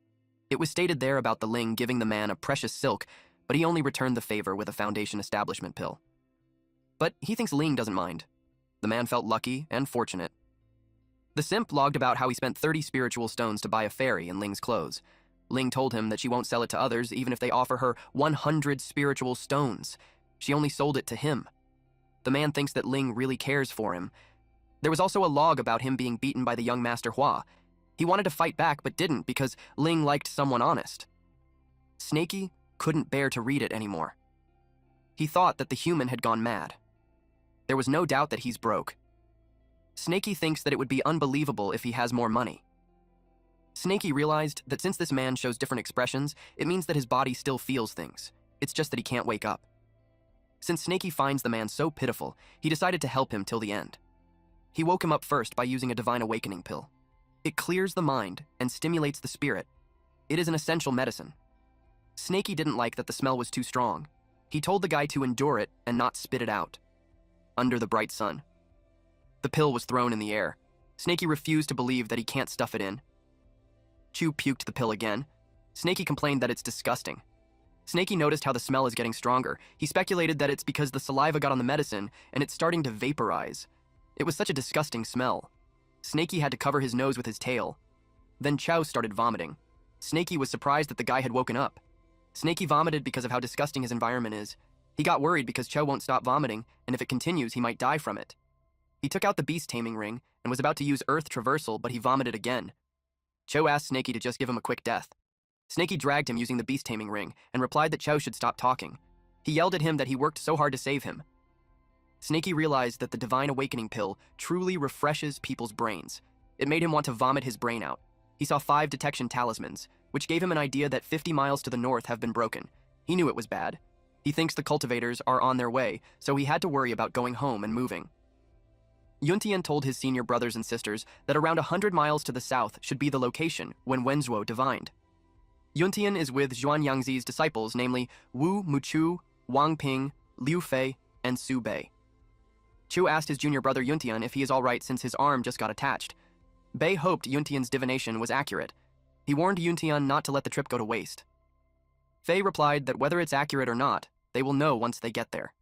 Someone agreed that she's right. Ping sniffed. It stinks. So much that it was hard for them to bear. They retreated and took a detour. Meanwhile, Chow was tied up and had difficulty breathing. Snaky saw Snowy and Husky. He immediately instructed them to pack their stuff and get ready to move. Snowy and Husky worked together to move things at once. In a blink of an eye, it was done, and Snowy informed Snaky that everything has been packed and they are ready to go. Snaky was surprised that they did it so fast. Snowy informed them that while Snaky was unconscious, the old dog rehearsed with them. Husky reported that he's ready too. Snaky was impressed that he pats Husky while saying that he's dependable. Cho was confused on what's going on. He questioned if he's still alive. Snaky assigned Husky to carry the pet. He replied yes to Boss Snaky. Meanwhile, in Cho's perspective, this is what he was seeing. Then, he questioned if he's the pet that they are talking about. Snaky informed that the pet was hurt, so he told her to give Chu medicine and let him have a good sleep while healing his wound. Snowy complied. Husky holds the head while she shoots the medicine in Cho's mouth. As soon as Chow swallowed the pill, he fell asleep instantly.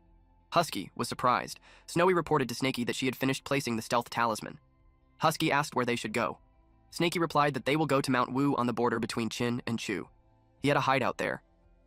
Husky was impressed with the backup plan. Snaky told them to wait because Black Yellow hasn't returned yet. Snowy replied that Black Yellow said before that if they are moving due to an emergency, there's no need to leave him a hint. He has his ways of finding them. Snaky agreed that with Black Yellow's skill, there's no way they can't find them. Snaky had learned that Black Yellow told them not to leave hints behind because he is afraid that they will get found out by the cultivators. He thought it was thoughtful of him. Upon realizing that, they thought of using that method to lay a counter trap. Husky replied that he knew a lot of good places on the mountain. Meanwhile, the cultivators face a boulder because according to Zhao Wenzhuo's divination, it should be in front. Faye asked why she couldn't see the entrance of the cave. She wondered if there's a concealing array. She used Mystic Sun Sword technique to break it. They were surprised to see that there's no one. It made them wonder if Wenzhuo got it wrong, but they also considered the idea that the demonic beast ran away. Muchu felt a lingering demonic snake spiritual energy in the cave, so he knew Wenzhuo got it right. He knew that they were a step behind, and the beasts had already run away. Yuntian asked if they should ask Wenzhuo to be divine again. Mucho replied that there's no need, because not only Wenzhuo is greedy for profit, but divination also requires timing. It can't be done whenever they want. He expected that the demonic beast had gone far already. He planned for them to each bring a troop and search separately. He ordered them to use the snake-catching secret technique to track the demonic beast, and if they find anything, they should notify everyone immediately. Yuntian felt that the aura had disappeared in a strange location. It made him wonder if the demonic beast is hiding underneath the swamp. He felt unfortunate that he just reverted to the Foundation establishment realm, and his divine consciousness isn't fully restored yet, so he can't detect it completely. He said that the demonic snake is cunning. He just recovered from grave injuries, so he knew not to take any risk. He ordered his men to blast the area and check it. His men used exploding talismans. Something came out. It was a large mouth. Several gigantic crocodiles appeared. They recognized that it was Crocodile Kings, and they got tricked. Faye sensed where the aura disappeared. She was being called by one of her men, but she shushed them. She expressed that she has a bad feeling and told them not to make any commotions. Then, a man got bitten and yelled that it hurts. Faye told this idiot to stop. It was too late. They ran as the poisonous killer bees chased them. Faye ordered them to throw an exploding talisman and retreat. His men complained that there's too many of them. One man got caught and the bees covered his face. He tried calling for help, but he got already abandoned. At the same time, another troop got tricked. Mochu told everyone to stop because it is the territory of the Burning Sun Eagle, a powerful demonic beast in the Foundation establishment realm. Although he can handle it, he's uncertain if more will come if he kills one of them. He could feel that the demonic snake left its aura behind to purposefully lure them into a trap. He ordered everyone to retreat at once. The ground shook. Mochu asked what's with the commotion. Apparently his men were running away from a gigantic elephant. Those men were hit by the elephant's trunk. Mochu witnessed the perfected Foundation establishment. He was surprised to see a great demon halfway into the golden core. One of the men informed Mucho that their previous defensive shield got broken by it. Mucho told the guy not to panic since he still has the defensive talisman. He gave the guy a pouch and told him to take a replenishing Qui to stabilize his energy first. He volunteered to hold off the enemy and told the guys that once they recovered, they should come and help him. The elephant assumed that Mocho is the head of the snake catcher. Mocho used Mystic Sun, Sword, Chi, Array. The elephant stomped its foot. It roared and teased Mocho that it's just a mere sword chi. Mocho was surprised that the sword chi had been blown away. He tried a different attack, this time it's Mystic Sun, shocking thunder. The elephant scoffed. Mosho noticed how the elephant, despite being huge, is agile. He called for the water dragon god. The elephant roared and countered it. Mosho was surprised that the elephant couldn't be pushed back. Since the water is formless, he made the elephant trapped in it. His juniors were impressed with his strength. He told them to hide properly, otherwise they will get in the way. Two people announced that they're back. They were surprised to see that there's a trap in there too. Yuntian saw the elephant and identified that it's the great demon that killed him last time. Moshu replied that it wasn't an ordinary demon. He thinks that it has a treasure on it. Earlier, Snakey informed this elephant that the enemy who annihilated his clan is still alive, and he will lure them into him. The elephant had confirmed that, just as the little snake puppet said, Yuntian is still alive. The elephant vowed to kill him again. It stomped its foot while making a loud noise. Mochu couldn't believe that it broke free so fast. It targeted his juniors. The elephant stated that he'll kill the clan's kids as a sacrifice for his clan members first. Mocho yelled at them to run. The elephant used mountain-suppressing stomp. Mochu told them that everyone needs to attack together. Yuntian replied that they just barely managed, and they don't have much energy left. Mocha replied that they have no choice but to summon their master. He threw a scroll. The elephant saw his act of calling reinforcements. It wouldn't let them. The elephant destroyed the scroll. Immediately, Muchu told everyone to send out the transmission jade slip together and send it to different directions. Then he told them to retreat immediately. Everyone followed his order. Meanwhile, Snakey kept going, but he knew that with all those traps and that giant elephant, even if those guys aren't dead, they won't be able to catch up anytime soon. Snowy told Snakey that he's so cunning, almost on par with a human. Snakey felt flattered. Husky questioned if that's supposed to be a compliment. Husky was panting heavily. Snakey told him to pick up the pace since he's the slowest one. The sun is about to rise and they still have a long way to go. Husky defended that he's carrying a person behind his back. Meanwhile, Bay expressed that the demonic snake is too cunning. It killed 15 people on their side, and they couldn't just let it get away. Faye agreed. She uttered that the grudge can't be settled. He vowed to rip out the snake's tendons and crush its bones. Ping told him to stop, and at least few of them are fine. Ping uttered that if the eldest brother hadn't been there that day, they would have all been dead under that elephant's foot. Faye asked if they no longer need to chase the demonic snake. Mochu replied to leave it be, and they would return to the sect first. And he planned that next time they hunt it down, they will bring Wenzuo with them. The elephant sighed when even if he stopped all the jade slips, some still got away. He knew that the mountain was not safe anymore, and he needed to consider moving away with his clan members. He wondered where they should go. At Mount Wu. A few hours had passed, and Snakey was relieved that they had finally reached Mount Wu. Back then, he heard from Black Yellow that the mountain is full of powerful demonic beasts. Some even rare ancient ones. Their cultivation is on par with golden core cultivators. He told them that once they settle in, they will keep a low profile, and they wouldn't go too deep into the mountain. Husky replied, "Got it, boss," in Snakey's abode in Mount Wu. Husky asked if he's certain that it's there. Snakey replied yes. Snowy replied that it seems like someone is already living there. Snakey saw the monkeys took over his home. Husky asked if they should take the place back. He assumed that the monkeys were just at the early stage of spirit awareness, and was certain that they couldn't beat them. Snakey replied that they have to take it back without force, because they might draw the attention of a stronger demonic beast. Snowy asked how they are supposed to take it back without fighting. Snakey replied that they will use her pills. Husky asked them what they're trying to do while they're on his back. Snakey brought out a pill and licked it. Snowy asked if that's the one she made. Snakey threw it in the air. When it landed on the ground, the curious monkeys approached it, and they barfed, fell unconscious. Some ran away because of the stinky smell. The stinky smell was flowing on Snakey's way, so he hurriedly told them that they should hide underground. Snowy was confused about the stinky smell that they are saying to her. It's a nice aroma that refreshes one's mind. Husky replied that luckily he's experienced and got used to it. But his nausea betrayed his words. Snowy pouted and questioned how they can despise it so much. Snakey kept barfing. He tried to tell Snowy that they didn't mean to.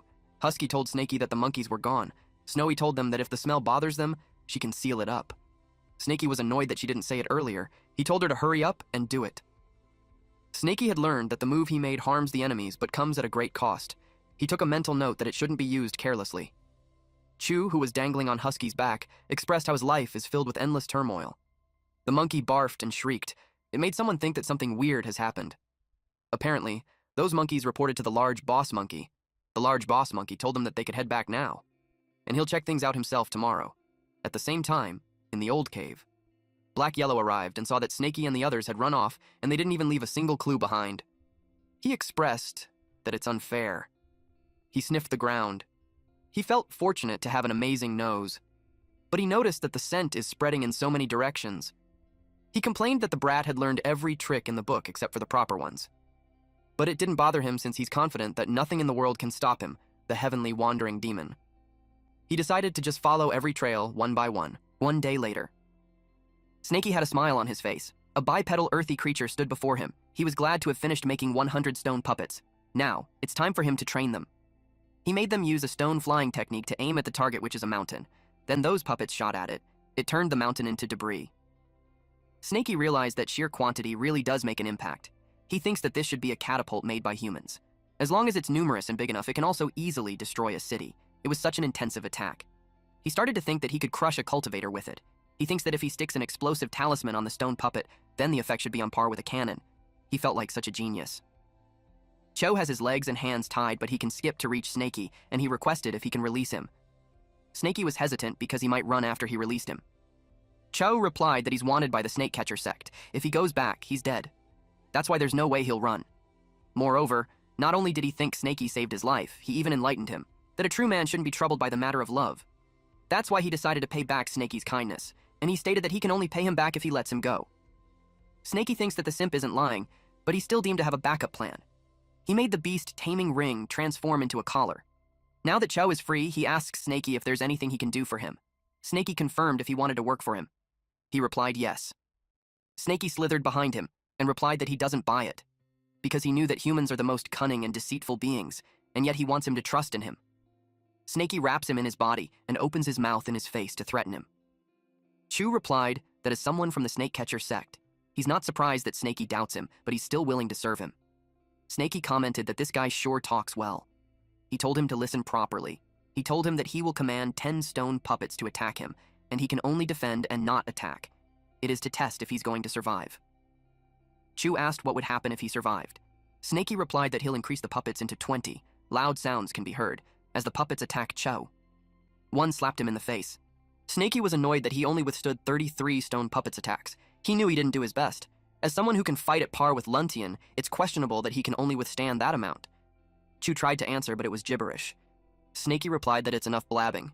Snakey dragged him to Snowy and requested that she treat his injuries. Snowy happily obliged. Unbeknownst to them, someone was watching. It's the boss monkey. He knew that those guys were not ordinary, and if he wanted to take them back to his territory, he couldn't face them head on. He needed to find helpers. He thinks that it's best if he can make someone kill them in his stead. Half a month later, after cultivating for half a month, in addition to the bluff from the pills, he already reached the perfected 8 levels of the spirit awareness realm. Winter is coming soon, so Snakey has to go to seclusion to strive for the 9th level of spirit awareness. His goal is to reach the foundation establishment by next year's spring. During this half-month, Cho really didn't show any signs of running. He even helped Snakey hunt. But Snakey knew that if he went into seclusion for 3 to 5 days, he wouldn't be able to stop him if wanted to run. That is why he's considering beating him half dead and keeping him knocked out for a few days. Chu arrived and announced that he caught something good. Chu drags a black dog inside and states that the dog is quite aged and bald, which makes it great for nourishment. He said he'll heat the stove right away and they'll have dog meat. Snakey is surprised at what he saw. Black Yellow grinned at Snakey. Snakey was speechless. Cho asked why Snakey wasn't saying anything. He finds it strange because he usually gobbles up the hunt with a big grin. He's puzzled as to what's going on since Snakey doesn't even react when he offers to cook. Black Yellow commented that Snakey had grown up. He asked him if picked up a human pet. Chu was surprised that it can talk. Black Yellow replied that not only he can talk, he can bite too. And he did. Chu screamed out loud. Snowy, who was chewing herbs, heard it. Cho screamed for help while Black Yellow asked Snakey to help him tie up. He's annoyed that the human is thinking of eating dog meat, so now he's considering how to deal with him. He suggested slicing him up and throwing him into a hot pot. Chu yelled at Snakey that he can't just stand there and watch him die. He dangles on top of the pot and panics. He yelled that even if he didn't achieve much, he still puts effort. Snakey expressed that it would be a waste to eat him like that. Black Yellow agreed since the guy doesn't have much meat. He suggested fattening him up first. Cho felt relieved that Snakey was there to help him, but Snakey had suggested cutting off his limbs to taste it first. Black Yellow agreed that it's a good idea. Chu's soul left his body.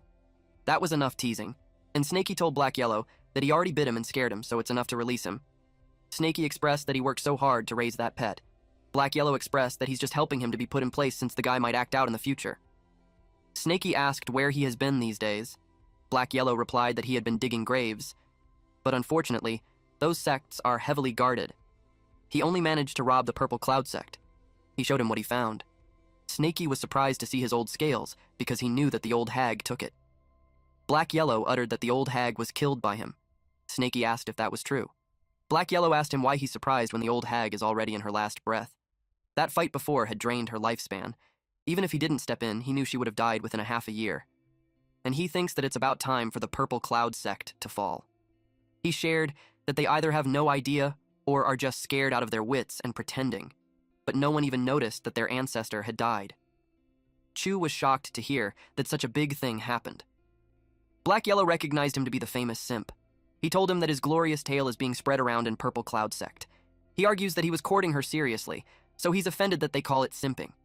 And besides, the woman is already dead, so it was all in the past. He stated that he's walking down the right path and he's done being a simp. Black Yellow asked if that was so. Chow replied yes. He realized that as a human, he needed to have a backbone, so he can't just bow to anyone. Black Yellow laughed. Then he brought out Ancestor's ice coffin. Chu knew about it since Snaky told him. Black Yellow told him that it's not his ancestor. Black Yellow opened the coffin to show him who's inside. To his surprise, it was Linger, the one she had been simping from the start. Cho screamed in agony. He yelled at Black Yellow to give it back to him. Husky asked Snaky as to what led to that big commotion. Snaky hushed him and told him to just watch. Black Yellow retrieved the coffin. He told Chow to look at himself. It was contradictory of what he's saying, that he's not a simp, when he's even simping at a corpse. Black Yellow simply stated that a dog can never change its habit of eating shit. Snaky commented that it felt weird to hear it from a dog. Cho asked if he could give him the corpse. He begged that even a piece of Ling's clothing was fine. He leapt towards Black Yellow. He begged him, but Black Yellow kicked him in the face as a response. Snaky knew that Cho said that he's done simping, but now it's questionable. He had completely lost it. Snaky commented that it's too scary and he'd take it as a lesson. Black Yellow told Cho that he has such a good spiritual root. If he put his mind into cultivation, he would have reached the Foundation establishment years ago. He told him that it was such a waste of talent. Cho asked him what he should do. Black Yellow informed him that he couldn't be entirely blamed for it. The Purple Cloud technique is pretty sinister. It can plant a love goo unnoticed, and coincidentally, he's the kind of person who's easy to bewitch. Once he can use his willpower to get rid of the love goo's influence, he could reach the perfected Foundation establishment. That sparked curiosity in Snaky, so he asked him to elaborate on that. Black Yellow explained that the so-called Foundation establishment is the process of condensing the spiritual energy inside the body into a solid state. It will become a spiritual foundation, and the spiritual energy will flow continuously. Snaky replied that they knew about it. Husky asked if he should listen too. Black Yellow told him that he's talented, and suggested that he go burn some firewood and cook some meat since he's hungry. Husky replied, okay. Snowy told Snaky that she'll go help Husky and requested him to relay the information later. Husky was cooking while thinking that with his talent, it would already be incredible if he's able to reach the Foundation establishment in that life, let alone perfected it. He expected himself to be a buzzkill if he joined the conversation, so he decided to hide his disappointment. The meat should be done. It smelled good that it made him drool, but in reality, Husky cried as he was hurt being set aside like that. Snowy covered his nose with a leaf and comforted him that it would be fine. But Black Yellow was aware of his surroundings. His silence made Snaky ask what he's pondering about. Then explained that Foundation establishment cultivators also vary some. Some are stronger, some are weaker. The main difference lies in their energy. He showed them a true key. It was color white. He told them that the majority of Foundation establishment cultivators' true energy is white, just like that. It's an ordinary normal Foundation establishment. He added that there are also some Foundation establishment cultivators with light blue-colored true energy. Those cultivators are normally peerless geniuses. They have strong spiritual roots, techniques, and willpower. And all those three elements are essential. Foundation establishment with blue-colored true energy is the perfect Foundation establishment. Chu asked about the strength of a perfect Foundation establishment. Black Yellow chuckled, then replied that in the same realm, one person can rival 10 people, and that isn't even an exaggeration. He was impressed. Snaky inquired if there's anything else above perfect. Black Yellow replied that the deeper the color of the true energy, the more perfected it will be. After light blue, there's dark blue, then purple. But in the entire world, there are only a few of them. The main reason is still the limitation techniques. In the entire world, there are only a few techniques that qualified a perfect foundation establishment. However, the Heavenly Devil technique is one of them. He sarcastically expressed that he was curious on what kind of astonishingly talented and peerless person created the technique. Snakey expressed that the true creator of the Heavenly Devil technique must be an astonishing talent. He thought about Snowy's pills. Ordinary people won't be able to do it. Black Yellow uttered to remain humble. Deep inside, Snakey was annoyed that he's bragging. Cho commented that it sounded like a demonic technique, and the creator must have been not good. He suggested that the creator must be a scum. Snakey, Snowy, and Husky immediately hid behind a tree. Chu was confused with their behavior. He asked if he said anything wrong. Snakey replied that he can speak as he likes.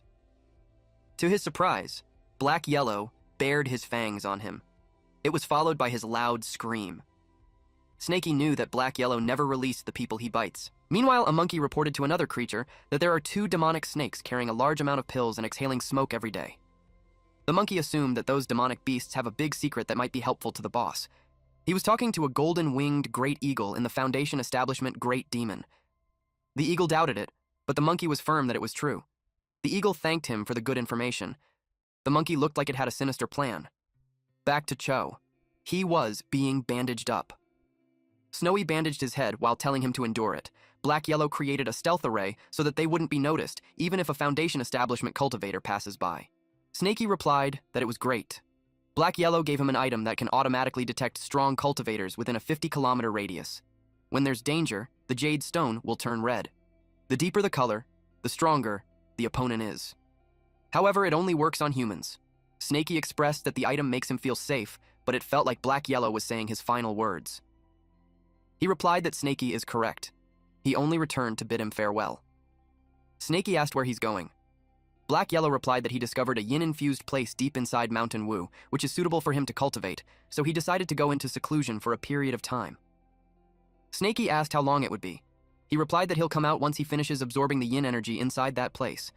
It will take at least 1.5 years, 3 to 5 years at most. He added that the amount of time is nothing since a cultivator's lifespan is long. 10 years of seclusion could pass in the blink of an eye. Snakey replied that it's great since he's going into seclusion too, though it's a short one. Then Black Yellow remembered that he has another protective charm that he wants him to have. He told him not to open the storage bag just yet and only use it in life or death situations. Snakey turned his face away from him since he's already teary-eyed. He received the bag using his tail.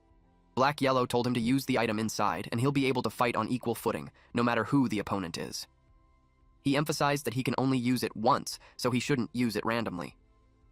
Black Yellow told him that he will now. He hoped that the next time they meet, Snakey is already a great demon in the Foundation establishment. Snakey replied that he hoped so too. When Black Yellow was a few steps away, he yelled at him to wait for a moment. Black Yellow glanced behind him and asked what it was. Snakey had something to give to him. His jaw dropped when he saw the spiritual stones, and there were tons of them. He scolded the brat for being bad. He didn't expect him to hide so many treasures behind his back. Snakey replied that he's giving it to him now. Black Yellow grinned and commented that he's messing with him. I bet Black Yellow felt proud that the once cowardly snake he found in the forest is now able to hide something from him. With that, they expressed their gratitude and hope to meet again. That dusk, Snakey watches him leave. He thought, thanks, brother. Let's meet again. The sun was shining brightly. Cho saw that Snakey is finally back after being outside the whole day. He reported that Husky just left too. Snakey asked what happened. Cho told him that Husky couldn't bear to bid farewell to them, so he asked him to relay a message. He wanted to venture out on his own and hoped that by the time they meet again, he'll have the strength alongside him. Snakey felt down. He asked about Snowy. Cho replied that when Snowy found out, she chased after him. He asked if she went by herself. He was worried about her.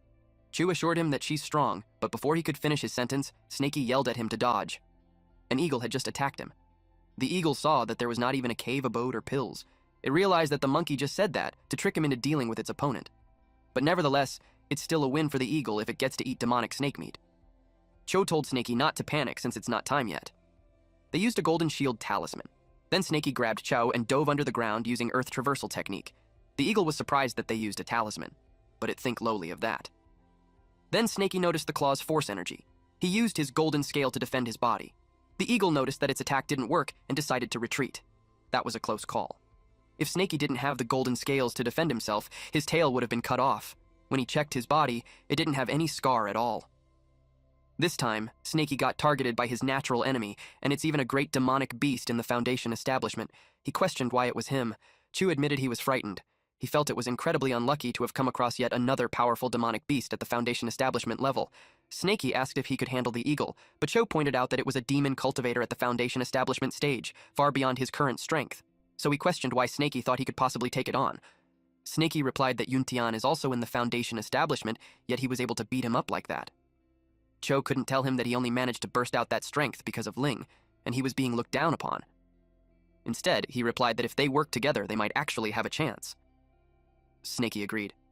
And since they are teaming up, Snaky suggests that he hangs him in a tree to use as bait. The eagle was confident that he'd break him into pieces, so it couldn't believe that it failed. It started to believe the monkey that the snake consumed pills and its entire body hardened as steel. It decided to wait since the snake is hiding. It had a technique on its sleeves that it could use if there's no other way. Although it would require the eagle to rest for a few days after using that technique once, a snake meat would still be worth it, and it's also a great nourishment. Chu saw that the great demon eagle was gone. Snaky saw it leave, but he knew they still couldn't go out. Chu doesn't believe that it's trying to lure them out. Snaky reasoned that in order to catch a frog, a snake can stay still for 3 days and nights, so a little wait like that was nothing. And at worst, Snaky thought that they could just drag it out. He was confident in his patience because he had never lost before when it came to it. He planned to dig a hole first, and they used that time to consume some pills to solidify his cultivation. Chu saw him and copied him by meditating and cultivating too. Snaky threatened him that if he disturbs him, he'd eat him. 1 hour later, the sky outside changed. Chu asked if they still won't go back. Snaky could feel that there's something off about the thunderclouds. He could tell that it wasn't an ordinary thundercloud. He decided to change location while avoiding those clouds. Cho could feel that something was strange too. He noticed that the cloud was moving with them.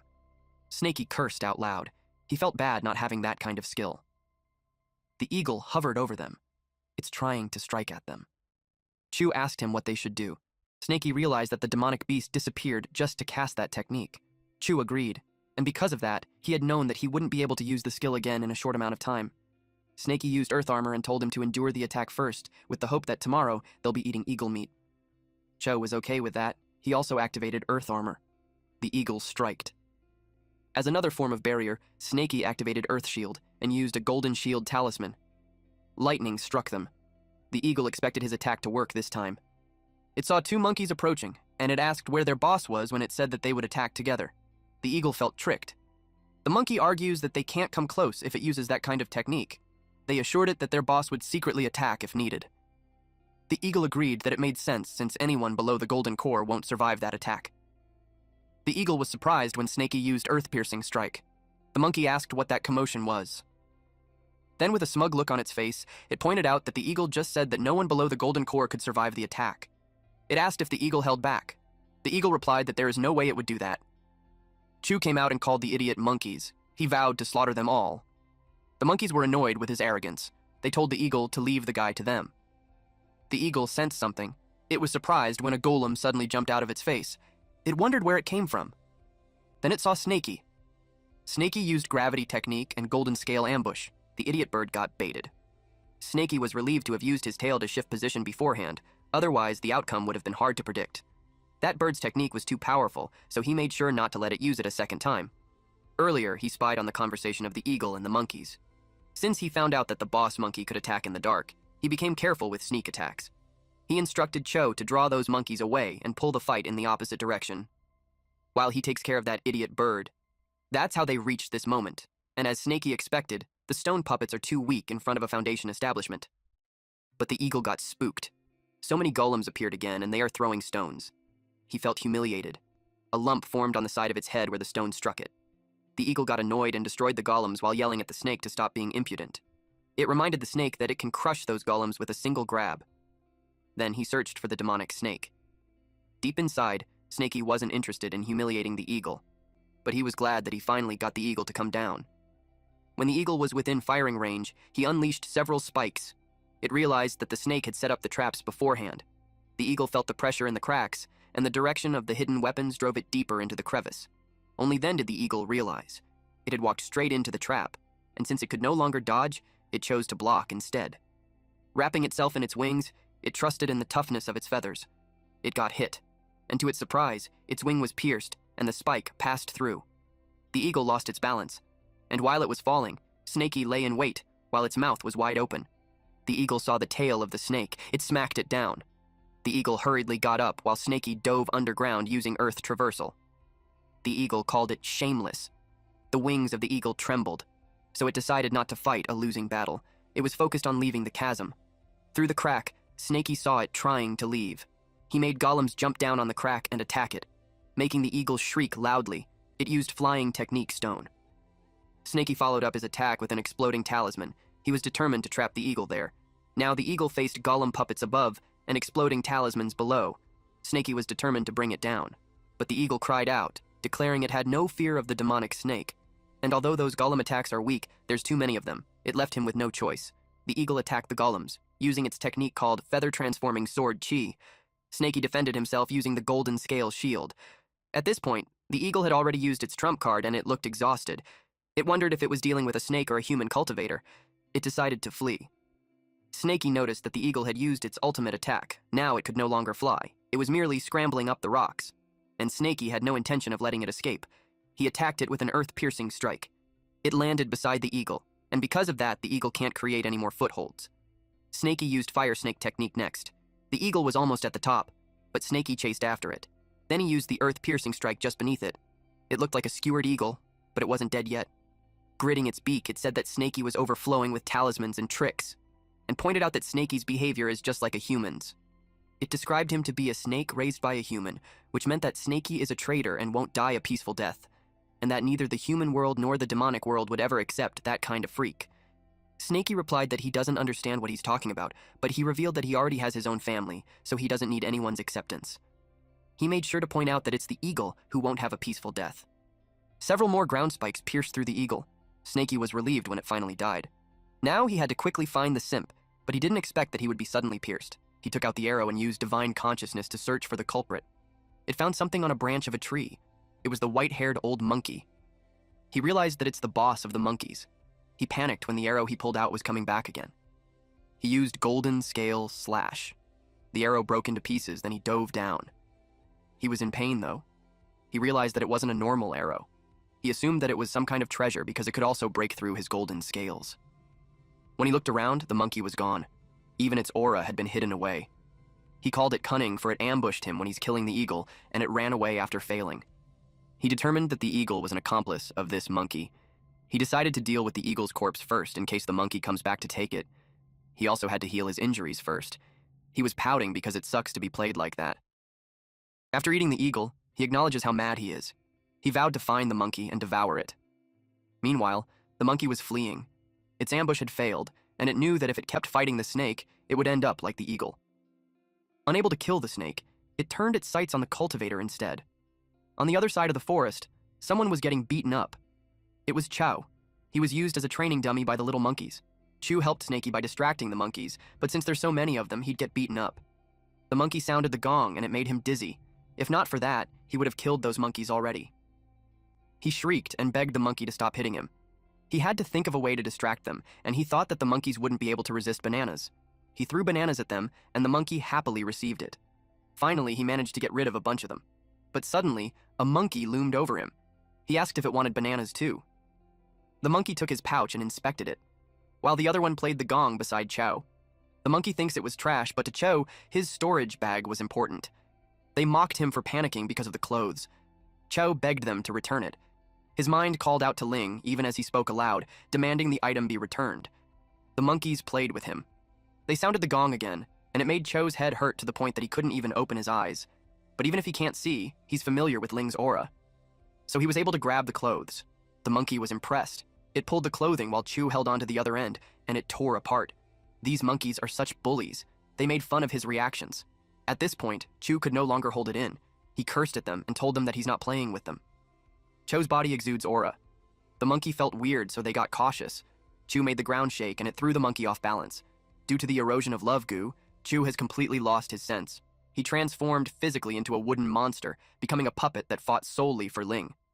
The monkey with the gong stepped forward and played it, but the transformed Chu pushed the monkey on the ground. Snakey noticed the commotion on where the simp is. The monkeys ran as fast as they could, but the monstrous Cho was determined to kill them all. The monkey that he grabbed shrieked out loud, while the other fell into a stream of lava. Since they can't hide, The monkeys decided to fight, and to prepare for that, it ate a berserking fruit.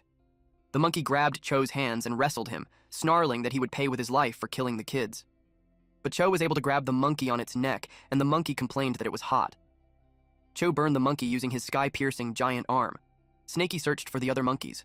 When he arrived, he was confused about what was happening. Snaky got confused as to why Chu, who was just getting beaten up earlier, suddenly went mad. Then he saw ripped clothes off Ling, and it made sense to him. Snaky knew about it since that was recorded in Cho's bamboo slip diary. He remembered it cost around 30 spiritual stones. Snaky was impressed. He realized now why he can beat Yuntian to half dead. He noticed that the simp is getting smaller, which means that his strength will be exhausted soon. He decided to go there after this one. Snaky noticed a trail of light. He warned him to be careful of the hidden weapon. To his surprise, that idiot grabbed it instead of dodging it. He could sense something was wrong with the arrow, so he yelled for him to throw it away. It exploded, resulting in unveiling his stone armor on the side. Snaky was right. Then Cho's arm shrunk. Chu yelled out loud as he garnered strength, and he threw the arrow back. Snaky watched it disappear in the air. The distance was so far that his divine consciousness couldn't investigate it. Then he heard a sound which made him assume that the attacker was hurt, but he didn't scream at all. It made him curious how he'd put up with it. He decided to send 2 puppets ahead to check it out just in case it's a trap. Chu fell face down on the ground. Snaky could tell that he's exhausted. He noticed that Cho's spiritual energy had almost dried up since it was leaking out from the right arm's wound. It made him intrigued what the bone arrow is made of, that it can destroy spiritual energy. Snaky could tell that the bone arrow is too terrifying. Its concussion power back then already left him with a deep wound. Had he not used his tail to block it, the consequences would have been unimaginable. Then he checked what the golem found. He was surprised to see that both the old monkey and the bone arrow are gone, and only some blood and fur are left behind. He decided to collect them, thinking it would make tracking easier in the future. If it were him, he wouldn't have left such an obvious clue for his opponent. Knowing how cunning the old monkey was, he wondered if the blood and fur were planted to mislead him. Then again, maybe the creature had been too focused on escaping to clean up its trail. Considering he wasn't fully healed yet, he chose not to pursue the monkey. Still, erring on the side of caution, he dug the area so he could return and investigate later. He knew that no matter how that old monkey is, there should be some lingering aura left in the soil and grass. 1,000 miles away, deep inside Mount Wu. Someone was eating happily. It was black yellow and he's eating corpses. He liked how the yin energy is so pure. With that, added to the spiritual stone mountain that Snaky gave him, it would be a matter of time before he returned to his peak. Suddenly he remembered that he hadn't given Snaky the puppet that he promised him. He wondered if he should just leave it be, but he imagined Snaky calling him a liar. So he decided to keep his promise. But before he left, he took a bone to bring with him as a snack. Snaky was back in his cave, but Snowy hasn't returned yet.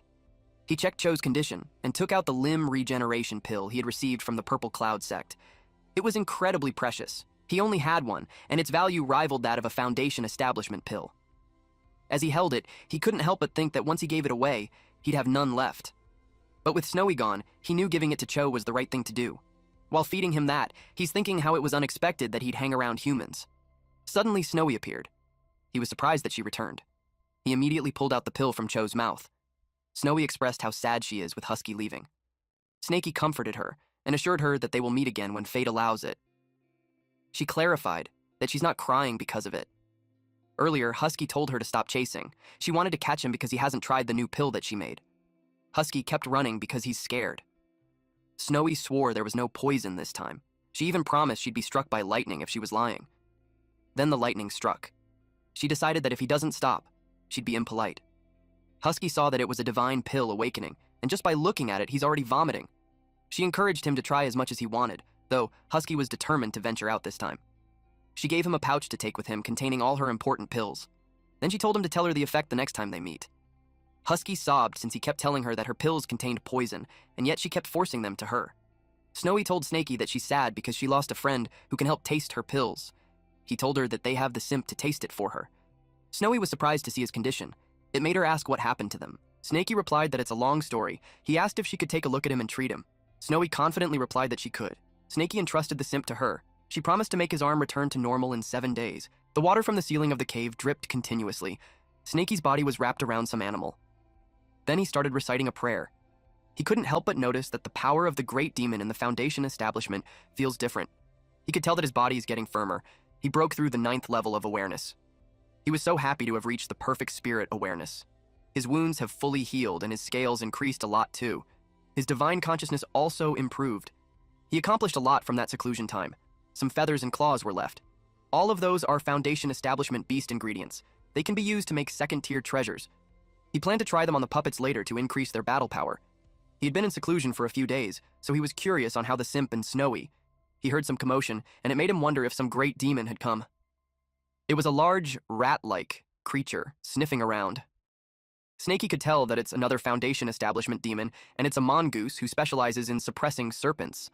The mongoose thinks he was scammed by a bastard who lied and told him that there's a snake to eat there, but he couldn't find any trace of snake scent, just some weird, funky smell. Snaky thinks that it was the old monkey who lured it to him. He was glad that he had always been cautious and had cleaned up his scent. He could tell that the old monkey didn't appear this time. It's obvious that he barely knew the mongoose. He knew that he needed to get rid of that old monkey, because if it goes on, who knows what other demonic beasts he'll summon. He decided to check on the Simp and Snowy before he went out. Cho's arm had regenerated. Snaky was amazed that his arm actually grew back. Snowy replied that her medical skills are brilliant, but she informed him that it will take about 10 days for him to fully recover. Snaky replied that it's actually a fast recovery. Cho was dreaming about eating delicious dog meat. It was funny how Cho remembers the meat, but not the beating he received. Snaky stated that if Black Yellow was there, before he could finish his sentence, Black Yellow popped out. They were surprised that he was back. Snaky was so shocked because he knew he was in seclusion, and he's back so fast. He replied that he came back to give him something. Snaky asked what it was. Black Yellow boasted that he always keeps his promises. He gave him a bag of puppets that Snaky would truly like. Snaky thanked him. After that, Black Yellow told them that he'll take his leave, but Snaky told him to wait as he grabbed something from the bag. Since Black Yellow has a good nose, he requested him to check if there's any monkey scent on an item. Black Yellow got curious. Then he realized that is why he saw traces of battle in the ravine, and even Simp got hurt. He smelled it and identified the fur of the ice soul bear. Its strength should be at the late stage of Foundation Establishment, and the bloodstain is from the demon bear too. He caught its scent on his way there, and had estimated that it's about 30 miles away. He added that the bear is really sensitive to intruders. Anyone who gets near its territory will be hunted down to the end of the world. He commented that the monkey was really sly, and if he had followed its trail, he probably would have been crushed to death. He sniffed some more as he inspected the bottle. He identified the scent of the snowstorm monkey. Although its cultivation is at Foundation Establishment, it might have been injured before. That would explain why it's so weak. Snaky asked if it was nearby. He replied no. Within a 100-kilometer radius, there's no trace of that monkey. Snaky wondered if it relocated, or maybe that demonic beast's concealment technique even fooled his nose. Black Yellow wasn't pleased with that statement because it was insulting. Meanwhile, Snowy had observed that Snaky had become more human, and Master Doggy had become more dog-like. In another setting, the monkey was amused. He faced an elephant clan who migrated back. One of them recognized that it was the old monkey who saved a young elephant back then. The leader of the elephant even rewarded him with a tusk back then. The leader of the elephant asked his friend if he ran into trouble. The monkey replied that 2 snakes and a human broke into his territory and slaughtered his clan members, and he had come to ask for help. He was curious about what happened, and even if the elephant clan usually doesn't interfere in other clans' affairs, they always repay kindness since it's one of their ancestral rules. He decided to help the monkey. He ordered the elephant named Gray to go. The monkey added that the demonic snake knows human techniques to the point that it's strong enough to kill a Foundation Establishment great demon. He suggested that they needed someone strong. Gray was insulted since it's like he's saying that he wasn't strong enough. The elephant leader asked how far the place was. The monkey replied that it took him 5 days to get to them, so for the elephant leader, it should only be half a day. The elephant leader agreed to go there himself. He'll go there to check if the human is a damned snake catcher or not. Back to this chaotic duo. Black Yellow asked if he had more questions. Snaky thought about it. He brought out a broken bone and asked what demonic beast bone was it, because it feels like it can break spiritual ki. Black Yellow sniffed it and replied that it seemed to have been made from a tusk. He could tell that the owner is a descendant of the ancient beast, the spirit devouring elephant. Its cultivation should be at least mid-stage Foundation Establishment. Snaky realized why it was familiar. It was because it was a tusk.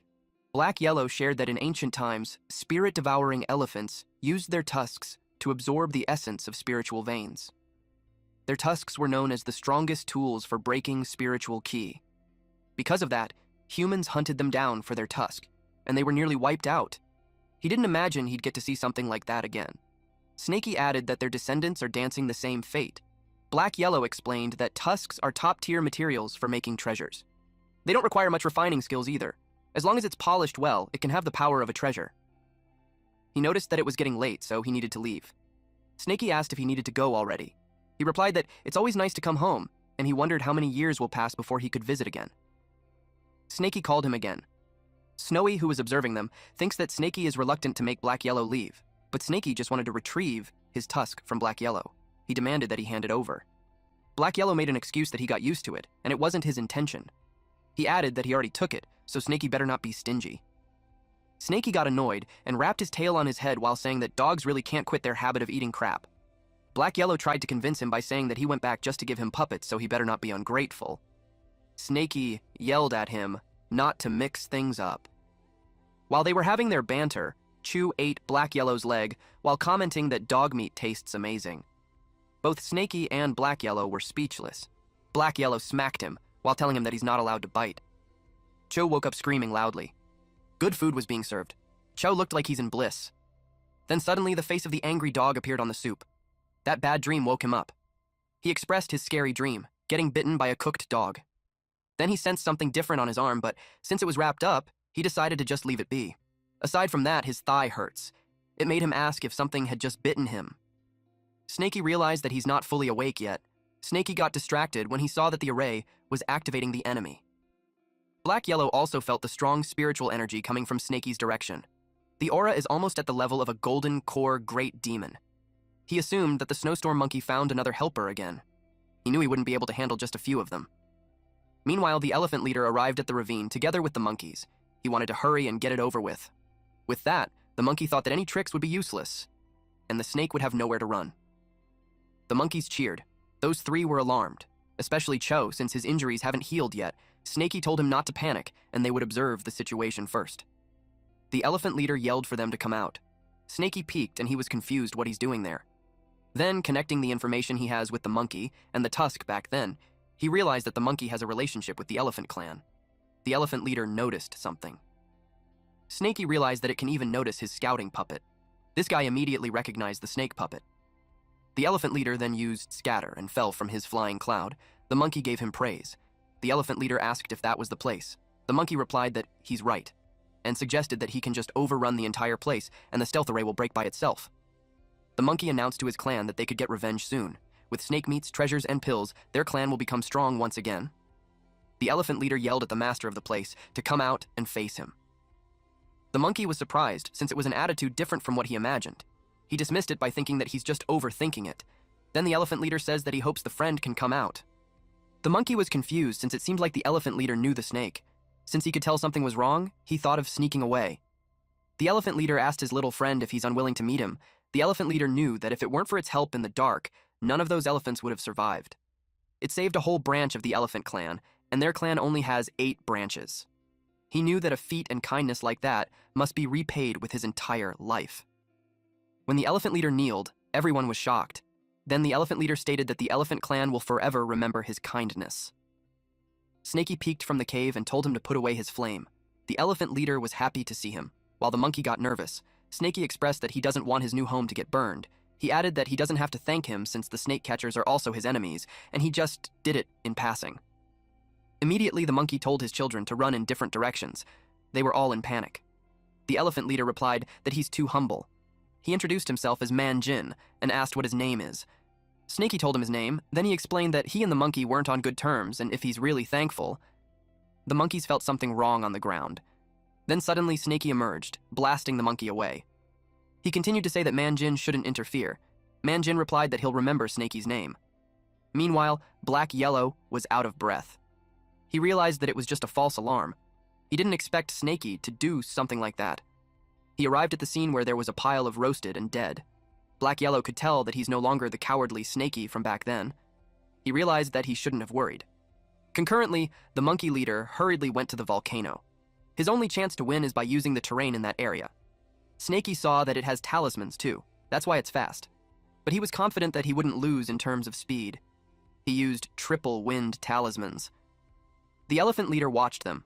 He saw how fast Snaky went, that he already caught up with the monkey.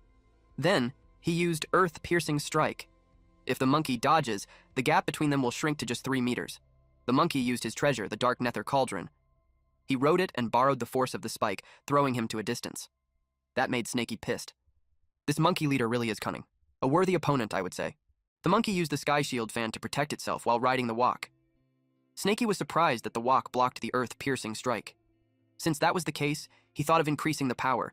He thinks brute force was the solution to overcome it, so he prepared multiple earth-piercing strikes. But it didn't work. Instead, it propelled the monkey further. The monkey coughed blood because of the impact. Snaky saw that opportunity, so he planned to unleash a powerful earth-piercing strike. But then he remembered how cunning this monkey was, and the part where it coughed blood could just be an act. So, if he used the same attack with more power, the monkey could really get away. The monkey saw that he didn't fall for his tricks. Snaky decided not to rush and be very careful on his next attack. The monkey saw how fast the snake was when he used some treasures, and he can't even be compared to it. He knew that if it went on, he'd be caught up real fast. He used his berserk bloodline to speed up. Snaky targeted him again with an earth-piercing strike. The monkey thought that he was being impatient, and it's exactly what it wants. But the monkey was surprised. The walk got stuck. He realized he was tricked because the target wasn't him but the walk. He got furious since he had lived for centuries, and this was the first time someone ever dared to trick. He couldn't believe this brat. He hung from the walk, so it caught his attention when it shook. Snaky rose up to grab the walk. The monkey realized that this snake wanted to rob him of his treasure, but he wouldn't give up on it because his divine consciousness was on it. Snaky exudes his power, and the monkey was left astonished. His divine consciousness got overwritten. He didn't expect the demonic snake's divine consciousness to be so strong. He lets go of the walk and falls. His divine consciousness got damaged and his body was getting numb. As he fell, the branches had scratched him before he crashed on the ground. He couldn't understand the illusion that he just saw. As he struggles to get up, he was surprised when Snaky suddenly showed up in front of him. He expressed to Snaky that he doesn't want the territory anymore, so he should stop being aggressive already. Snaky pointed out what he did first. He lured the golden eagle and mongoose to kill him, then he wanted to make the elephant kill him too. It was ironic that the monkey was telling him to stop being aggressive, so now it was too late to make peace. Snaky attacked with Rainstorm Golden Scale. The monkey planned to counter it with a Spirit Devouring Arrow. He deflected the scales. But the last scale broke his Spirit Devouring Arrow. Snaky had long figured out his trump card, so he prepared for it. He learned that when he focused all his Golden Scales attack on the area, the Spirit Devouring Arrow would be broken in 12 hits. The monkey took out another weapon, the Tribulation Rod. He's starting to get annoyed with those scales. So he decided to attack the caster. Snaky wasn't scared, though. He unleashed the golem, and it hit the monkey right on the gut. The monkey got annoyed at the puppet and crushed it. Snaky followed it up with a Flying Stone and an explosion technique. The monkey went through the smoke, refusing to give up. He was determined to take him with him to the grave. Several golems charged at him and pinned him down using Earth Trap technique. With that, he'd be at the snake's mercy. Several golems attacked him all at the same time. The beating continued. Snaky wanted to get revenge for the simp too. If the monkey could withstand it, then he'll be cleared from their grudges. Simultaneously, he released Flystone technique, a Windblade technique, a Fire Snake technique, and a Thunder technique. Man Jin watched them from the sky. He doubted if it's something a demonic beast can do because not even a human's fight was that outrageous. The scale of the chaos could be mistaken as a group fight, but Jin knew that it wasn't. But calling it a one-on-one fight doesn't seem right either. What's even scarier was that Snaky barely even moved in the latter half. The monkey was burnt, with limbs torn apart. Jin bid farewell, saying, "Monkey bro, farewell." Snaky knew this monkey was cunning, so he carefully approached him to confirm if he was dead. He hit him with a golden scale slash. After chopping the body, he used gravity technique to collect it, and he finally had the peace of mind that he's completely dead. Jin approached him and expressed that Snaky surpassed his apparent cultivation, but Snaky thinks it was too weak. But Jin was in awe. Jin had to follow his ancestors' rules since Snaky had helped so many of his elephant kin. He got distracted on what he's saying when he felt hot from the flame on his body. Snaky internally thought that he might be afraid of his own flames burning him. Continuing with what he said, he presented Snaky an ivory as thanks. It was so shiny that Snaky could barely open his eyes. Jin gave him the twin tusks of an Icefire giant elephant. Snaky inspected it. Jin shared to him that the Icefire giant elephant once roamed the polar regions, born with both ice and spiritual roots. It was truly unique and unbelievable, but on the continent, they have long gone extinct. Only in the wildest lands might one catch a glimpse. Black Yahello once told him that the owner of the tusks should have been at a foundation establishment of great perfection similar to Jin. Just the thought of that made him drool. Compared to the soul-devouring ivory of the old ape, those were countless times more precious. The gift was far too valuable, so he couldn't accept it. Jin insists, since it was their ancestral rule. The elephant clan was nearly wiped out by humans, and to survive, they can only spread kindness and forge good ties.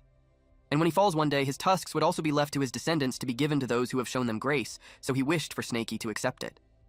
Since that was the case, Snakey accepted it. But honestly, it was just a small favor, and he got such a great gift so it made him feel guilty. So he shared to Jin some pills that he took from the snake hunters before. He was about to say something when water splashed on his face. Jin burst into tears, and Snakey had no idea why, until Jin expressed that he had given away so much ivory in his life, and it was the first time he ever received a gift in return. He clearly came to repay his kindness, and yet he ended up taking advantage of his benefactor instead. Snakey was just too kind. But then Snakey remembered correctly that Jin was tricked by that old monkey to come kill him first. He told him to stop crying already. He was old and powerful, and yet he wasn't vigilant. It was a precious ivory, and he just handed it over even when the monkey tricked him to fight Snakey personally. Jin agreed he was right, but also, it was their ancestral teaching. Snakey told him that had he run into a core formation cultivator instead of him, he would have been doomed. Jin reasoned that his elephant clan is innately strong, so he doesn't fear them. Also, he could form a core anytime. Snakey commented that he's a big guy with no brains at all, because that wasn't his point. But then Snakey got sidetracked when he realized Jin said that he could form a core anytime. He asked why he hadn't done it. Jin replied that forming a demon core requires long seclusion and would trigger the 49 heavenly tribulation. He would be gravely injured, and with humans hunting them, it could lead to extinction of his clan. Then he admitted that the raging flames in his body and thunderclouds were punishments from a failed attempt at core formation years ago. They burned him all this time. Snakey told him to extinguish it, but he couldn't. But then Snakey had a thought. Jin had a strong body and higher cultivation, so he might be able to handle Snowy's pills. So he gave him the essence nourishing pill, blood replenishing pill, and bone strengthening pill. He warned him that those were extremely potent, so he shouldn't use them, unless absolutely necessary. It made Jin extremely happy, to the point that even if Snakey told him to climb blades or dive into fire, he won't even hesitate. He claimed him to be his friend for life. Snakey told him to stop kneeling, because he might crush him to death. Then he sent this crybaby on his way. And lastly, he told him not to call him benefactor. Instead, he could call him Snakey. Jin made sure to remember. Then he invited him to visit his clan when he got the chance. After that, Snakey went to his cave and got excited for his favorite part. He took out the chopped body and some other stuff. He took the jade and herbs to give it to Snowy. Then, he gave the weapon to the simp, who was moved to tears. But Snakey warned him not to let any woman trick him again. Snakey also upgraded their cooking pot to the dark nether cauldron that he got. He told them to go do their own thing while he lives in seclusion for a while. He requested Cho to guard the outside for him. When he was alone, he checked the content of the sheepskin scroll. It was a map of the Wushan Mountains. 100 miles north, there was the Ice Soul giant bear, who was at the Foundation establishment late stage. Then at 200 miles out, a mongoose snake at mid-stage. Then there was Jin's elephant clan, 1,000 miles away at the plains beneath Wushan. Then, 3-headed wolves and 4-winged birds were marked with black dots to indicate that they had undergone mutations. Snakey took a mental note to stay away from them, as they might be core formation beasts. He also saw on the map a place that he had entered with black-yellow before. It was the Spirit Mine Cave. It was marked X, which means it was dangerous. It was no wonder because the Spirit Devouring ant was there. Snakey saw the importance of the map. To survive there, it was essential. And then he remembered the key. It had some patterns that looked like the deconstruction array that black-yellow used. He tried scratching it using the golden scales, but it didn't work. Its material surpassed ancestor Zixia's flying sword. He had no idea what the key opens, so he decided to keep it safe. He also got a legendary forging furnace. He doesn't understand forging, but he remembered black-yellow saying that ivory doesn't need technique, just a simple refining to reach the magic treasure level. So he thought of using divine sense to activate the furnace and reshape it. He was confident in how smart he was. He imagined the weapon's shape in his mind. And with heaven and earth as the board, all beings were the pieces. He activated divine sense refinement. And it was successful. He got the shape that he wanted. It was a sword with a wavy blade, and the power was so strong. Snakey got elated, so he decided to forge the Icefire tusks too. The aura was far stronger than those soul-devouring tusks. Suddenly, it exploded. The furnace sizzled. Snakey realized that the Icefire tusks weren't something he could handle at his current level. He decided to wait until he reached the foundation establishment before trying again, and at the moment, the most important thing for him was to go into seclusion and complete his foundation establishment. He ate the monkey, and he didn't expect that it would taste pretty good. Half a month passed by. Cho finds it strange that he couldn't feel anything on his arm. He tried to intentionally hurt himself, but to his surprise, even blades couldn't cut it, and stones couldn't smash it. Also, fire couldn't burn it. He got enthusiastic as he realized that he could have refined the legendary copper skin iron bones. His loud voice made Snowy scold at him for being too noisy when the snakes were hibernating. He asked Snowy to bite him to test how tough his arm was. Snowy was hesitant because she was poisonous. He didn't mind, so he urged her to bite him to test his arm's toughness. She chomped on him. He claimed that it was just a tiny wound, and it wasn't a problem at all, but seconds later, he fell. Snowy was annoyed because now she had to detoxify him. He always causes trouble for her. She contemplated on what method to use and considered poison to poison. Chu could tell she was quite excited. She let centipedes crawl on his arm. She instructed him not to move as she's helping him detox. His arm turned purple, and he screamed loudly. He panicked on what was happening to his arm. He claimed that he's from a righteous sect and would rather cut off his own arm than accept that kind of thing. Snowy suggested he test its power first, then she'll help him cut it off later. Her suggestion made sense, so he gave it a try. He punched the ground, and it shattered. His eyes sparkled upon seeing that his arm is a legendary Qilin arm. Snowy told him he could cut it off now, but he refused, saying that it was good fortune. She reminded him that he said it was ugly, and if he doesn't cut it, it would spread all over his body. Chu replied that he didn't care for appearances since he's a cultivator. Meanwhile, at Snaky's cave residence, his foundation establishment failed, and he had no idea what happened. He clearly felt his realm break through another layer. Even his golden scales increased.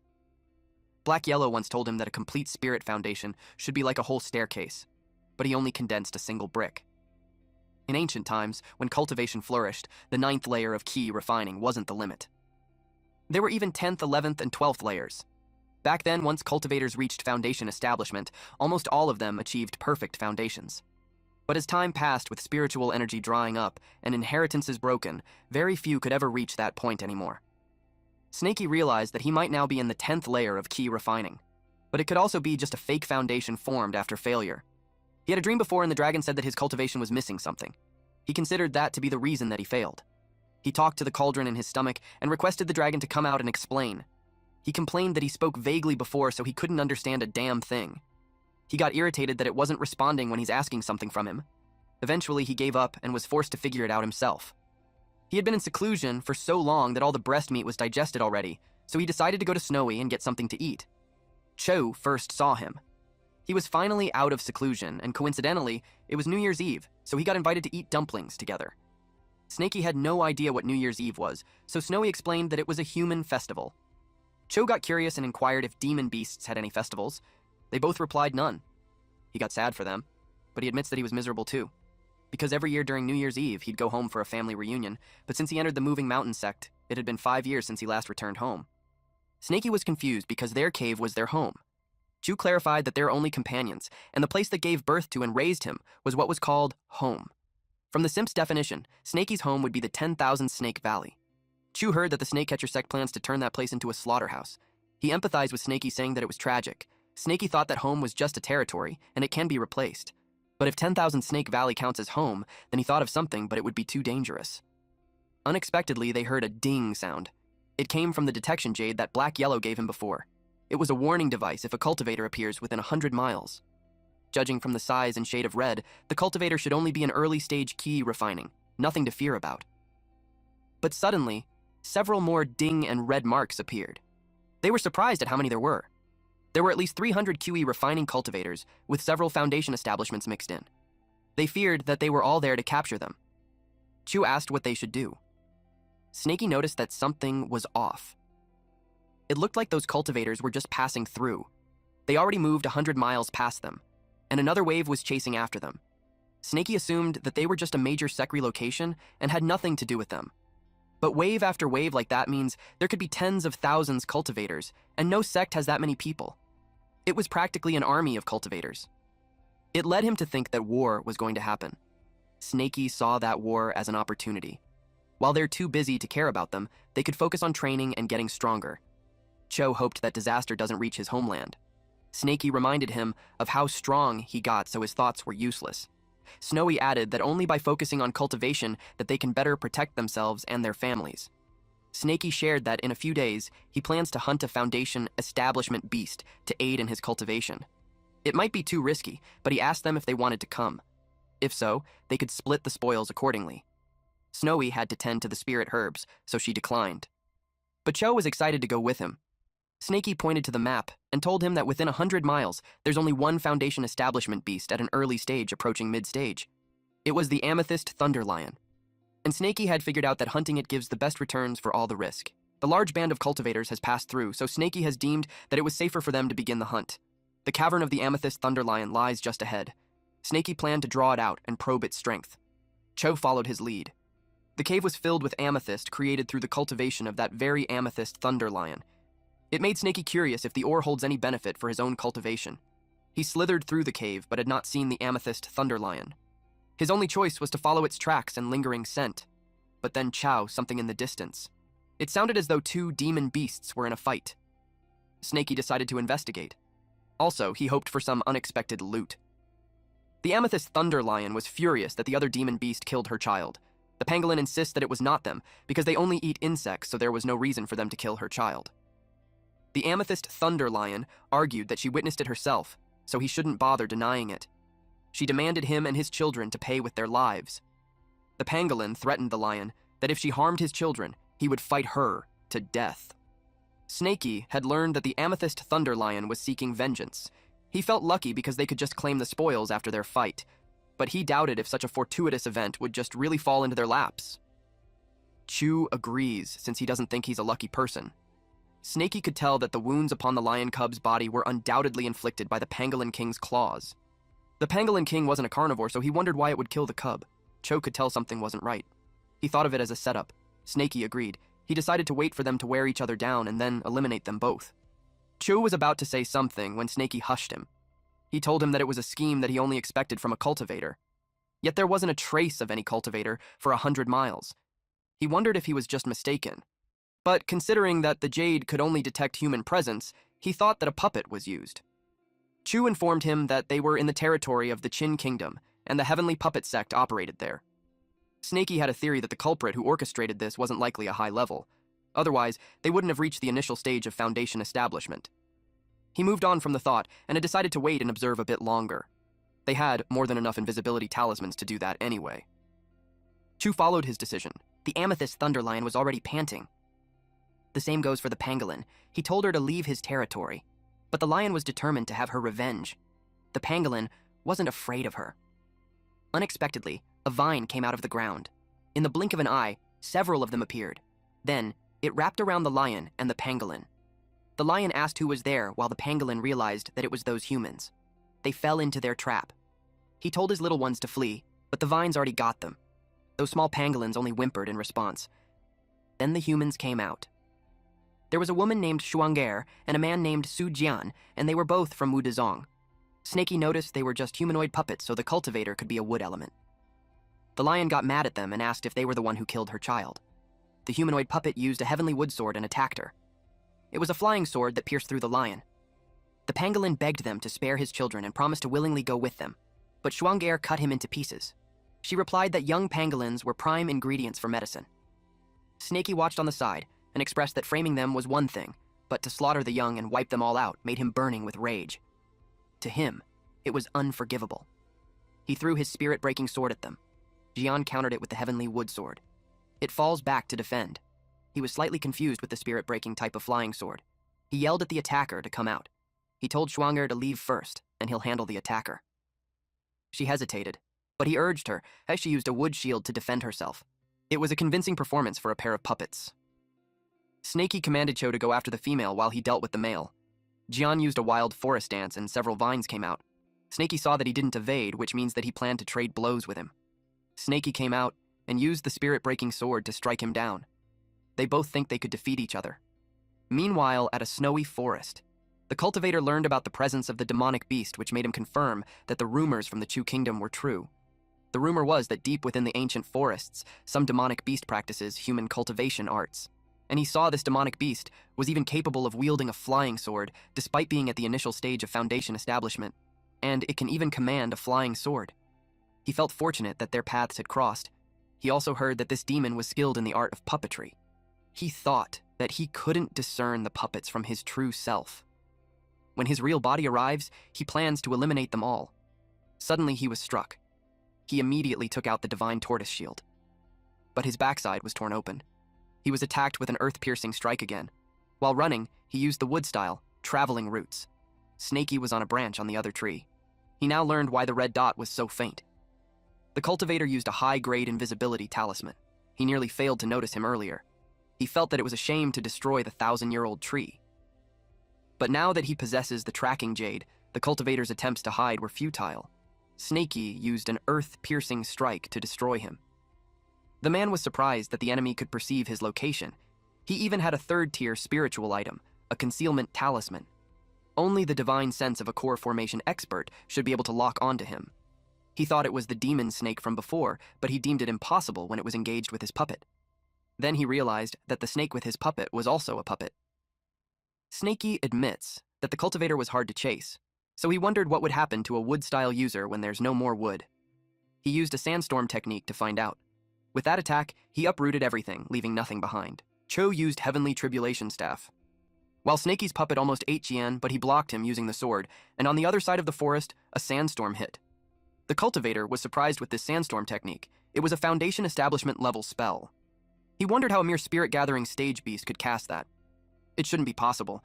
Snakey knew he had exposed himself. He unleashed his golden scales. It was like rain as it hit the ground. But he noticed that the cultivator had just disappeared. He wanted to make sure he hit him and that his eyes were not deceiving him. He inspected the body and saw that the arm was missing. It was the arm injured by his spirit-breaking sword.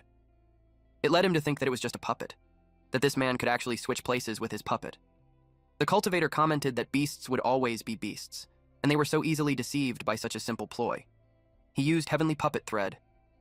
Snakey tried to use Earth Evasion, but it was too late for him to escape. The real Snakey sensed that his puppet was no longer responding. They had been separated by over 10 miles.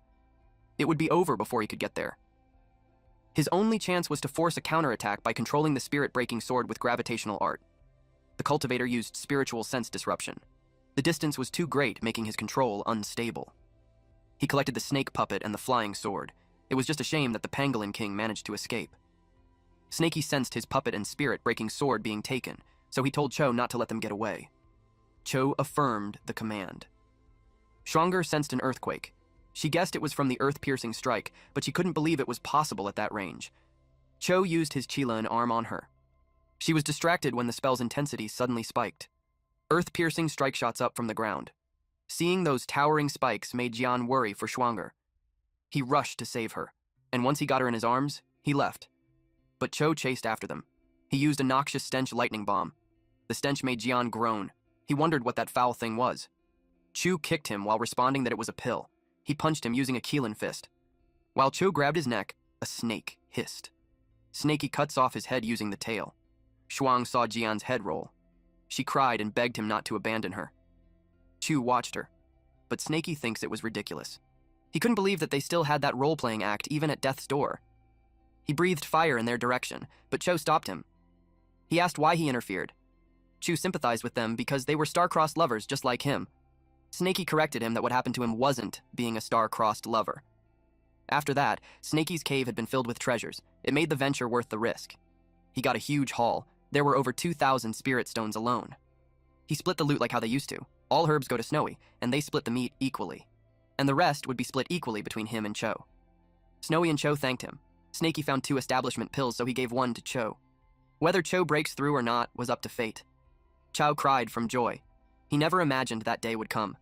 He immediately attempted to break through.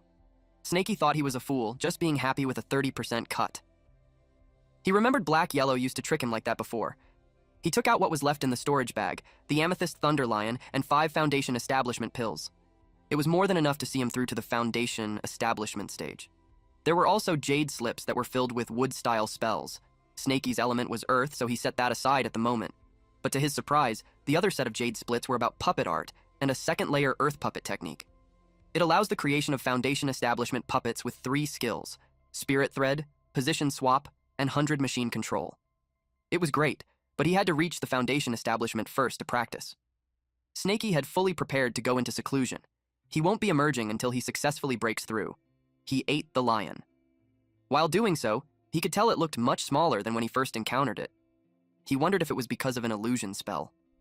2 months had passed, and Snaky was so close with his goal. He ate more foundation establishment pills and willed himself to focus. But there wasn't enough spirit energy. He added some spirit stones, and absorbed it. It made his body glow. And eventually, he breaks through the foundation establishment stage. Snaky Ki emits a light blue true Ki. It means he had achieved a perfect foundation establishment. The color of the Ki was the ancient perfect foundation establishment that Yahello described. Golden scales also enveloped his body. It truly showed that he had succeeded. The dragon came out and told him that even though he had established his foundation, he lacked the final element for his true perfection: defiance. Lacking the reverse scale upon his brow meant that he shall forever remain a mere serpent. Snaky asked what defiance meant. He wished for his clarification. The dragon told him that it was something that he must learn by himself. Snaky begged him for some direction. Deep inside, he was annoyed at this dragon for being vague, like he's toying with him. Snaky could only sigh. He decided to just focus his strength on other areas. If all else fails, his only choice would be to descend the mountain and seek the Tao. First, he used the earth puppet technique to enhance all his puppets.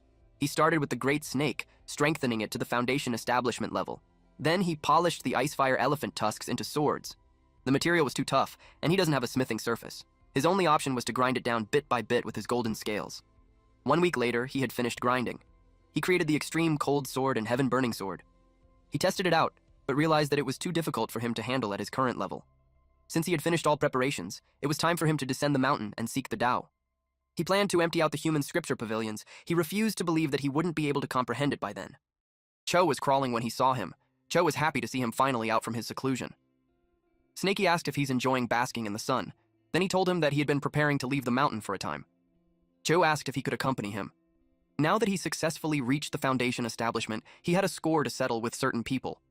Snaky agreed on the condition that he would obey his every order. Their first destination was the Purple Cloud sect, since they had the weakest defenses. While on their journey, Cho shared that he encountered so many strange things during his foundation establishment that he almost died. Snaky was intrigued on what had occurred, so he shared that at the critical moment, all the spirit energy had suddenly vanished, and not a trace was left. It caused his breakthrough to fail. He had no inkling on which scoundrel was responsible. Snaky remained quiet and dumb, as if it wasn't him. Then Cho continued to narrate that he tried to break through again, but an outer realm heavenly demon popped up. It scared him to death, so his foundation establishment failed again. Snaky was surprised to hear that. Outer realm heavenly demon was something that should only appear during core through formation breakthrough. Chu agreed, so he's also confused what a minor cultivator like him did to warrant such attention. He suspects that he was suffering from delusions due to an error in his cultivation. But then another strange thing happened. For some unknown reason, the demon scrambled back into the void rift, and judging by its expression as it left, it seemed to have seen something terrifying. Given that he failed twice, Snaky got curious how he finally succeeded on his breakthrough. He replied that it was with the help of Snowy. She refined a foundation establishment pill and had been looking for someone to test it. Snaky couldn't believe it. He had to ask him if he's well or if he experienced any side effects. Cho asked what was wrong. Snaky pointed out that he's human, so he should be walking with his 2 legs erect rather than crawling. Funny enough, that slipped Cho's mind. He hurriedly practiced as he was ashamed to be seen that way. Later on at the Purple Cloud sect, it was gone. Even the medicinal garden had been uprooted. It made them wonder if they moved. They had observed signs of conflict all along the way, so it led them to think that the Purple Cloud sect moved to the Snakecatcher sect to seek refuge. Snaky asked him what he would do with his plan now. He decided to go to the Moving Mountain sect instead. His token would grant him entry there. Snaky agreed with him, and so they went there and arrived. Snaky hid inside the bag that Cho carried. The guard told him to stop and identify himself. Chu answered that it was him, that he was an inner disciple of the Mountain Moving sect. Then he showed him his badge. His senior was surprised to learn that he was alive. Chu's transformed arms were bandaged to hide it. He asked his senior, who pronounced him dead. His senior explained that he was placed on Yuntian's wanted list last year when he fled into the deep mountains and had been missing for half a year. So, the sect declared him dead. So, all his cavern abode and all his belongings were handed over to his relatives for inheritance. He couldn't believe it. Both his parents were mortals, so he questioned what manner of relatives could he possibly have to claim an inheritance. His senior had no idea. He only knew that it was a female cultivator from the Purple Cloud sect. It was the elder Chu who handled the arrangements. It made Chu furious. Meanwhile, at Chu's cavern abode, two pretty women were having tea. One of them was named May, and she had heard that the spirit energy of the mountain moving sect was exceptional. And being there now, she could say it truly lives up to its reputation. The other woman named Chun responded that May's methods were truly impressive. She used dual cultivation to handle Elder Chu and then got her hands on Cho's cavern abode. She replied that she did not need to envy as she had brought her with her. From then on, they planned to live together and engage in three-person cultivation with Elder Chu. Chun had no problem following the arrangements May made. Unexpectedly, the door cracked open. They asked who was there. May was so angry at who this bold person was daring to trespass in her cavern abode. He must have had a death wish. Chun asked her what was happening. The person replied that they were the trespassers. They were surprised to see Cho. They couldn't believe that he's alive. Since he was alive, he told them to leave. But May called him a lowly, spineless man and told him to look carefully. She showed him the contract for the place. Then she told him that if he's willing to kneel down and lick her toes, and her mood improves. She hadn't finished what she was saying because Cho had already punched her. It was such a powerful attack that had wreaked havoc in the room. May was left kneeling while her head was stuck on the wall. Chun couldn't believe that it happened to her, despite her cultivation level. She got angry at the sycophant. She couldn't believe he dared to strike May. Chu also punched her. It left her face drilled on the ground. He told them that he practiced that punch for 5 years. He warned them that his patience would only last for 5 breaths. Snaky whispered that it suits him better. Then he told him to hurry up and get rid of the bodies. Suddenly, Elder Chu showed up calling for the two women. He called Chu a wretched creature for committing murder. He told Elder Chu that it was his private territory, so, as per sect regulations, no one should trespass and not even an elder was exempt from the rule. Elder Kui was furious. This man was at the initial stage of Foundation establishment. Elder Chu warned him that he's courting death. The elder unleashed a fireball towards him. But Cho just stood there and swatted it away. The elder was shocked. Chu told him that he's also at the Foundation establishment now, so he should stop trying to intimidate him. He couldn't believe that the brat broke through in less than a year. In the past, when he was still in the QE refining stage, he was able to heavily injure Yuntian. Now at the Foundation establishment, he feared that his strength was a matter not to be taken lightly. Cho warned him that he'll remember what he did, and then left. While they were on the move, Snaky asked why he spared him. Killing him would have been a simple task for Cho now. But had he killed him, not only would it be difficult for him to escape, but they also won't get the things that Snaky wanted. Snaky praised him for a job well done. He was quite impressed. Chu replied that it was only because Snaky was a good teacher. They hurriedly went to get the items, then they planned to kill the elder and flee. Elder Q was annoyed at that bastard Cho for ruining his plans. Rather than fighting him himself, he thought it would be better to kill him through a third party. And the most effective instrument at his disposal would be the enforcers of the Four-Sect Alliance. The Four-Sect Alliance, under the command of the Heavenly Puppet Sect, was waging war against the Chu Kingdom. They were starved for combatants. And since Chao murdered an ally, it was a crime punishable by death. At Mountain Moving Sect Grand Hall, Snaky hid on a branch outside the hall. He hoped that Cho wasn't in some kind of trouble. Chu asked the Mountain Moving Sect, Elder Shu, who was at a mid-stage of Foundation establishment, on where he could find Shi Longzi and the Sect Master. He couldn't find them anywhere. The Elder responded that Longzi had gone to the Chu Yan front lines, and they wouldn't be back for some time. During the duration of the war, Elder Shu was in charge of all internal affairs, so he advised him to speak with him instead. Chu was shocked to learn that the Qin army had already reached Chu Yang City. He inquired what the Mountain Moving Sect's role was. Elder Shu informed him that cultivators had no nation and home. They only have the legacy of the sect. In the grand scheme of hundreds or thousands of years, nations were fleeting moments. Only the sect endures. Chu understood. Then he expressed the reason he came was to receive the cultivation techniques for the Foundation establishment stage, as well as the rewards for his promotion to Elder. But his master wasn't around. Elder Shu hugged him and was pleased to know that. It was expected of their sect's genius to reach the Foundation establishment so quickly. The Elder opened the door, and Cho got confused. Elder Shu explained that under normal circumstances, the rites of promotion to elders would take half a month at least. But in these times, things got simpler. He told Cho to follow. He received 1,000 spirit stones, 3 vials of Peiyuan pills, a vast quantity of restorative elixirs, 1 spirit treasure, Thunder Fire Seal, 3rd-tier spirit talismans, a vast quantity of common spirit talismans, and Jade Slip. The bounty was truly overwhelming. Cho told Snaky to select whatever he wanted. In times of war, resources flow freely. The The sole price for it was service on the battlefield. Snaky inquired if Cho was going to the battlefield. He replied, yes. Apart from the inner disciples of the snake-catcher sect, all Foundation establishment cultivators from 4 major sects were assigned duties on the front lines. Fortunately, he still has time to prepare. Snaky doesn't understand human conflicts, so he only advised him to simply be certain of the path he chose. Chu expressed that his desire was to grow stronger. Snaky saw the scrolls of the advanced arts he wished to learn. He must master those as quickly as possible. Chu told him to take his time, as he will stand guard for him. There was the Stonevein Heart Manual 2nd Tier Advanced, the Mountain Embracing Seal, 2nd Tier Advanced, Falling Stars 2nd Tier Peak, and Moving Mountain and Ridge Clearing 2nd Layer. Meanwhile, in the forest, Chu Ming of the Mountain Moving Sect welcomed the enforcers. A man asked if it was him who filed the report concerning a member of the Mountain Moving Sect murdering an allied disciple. He confirmed it. Since those men had traveled a long way, he gave them a small token of his respect. Enforcer Bai Shu, Foundation Establishment, received it. He told him to consider the task done. He would personally seize the fiend, brand his very soul, and dispatch him to the front lines to serve as cannon feeder. Cannon feeder of the Foundation Establishment lever was a scarce resource on the battlefield. The person with him, Enforcer Hong Li, who was also at the Foundation Establishment, just listened.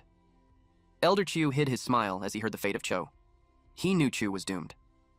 Meanwhile, Chu noticed that the Crimson Sunset looked like it was dyed with fresh blood. At that point, Snaky had completed his studies. Suddenly, the enforcers showed up and told him to surrender at once for killing an ally. And if he doesn't resist, his life would be spared. Cho quickly hid behind a tree. Snaky saw this as a good opportunity since he needed to practice his recently acquired knowledge. Although those enforcers were at mid-stage of Foundation Establishment, if they used invisibility talismans, they could catch them off guard. The enforcers were confused that they vanished. They wondered if they fled, or it was the work of an invisibility talisman. Suddenly, they were ambushed. They realized that the twerp intends to defy them. They put up a golden gang shield and the shield of the earth. They decided to split up, but within the close range of each other. They could tell he was close. Snaky unleashed the spirit-breaking sword to the weakest link. Elder Chu screamed out loud when his arm got cut off. The spirit-breaking sword turned around. He cursed at Cho for resorting to a sneak attack. He was about to create a sandstorm, but the sword stabbed him on the back. He could no longer muster any strength. The enforcers saw the sect elder fall. They couldn't believe Cho dared to kill an elder in front of them. They vowed to bring justice. Chu sneaks behind them to attack them with his cudgel. Shu used a concealment-breaking mirror. Chu was caught off guard that the invisibility was dispelled. They had no choice but to fight openly. Shu and Li attacked him at the same time when they found where he was hiding. They thought of him as arrogant when he just reached the Foundation Establishment. Shu wanted to teach him a proper lesson. They found his accomplice, a snake demon at the initial stage of Foundation Establishment. It was the same one on the sect's wanted list. Cho noticed that Snaky had been exposed as well. The concealment-breaking treasure was becoming a real nuisance. If that was the case, he thought of handling the woman on his own. He grabbed her. Shu told them that attempting to divide their forces was foolish. Snaky responded that he had done well. Then he released a frog.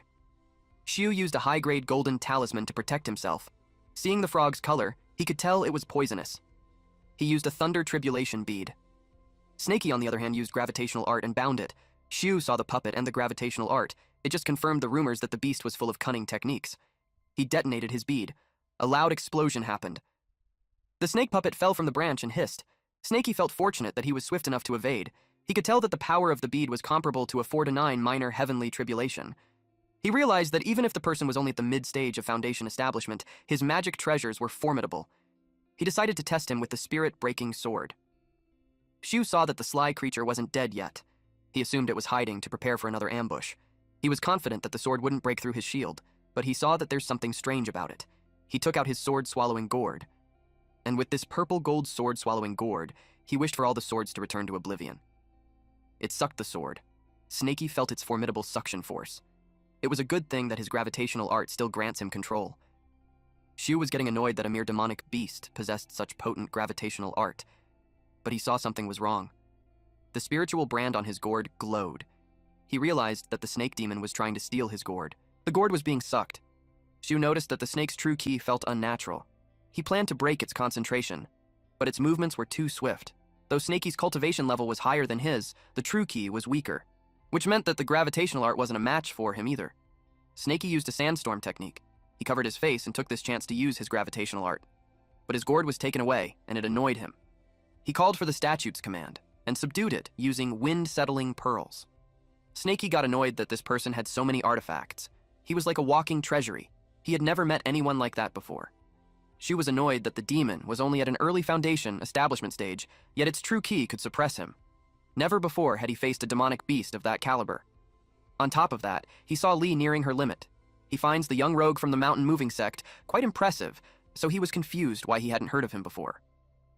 Snakey saw he was distracted and used an earth-piercing strike to get his attention back. Shu got hit. He knew he cannot prolong the fight, so he planned to unleash his ultimate treasure. It was the soul-devouring banner. He declared that from the 9 hells, forgiveness was denied. 10,000 souls would serve as his legion. He called for the Yellow Springs to heed his command. By the Blood Pact, he called out their nether names, and the boundless dead all became spirits for his banner. Snakey saw the dangerous-looking artifact. He ingested a divine burst pill to stop him from completing the incantation. He had one remaining move to use. It was the Mountain Embracing Seal, an advanced earth elemental art. For this technique, one must calmly visualize a great mountain until its phantom image appears, then fuse it with true ki to give it the form. The stronger the true ki, the greater the technique's power. This technique demands immense true ki, a potent earth spiritual root, and deep comprehension. It is recommended to use in the late foundation establishment stage. 10,000 ghosts devour the soul. At that moment, for Snakey, retreat was not an option. He poured in true ki to give the mountain form. Shu expected him to become sustenance for his soul-devouring banner. He planned to tear the snake apart. Snakey was surprised that the branch he was in snapped. He activated the Mountain Embracing Seal. Shu was confused, when suddenly the mountain emerged to crush him. He recognized that it was the Mountain Embracing Seal. Hardly anyone in the entire mountain moving sect knows that technique.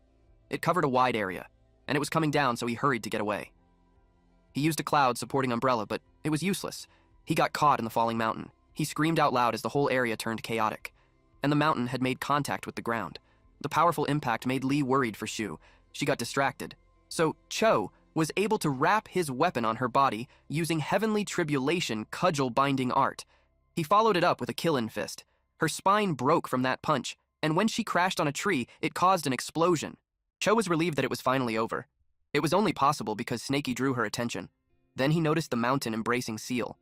Just as he expected of his senior, he mastered it in one attempt like a true genius. Upon remembering his senior, he wondered where he went. Snakey was inside a hole, feeling some pain because of the souls in his stomach. His golden scales couldn't even pierce them. They were consuming his flesh and blood from within. He willed himself to remain calm, and he tried to think of a solution. Then he remembered one of the treasures that Cho brought. It was what he needed. He thought of drawing them all deep within his body. He hoped that a thunder seal from Cho would be the answer. He could no longer hold it in. He was determined to risk it all. It was now or never. He used the Thunderfire seal to create an internal detonation. He casted the spell and forced it to detonate inside his stomach. It exploded, and fire came out of his mouth. Then it ended with a loud burp. At that point, he already looked haggard. He never imagined he would employ an artifact in that matter. It was fortunate that his body was resilient. Having a mid-grade spirit treasure detonate within the body was no laughing matter. After that, it was time for him to rendezvous with Chu. They got several bags of spoils from the enforcers. Chu told Snakey that they should leave. Since their business had been concluded, they thought of their next destination. Snakey told Chow that his performance during the battle was great. Chu had been quiet, so it prompted Snakey to ask what the problem was. He thought that Cho could have developed feelings towards the female enforcer. Chu replied that it wasn't that. Snakey guessed that he was plagued by guilt for killing an elder. Chu finally revealed that he had a favor to ask. He wished to leave for a while. Snakey asked where he would go. He wanted to join the front lines in Chuyang City. Snakey got concerned because he killed an enforcer, meaning even if he goes to the front lines, the Qin army would just treat him as cannon fodder. He clarified that he isn't going to the Qin front lines, but to the Chu front lines. He is of the Chu nation. His parents as well, and they had been residing in Chuyang City. Snakey's emotions heightened as he responded that the Qin army was unstoppable. It seemed like Cho was marching to his death, and it also means he's going to betray his own sect. He reminded him that a cultivator's duty was to sever worldly attachments. He questioned why he cared about a group of mortals. Chu already had the path of immortality, so Snakey questioned him on why family and kingdom would still matter. Chu agrees with him. He understood those principles as well. If that was the case, Snaky couldn't understand why he would still persist. Chu expressed that he finds it unbearable, especially when his parents' faces come to his mind. Snaky remembered the death of the black snake. Chu bowed down to him and begged him. He promised him that as long as he remained alive, he would repay his kindness 1,000-fold. Snaky replied that he had no reason to stop him. Chu sincerely thanked him. He told him to wait for his return, then he left. As Snaky watched him leave, he thought that he had no right to intervene, and he no longer owes him anything. But he just couldn't agree with the decision. Then he thought of defiance. The dragon told him before that he lacked the final element of true perfection, which was defiance. Without the reverse scale on his brow, he shall forever remain a mere serpent. Snaky got into a deep thought as he wondered what defiance meant. His previous understanding was that cultivators practice in defiance of the heavens. When forming the golden core, 4 to 9 tribulation would descend. At the moment of soul formation, the 5 to 9 heavenly tribulation descends and can even lure forth demons beyond the realm. Then he realized that the act of cultivation itself was defiance. Then he thought that what Cho had chosen could also be a form of defiance. Snaky checked all his things. Besides the jade slips, Chu gave him a few books from the mountain moving sect. It was possible that the answer he sought was in them. Then he saw a scroll about defiant cultivators. It was written there that to defy the prison of heaven and earth, to defy the obsessions of the heart, and to defy the fetters of regulation. It was the perfect description of Cho. A disciple of the mountain moving sect, his loyalty was sworn to his sect, and that was his prison. He was also a sycophant. His affection for Ling was an obsession. That was his obsession. And lastly, as a cultivator, he was meant to sever worldly ties. That was the regulation. This meant that Cho was undeniably a defiant cultivator. But Snaky was different. He had to discover his own path of defiance. He deemed it was time to go down the mountains to see the path where he came from, his native land, and to see the world of humans. At the Iron Bear Mountain, it was the place he once ruled the mountain as king, and also where it was once destroyed by a great fire. He saw that the wild grass had been reborn in the spring wind. He saw that a subsect of the snake-catcher sect had also been erected there. He saw that they had yet to lay down protective arrays, and the cultivators were still new. Their strongest was a single individual at the initial stage of foundation establishment. As a precaution, Snaky used his spiritual sense probe. He saw a person deep inside. On a closer look, it was Dao Ling, the man who hunted him for hundreds of miles and even became his inner demon at one point. But when he saw him, he was confined in a dungeon. His true key was sealed, and he was being gnawed by snakes and rats. He was also barely alive. It made Snaky wonder how he ended up in such a state. Snaky heard him cursing at Wenzhuo, the treacherous animal. He didn't think he wasted his efforts on a disciple like him. He misjudged and wasn't able to eradicate the root, and had left a bastard like him. It made Snaky think that Wenzhuo did that to Daoling, and that they had a deep-seated blood feud between them. If that was the case, then it made perfect sense that Wenzhuo betrayed and killed his fellow disciples before. A man came and told the guards to keep Daoling alive a little longer. It made Snaky wonder what an act like that qualifies as defiance. Although he could wipe out the subsect with ease, there was no need to start the snake in the grass just yet. Also, he knew Daoling would no longer live. Meanwhile, at the snake village, the guards aggressively entered and searched the houses. The villagers wanted the Chin dogs to get out of their village. But the snake village had fallen too. One of the villagers pledged fealty and surrendered to the great immortal. They begged him and offered him a head. The man asked what it was about. It was the head of Zhang San, who refused to surrender. They took his head and offered it to him as an offering. They wished to submit to the Qin army and follow his commands. They begged him to take them in. The man was pleased and commented that a person of good sense adapts to the times. He called someone to enlist the man into their ranks. The man sincerely thanked him. Those men were eager to leave the place. Snaky watched them and noticed those two cunning men who only ensured their own survival. Only staying alive gives hope. Once a person dies, everything is gone. Those men who were taken away had hidden a weapon on their back. Snaky saw it. Then they yelled that it was all for the eternal glory of Chu. The cultivator got furious that they dared to ambush him, so he burned them. Those two mortals killed their comrades to gain trust, only to dare slay the cultivator. Even if the cultivator was only at key refining stage, to mortals, attacking him was still suicide. Then Snaky heard someone screaming. It was the cultivator. His face burned as the weapons that scratched him were laced with poison from spirit grass. Through pills, meditation, and healing, even if they used poison, it was still not easy to take the cultivator's life. The cultivator ordered the soldiers to form a protective array around him. Snaky knew that cultivators were invincible to mortals. That was the law of heaven. Meaning from the very start, they planned to trade a few lives to take a cultivator. The cost of this defiance was too heavy. To be born as humans was a precious thing, so it made Snaky wonder if they truly hold their own lives in such low regard. He went to the house at the entrance of the village. It was the Wang family's home. He remembered that child from that family used to give him fish. He wondered what happened to him. He saw him sitting in a dark room. The kid sobbed as he held the rope. He wished for his father's forgiveness for failing him. He refused to become a slave in a conquered land. He placed the rope on his neck to hang himself. Snaky called him an idiot. He released his golden scales to cut the rope. The boy fell. Immediately, the boy sensed a familiar feeling. He could tell it was the old black serpent. Snaky was under an invisibility talisman, so a typical cultivator shouldn't be able to see him. He wondered how a simple mortal could see him. The boy asked if it was really the snake immortal. He couldn't believe he could feel his presence. Snaky showed himself, and the boy was elated to confirm it was him. Snaky asked this boy named Wang Xiaoyu why he's trying to hang himself. Xiaoyu already assumed the snake immortal already knew the village's circumstances. Then he reasoned that with their kingdom on the verge of collapse, his life doesn't hold any purpose now. Suddenly, his stomach grumbled loudly. It made him embarrassed. Judging by his appearance, Snaky could tell it was just because he had nothing to eat and was about to starve to death. Snaky gave him meat, and it made him drool. He made a fire, and chomped on the food while admitting that he was in fact dying of starvation. But that wasn't the entire reason. Now that his stomach was full, Snaky asked him if he still wished for death. Xiaoyu told him not to think too little of him. For the past 2 years, he studied under the town's scholar, and when the day came that the Qin army captured him, he would still choose to end his own life over enslavement. Snaky asked him if he's aware that for every 1,000 sea turtles born, only one hatchling makes it to the ocean. Or of the countless salmon that journey upstream, a mere 1% would successfully spawn. Within the kingdom of Chu, there would be innumerable living beings.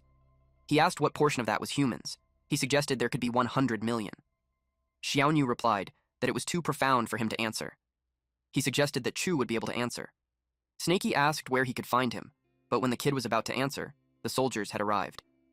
Those soldiers knew someone was inside the house. Snaky used his invisibility talisman. Xiaoyu turned pale. The guards were determined to slay the people inside the house. Xiaoyu braced himself and declared that in his next life, he would still be a man of Chu again. But before the guards could reach him, their necks were slashed, and their bodies were cut in half. Xiaoyu trembled in fear. To his surprise, he was alive. And the guard in front of him had a terrified expression. The guard ran out saying that the building was cursed. The other guards were confused about where he's going. They asked him what happened to the other two. Snaky came out. From the house, Xiaoyu could hear the guards screaming. They also yelled that there was a monster. They called for the cultivator. Eventually, it got silent. Xiaoyu went to the door looking for the snake immortal. Snaky asked him why he came out. He assured him that everything was all taken care of. Xiaoyu rushed to hug him while saying that he's amazing. Snaky placed an invisibility talisman on him, then told him to lead the way to Chu. Xiaoyu informed him that Chu resides in Chenjia town. He was the town's most renowned scholar and a former top scorer in the imperial examinations. He was a very good man. He teaches impoverished children like them without charge. In Snaky's head, he recalled Chenjia town, the place where he first attained consciousness. While they were on the way, Sayonui shared that Chu gave him a new name. He was called Wang Ding. Ding as in a single word as weighty as 9 sacred tripods. Snaky affirmed that it was a fine name. They arrived at the location. They saw Chu drinking. Chu told him he came at the right time and invited him to drink with him. He got an excellent wine as a gift from the Qin army. He shared that the army commissioned him to pen their historical records. Ding asked if he accepted. Chu did without hesitation. He passed the imperial exam at 15 and served in court for 3 years advocating for reform, only to be banished back to his hometown for offending the powerful. He had grown tired of the miserable life. Ding couldn't believe him. He told the kid that life was a difficult road, so he had to do his best to survive it. Snaky had just confirmed that Chu shares the same choice as him. For the sake of survival, he submitted to the Qin army. It made Snaky strongly believe that survival is what matters the most. Later on, Chu informed Ding that he would be departing for the main camp of the Qin army. He left the house and all the books to Ding. At this point, Ding was drunk. He bid him farewell. Snaky told Ding to wait there while he chased after Chu. He found Chu at the edge of the cliff. Just as he suspected, he was lying and wasn't headed to the Qin camp. He wondered what his purpose was for coming to the river's edge. Under the moonlight, he declared that the surging years cannot be held back. Ying's capital lies in ruins, with its skies blotted by doves. He continued to say, that the longsword lies broken and consumed by the river's fish. Zhao's clear stream knocks upon the Emperor's celestial gate. Snaky wondered what it meant. Then the next thing he knew, Chu jumped, and he fell on the running water. It was so tragic. There was no longer a sight of Chu. Snaky wondered why Chu would lie to Ding, and he couldn't understand why he chose death with such conviction, especially when he's 100 times more brilliant than any normal person. Submitting to the Qin Kingdom would have guaranteed him a life free of worry. Snaky thought he'd find answers on the books that he left behind. He read a lot. Chu chose to drown himself, preferring death to becoming a slave of a fallen nation, and before he died, he left all his wealth to Ding. Life was precious, but there would always be more value than life itself. And Snaky guessed that to Chu, it was Ding. Snaky finally realized what defiance truly meant. It was to defend one's principles with their very life. Ding woke up and asked him if he had found what he was searching for. He replied yes, and it was thanks to him that he was able to unravel it. Ding was happy for him. As the saying goes, to hear the Tao in the morning and die in the evening was acceptable. He congratulated Snaky. Snaky expressed that he wished to thank him and Chu. So, before he leaves, he wishes to grant him an opportunity. Snaky casted the spell. Ding asked what it was. Then Ding felt pain in his body. Snaky taught him a breathing technique for cultivation. Whether he would attain enlightenment would be up to fate. Ding had no foundation to speak of. The single wisp of true Kui should take him a very long time to digest. He told him that he was the only one who could decide for his own path. He hoped to meet again. Then Ding lost consciousness. Snaky remembered what Cho mentioned, that the Snake Catcher sect intends to perform a blood sacrifice at the Myriad Serpent Valley. He deemed it was time for him to return there and fulfill his own defiance. Meanwhile, at the Myriad Serpent Valley, the cultivators noticed that the number of snakes in the valley was already approaching 3 million, and the disciples were still luring some more. One of them asked if the master was planning to lure all the snakes of the southern domain for a sacrifice to achieve a breakthrough in a single attempt. One guy said yes to that, and added that their master hasn't even gotten involved in the war between Qin and Chu. While they weren't joining the conflict, and thus haven't received any resources nor pay from them, their neutrality had also kept them safe, preventing the Qin Kingdom from interfering or attacking them. The cultivator claimed that a new age was upon them. True power lies only in strengthening oneself. And by sacrificing millions of snakes, their master would surely succeed in breaking through to the mid-stage of core formation. And even then, they would be able to reap some of the benefits. They compared the sacrifice to drying up the lake to get all the fish. But with that, the snake population won't recover for a century. They claimed that for the sake of cultivation, some even sacrifice mortals, so sacrificing a few snakes won't be a big deal. They went back to spreading their snake-luring powder. Zhuan Yangzi finds the view spectacular. Yuan congratulated him. Kui Yuan was at the peak of Foundation establishment. He admits that his aptitude was less than Yangzi. He was stuck at the peak of Foundation establishment for 50 years, and his life was drawing to a close. He was moved that Yangzi hadn't given up and was willing to include him. Yangzi replied, gave a 0 rating for those words. He told him that they were brothers in arms who faced death together, so there was no need for such formality. He was certain that the blood sacrifice would allow him to break through to core formation and extend his lifespan. Yuan accepted his auspicious words. The moon shone brightly. Yangzi determined that it was time. He activated the formation. The disciples were all waiting on pins and needles. He casted the spell and activated the great blood sacrifice formation. The snakes below hissed loudly. Yangzi called forth the Myriad Serpent Cauldron and began the sacrifice. The red cauldron started to form as they continued to cast the spell. They activated it, and the rest of the mist covered the area. The Myriad Serpent Cauldron had been sealed. Then they bound it. The blood sacrifice was the greatest event in Yangzi's life. 3 million mortal snakes and 500 snake demons were more than enough for him to reach the mid-stage core formation. It was also enough for every disciple there to break through and reach the next level. It was a living sacrifice, so first, they had to extract the snake blood, then refine the snake galls, and finally the flesh, bones, skin, and scales. He ordered everyone to connect to the Myriad Serpent Cauldron. The amount of energy they can absorb would depend on their own destiny. Snowy was caught in the massive formation too. She hid first as she suspected Snaky would come, but she had no idea when. She couldn't afford to wait there to be slaughtered. She realized she had to fight. At the very least, she could slow them down. It was time for her to try her new and improved invincible thunder poison devouring pill. She threw it at those cultivators. The stench was carried by the wind. It distracted them and made them puke, and some even melted. Some had become bones in an instant. The others tried to shield themselves with true ki while they stayed clear of the toxic mist. The mist mixed with the cauldrons. They were surprised that the poison could also corrode their master's myriad serpent cauldron. Yuan called Yang Zi's attention. Yang Zi was amused.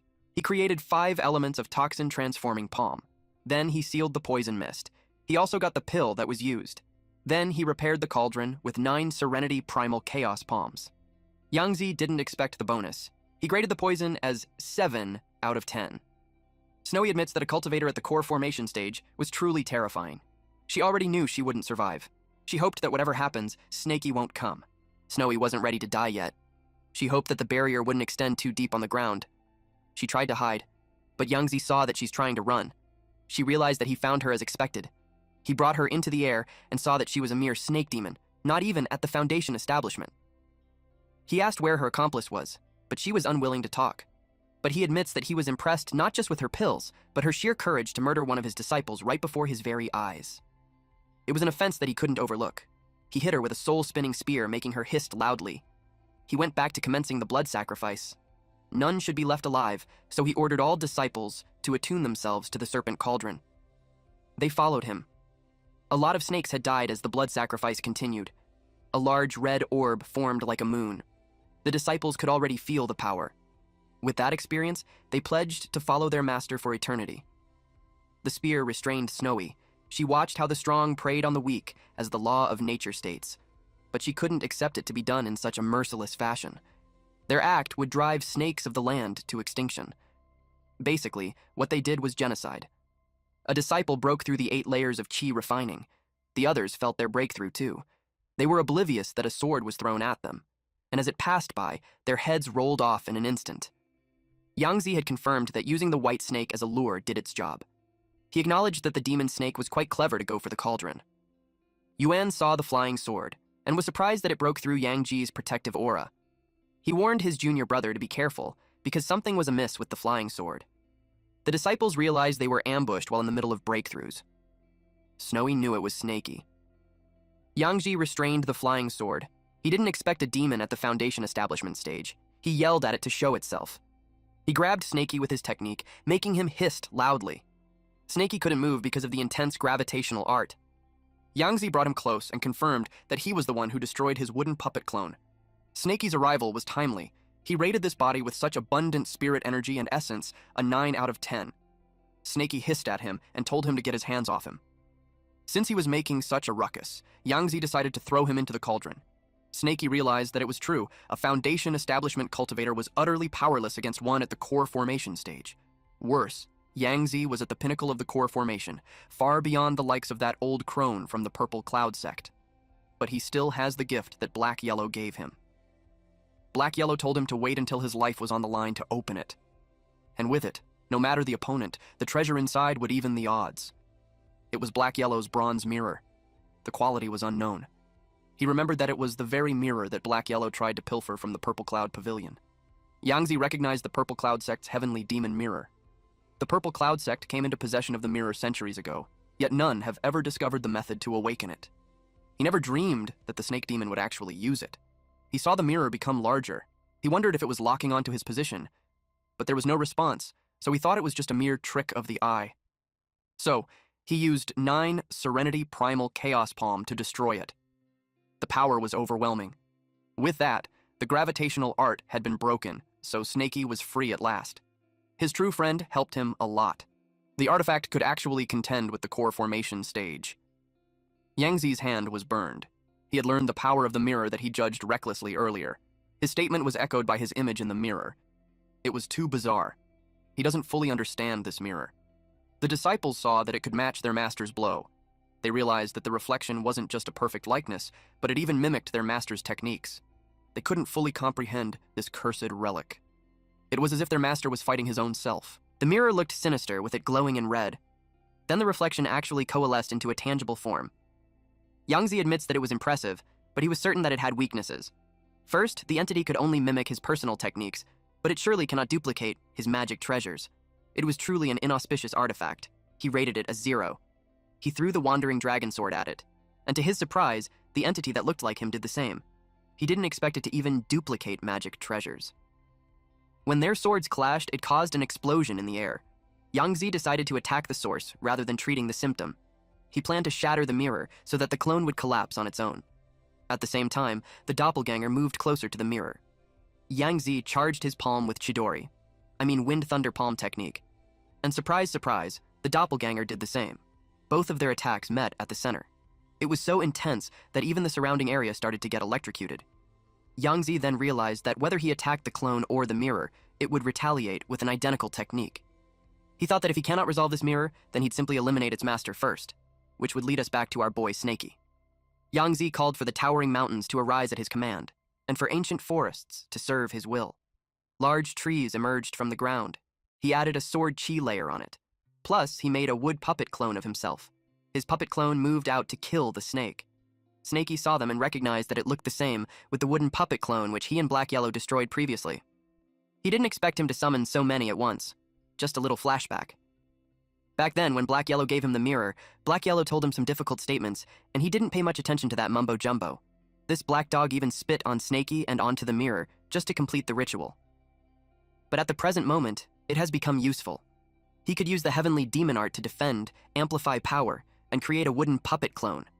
Basically, when the mirror's user was attacked, Black Yellow made it so that the mirror could produce identical techniques and protect the user. The next thing we knew was that an explosion happened.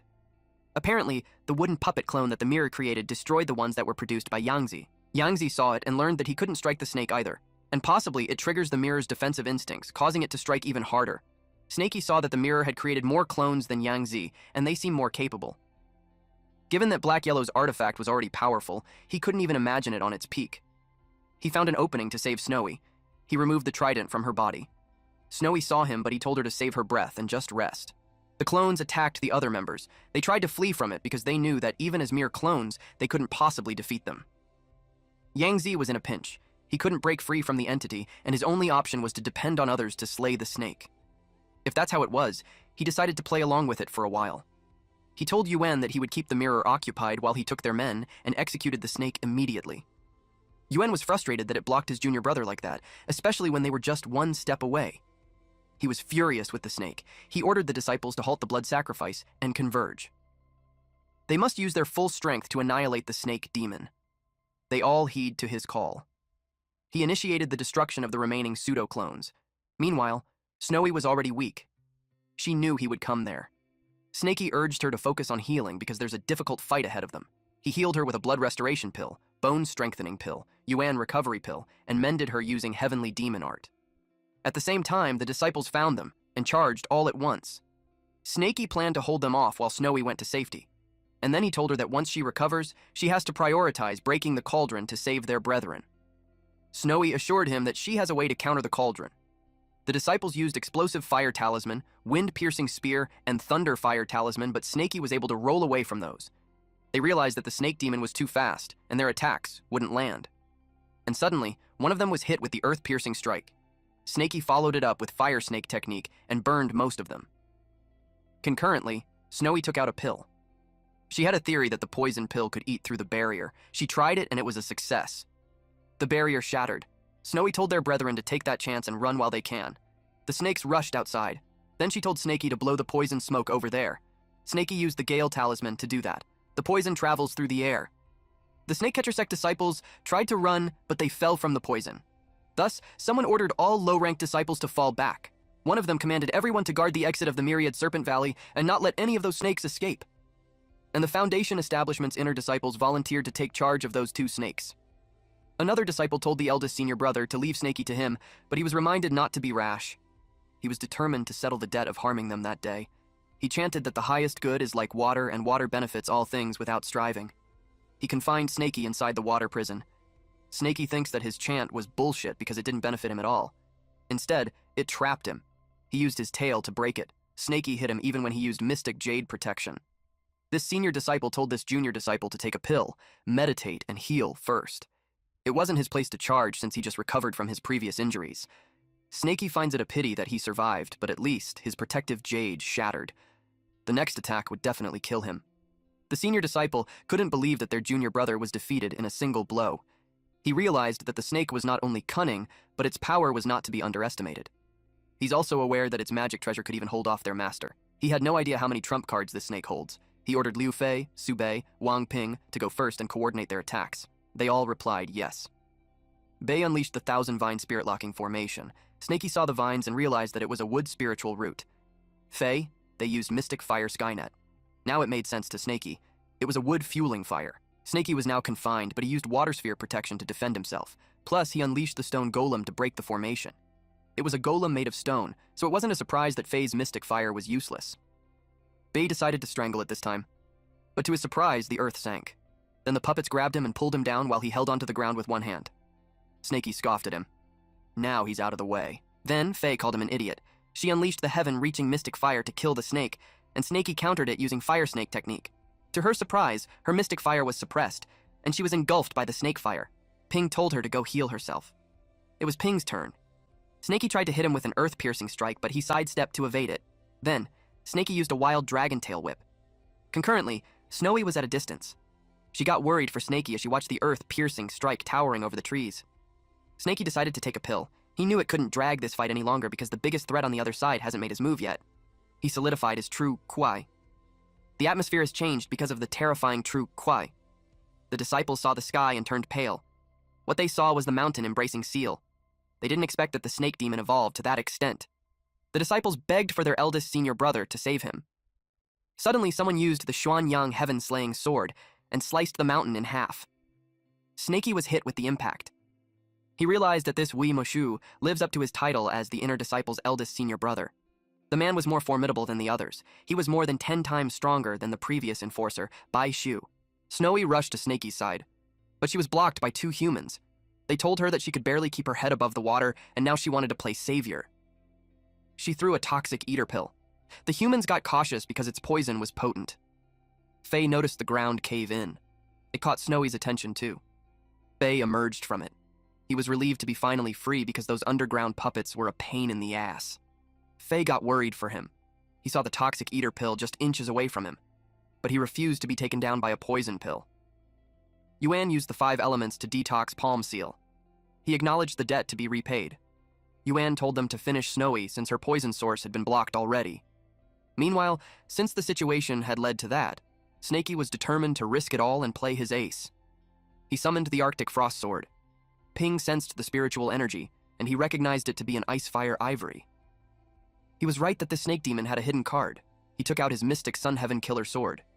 It was in the Perfection Realm. Snakey remembered that it was the sword artifact that smashed his mountain seal earlier. He made sure that the same move won't work on him. He made the Arctic Frost Sword skewer him. At the same time, Ping released the mystic Sun Heaven Killer Sword too. But to this surprise, it was getting overpowered. He couldn't believe that his 3rd-tier spirit sword shattered. And then he felt the cold, dense energy. It restrained his movement. While stuck, he saw the Arctic Frost Sword rushing towards him. He called Yuan to help him. Yuan used Gravity Art. Sever. The ground caved in. The gravitational force was too intense. Snakey wondered if it came from a core formation stage. The Yuan unleashed his power. He created a tornado, and that blasted Ping towards them. Ping was caught by another disciple, and quickly offered him a pill. Since the martial uncle had stepped in, Snakey burrowed as he deemed that it was the right time. He hissed loudly as he was pulled out. He realized that the gravity art had been completely cut off. Yuan prepared the hidden heavenly thunder to strike. His attack changed the cloud so it could produce thunder. The disciples who saw it couldn't help but be amazed at how strong he was. He may not have a formed core yet, but his power rivals that of the core formation stage. He struck using the heavenly thunder decree. Snakey had taken a direct hit. They all expected him to be toasted. Those disciples realized that they got too focused on the martial uncle that they let the white snake escape. They knew it was heavily wounded, so they hunted it down. Snowy rushed to Snakey's side. She was hoping he wouldn't die on her. Snakey was in grave condition, and it led him to wonder if that was the end. Well, he knew that a single sect against an entire sect was impossible from the start. One tail cannot fight 4 hands. Humans stand at the apex of all living things. That is the law of the world. They were the catchers, and he was the snake. He wished Black Yellow was there. Suddenly, someone called his name. It was a strange but familiar voice. It sounded like a senior carved dragon, but also like him. He asked the senior carved dragon if he was dead. He was asked why he didn't flee. He asked himself that too. In the past, he probably wouldn't even come there. But he recalled Chao, who left to fight for his homeland, and the man who sacrificed himself just to protect their villagers. The dragon showed himself and asked him why he didn't run after seeing those tragedies. Snakey asked why he would run when that was his home. Then the dragon asked why he would fight to death. He answered that they murdered his family and butchered his kind, so asked who would fight to death, if not him. The dragon asked if he had any regrets. Snaky firmly stated that even if he had to die 9 times, he had no regrets. After hearing that answer, the dragon declared that the reverse scale had awakened. Oh shit. The moment that we all have been waiting for. When the glass shattered in a cosmic realm, it reflected Snaky's memories. Snaky was surprised to see that the reverse scale was manifesting. His spiritual foundation was swelling, and his true ki was surging wildly. Yuan couldn't believe that it was a true ki because the color was absolutely grotesque. He could tell the snake was going through defiance, so it made him curious on what it truly meant. And then, lightning struck. And it wasn't Yuan's heavenly lightning curse, it was the 4-9 heavenly tribulations. It was a tribulation that was supposed to fall only upon core formation. They were confused that it was striking a snake at the early foundation establishment stage. When the tribulation descended, the reverse scale was born. The snake catcher sect wouldn't let Snaky succeed, so they rushed to kill it, particularly Yangzi. But Yangzi was stopped by the clone. He was completely immobilized by it. He chose to conserve his energy because it would just mimic any spell he casts. Yuan tried to intervene, but his lightning curse was swallowed by the heavenly tribulation. He called the Tianyan sword to his side and instructed all disciples to stroke in unison. They were determined to stop the snake's ascension. Ping prepared the halberd of the dragon's jubilee. Fei unleashed mystic flame. Bei used ground-penetrating strike, while the other disciple unleashed 10,000 vine slaughter and water dragon surge. Yuan used Tian Yuan's realm-dissolving strike. Snowy got worried for Snaky. It was valid since Snaky couldn't move a muscle and the attacks were approaching. This could make the tribulation fail, so he braced himself to face it head-on. A huge purple vortex opens up, spinning violently as lightning flashes inside it. The energy looks unstable and powerful, like it's tearing the space around it apart. The purple energy explodes outward, shattering everything around it. Lightning and debris fly in all directions as the blast completely tears the area apart. Yuan was devastated when he saw what happened to his Tianyuan sword. While Snaky was surprised that the heavenly tribulation was actually counterattacking for him. Ping realized how bad the situation was. Their attacks were useless against it. What's worse, the lightning was targeting them now. They immediately activated their defenses. They used the Qian Pagoda defense, while others activated the Shield of Earth. But it didn't hold up, and they got hit. Yuan realized that attacking a demon during its tribulation draws lightning upon the attacker. He reported to Yangzi that the strategy was flawed. Yangzi, while engaged in a fight, answered him to surround the snake, even if they wait until it finishes. He reasoned that a snake on the death's door was no threat. They all followed his lead. Snowy was relieved that tribulation happened. She praised for Snaky to survive it as she couldn't do more for him. She had reached her limit. The next moment, the mist turned black. They were surprised to see that the true ki changed to black. It was unheard of even in the records of ancient cultivators. That led them to think that he's a heretic cultivator. Not only did the lightning fail to harm him, but it actually aided in his counterattack. Seeing that he'd be okay, Snaky decided to focus on breaking through. The dragon told him that the technique inherited from Taishu ancestral dragon was the sole method for a serpent to ascend into a dragon. It was called the 9 transformations of the true dragon. The true dragon 9 transformations were casting dragon scales, forging dragon bones, shaping dragon meridians, creating dragon blood, birthing dragon claws, exuding dragon might, condensing dragon body, and igniting dragon soul. Each transformation was a metamorphosis not merely of the flesh, but of the spirit. First of the 9 transformations, dragon scales had been perfected. It finally dawned on Snaky on why his scales grew uncontrollably after he rushed 1,000 miles to Snowy and Wolf King, and also the reason why his scales multiplied explosively when he spared no cost to unleash the mountain-rendering ravine against Luohua. It was because he was refining his Tao. Without the reverse scale, he could never become a true dragon. He would remain a mere snake forever. Only a dragon possesses the reverse scale. After realizing that, his true Kui changed form. Yuan wondered if it was because he succeeded in its tribulation. Snaky's true Kui formed into a dragon, and he told those who trespassed his home and dared to touch his reverse scale would never be able to leave alive. Snaky's scale continued to emit power. His power showed a dragon. He was determined to retaliate to those who invaded his home and dared to touch his reverse scale. He won't let any of them go alive. The heavenly tribulation had faded. Immediately, Yuan brewed a sky thunder in the sky. He summoned it to descend and subdue demons and conquer devils. He took this chance to kill Snaky. Snaky evaded it when it struck. They were surprised to see that his speed was faster than before. Snaky headed for Yuntian, who was running towards him. Yuan told the disciples to run instead. Yuntian tried to slice him using a water attack, since water possesses no fixed shape. It was followed by a waterfall slash, but he was nothing but a joke to Snakey. To his surprise, his sword snapped, and his vision became limited. Without the protective jade, he's unworthy of even a glance. Snakey swiftly cuts his head off. With that, Cho's vengeance had been taken. The other disciples used earth-thick armor and 1,000 vine shields to protect themselves while they waited for reinforcements, but they wouldn't be able to defend nor hide.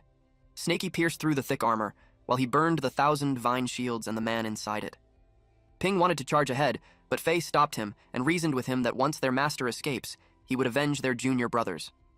Yuan ordered all disciples to fall back at once. Snakey wondered what he's scheming again. The disciples were so angry at Snakey that they vowed to make him pay for his life. They activated the 4 symbols snake trapping formation. Snakey resisted at once and told him to give up on trapping him. Yuan casted the spell to seal him. Snakey was trapped inside a clear, water-like seal, lightning running over it to keep him restrained, but he resisted. They could feel his incredible, brute force. They made the 4 symbols revolve, suppress, and lock the heaven and yellow. Snakey was struck, making him hiss loudly. His sharp scale eventually shattered the seal. Snakey moved his tail around as lightning flared, and debris was thrown aside. Ping couldn't let it continue, so he released the flowing light pagoda, and suppressed it again. Gravity held Snakey in place. With the light from the pagoda, his body became so heavy and his speed had dropped. He tried to think of a way to break the formation. Yuan unleashed a heavenly thunder spell and called the disciples to follow him. Snakey saw that they planned to combine their attacks to kill him. Windblade technique and mystic fire heaven net were used, and it was followed by a huge explosion. With the smoke and debris hindering their vision, they wondered if the snake was finished. They were overwhelmed when they saw Snakey still okay. Snakey used rock armor layered with earth shield and golden light cover to protect himself. Fortunately, his true QE was enough to activate all defenses at once. However, true QI would eventually run dry, so he might not be able to block it again.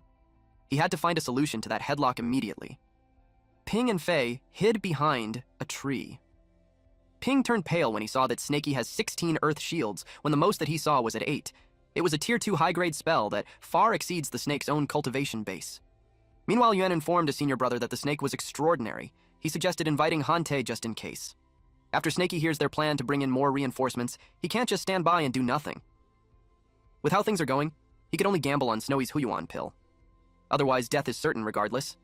It's a desperate gamble. He hoped that Snowy's medicine won't instantly kill him. After taking the pills, his body glowed red, and he was in pain. It was like his entire body was about to burst. He made the demon god cauldron inside him refine it. Concurrently, Yuan made everyone gather their power and strike together again. He plans to exhaust the snake, wave by wave, and grind it to death. Snakey got better, so he attempted to do a tier 2 peak spell. He started to cast the spell, and it goes like this. Stars as contract, night as the proof. Draw a waterfall of the Milky Way. Transform into the punishment of the 9 heavens. Snakey was determined to protect his home, so he plans to do everything so that he won't lose. The next thing we knew was that freaking asteroids came falling down from heaven. It even shattered the trapping formation of the 10,000 snake cauldron. Yuan warned the disciples of the impending danger. He released the void treasure umbrella to protect them.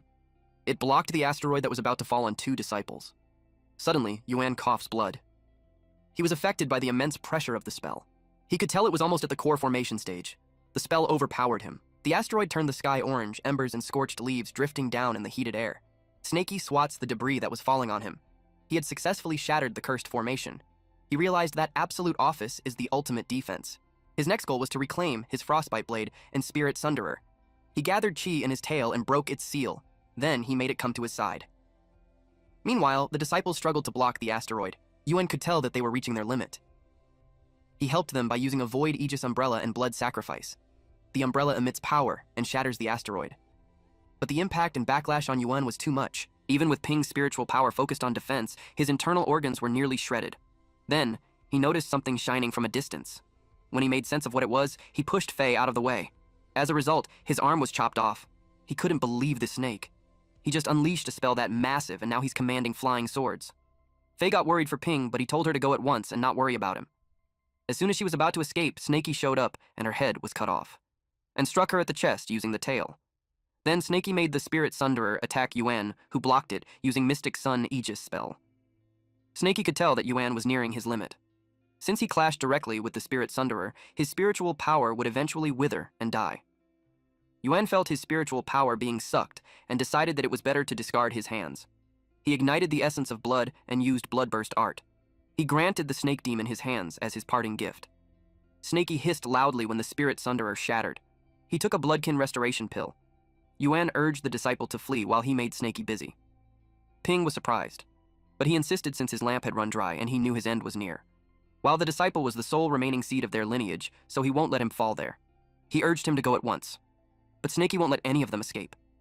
He used the ancient glacial fire ivory and frostbite blade to freeze them. Yuan lost both of his arms, but he still resisted. He used Destiny's Convergence. He forced the power out of his body and activated a soul immolation art. The frostbite blade got caught up in the explosion.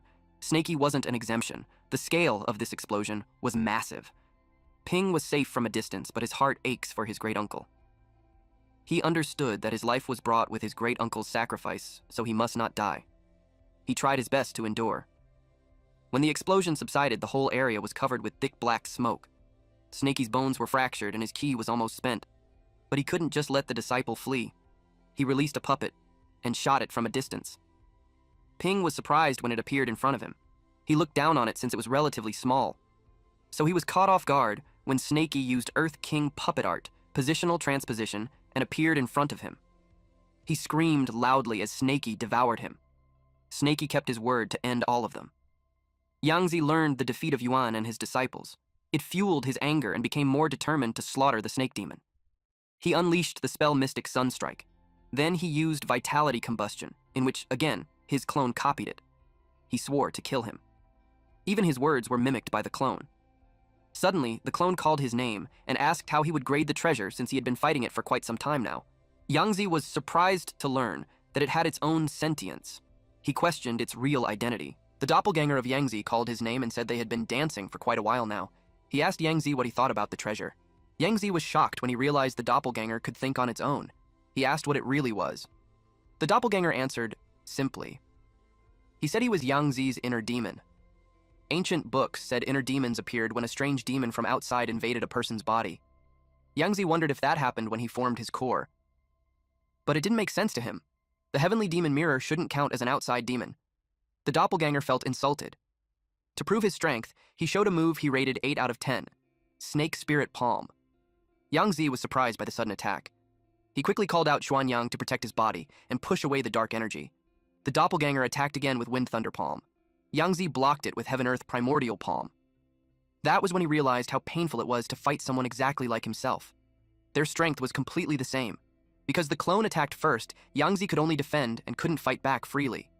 Meanwhile, Snaky was barely alive. His true Kui was almost gone. His meridians were broken, and his bones were cracked. A fight between Golden Core cultivators was far beyond what he could handle. If not for the mirror helping, he would already be dead. The doppelganger brought out the primordial cauldron, trying to trap Yangzi inside. Yangzi knew that if he got sealed in it, the fight would be over. Suddenly, something hit the cauldron. The doppelganger became angry and shouted, asking who dared to interfere. Yangzi felt relieved. Help had finally arrived. Snaky, however, froze when he sensed another Golden Core cultivator. After surviving this long, he started to believe he was meant to die here. The man who arrived was a bounty hunter named Han Tae. He laughed and joked about how much trouble Yangzi was in. Seeing the bodies on the ground, he asked what happened. Snaky realized that the old man must have used the jade pendant to call this expert. Han Tae saw the snake catcher sect corpses everywhere and asked what kind of fight took place. Yangzi warned him not to ask useless questions. He only wanted help and told him to kill the snake first. Han Tae was clearly annoyed by the way Yangzi spoke. Still, since a fellow cultivator was asking, Han Tae said he would help, for the right price. Yangzi threw him a pouch and said the snake was already dying and could be killed with one finger. Then Yangzi told him to hurry up and stop wasting time. Han Tae clicked his tongue and said Yangzi's attitude deserved a 0. He explained that Yangzi misunderstood. The money he received was only for saving him. Killing the snake would cost extra. If he also had to fight the mirror clone, that would cost even more. He said they should settle the payment first. Yangzi threw another pouch and said that if he didn't need Han Tae's speed, he wouldn't have asked. Han Tae smiled, happy with the payment, and released a bright golden power toward the snake. The clone tried to stop him, but Han Tae had already been paid. He fought back right away. Yangzi joined him and they attacked the clone together. Hante mocked the clone, saying it couldn't even save itself, yet still tried to protect the snake. Snakey watched the golden light fall toward him. He couldn't move at all. He believed this was the end. Suddenly, a huge flame burst out and pushed the golden light away. Yangzi and Hante were both shocked. A powerful golden core demon had appeared. It was Man Jin. Behind him stood the entire mammoth clan. They would not let anyone hurt their benefactor. Snakey and Snowy were riding on the other mammoth's back. Snakey saw that Jin had finally reached the golden core stage. Snowy felt safe and slowly closed her eyes. Jin said it was thanks to the medicine Yangzi gave him that he survived the 4-9 heavenly tribulations. He promised that the mammoth clan would protect their benefactor with their lives. No one would pass, not even a golden core cultivator. Hante sighed and said this was no longer about money. A smart man knew when to retreat. He told Yangzi to take care and quickly left. Yangzi called him a coward. Yangzi knew that if he kept fighting, he would die. Without hesitation, he used blood escape. The doppelganger refused to let him run away and also used blood escape to chase him. Jin shouted for him to stop. He would not allow Yangzi to escape after hurting his benefactor. He chased after him, but he was too slow. No matter how hard he tried, he couldn't catch up. Wu Mocho, Liu Fei, Hua Yuntian, Su Bei, and Wang Ping all died. They were Yangzi's 5 disciples. The battle at Thousand Snake Valley killed over 100 Qi refining disciples from the snake catcher sect. Jin noticed that the surviving snakes all bowed towards Snakey. They had chosen him as their new king. Snakey, barely holding on, thought about the old Snake King. He had finally completed the promise that was passed down to him. I bet the previous Snake King was proud of our boy's achievement.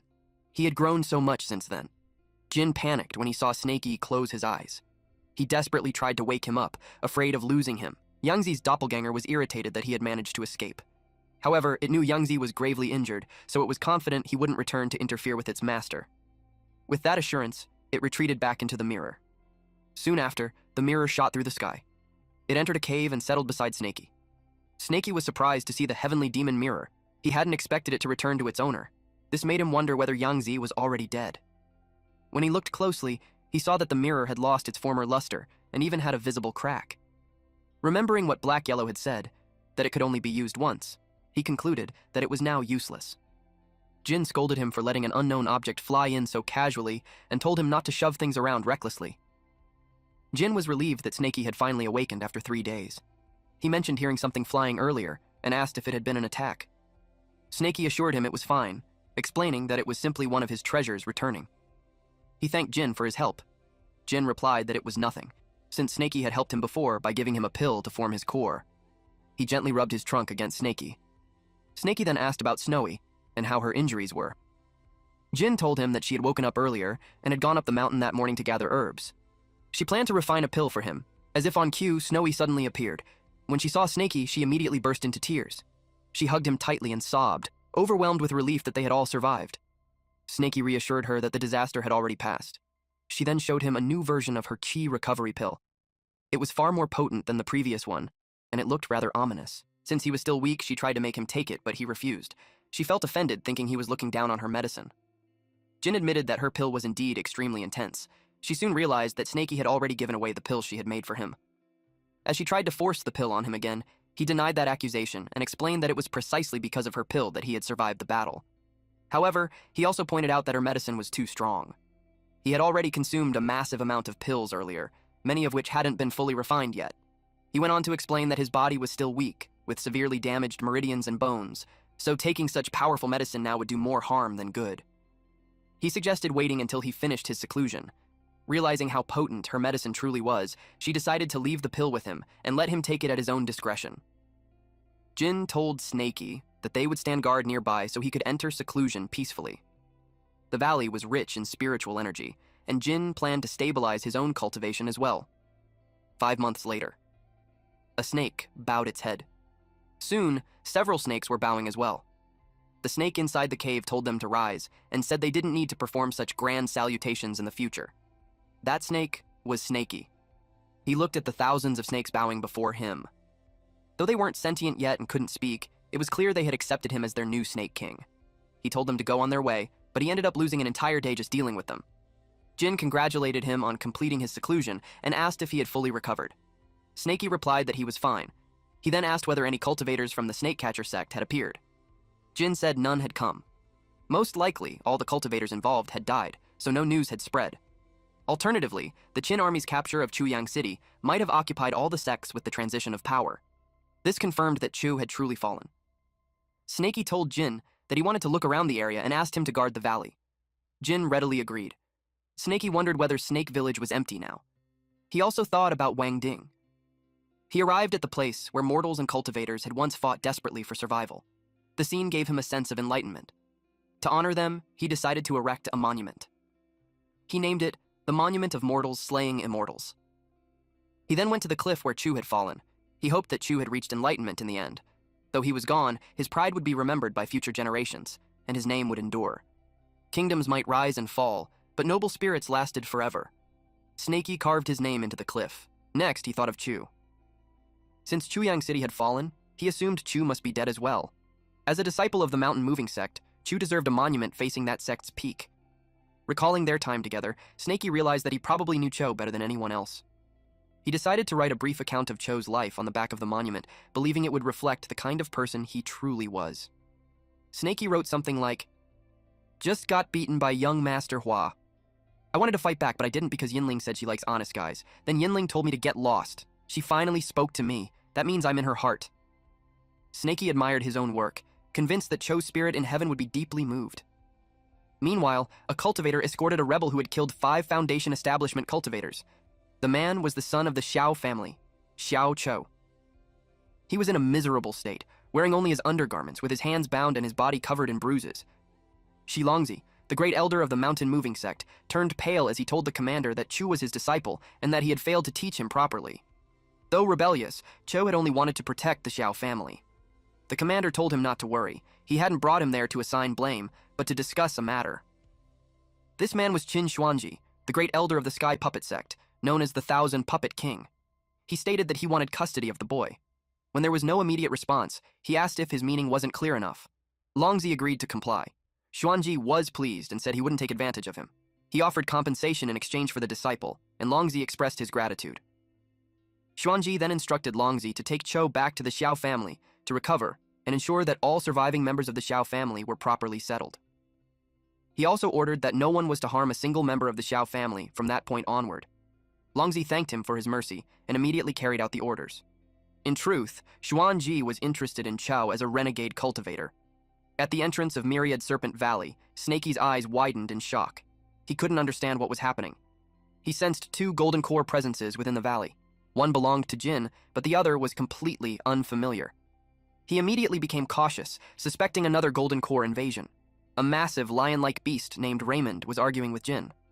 Jin told him that the benefactor was not present and warned that if Raymond was looking for trouble, he would have to go through him first. Raymond didn't bother responding and simply waited for Snakey to arrive. Snakey was surprised to see the purple lightning lion king. The pressure it emitted easily matched Jin. He showed himself. The lion saw that he was finally back. Jin demanded that he state his business, but warned him that if he caused trouble, he would show no mercy. The lion answered that he was not talking to him. The lion accused Snakey of holding his wife's remains.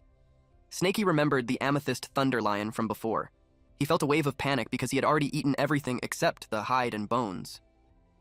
He muttered to himself that it must have been a male lion since it had a mane around its neck. Jin told him those were thunder whiskers and that he could not judge an amethyst thunder lion's gender by its name. The lion told him that thunder whiskers only flared up when they were furious, just like his were at that moment. The lion had heard that his wife was slain by a human, but the corpse was taken by Snakey.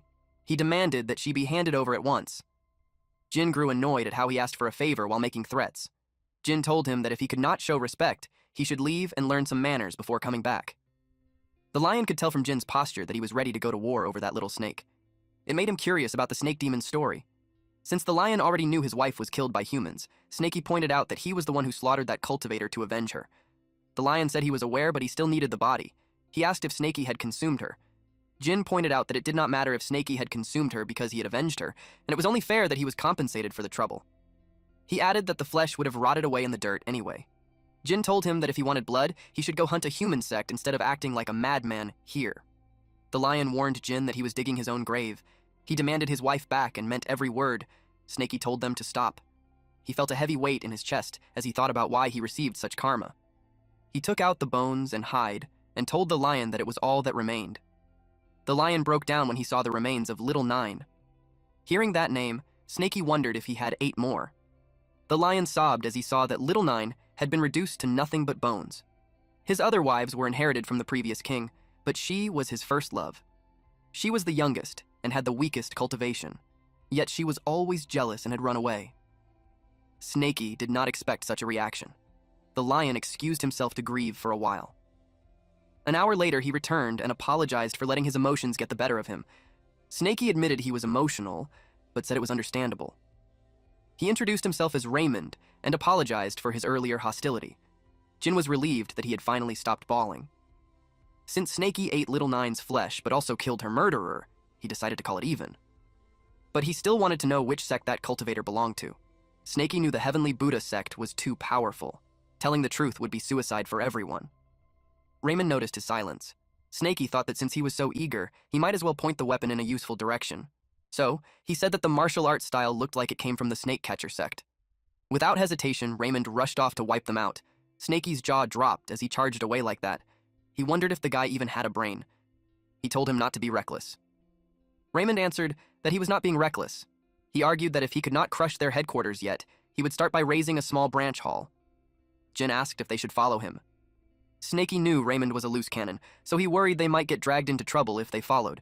But the snake catcher sect was his greatest enemy, so if Raymond was going to cause chaos, he wanted a front row seat. He decided to follow him and see how it played out. Raymond noticed them following behind. Moments later, they arrived at the snake catcher sect's branch in Rock Snake City. They had a Great Circle Foundation establishment hallmaster and a Golden Core ancestor in seclusion.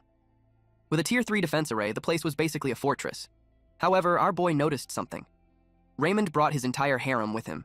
There were 3 mid-stage, 3 late-stage, 1 Great Circle, and even a Golden Core first wife. With a lineup like that, it was no surprise he was bold enough to siege a branch hall. The disciples saw them in the sky, so a senior ordered them to deploy the city defense array. The senior member turned pale when he saw the purple lightning Lion King. He shouted that their sect had no feud with him and demanded to know why they came with such hostility.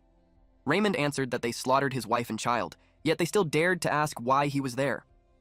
They had no idea what he was talking about. Raymond told them that the demon snake personally witnessed it, yet they still dared to lie. Snaky could tell the odds were heavily in their favor, so it was time to end this. He questioned their claim of never entering the mountains when hundreds of their men went to Thousand Snake Valley to hunt them. He threw them an item they would recognize and challenged their claim, again. They recognized it as the golden token of the head disciple, Wu Mochu.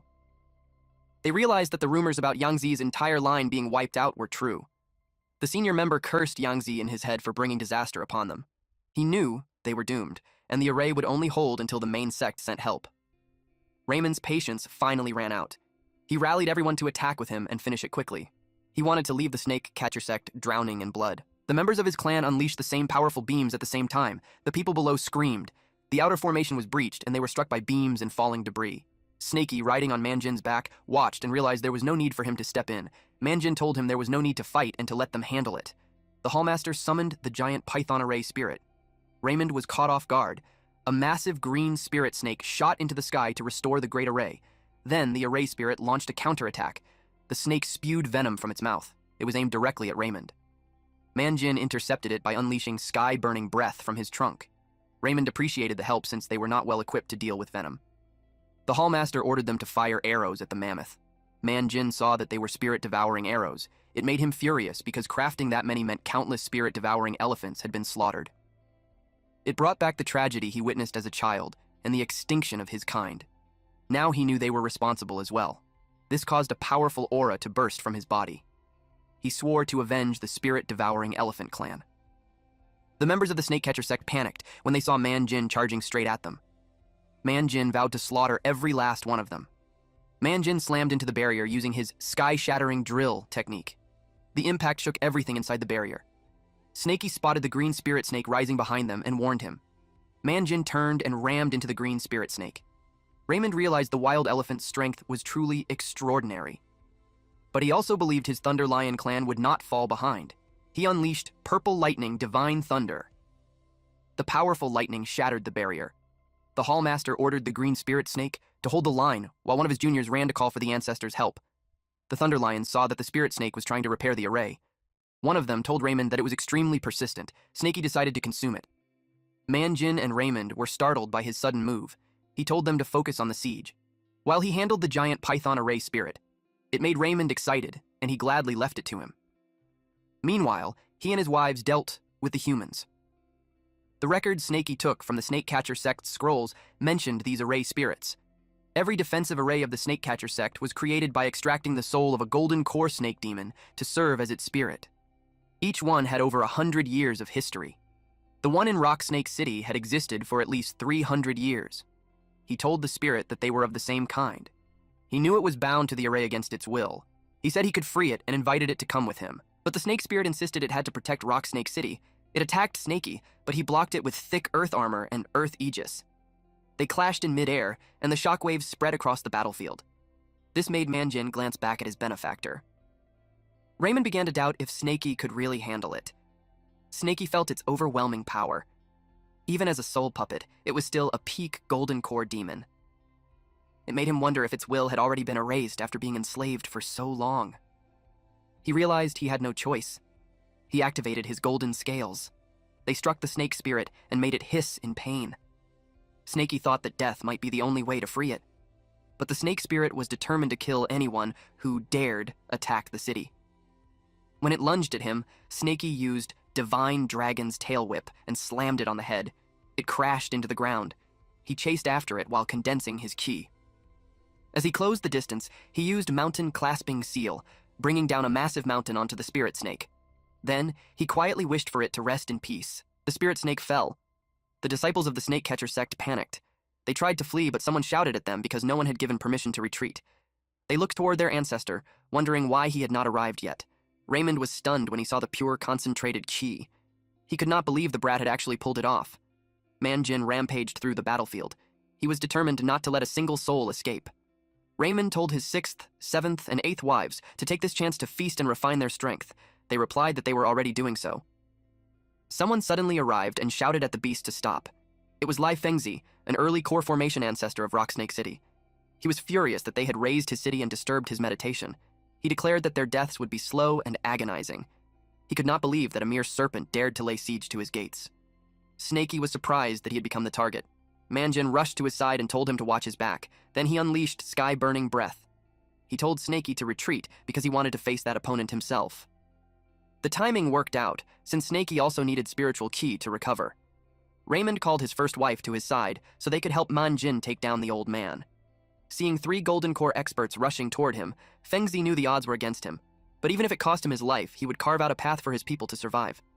Manjin used Mountain Crushing Stamp. Fengzi countered with his Tier 3 Dharma treasure, the immortal Bronze Cauldron. Manjin stepped on the cauldron. Then Fengzi detonated it. Manjin felt the full force of the explosion. Raymond and his first wife used the opening to unleash Purple Lightning Divine Thunder, but the old man tried to block it with his 8 Trigram Calamity Ward. A yin-yang barrier appeared and held the attack in place. Raymond did not expect the old man to be this resilient. He estimated that Fengzi was at the peak of early core formation. His wife told him he talked too much. She could not understand why he praised the enemy while downplaying their own strength. Raymond argued it was just a few exchanges of combat. She scoffed and flew off. Raymond tried to take back what he said and admitted she was right. Manjin taunted Fengzi to come at him again so they could see how many treasures he had left to sacrifice. Snaky watched from a distance and knew this would turn into a war of attrition until the old man's stash ran dry. At the core formation level, humans lacked physical strength, but their arsenal of artifacts was a real problem. Suddenly, the Hallmaster gave an order to his disciples. He told them to flee while there was still an opening, but Snaky refused to let a single one escape. The soul-piercing needles he forged from elephant ivory scraps were perfect for this. He used his technique, Soul-Piercing Rain, Slaughter. Golden scales rained down and struck many disciples. Their screams filled the air. Raymond ordered his 3rd, 4th, and 5th wives to follow him to the front and hunt them down. Meanwhile, the 6th, 7th, and 8th stayed back to pick off any stragglers. Snaky left the cleanup to them as he chased after the old man leading the escape. The Thunder Lions whispered among themselves. The snake was from a lower realm, yet its presence felt far more overwhelming. From its true ki alone, they knew it was no ordinary cultivator. The Hallmaster noticed how fast the snake demon was and realized he was in serious danger. So he used gravity manipulation on his own disciples and threw them out as bait. His disciples cursed him Liu Bukun. They called him a disgrace to the title of master and wished him a miserable death. He shouted at those useless key-refining trash to shut up.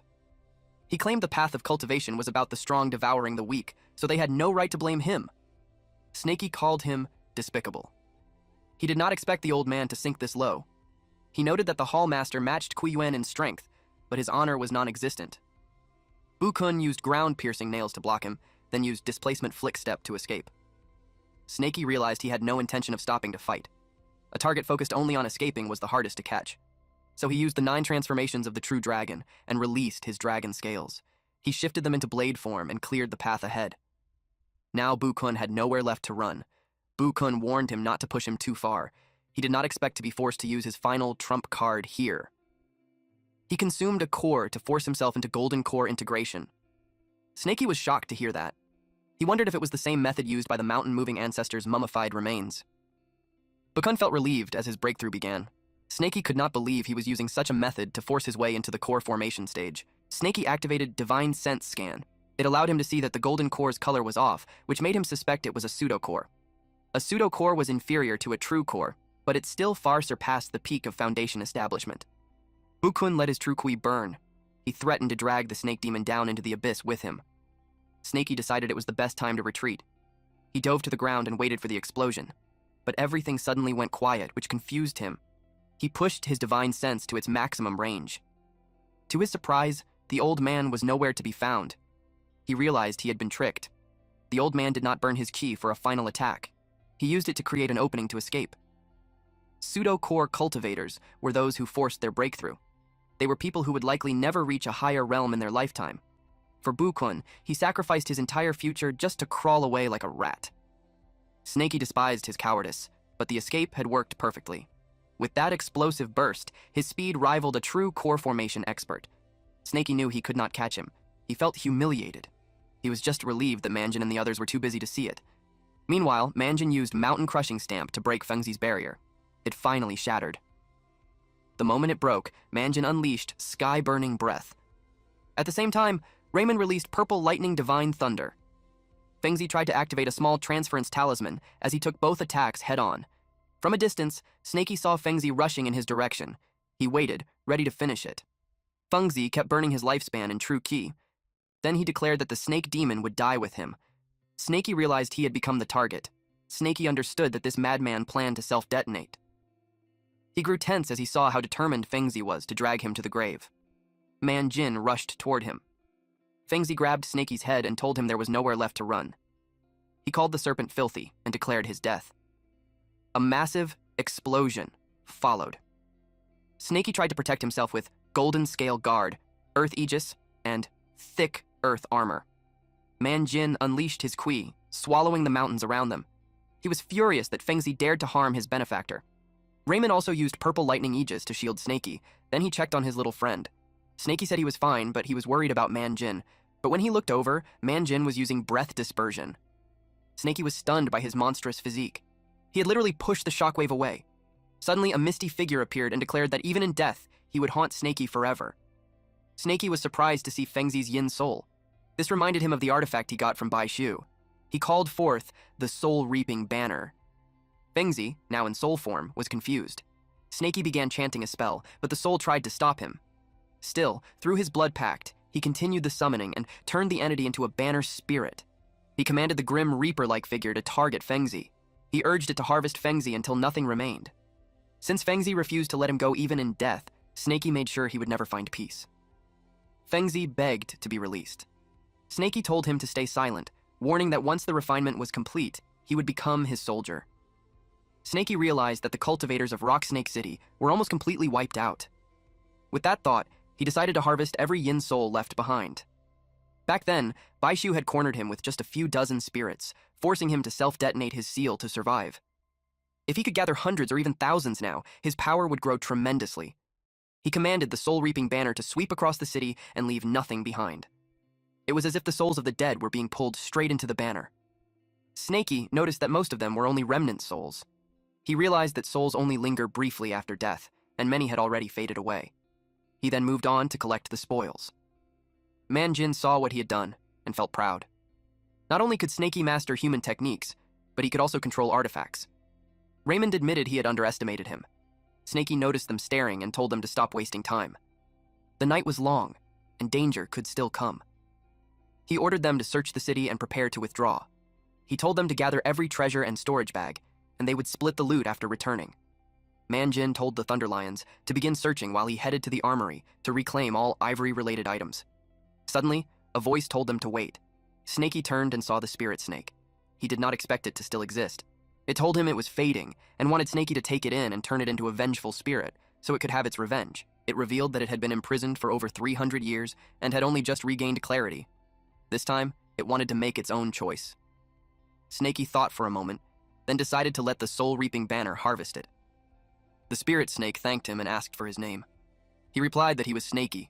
Sadly, the spirit snake had long forgotten its own name. It thanked him one last time.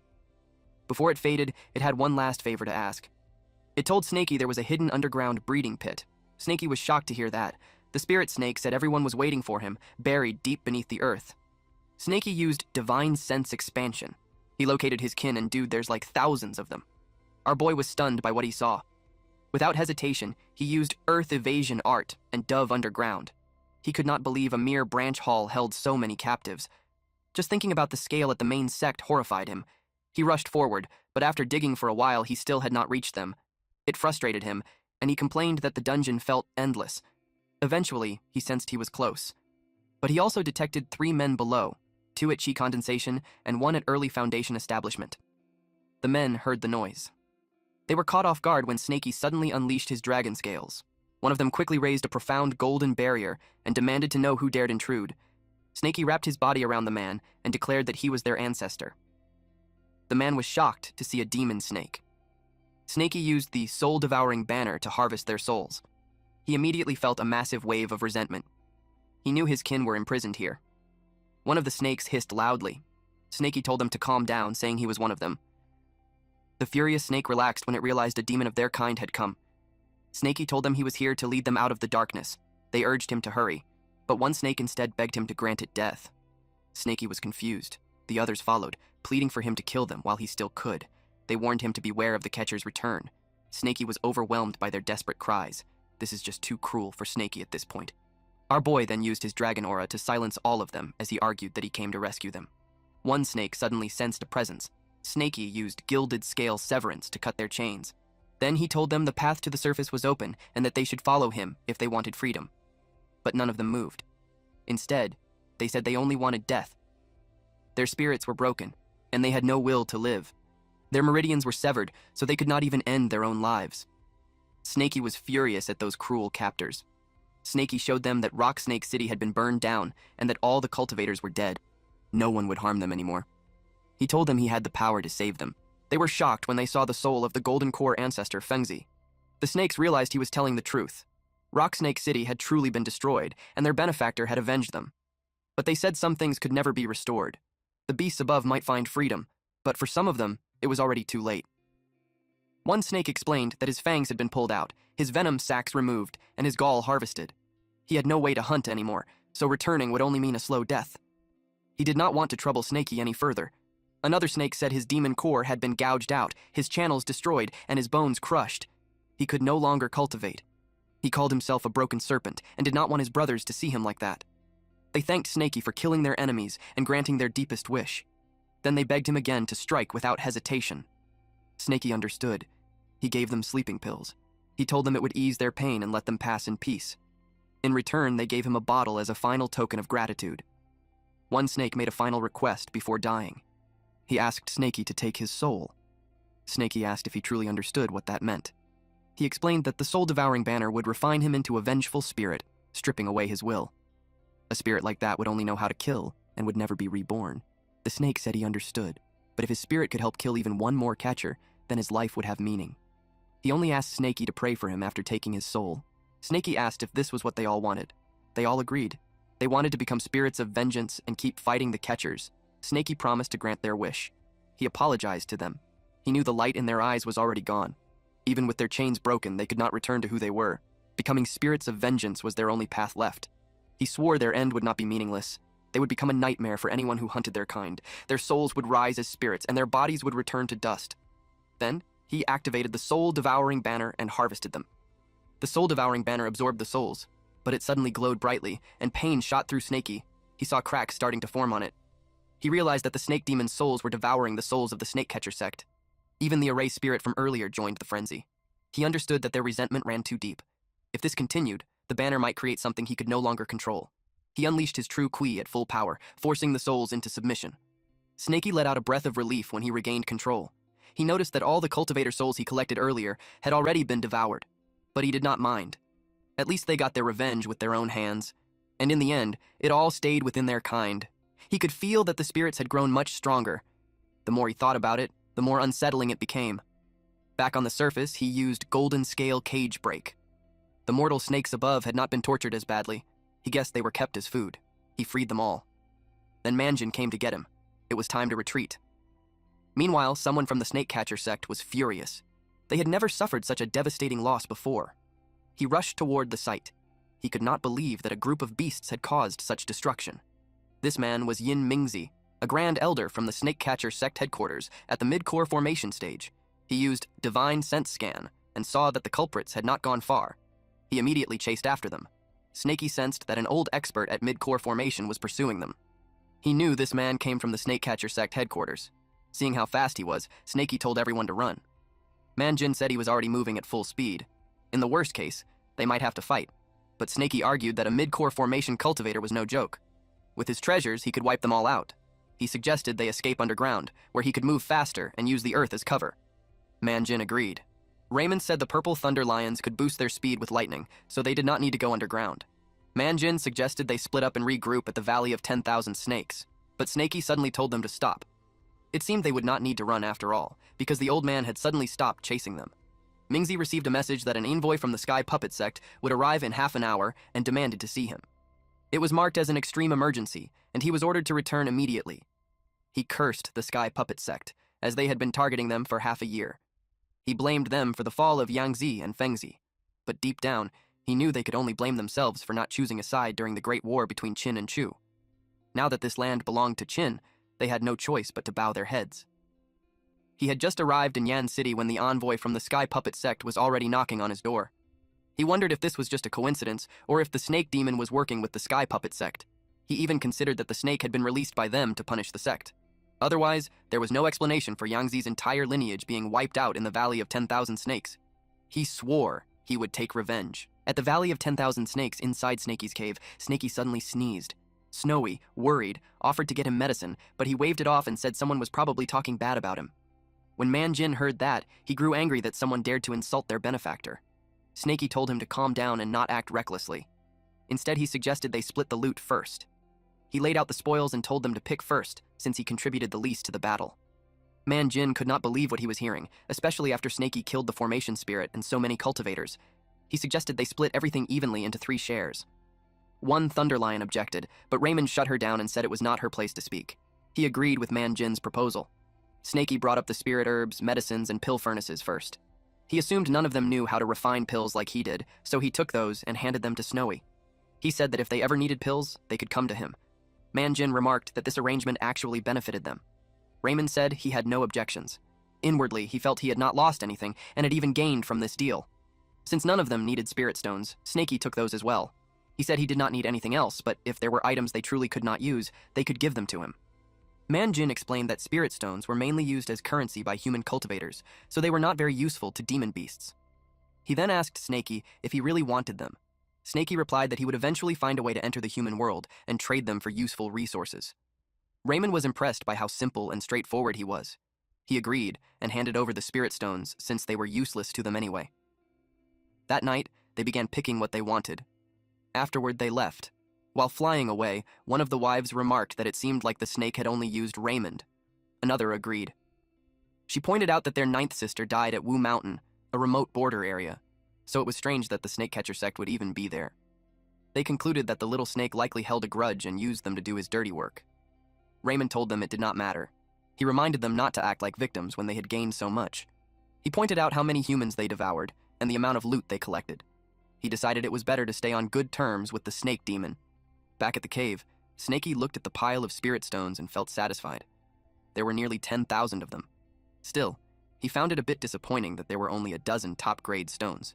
The 5 top-grade stones he obtained earlier from the Spirit Mine Cave had already been absorbed by the carved dragon on the demon god cauldron.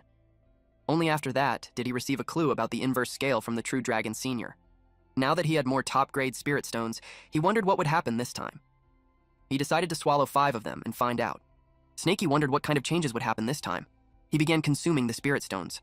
At first, nothing happened. He assumed 5 were not enough, so he swallowed another 5.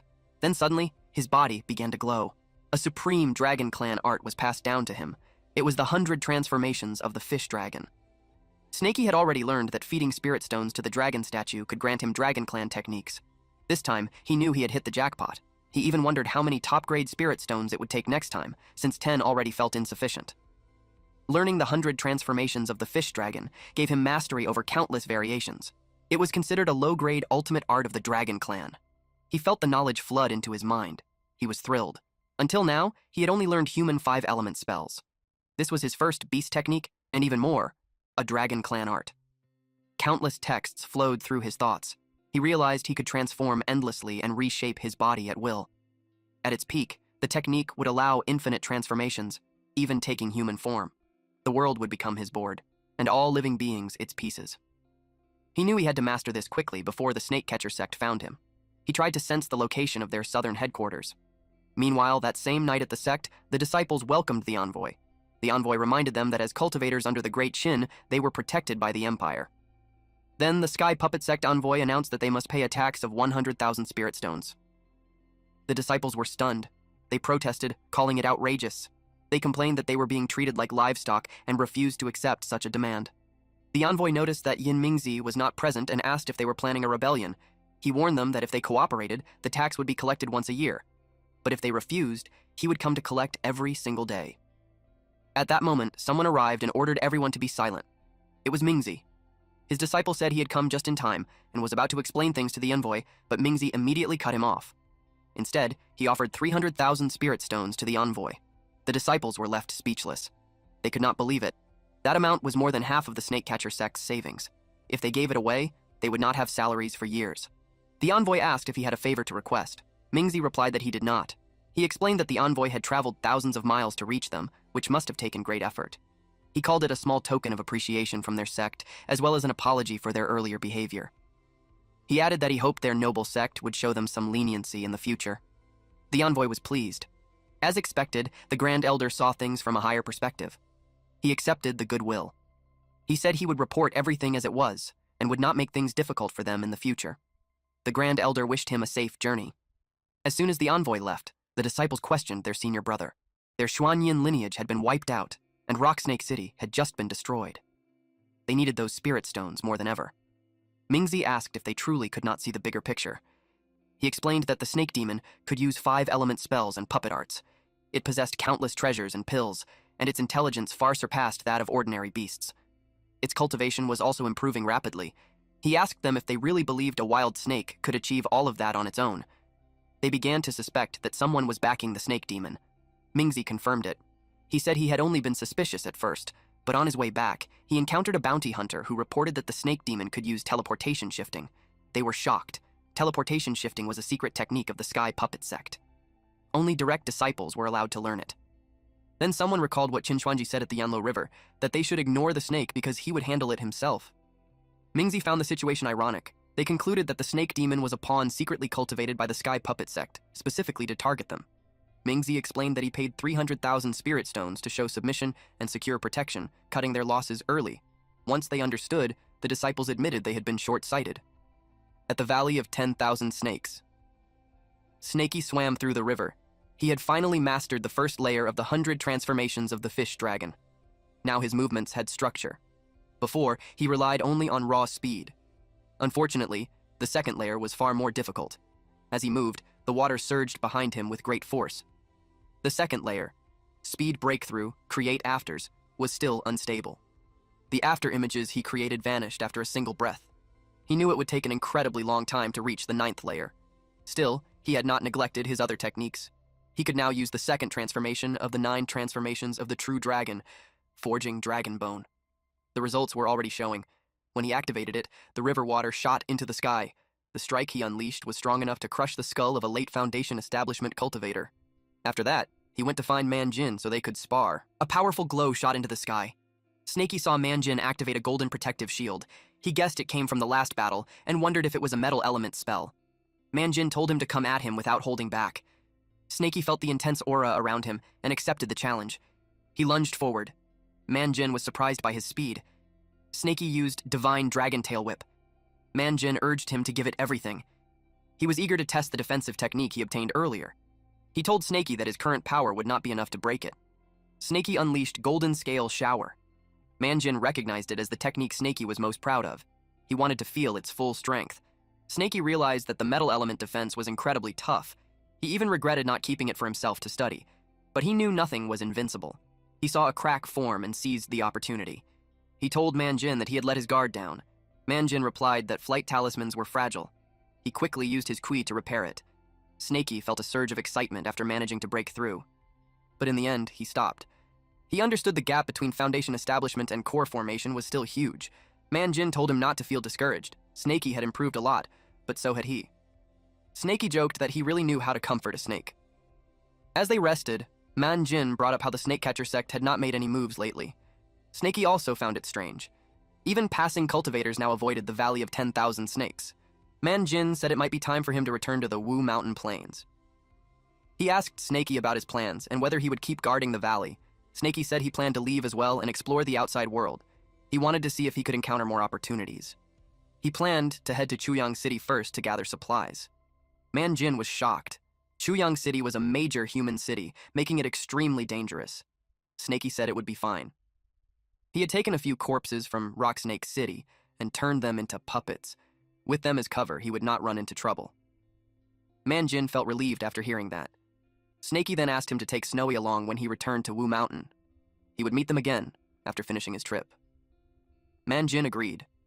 At Chuyang City, only a few months had passed, yet signs of war were already visible. A scarred man walked through the streets like a walking corpse. It was Snakey's puppet. He was confident it would not raise suspicion. On top of that, he carried tens of thousands of spirit stones and hoped to find some good treasures. A guard stopped him and said he needed to pay a toll of 5 taels of silver to enter. Snakey froze. He had no silver, only spirit stones used among cultivators. He started to worry he might be denied entry. He explained that he left in a hurry and forgot to bring silver. Instead, he offered a spirit stone. The guard was surprised. They let him in without charging anything. Snakey was confused and asked if they were going to arrest him. The guard said no and explained that cultivators were always exempt from entry fees. Snakey felt relieved. It was just a misunderstanding. But the people around him reacted differently. They looked at him in fear. They recognized him as a wanted criminal, Ma Teng. He had gambled away his family and fortune and had been wanted by a casino for years. The guards even felt like they had done a good deed by letting him in. A wanted poster showed Ma Teng as a gambling addict who sold his wife and daughter and owed a massive debt. Anyone who captured or reported him would receive a reward of 100. Snakey noticed everyone staring at him. He wondered if something was wrong with his face or if he just looked strange. He decided to finish his business quickly and leave. His destination was the largest trading hub, the Wanbao Pavilion. As he walked down an alley, he heard footsteps behind him. He turned and asked who was there. The men behind him reported to their boss, Zhang. Zhang planned to capture him and claim the reward. Snakey wondered if these people knew the puppet. Zhang called out to Ma Teng and said he had finally shown himself. Then he ordered his men to seize him. Now, Snakey understood. The puppet's name was Ma Teng, and he had enemies in this city when he was alive. He found it troublesome. He used gravity art at full power. Even though they were only at the first or second layer of chi condensation, they were still basically mortals, so he held back to avoid killing them. Zhang was stunned when one of his men was thrown aside. Another clutched his shoulder in pain. Zhang demanded if he understood the consequences of defying the Heavenly Dragon Casino. Snakey told him to stop speaking in riddles and asked what he actually wanted. Zhang found it amusing that he even dared to ask. He told him that he owed their casino 1,300 spirit stones. Snakey was stunned. Making such a big fuss over that amount seemed ridiculous. But then he remembered that the puppet had only been at the chi condensation stage when alive, so 1,300 spirit stones would have been a huge sum. He asked how the debt became so large. Zhang explained that 5 years ago, he borrowed 120 spirit stones and never paid it back. With interest doubling every year and a 10-fold cap, it had reached 1,320 spirit stones. Snaky was speechless. Borrowing that much on credit already sounded shady. The casino was clearly ruthless. He knew that casually pulling out over 1,000 spirit stones would attract too much attention, so instead, he chose intimidation. He released the pressure of a Foundation establishment cultivator. The men trembled in fear. They could not believe that this fallen gambler, who sold his wife and daughter, had actually reached Foundation establishment. Snaky expected this to make things easier.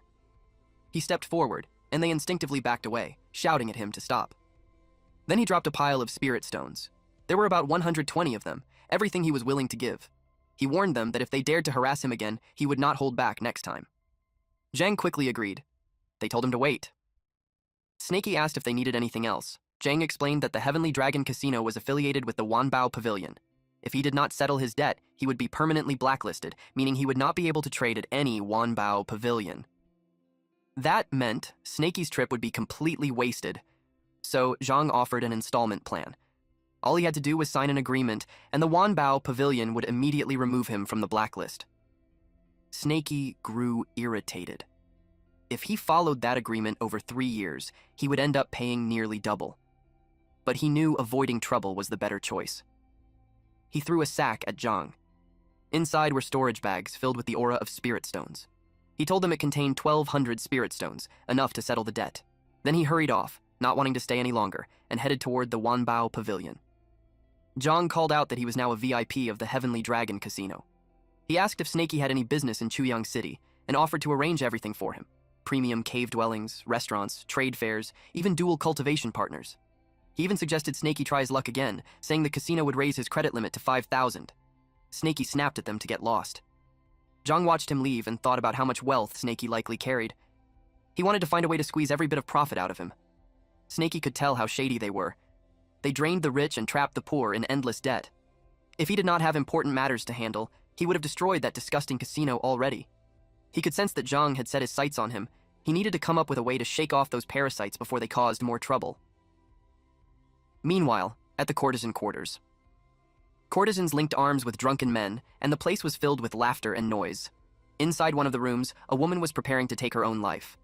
She had been assigned a guest that night, but she refused to go through with it.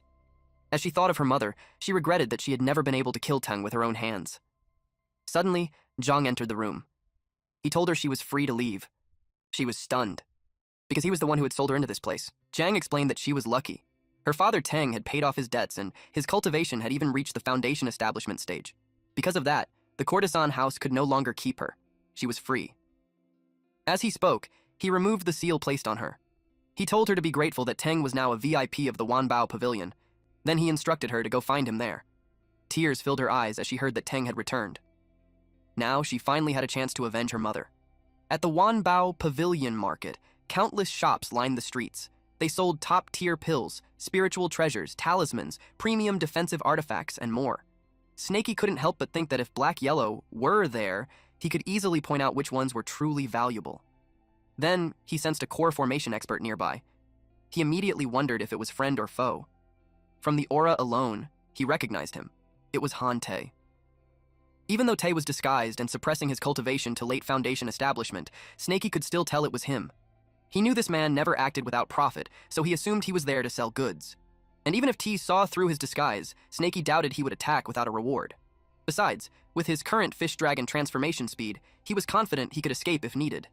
Since T was a core formation cultivator, Snaky expected the items he sold to be extraordinary. He decided to take a closer look. T asked which item caught his eye and claimed that everything he had was rare and affordable, only 5,000 spirit stones. Snaky was shocked to see a mirror identical to the one Black Yellow had given him. He immediately thought it was fake, since he already possessed the real one. T began boasting about its origin. He claimed it was a supreme treasure left behind by ancient demonic cultivators in the mortal realm, with unfathomable power. Snaky wondered if T wasn't afraid of being exposed for selling a fake. T noticed that Snaky wasn't interested in the story. So instead, he offered a map of the ancient ruins of Wu Mountain. That caught Snaky's attention. He remembered that Black Yellow once mentioned finding a great cultivation spot. He began to wonder if it was connected to these ruins. He hadn't heard from him in a long time. T continued his story. He said the map had a long history. 2 core formation experts had once fought to the death over it. He claimed he got it by chance and even entered the ruins himself with a team. According to him, the entire team was wiped out, and he was the only survivor. He sighed and said that if he wasn't too traumatized, he would never sell it this cheaply. Snaky could tell it was all a well-crafted lie. Anyone less cautious might have believed it. T added that during that trip, he found a puzzle box inside the ruins. He said it was clearly a supreme treasure, but he never managed to open it because he lacked the key. So now, he was willing to sell it cheaply to someone fated. Snaky examined it carefully. The shape and size of the keyhole looked familiar. He suddenly remembered the strange key he obtained from the old ape. There was a good chance it could open the puzzle box. Even he couldn't believe such a coincidence. He had hundreds of thousands of spirit stones, so spending 5,000 on a gamble meant nothing to him. But he could not show too much interest in the box. If Tess suspected he had the key, things could turn dangerous. So he planned to pretend to buy the mirror and haggle, hoping Tay would throw in the other 2 items for free. He said that only the mirror caught his interest, but the price was too high. He was just about to suggest adding a few extras to the deal, but he was suddenly interrupted. A cultivator from the Purple Glow Pavilion noticed the mirror and asked why it was there. Snaky felt annoyed at the terrible timing. Ta turned to the man and asked if he recognized the item. The cultivator, Bai Ye, said he had seen it before at the Purple Glow Pavilion. He demanded to know how it ended up in Tay's possession. Tay smiled and said there was a story behind it, one the man probably had not heard yet. He claimed the mirror had been stored in the pavilion for years, but no one could uncover its secrets. Then, one day, a demon stole it and used it to defeat Yangzi. As for how it reached his hands, he said it was purely by chance. Bai Ye became intrigued. He asked how a mirror could defeat someone like Yangzi. Te replied that the mirror could create inner demons. Snaky stayed silent, watching carefully. He grew curious about what Tay was trying to pull. Bai Ye narrowed his eyes and asked if he was just trying to scam him. Tay decided to prove it. Snaky felt a bit tense, but he knew there was no way T could actually activate the real effect. The mirror glowed and reflected Ye's face. He agreed there really was an inner demon. Snaky was confused because he couldn't see anything. Ye suddenly went flying. T asked if he believed him now. That made Ye nod at once, but Snaky found it strange since he still couldn't see any inner demon. Still, judging from Ye's reaction, he knew the man had been attacked. He wondered if Tay had made a replica himself. The effects looked similar, but the difference was that only the mirror's owner and the target could see the inner demon. Snaky's old magic mirror was already useless. Even if this was a replica, it was still a magic treasure. He wanted to buy it just to study it. Besides, there were 2 other items he wanted too. Yi didn't have enough money. He was short by 5,000 spirit stones. He asked if he could owe the rest first while he went home to get more. T refused credit immediately. T then tried borrowing from Snaky. He even promised to pay back triple the amount, but Snaky refused. So Ye hurried off while yelling for T to save it because he would return with the money. Snaky calmly said he would take the mirror first. T agreed since it was first come, first served. He handed over 15,000 spirit stones. He also bought the other 2 items. T praised him for knowing quality treasures. He said he would wrap everything right away. Snaky planned to find an inn and study the treasures in peace. But after he left, Tay showed a sinister grin. Then Ye came back. He called him Senior Han and asked if it worked. So it was all a scam. Tay had earned more than 10,000 in profit and then handed Ye his reward. Ye thanked him. This was already the 5th mirror they had sold, and Tay gave credit to Ye's amazing acting skills. Yi replied that it was all thanks to Tay's guidance. They quickly packed their things. As they moved out, Ye commented that no matter how plain and ugly that man looked, he still pulled out over 10,000 spirit stones at once. That was rare. Tai answered that the man was a disciple of the Heavenly Puppet sect, so, of course, he was rich. T said they would retreat for now, then find another place to sell next. That night at the inn, the innkeeper asked the guest if he was only there for a meal or staying the night. The guest answered that he wanted a top-tier room and was not to be disturbed. Once inside, Snaky stepped out of the puppet. The bone-shrinking art had drained him badly. He wasted no time and moved to his real agenda. He used a true key catalyst on the mirror. He summoned an inner demon targeting Teng. But nothing happened. Snaky frowned in confusion. Then the mirror suddenly cracked apart. He instantly realized he had been fooled. Now he knew those 2 had worked together to scam him. Rage rose in his chest, and he swore to settle the score. But Tay was at the core formation stage. So he pushed that thought aside. Besides, the mirror was never his real target. It was the mechanical box and the map. The map would be harder to verify, so he tested the mechanical box first.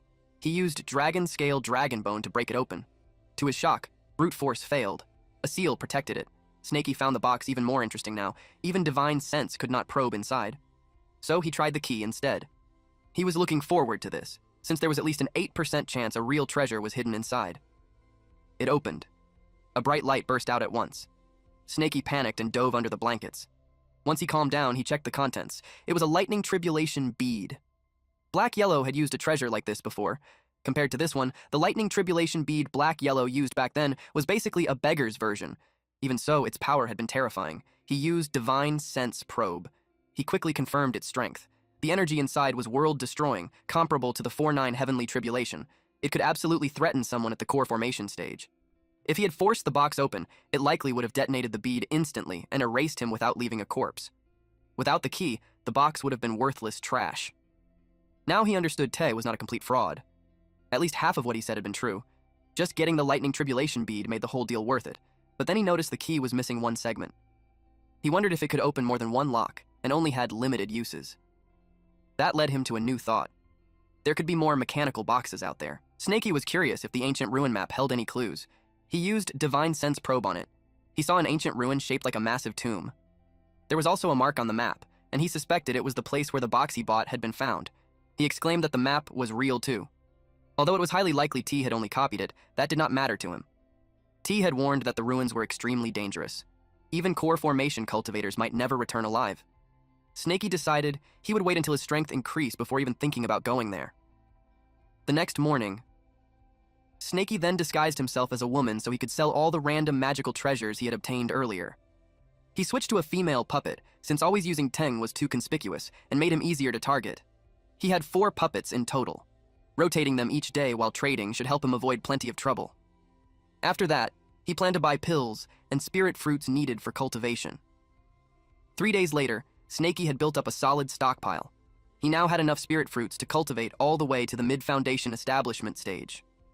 Although Bai's pills were stronger, their effects were too violent, making them unsuitable for daily use. For the past few days, plenty of people had tried to target and rob him. Since danger lurked every night, his current stockpile was already enough for now. He decided to leave the city that very night. Compared to the large trades made by his other puppets, Teng had the cleanest identity, so using him would be the most convenient. As Teng walked through the streets, a woman suddenly noticed him. She rushed forward, hugged him, and called him father. She said she had been searching for him for days and was relieved to finally find him. Snaky wondered if she was Teng's daughter, the one sold off because of gambling debts. He guessed she might have been released after the debts were repaid. To avoid trouble, he planned to ignore her. Yuan Yuan, believing he was the real Teng, looked deeply hurt. She asked if he was refusing to acknowledge his own daughter. Even if he would not accept her, she wanted to know if he still recognized the bracelet. She said it was the only thing her mother left behind before dying. Her mother had told her to give it to him to repay his debts. Even though the debts were already cleared, she still wanted him to keep it as a memento. Snaky, still disguised as Teng, accepted it and immediately noticed it was coated with poison. If carried long enough, the toxin would corrode the bones before fully erupting. Even a Foundation establishment cultivator would struggle to remove it. He could not imagine how deep her hatred ran for a daughter to use such a vicious method against her own father. In his mind, he blamed the Heavenly Dragon Casino for ruining lives. He calmly replied that she had the wrong person because he was not her father. He warned her not to make a mistake. Internally, he pitied her. Since he had no grudge against her, he saw no reason to kill her. Then, to his surprise, he was stabbed. He realized the hairpin was poisoned too. She shouted that she hated him so much that even if she died, she would drag him down with her. Inside the puppet, Snaky almost laughed. To him, it only felt like a tiny poke with a bit of tingling. He shoved her away and yelled for her to get lost and stop bothering him. She crashed to the ground. He wondered if she had died. He checked on her while thinking she was far too fragile. He had not even used spiritual power. Then he noticed the signs of poison spreading. It made sense. She was only an ordinary mortal carrying a bone-devouring pill. Lasting half a day was already impressive. He turned and continued on his way out of the city. What he did not know was that someone had been watching the whole time. It was Jang. He was surprised the plan had failed. He never expected Teng to be that cautious. Seeing how ruthless Teng seemed, even toward his own daughter, Jang knew better than to provoke him. Still, he regretted letting such a fat sheep go. Then someone arrived and asked if he was already scared. It was Manager Ju, a mid-foundation establishment cultivator. He asked what there was to fear when the target was only an early foundation establishment cultivator. He declared that their Heavenly Dragon Casino plucked feathers from every passing goose. There was no way they would let such a fat sheep walk away so easily. Besides, the man was an old gambler. Zhang replied that with him stepping in too, there was nothing to fear. so he revealed himself in front of Tang. He admitted that his cultivation had progressed slowly, while Tang had already reached the foundation establishment stage, so he understood if Tang no longer trusted him. He then introduced Manager Ju of the Heavenly Dragon Casino. He specialized in serving honored foundation establishment cultivators like Tang. Manager Ju smiled and assured him that no matter what game he wanted to play, the Dragon Casino could satisfy him. Tang shouted for them to move aside. He also said he had already quit gambling, but Manager Ju suggested they play just one round. He would act as dealer while they competed. If Tang lost, he would pay 1,000 spirit stones, but if Tang won, he would receive 10,000 spirit stones. Tang could tell these people were trying to force him into gambling. Manager Ju laughed and said with 10-to-1 odds, how could that be forcing? Since Tang had not refused outright, he urged him to place his bet. Tang said they were going too far. Snaky could simply use Fish Dragon transformation to escape, but that would be too cowardly. He had the Thunder Tribulation bead in hand, along with the speed of the Fish Dragon formation. Let alone a mid-foundation establishment cultivator, even if a core formation cultivator appeared, he would not fear them. Since this Heavenly Dragon Casino harmed people everywhere, he would not be satisfied unless he uprooted it completely. They were so persistent, he agreed, but he said he did not gamble with spirit stones. Manager Ju asked what he wanted to wager. Snaky replied that they should gamble with their lives. Since that was the case, Manager Ju agreed. He warned Tang not to blame him for showing no mercy. Then he told Jiang to step back. Tang moved first, using Fish Dragon Myriad Shift, first form, Fish Dragon Fleeting Step. Manager Ju was caught off guard by how fast the technique was. He shouted for Tang to stop relying on tricks. Tang easily dodged his strike. Manager Ju was shocked that Tang refused to clash head-on and only kept evading. From a distance, Zhang watched with wide eyes.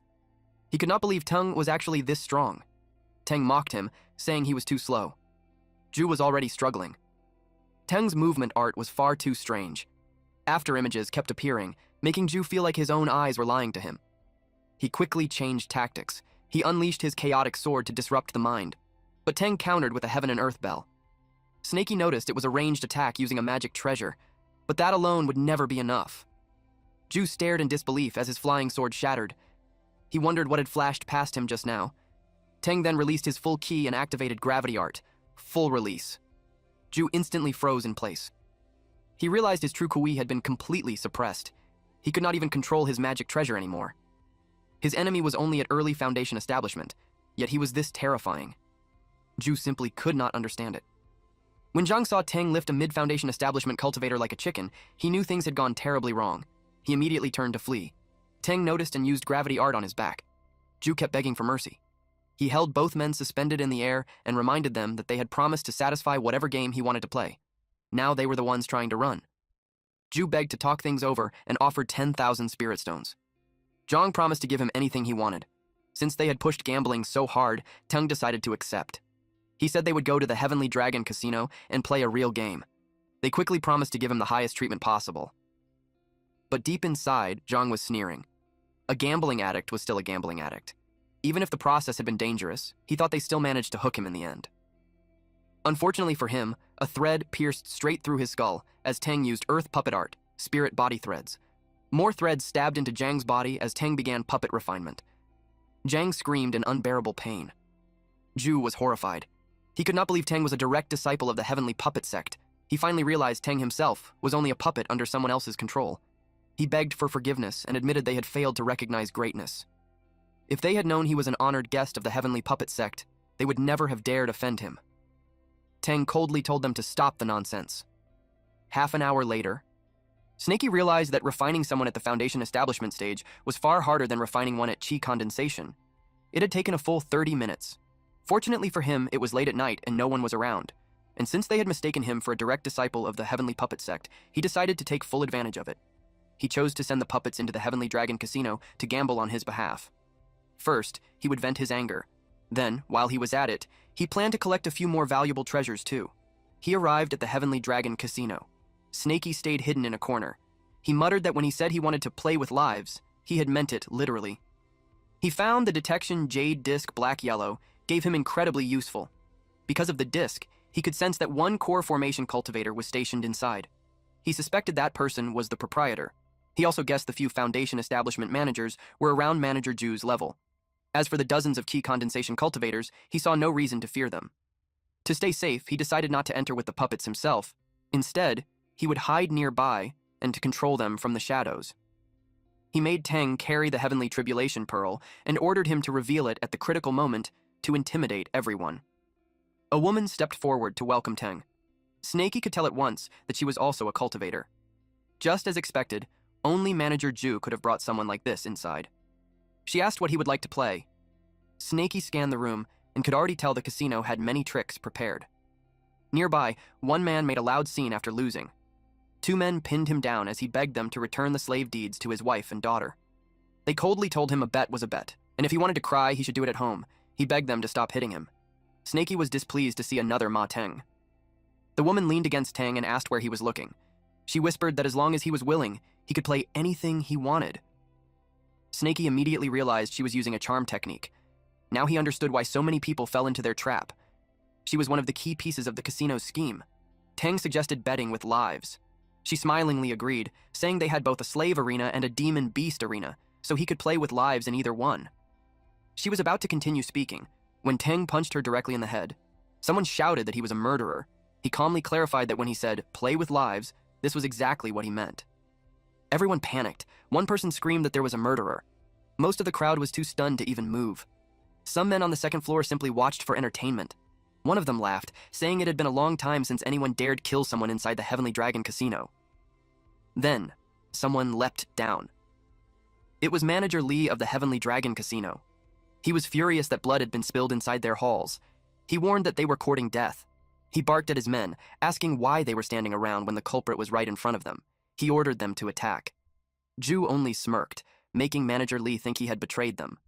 Manager Lee formed a massive palm in the air and roared that they would die together. He unleashed Weight of Mount Tai. Snaky was surprised. This was a peak foundation establishment cultivator. He knew controlling Teng alone would not be enough to block it. He needed to move matters underground. He summoned the soul-devouring banner. He released Wraith Strike. The giant palm shattered instantly. Manager Lee was amused, saying the enemy had some tricks after all. He then activated Soul Refining Surface to absorb the attack. He tried to burn away the spirit snakes, so Snaky released an even larger snake spirit. It spat venom. The poison splashed onto the furnace. Manager Lee was shocked to see his Dharma treasure being corroded. Then the spirit snakes wrapped around him tightly. He could barely hold on. Snaky released even more spirit snakes. Manager Lee stared in horror when he recognized the soul of a rank 3 flood python. He cried out for the owner to save him. Suddenly, one of the spirit snakes was sliced apart. Snaky narrowed his eyes. Whoever moved just now was a true core formation cultivator. He immediately recalled the soul-devouring banner. Manager Lee's arm had already been crippled. He thanked Liu Ruyan, owner of the Heavenly Dragon Casino, for saving his life. She calmly said she had not expected her casino to attract such an honored guest. Manager Lee reported that the intruder must be killed. She ordered everyone to stand down. Then she instructed him to hurry to Elder Ding of the Heavenly Puppet Sect and ask whether any disciples had recently come to the casino. Manager Lee finally realized Teng might only be a puppet, and the thought of losing to one filled him with frustration. Now Teng's arrogant attitude suddenly made sense. Teng noticed that he had left. Meanwhile, Snaky watched them from underground. Judging by the owner's attitude toward Teng, she suspected he was from the Heavenly Puppet Sect, and from Manager Lee's reaction, she could tell the owner had already investigated and confirmed it. So, just to be safe, Snaky sent a puppet to follow him. Ruyan asked what he wanted to play. Teng said he was already gambling with lives. She agreed immediately, since the Heavenly Dragon Casino had a long-standing rule. Whatever the guest wanted to play, they would provide it. She suggested changing locations. Snaky did not expect them to have such a massive underground arena. Teng announced that it would be a match between them. He brought out Zhang Kuang and told her to send one key condensation stage subordinate into the ring for a death match against him. If her fighter won, he would pay 10,000 spirit stones. But if they lost, they would owe him 10,000 spirit stones. Then she ordered Zhang Lin to step forward. She revealed that Zhang Kuang was her brother. Then she threw Lin into the arena and coldly told him that if he could not win, he should just die. The crowd became interested. It was a fight between the Zhang brothers, both captains of the casino's debt collection squad, now forced to battle in the arena like slaves. Teng told everyone they could place bets as well. The odds were 1 to 2, and he would take every wager. Most people hesitated. Snaky knew no one wanted to get dragged into something this messy, until someone finally made the first move. That person placed 5,000 spirit stones on Zhang Kuang to win. They were shocked to see that it was Bai Quishui, a mid-foundation establishment cultivator. He was the young master of the Bai family, a famous noble house in the Qin state. People said he was a true prodigy, with a rare, flawless foundation. Even at only the mid-stage, he could fight late-stage or even peak experts head-on. Since he took the lead, the others gained courage and started placing bets, too. Some backed Zhang Kuang, while others chose Zhang Lin. Snaky noticed that Quishui also had a flawless foundation. He wondered if the two of them were the same. Then he remembered Bai Shu, the scammer from earlier, shared the same surname. He guessed they were from the same Bai family. He decided not to think too hard about it. Bai Quishui was no threat to him anyway. The deathmatch began, and Kuang made the first move. He charged straight at Quishui. Quishui could not believe this lunatic was trying to fight him too. He fought back while telling him to calm down. But Kuang slammed a fist into his stomach. Since Kuang was being that ruthless, Quishui warned him not to blame him for what came next. The crowd was loving it. The debt-collecting blood brothers were beating each other senseless for entertainment. One gambler even shouted for Kuang not to lose because he had money riding on him. Tang said they did not have much time to sit around watching this. Snaky then made the puppet self-destruct. The sudden explosion stunned the audience. They looked over and saw burned bodies inside the arena. Tang declared it a draw. Since the opponent had not won, he demanded 10,000 spirit stones. Ruyan accepted the loss and handed over the pouch. Then Tang turned to the rest of the crowd and announced that since it was a draw, the house takes everything. He calmly collected all the betting pouches too. Quishui was amused.